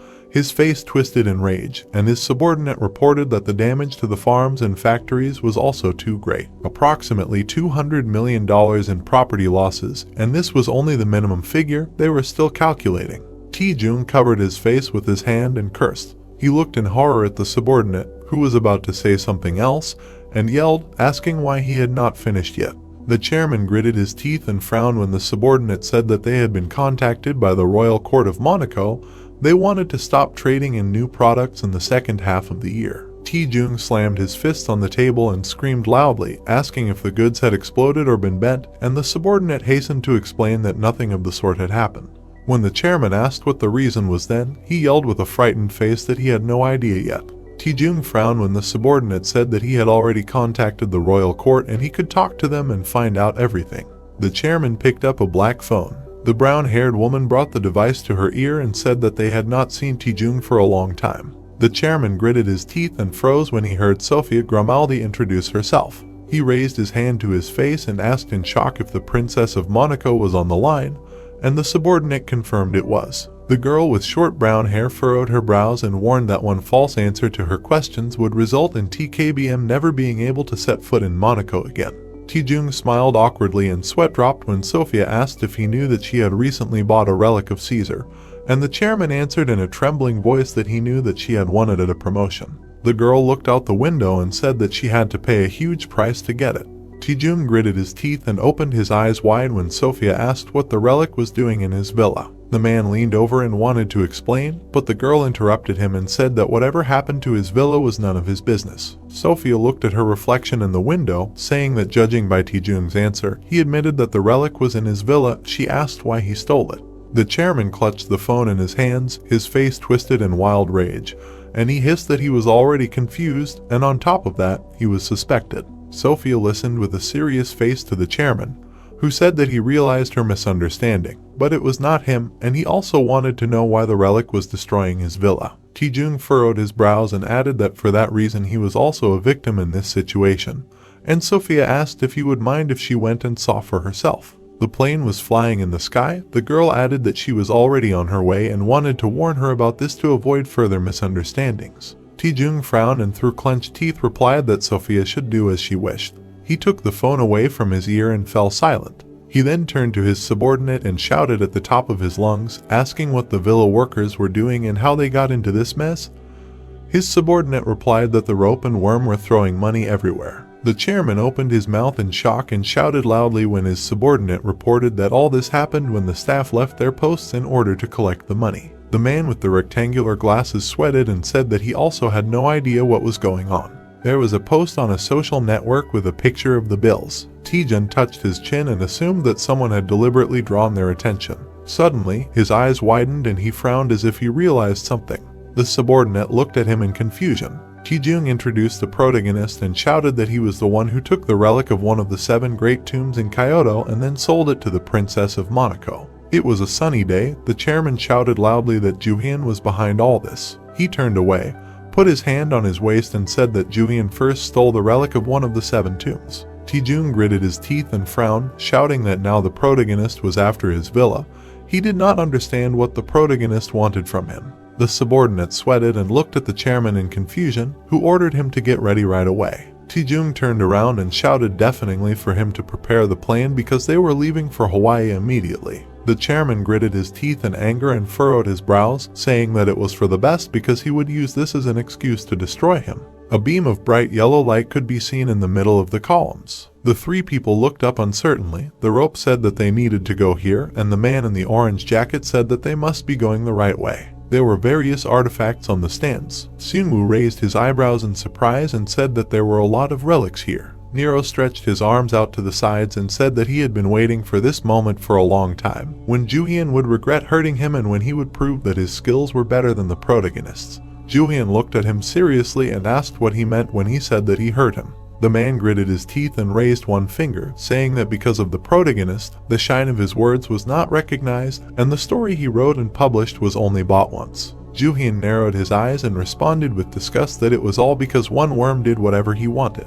Nero raised his eyebrows, shouting that it was outrageous when the protagonist asked if he bought his book himself. Jooheon looked at Jooheon awkwardly when Nero shouted that he was still a victim, and because readers only saw the protagonist's story, his work did not sell at all. The relics sitting in the stands began asking each other if anyone knew the title of Nero's book. The man frowned and looked away when one of the relics said that she knew the title of the work. Nero silently looked at the stands, and the relics concluded that his book was trash that only had one view and one purchase. A fire appeared in the air, causing the protagonist to shield himself with his hand, and Nero ordered the relics to shut up. The system reported that Nero's despotic and selfish power of absolute power was starting to affect the palace, and everything in this area would be as Nero wanted. The purple screen said that everything was in Nero's favor. The system then reported that Jooheon would not be able to leave this palace until he received Nero's permission. The man spread his arms out to the sides, creating flames around him, and shouted that he was ordering everyone here to become judges and say that he had won this competition, otherwise everyone here would die.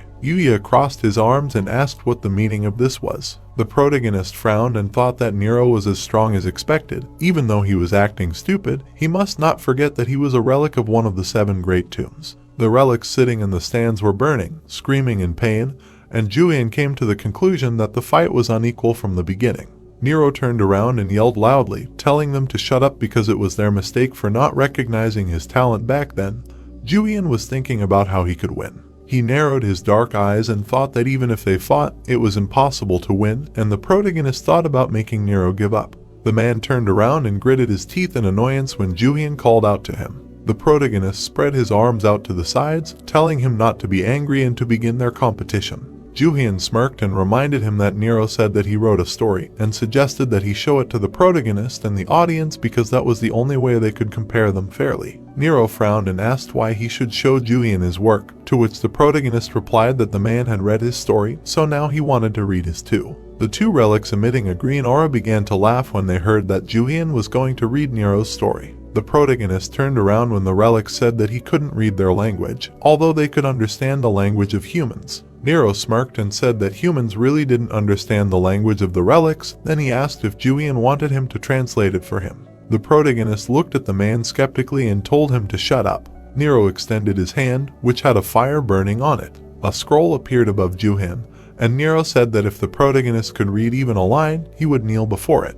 The protagonist smirked and asked if Nero was going to make such a risky promise. There were various symbols on the scroll, and Jooheon read the text. Today, I saw a carp in the river. Nero's mouth dropped open in shock, and his eyes widened. The protagonist continued reading with a smirk. I went out into the city today and everyone was looking at me. Nero's sweat dropped in shock, not understanding how this was possible. The relics sitting in the stands were also shocked. Some of them were burning, and they shouted that this was a sign of disaster. Nero gritted his teeth and insulted Jooheon, who ordered him to kneel down, since that was the promise. The protagonist stepped forward and said that if Nero did not want to, then he would make him kneel down in another way. Holding a scroll in his hand, Jooheon said that since they were going to hold a literary competition, instead of reading, they would talk about it.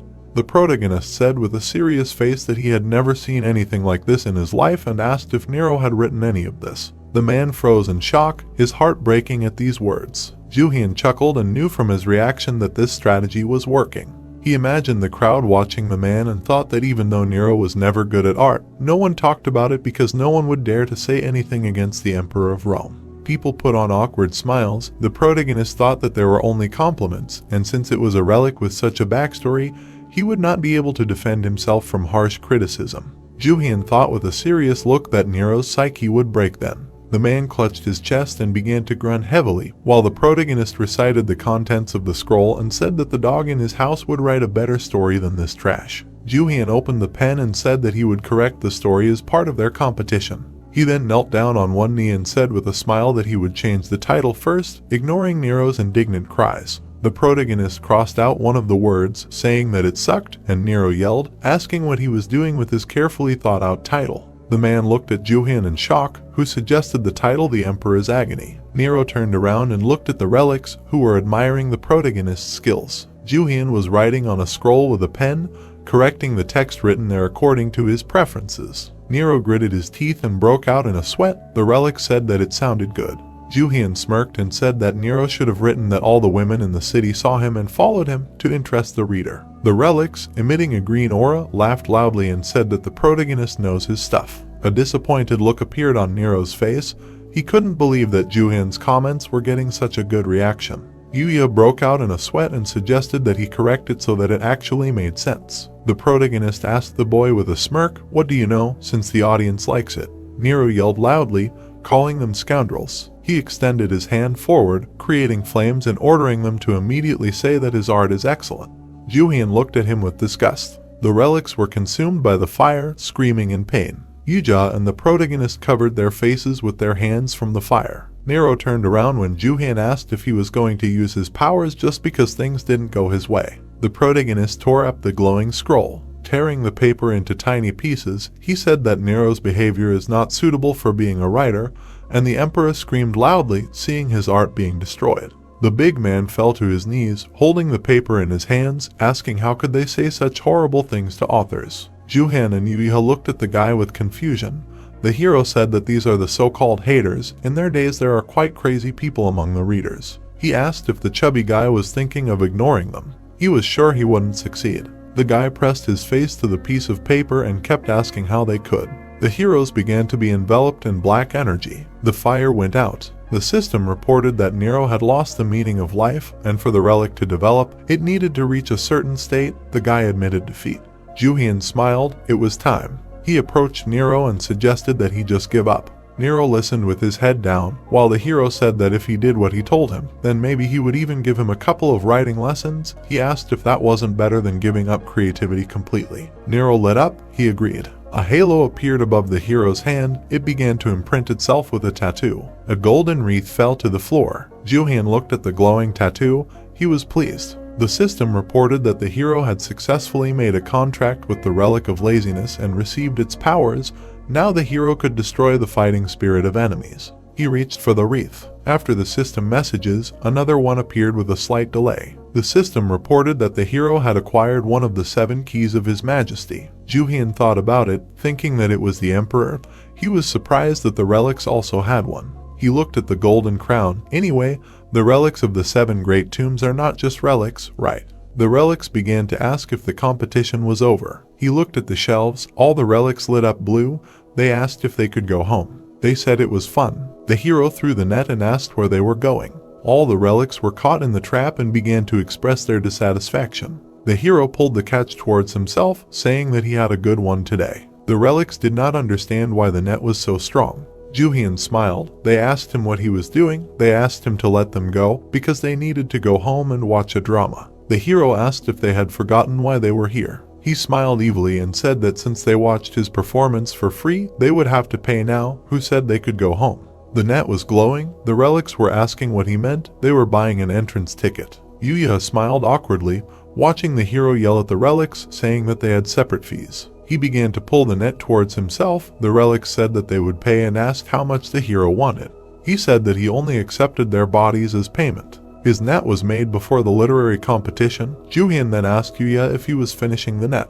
The hero ordered Yuya to make many copies of the rope and tie them together so that no relic could escape. The rope was broken by an axe. He said that he would get out using force. Jooheon frowned. He already thought that the relics were finally captured, but they were already calling on everyone to escape. A Viking appeared in the room. Everything was shining. A rank relics and below were struggling in vain to get out of the net, but it seemed like there was a mix of S-rank relics. The hero's eyes flashed. He said that they needed to think of another method. The relics were crushed by a purple aura. The hero was blazing. He ordered everyone to stand still. The relics did not understand where such an overwhelming control force came from. The cat tried to crawl as far away as possible. Jooheon thought that there were too many of them to control alone. He dispelled the aura and called his Egyptian puppies to him. Seth appeared, blazing with energy. The hero said that he needed their power. Osiris and Anubis were also standing nearby. Anubis began to shake his head, asking where he was. Seth and Osiris exchanged glances with each other. Anubis looked at the piles of relics on the other side of the room. He asked, "What kind of situation is this?" Jooheon smiled and said that the relics do not obey him. He asked to do something about it. The gods were outraged that the hero called them here for something like this. Seth fell to the ground. He said that he did not want to do this. He suggested that the others do it while he was recovering. Anubis came up to him and said that Seth must protect his dignity. Anubis looked angrily at the hero, who sarcastically said that the dog Anubis will do it himself. Anubis's eyes flashed. The relics were surprised that a simple man ordered them. The Viking and the other relics looked at the hero in surprise, assuming that the Egyptian gods obeyed him. Anubis turned to the relics. He realized that if they found out that they were under the control of this man, they would be disgraced. He opened his mouth and said that the relics got it all wrong. Jooheon smiled as Anubis made excuses to the relics. He noticed that the relics had their own semblance of status. Mug asked how Commander Anubis would explain this. Anubis got angry and looked at Seth, who asked what was there to explain. He said that they were under the control of that person.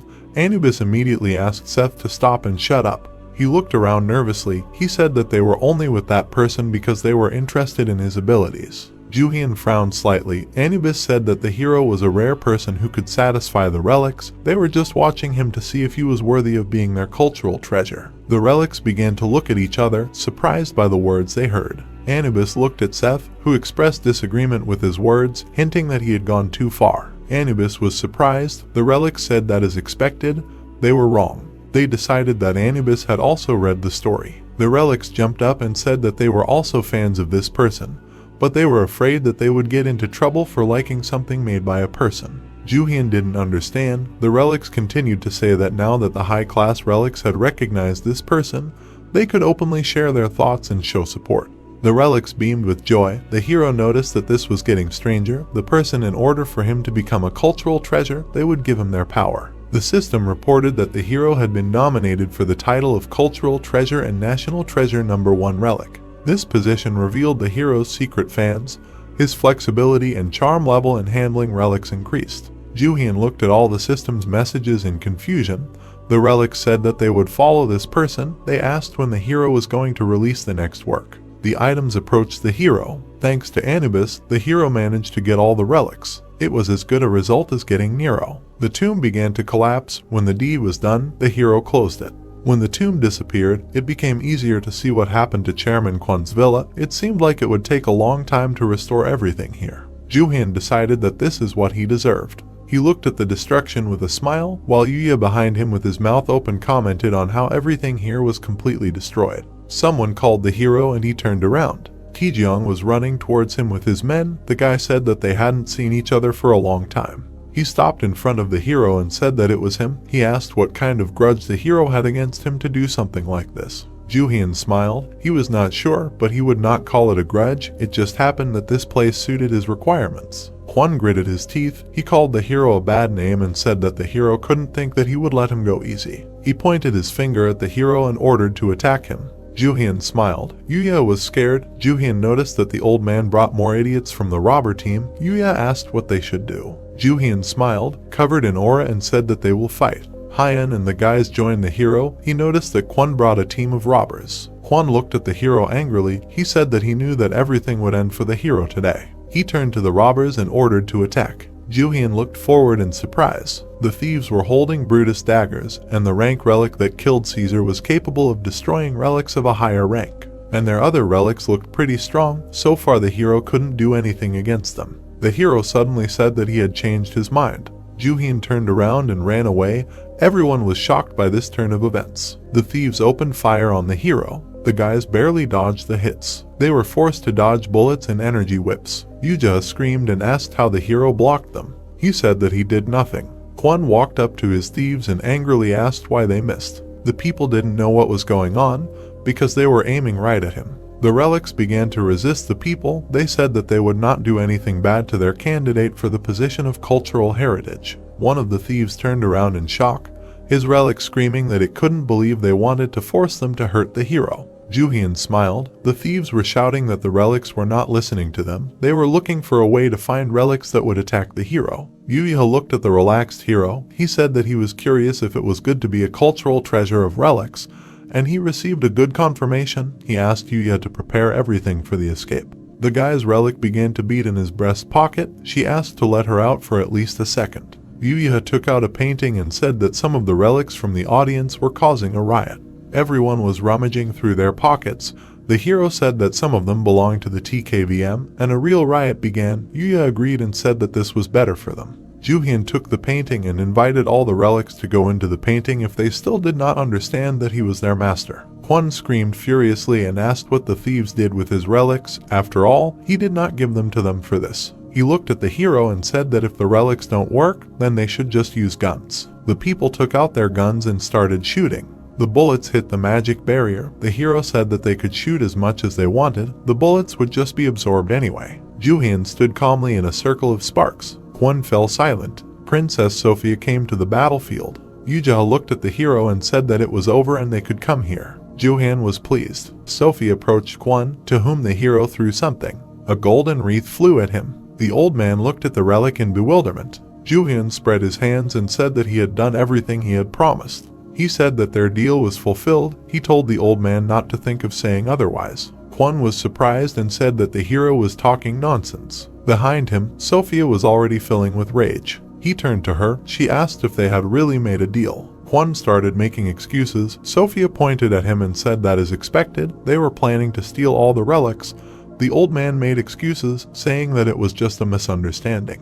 Jooheon watched this performance with satisfaction, while the drawing transported them to another place. The robbers looked at the smoke after the hero was teleported. Kwon angrily looked ahead and cursed the hero in his thoughts. Sophia told Kwon not to even think about shifting the blame. She asked what kind of deal he made with the hero and demanded to tell her. Taejong said that the hero was just lying. Sophia asked, does he really think that she would fall for this? Meanwhile, at the Hilton family's Hawaiian villa, Jooheon said that today was a busy day. He was lying on a lounge chair. Yuja came up to him and asked if he was sure that they would not be discovered. He said that they did not go too far and they were on the closest island. Jooheon assured the guy that they would definitely not be found even if they were right under their noses. Irina approached the guys, smiled and said that there were plenty of guards here and he could calm down. She looked at the hero whom they hadn't seen for a long time, but she asked how his business trip was. He said that everything was great and it would be even better if he could just rest here for a while. Irina beamed and said that Jooheon could feel at home here. She asked him to let her know if he needed anything. Jooheon smiled and agreed to the offer of dinner. They went to the kitchen. Jooheon said that he would just try to concentrate a little for this. Yuya did not understand him. Jooheon took out a bug, smiled and said that he would concentrate on listening.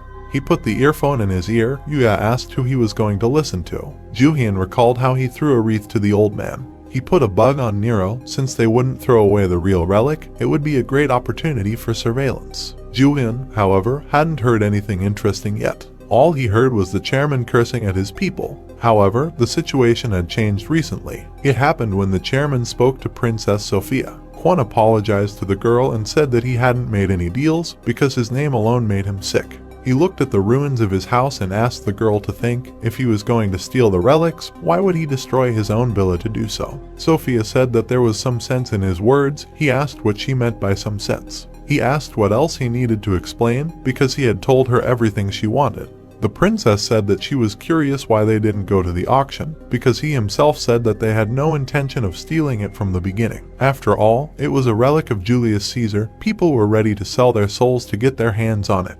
Kwon exhaled, calming down a little. Sophia noticed that the old man who was known for his greed did not come to the auction. He spread his hands and said that she only suspected him because of this, but the reason was simple. He knew that the relic was fake. He showed the wreath and said that although it did not match the fake, it was not Caesar's relic. He asked the relic to say its name. She was silent. Then he said that even though she did not answer them, he knew for sure that it was not Caesar's relic. Sophia asked how can he be sure. Jooheon adjusted the volume. Sophia asked in surprise, did he already have Caesar's relic? Kwon smiled slyly and said that this was confidential information, but he would tell her. Jooheon concentrated. Kwon said that he wanted to maintain a good relationship with Monaco. The hero tensed up. He thought he heard something important. Kwon and the princess shook hands. The hero realized that Chairman Kwon had the relic. That's why he didn't come to the auction. He knew it was a scam. So this guy's greatest weapon could be Caesar's relic, the relic of conquest that goes hand in hand with the word Caesar. A terrifying relic that can make anyone obey.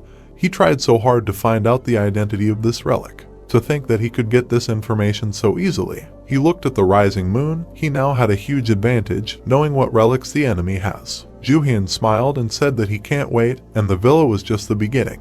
The day came. Everyone was having fun on the beach. Yuya was sitting at a table filled with relics. He asked if the hero thought this was too much. He said that the Pacific Ocean is right in front of his nose, and he is here messing around with relics. Jooheon was writing something down and asked if it looked like the guy was on paid leave. Yuya wanted to counter this, but he couldn't. The guys were sitting in a room filled with relics. Yuya said that it was much more difficult because of the beautiful weather. The hero said that all the oceans are the same, and why is he so fixated on this? He asked if the hero knows that sometimes he acts like he is 15 years older. Jooheon picked up another relic and asked the guy not to talk nonsense because it distracts him. The guy asked what the hero was doing anyway because he already gave him everything to restore. Jooheon smiled and said that he was adding relics and writing down the functionality and rank of all the relics they own. He had a pen in his hand and said that as they continue to collect more and more relics, the number of ones he doesn't know much about using is also growing, so he thought he should sort them out and write down all the information. He separated the ones that might be useful from the others that they could blow up because they would send the ones that looked useful to Edward. Jooheon picked up a tablet and said that he was also going to sort out the ones that might be useful if they improved them. Yuya said that just listening to that was giving him a headache. Jooheon chuckled and said that he was going to do it anyway. The system reported that in his hand was Baehyun's 126-use pendant. He looked at the pendant and said that he had something like this. It suddenly dawned on him that it was Baehyun Ran of Samguk-yusa. Baehyun Ran was born from the spirit of the ruler of Silla, King Jinji, by the commoner Hwa. It was known that this child could control spirits due to his strange origin. Upon learning this, the king asked him if there was a spirit that could help him rule, and the child introduced him to a spirit named Gilda, known for her hard work. The hero remembered this spirit that Sola used. In his opinion, Gilda was one of the spirits summoned by Baehyun Ran. That was why Gilda could not attack him then. The relic of his master was in his hands. He looked at the pendant again and decided that the presence of this pendant would be felt, because its power only works against spirits, so it would not be of much use in dealing with Sola. He threw the chain at Yuja, called him slave number 1 and ordered that this relic be restored as well. Yuja almost cried, asking why he was giving him more work. The hero said that this was his first priority now. Jooheon looked out the window, and Yuya was shouting that he had too much work. Irina was watching the news. The host was announcing information about overseas events and incidents. Jooheon approached the girl and asked if there was anything interesting. She praised the hero for finishing his work so quickly. Jooheon smiled and said that he still had a little time left. He just went out for a break. Behind him, an exhausted Yuya was going about his business. Jooheon decided to sit next to Irina. She said that the news was talking about his country. The host with a serious face said that many members of parliament had disappeared, which could lead to problems in the work of the state. At the moment, the number of missing deputies of South Korea. Jooheon smiled. Listening to this news, the girl showed a list of deputies. All of them suddenly disappeared. Irina looked at the hero in fear, who said that it looked like the second of the 7 great tombs appeared. He thought about it and suggested that it could be a relic of Cleopatra. Yuya suddenly turned around when the hero said that out of the 7 great tombs, this should be the tomb of lust. The boy looked up lustfully. He couldn't even imagine that the famous relic of Cleopatra would be in the tomb of lust. He was trying to figure out what kind of tomb this would be. Jooheon smiled and said that everything was completely different there, because Cleopatra was not one of those who could be described with passion.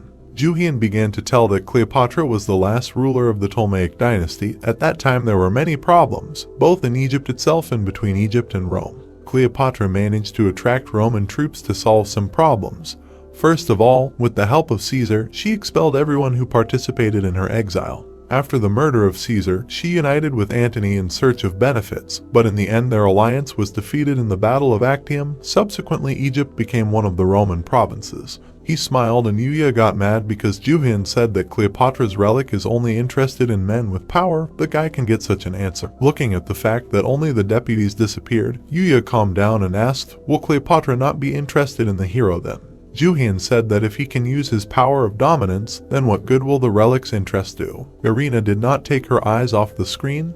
The hero said that there are other ways to clean the tomb. Irina looked at the guy. She said that not only the congressman disappeared. The news reported that residents of a provincial town disappeared. The authorities believe that this is related to the past cases of disappearance of deputies. Irina said that ordinary people also disappeared. She asked if these disappearances are really related or just a coincidence. Jooheon noted that this is really strange. He will have to go and check everything himself. Irina put her hand on her chest and asked if the hero was going to fly to South Korea right now. She wanted to go with him. Jooheon said she couldn't. Irina was confused and asked why. Jooheon said if she used her power for nothing, how would she handle the risk? Irina looked down in resentment. The hero said it was no wonder her risk factor had increased. She said she was sorry. She looked at the guy pitifully. He said it was fine, and in any case, she had nothing to worry about. This tomb was not dangerous enough for the hero to borrow Irina's power. Yuja got excited and approached the hero, who said that this time he would have to go alone, which the guy didn't like. Jooheon calmly said that if Yuja was already acting strange now, then she would definitely go crazy there. Yuja started crying. Jooheon ordered him to go to New York and work on restorations there. Staying at the Hilton Villa for a few more days to sort the relics, the hero packed the ones that might be useful and flew to Korea. He walked through the crowd. He told Yuji and the 3 farmers to go back to New York, all because they might be a hindrance in the tomb. Without any resistance or control, it was obvious that they would be helpless against the temptation of Cleopatra's relic. Anyway, Jooheon had not been to Korea for a long time. The plane took off. After a while, he got off the plane. He frowned and looked ahead and decided that this was indeed something strange. He followed the energy of the relic, but there were too many people around. He thought about it. The people's eyes were shining. He thought that since it was not June, the holiday season had not yet begun. And today was not a holiday. If you notice, the people around were clearly not ordinary residents who came to Seoraksen Mountain. He looked at the people in suits and thought that their clothes were very strange. Some were even wearing pajamas. He frowned and realized that the people were definitely possessed by the relic. He saw huge red streams. The missing people must have been brought to these mountains, but was it possible that some people were picked up while wandering around the mountains? Jooheon looked around again and thought that this was very strange, because usually Cleopatra's relic does not attract so many people. He looked around. The future had changed and it might not be Cleopatra's relic. The voice of the relic said that there were more than enough people. Jooheon turned around abruptly. The ground under the people's feet began to shake. Yellow rays began to shoot out from the ground all around. Jooheon panicked. Everything around him began to fall apart. A barrier around the tomb appeared above the area. Something was glowing in the sky. The voice of the relic said that the little people would no longer leave this place. People looked around in fear. The relic said that no one would complain anymore. Jooheon was sure of only one thing. He looked angrily at the sky. He realized that the one who created this tomb was definitely not Cleopatra's relic. The system notified that the hero was locked in an underground tomb. It was impossible to get out until it was cleared. Lightning of a bright red color descended on the mountainous terrain, setting trees on fire. Following the energy of the relic, the hero fell into a trap. The tomb suddenly opened. Apparently the relic attracted people to this place to capture them all together. Jooheon turned back, walking in a crowd of people. No one can escape from here. Perhaps he should tell him the rules. All the requirements are to give free rein to the beastly desires of their hearts and drown in sin. The guy opened his mouth, looking at the pop-up system windows. They reported that the relic was actively affecting all the prisoners of the tomb. The hero's potency was increasing. The people affected by the relic were starting to riot. He screamed. The protagonist gritted his teeth as he looked at the people running around full of energy, saying that he couldn't believe that this relic had created the Tomb of Lust. The people froze, smiling, their eyes shining brightly, looking at the guy. At this time Jooheon thought that at least he had confirmed that this was not the tomb of Cleopatra's relic, forgetting himself with the question of what kind of relic could give such an effect. He frowned and turned his gaze to the crowd, from where he could hear shouts that the guy belonged to someone. The hero's hands reached for his face. He gritted his teeth, listening to the words that the girl had her eye on him earlier. Another girl interrupted her, calling the hero handsome. He asked them all to stop. The system reported that the relic of the protagonist's harem had been activated. He uncomfortably thought that of all the things that could go wrong, this is exactly what happened. Jooheon ran in the opposite direction from the crowd of girls with brightly shining eyes. He frowned, asking them to control themselves. The guy gritted his teeth, looking at the status window that appeared in front of him. The system reported that this was the tomb of Biocansio, the man with the greatest potency in the world. And Anieo, the most lustful woman in the world. The hero cried out in displeasure, "Are there any other relics here at all?" The crowd of smiling girls chased the guy. He thought that it was logical that Biocansio and Anieo were in the Tomb of Lust. Two guys froze. One of them pointed his finger forward, asking why all the women were running in this direction. The young man standing next to him assumed that the guy in front had done something wrong. The crowd of men bared their teeth. Their eyes shone brightly. They decided that they had to deal with the hero. Jooheon ran forward and looked back, screaming loudly, not understanding why the number of people running after him was increasing. Two smiling women appeared in front of him. The guy gritted his teeth, realizing that they were running from the other side too. He began to move his feet in different directions, not understanding where he should run. The hero ran forward, frowning. The crowd behind him shouted that he was heading towards the mountains. They needed to catch him. Beads of sweat appeared on the guy's face. He thought that if he was caught, he would be finished. His attention was drawn to a large tree trunk. The girls froze in place, watching the hero climb the tree, asking if he wanted to come down. Jooheon sat down on a branch, leaning against the trunk, saying that he could finally catch his breath. He gritted his teeth, saying that it was strange that he immediately became the target of Bayan-kanseo and Anieo. A man and woman in traditional dress stood bowing to each other. Bayan-kanseo and Anieo are the protagonists of the Pansori Karachi. The girl was banished from her home village because every man she loved was destined to die. The man was notorious as a good-for-nothing slacker. Eventually met Anieo, they fell in love and got married right away. But soon after Bayan-kanseo died, Anieo was left a widow again. This tale is known for its frankness and oddities. Among the trees stood poles, with heads with large ears on top. Jooheon thoughtfully raised his hand to his chin, thinking that she might be great, but were they really legendary relics? The girl with bright shining eyes raised her hands up, shouting for him to come down to them. The hero thought that in order to open one of the 7 great tombs, they must be at least S rank, so it was strange to even think that Bayan-kanseo and Anieo were S rank relics. The guy looked ahead, frowning and thinking that this story was great in its own way, but not that great. Something caught his attention. He quickly looked down. At the foot of the tree stood a guy with an axe, ordering him to chop down the tree. The main hero screamed, not understanding where they got this weapon. A relic appeared in front of the guy, which told him to grab it. The hero smiled. The rope lifted him higher into the sky. He said that the longer he thinks, the more he comes to the idea that she is just a gift from heaven. Asking if this is true, he said that she did a good job. Hearts appeared near the relic. It happily noticed that it was complimented. The protagonist's eyes widened, seeing a status window pop up in front of him. It warned that only good people can ascend to heaven. The protagonist has too much negative karma to fly to heaven, so the lightning of heavenly karma will strike. A bright red lightning struck the protagonist, causing him and the relic to scream. The guy began to fall down, the rope wrapped around him, asking the owner to hold on to it. With her actions, she was able to soften the fall of the young man. He clenched his teeth and closed his eyes. The relic came closer to the hero's face, asking if he was okay. Jooheon put his hand to his head, saying that he was alive only thanks to her. The protagonist and the rope froze, seeing a crowd of girls in front of them. With shining eyes, they said that he would not be able to escape. They rushed forward, each screaming that the boy would belong only to her. The girl with long blonde hair hung over the hero and stroked his face with her hands, saying that she knew she would be first, asking the others to be sweet and wait their turn, sticking to the order. She licked her lips slyly, looking into the hero's eyes and saying that he really looked different from other men. The girl put her palm on his body, saying that she would take care of him. The hero realized that things were bad. The relic hit her in the face, telling her to get out of here. The girl closed her eyes. The rope twisted over the crowd of girls, telling them to get away from its owner. They covered their heads and screamed. One of the girls cried out in displeasure, asking what kind of rope this was. The main character raised his eyebrows, saying that he was saved. The rope helped him quite a lot today. He watched as the relic tied up the girls and lifted them into the air, asking her not to overdo it because they were only humans. Jooheon ran into the forest, telling her to catch up with him when she was done here. She told him okay. The guy ran forward, his mouth dropped open, hearing the words about him being so mean. The hero turned around. The voice asked if he was really going to run away after seducing so many women. Because of him, people were running in circles. Streams of bright energy came out from the thicket of the forest.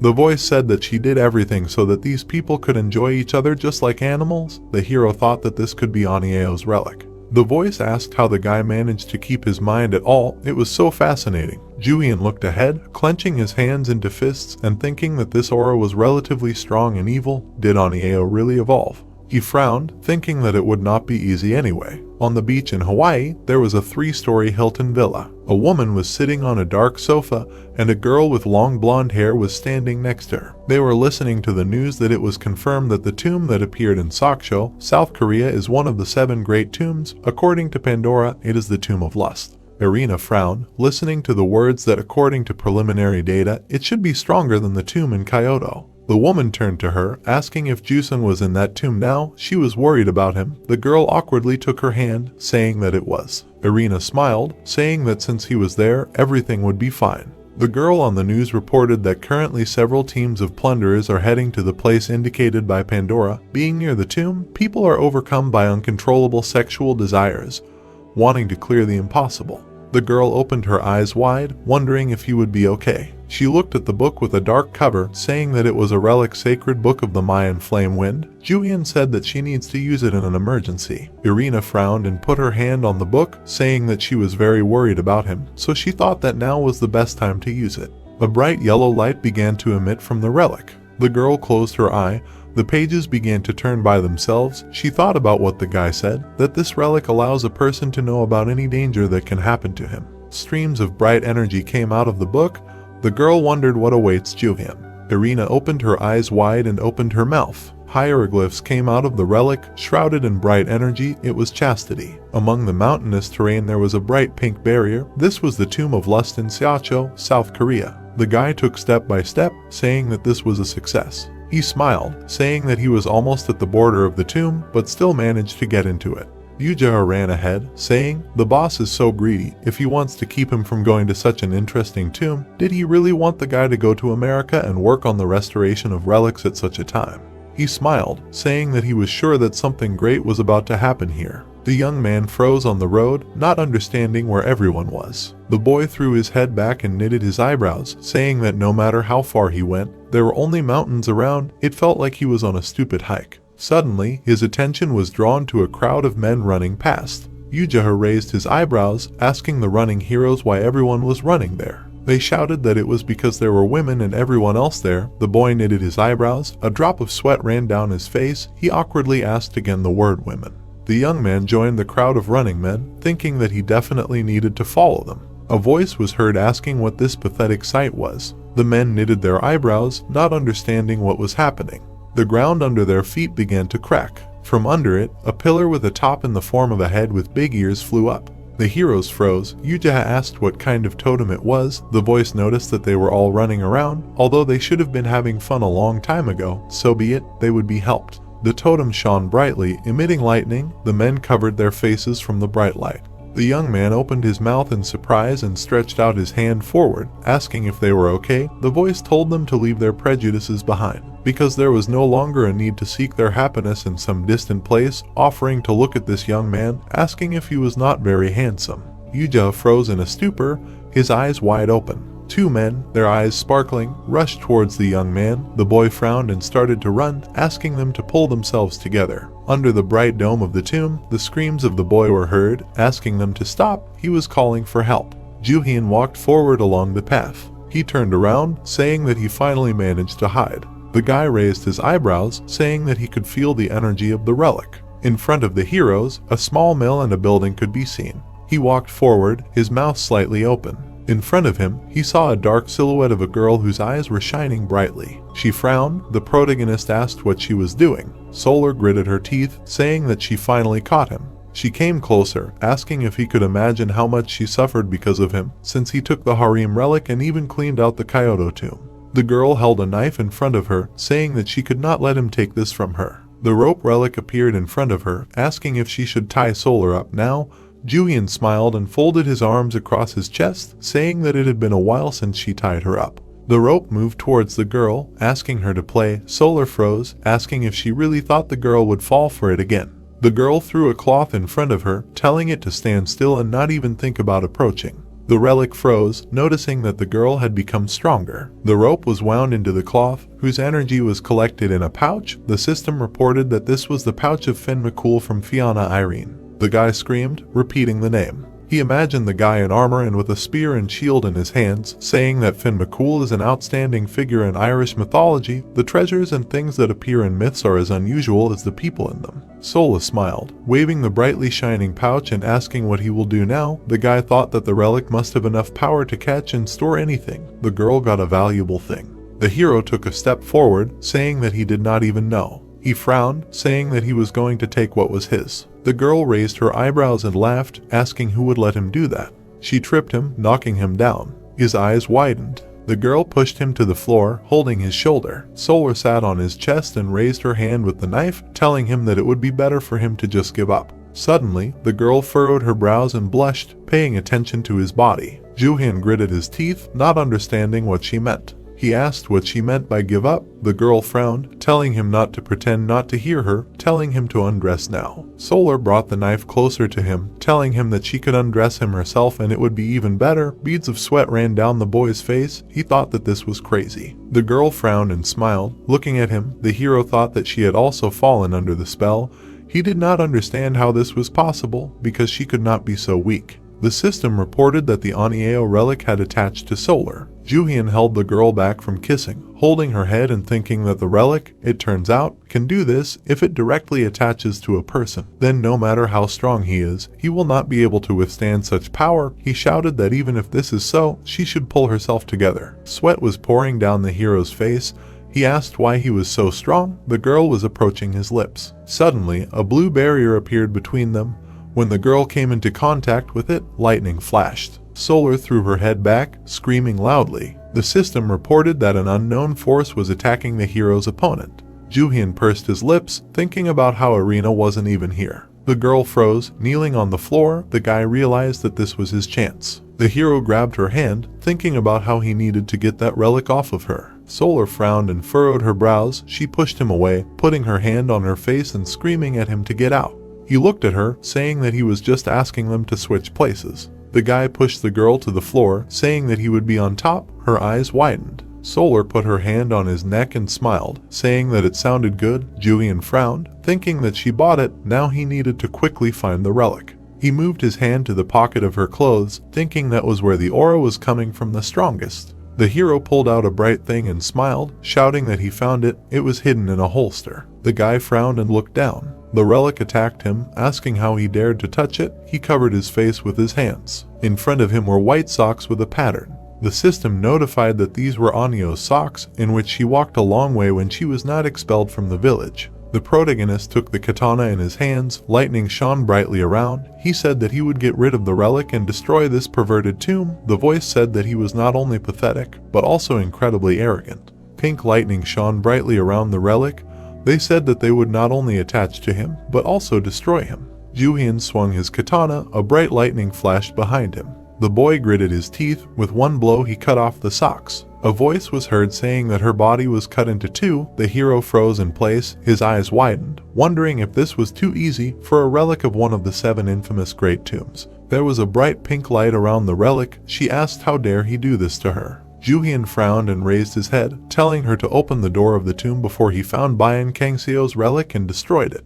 Dust settled around the relic. She laughed, saying that he would never be able to leave here and he would never raise a hand against her or Kangseo. The hero asked how to clear the tomb. Then Solar put her hand to her head, not understanding what happened. The boy put the tip of his sword to the relic, saying that she would have to tell if she didn't want to be torn to pieces. She screamed, saying that she would tell him everything. He needed to meet the real owner of the tomb to clean it up, asking if he was satisfied now. The hero frowned, wondering who the real owner was. Jooheon smiled and held his katana in front of him, saying that as expected, this tomb had another owner. Now this was getting interesting. The hero stood leaning on the katana in his hand, asking if that meant that these guys weren't the owners of the tomb. The relic, lying on the floor, said that they were just guests. They were asked to clean up the mess among the people and they came. The boy remembered himself, realizing that he had heard the voice of another relic back then, so it was no wonder that he was too angry for Onio. He frowned, asking where the real owner was and who he was, to which the relic asked with displeasure if he really thought she would tell. The boy raised his weapon over her, saying that it was a pity that she did not want to talk and would now become a tattered rag. Onio's sock jumped up, calling the boy disgusting, saying that it did not matter if she was going to die anyway, saying that he would kill her if she did not tell, but if she did, the owner of the tomb would kill her anyway, asking if that was not true. The boy froze, raising his katana above his head. He looked at the relic, asking her to just tell him who the owner was, to which she said with displeasure that he might screw up. The hero frowned, saying that she was stubborn. Suddenly, Jooheon flew through the door into the room. He rolled on the floor. The boy froze, not understanding what was happening. The hero turned to slave number 1, asking what he was doing here, to which the boy, with his mouth wide open, tried to catch his breath. He slammed the doors, listening to the hero's question about what he got himself into again. Jooheon opened his eyes wide, saying that perverts were chasing him. Jooheon frowned, asking what he was talking about. The relic shone brightly, saying that Bayan Kanseo was nearby. The heroes froze. Hearing a sound from outside, Jooheon gritted his teeth. The men began to pound on the door, saying that they knew the boy was in there. He was horrified, raising his eyebrows high. He grabbed the door handles, telling them to stop putting hearts at the end of their sentences.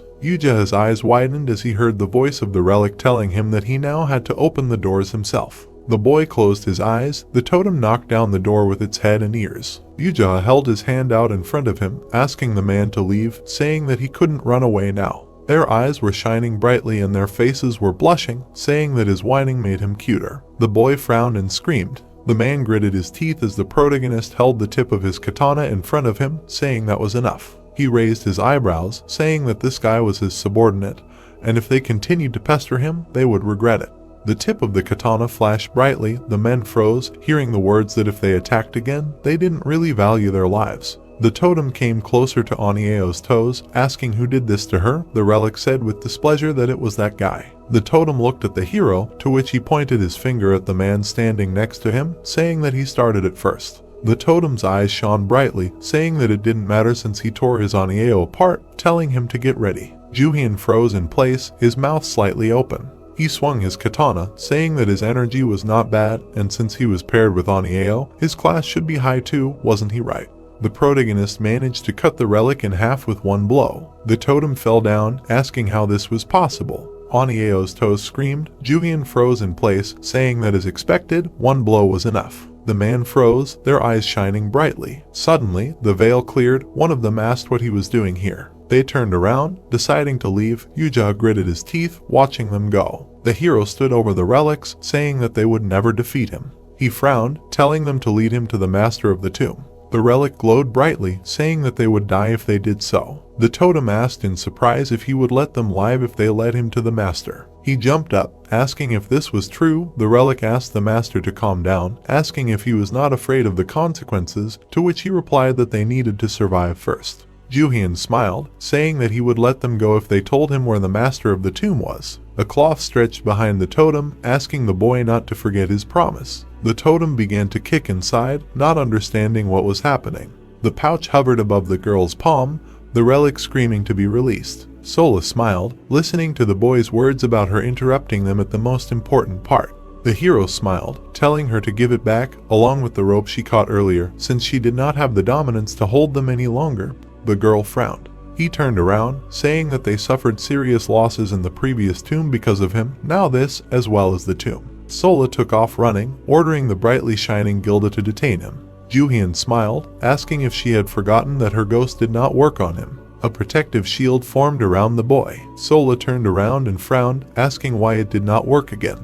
Bright traces remained in the space from their collision. The girl's blade flew up, simultaneously rotating around its axis. She fell to the floor, the hero standing over her, holding the katana in his hand. He leaned on its hilt, telling her to hurry up and return his relics, asking her not to waste her energy in vain. Solar frowned, listening to his words about the boy still needing to clear the tomb to get out. She reluctantly handed him the pouch. The protagonist smiled, saying that she should have done that from the beginning. Suddenly, he looked to the side, seeing a bright trace. The blade flew a few centimeters from him. The boy bared his teeth. In the air, the knife changed trajectory, heading forward. Solar took it in her hand, saying that he was quicker than she thought.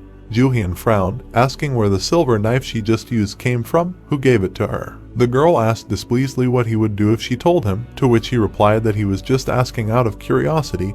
Jooheon raised his eyebrows, saying that the boss would succeed. The protagonist frowned, asking, Kiwon gave it to her, to which Solar raised her eyebrows, hesitantly asking what he was talking about.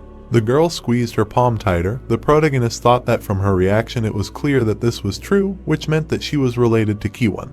He imagined the dark-haired girl, saying that there was a queen of war, Kara, a queen of misfortune, Irene, a king of conquest, Taejun, and finally a queen of greed, Kiwon. He looked at the brightly shining blade, thinking that she was the strongest and worst enemy who used the relics of greed, often using this silver knife. The protagonist frowned, thinking that this maniac had started acting again. It might very well be true. Jooheon stood in front of the girl, thinking that Solar working with this woman was not good news. He couldn't let her use Solar's great potential. She raised her eyebrows, saying that she didn't know how he knew this woman, but it didn't matter, she would finish him off here. Solar told Gilda to make him suffer. Bright sparks could be seen in the air. The protagonist and Jooheon looked up in surprise, watching as the ceiling began to collapse. Pieces of the wooden ceiling fell down. The guy screamed that everything was collapsing. Jooheon gritted his teeth, looking up. Gray smoke swirled in the air, bright sparks of flame could be seen. The wind blew between the trees. A girl in a white dress walked through the forest and called her ill-wishers stupid. Solar turned around and said with a smirk that they were so busy with her that they didn't notice the guild destroying the mill and now they would both be crushed to death. Suddenly, she furrowed her brows in shock. The blonde boy covered his head with his hands, screaming in fear, and the protagonist, who was lying on the ground, told him not to panic and stay close. Jooheon gritted his teeth and looked towards where the bright blue light was coming from. The small map he was holding was emitting blue lightning. The protagonist lay down on his back, gritting his teeth tightly, and Yuya asked if they were alive. The blonde boy smiled widely, happy about this, and Jooheon lay down on the floor tiredly. Solar suddenly jumped into the air with her nose in her hand, glaring at the two with hatred. Yuya and Jooheon turned around at the same time. The girl bared her teeth furiously and swung her hand. The protagonist frowned his thin eyebrows and thought that he had relaxed and that Solar was going to beat him up, and the problem was that he might even remain a eunuch if the girl succeeded. The system reported that an unknown destructive force was attacking the enemy. Solar closed one eye and cursed loudly as a blue stream of light rushed towards her. The girl fell to the ground and gray smoke rose. Jooheon sweated, not understanding what kind of destructive force it was, but he was glad that he was alive. The protagonist clenched his fists and looked at Solar, thinking that he would look for all the hidden functions of Arena's relic when he returned. Solar closed one eye and asked through clenched teeth what relic Jooheon used. The protagonist took the white and blue bag, and the girl asked how he was able to attack without making a sound. Jooheon smiled and replied that he didn't know and asked if Solar now realized that she had no chance against him. The protagonist looked at the relic and ordered her to return his things. Various shining objects fell to the ground, screaming happily as they realized they were free again. The rope wrapped around Jooheon and said that it missed him, and the protagonist ordered that he be brought to the master of the tomb. The wooden pole with the face began to emit a bright light, telling Jooheon to remember his promise. A purple flash of light appeared in front of Jooheon's face. White lines formed many circles. Yuya asked if they would pass through this passage, and the protagonist put his hands in his pockets, smirking and saying that it seemed like the truth. The blonde boy raised his eyebrows and said with a scared face that it was not a good idea since it was pitch black, asking Jooheon if he was sure that there would be no surprises. The protagonist said with a confident smile that he could only believe. The relic's face began to sweat as Jooheon said that she looked too dumb to have lured them into a trap. The protagonist approached the portal and Yuya called him very brave and asked him to wait for him. Solar furrowed her brows and clenched her teeth, saying that she couldn't let them go. She placed her hand on her chest and called out loudly for Gilda and told them to follow the men. The women jumped into the portal. A dark cave was visible, with fog in it. The protagonist walked out of the portal and Yuya fell to the ground. The blonde boy turned around, looking at the cave, and Jooheon said that there was another door ahead. In the distance, there was a massive door with two animal figures, and torches were hanging on the wall on either side. Yuya opened his mouth in shock and yelled that the door was huge. They got closer and the protagonist said that the door was also quite tightly closed. The golden dog's face lit up and said that it didn't expect people to be able to get here. The dog held a golden ring in its mouth and said that if the men wanted to enter, there was one condition. Jooheon asked with a smirk. The two dog faces emitted a purple aura and the door said that only a pure and untouched man could open the door and that those who weren't should not even try. Yuya furrowed his brows and shouted angrily that it was the 21st century and they couldn't discriminate against people based on that. There were many stripes on the door and it said that the conditions wouldn't change no matter how hard they tried. The men turned around when someone came up behind them and said that it was unfair because the girls didn't stand a chance. Solar and Gilda stared at them in silence, and Jooheon said that she was more persistent than he thought, to have followed them all the way here.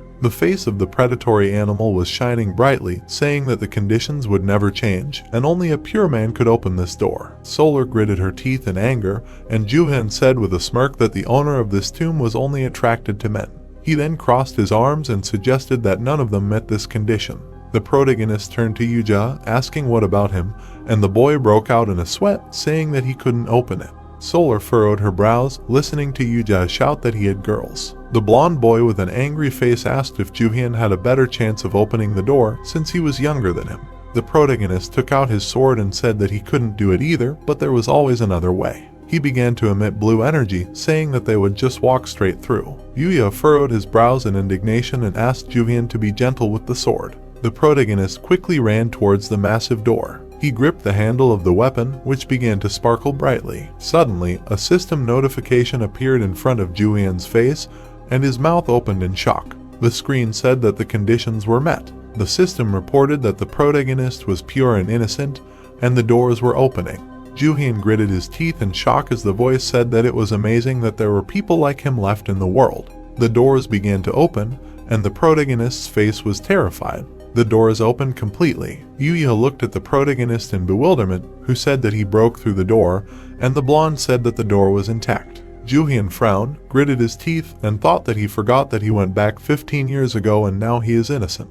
Yuja approached the protagonist with a sly smile and asked why he lied to him and called him cute. There was a gap between the doors and Jooheon yelled loudly that now Yuja would not get any salary, bonuses, or breaks. There were Chinese-style buildings in the cave. While Yuja and Solar looked around, the protagonist looked ahead. Yuja said that it was more beautiful here than behind the doors. There were golden treasures in a box on the floor. They came to the stairs and Jooheon said that it looked like there should be something there, but there was nothing. The protagonist frowned and commanded the relic to come out. A purple light appeared in the air and the relic was surprised that Jooheon opened these doors. A dark silhouette was visible in the middle of the bright light. The woman with white hair smiled, wanting to see who had come to see her. The protagonist chuckled as he looked at the tomb mistress. A blonde woman stood in the middle of the purple fog, and Jooheon thought that the mistress of the Tomb of Lust had finally arrived. The protagonist looked to the side and concluded that this was definitely not Cleopatra. He looked at the buildings and thought that everything was done in the Chinese style, and the relic itself was radiating lust and malice. The woman looked at Jooheon with her red eyes, and he guessed that this was most likely the relic of Dajai. The protagonist imagined the woman and the man, and thought that Dajai was the favorite concubine of Zhu, the king of ancient China, and was notorious for her promiscuity and love of torture. The tomb mistress licked her lips and suggested that he relax a little. The system warned that Dajai was using the ability of seduction. A message appeared on the purple screen saying that the protagonist's life was in danger because his energy was depleted.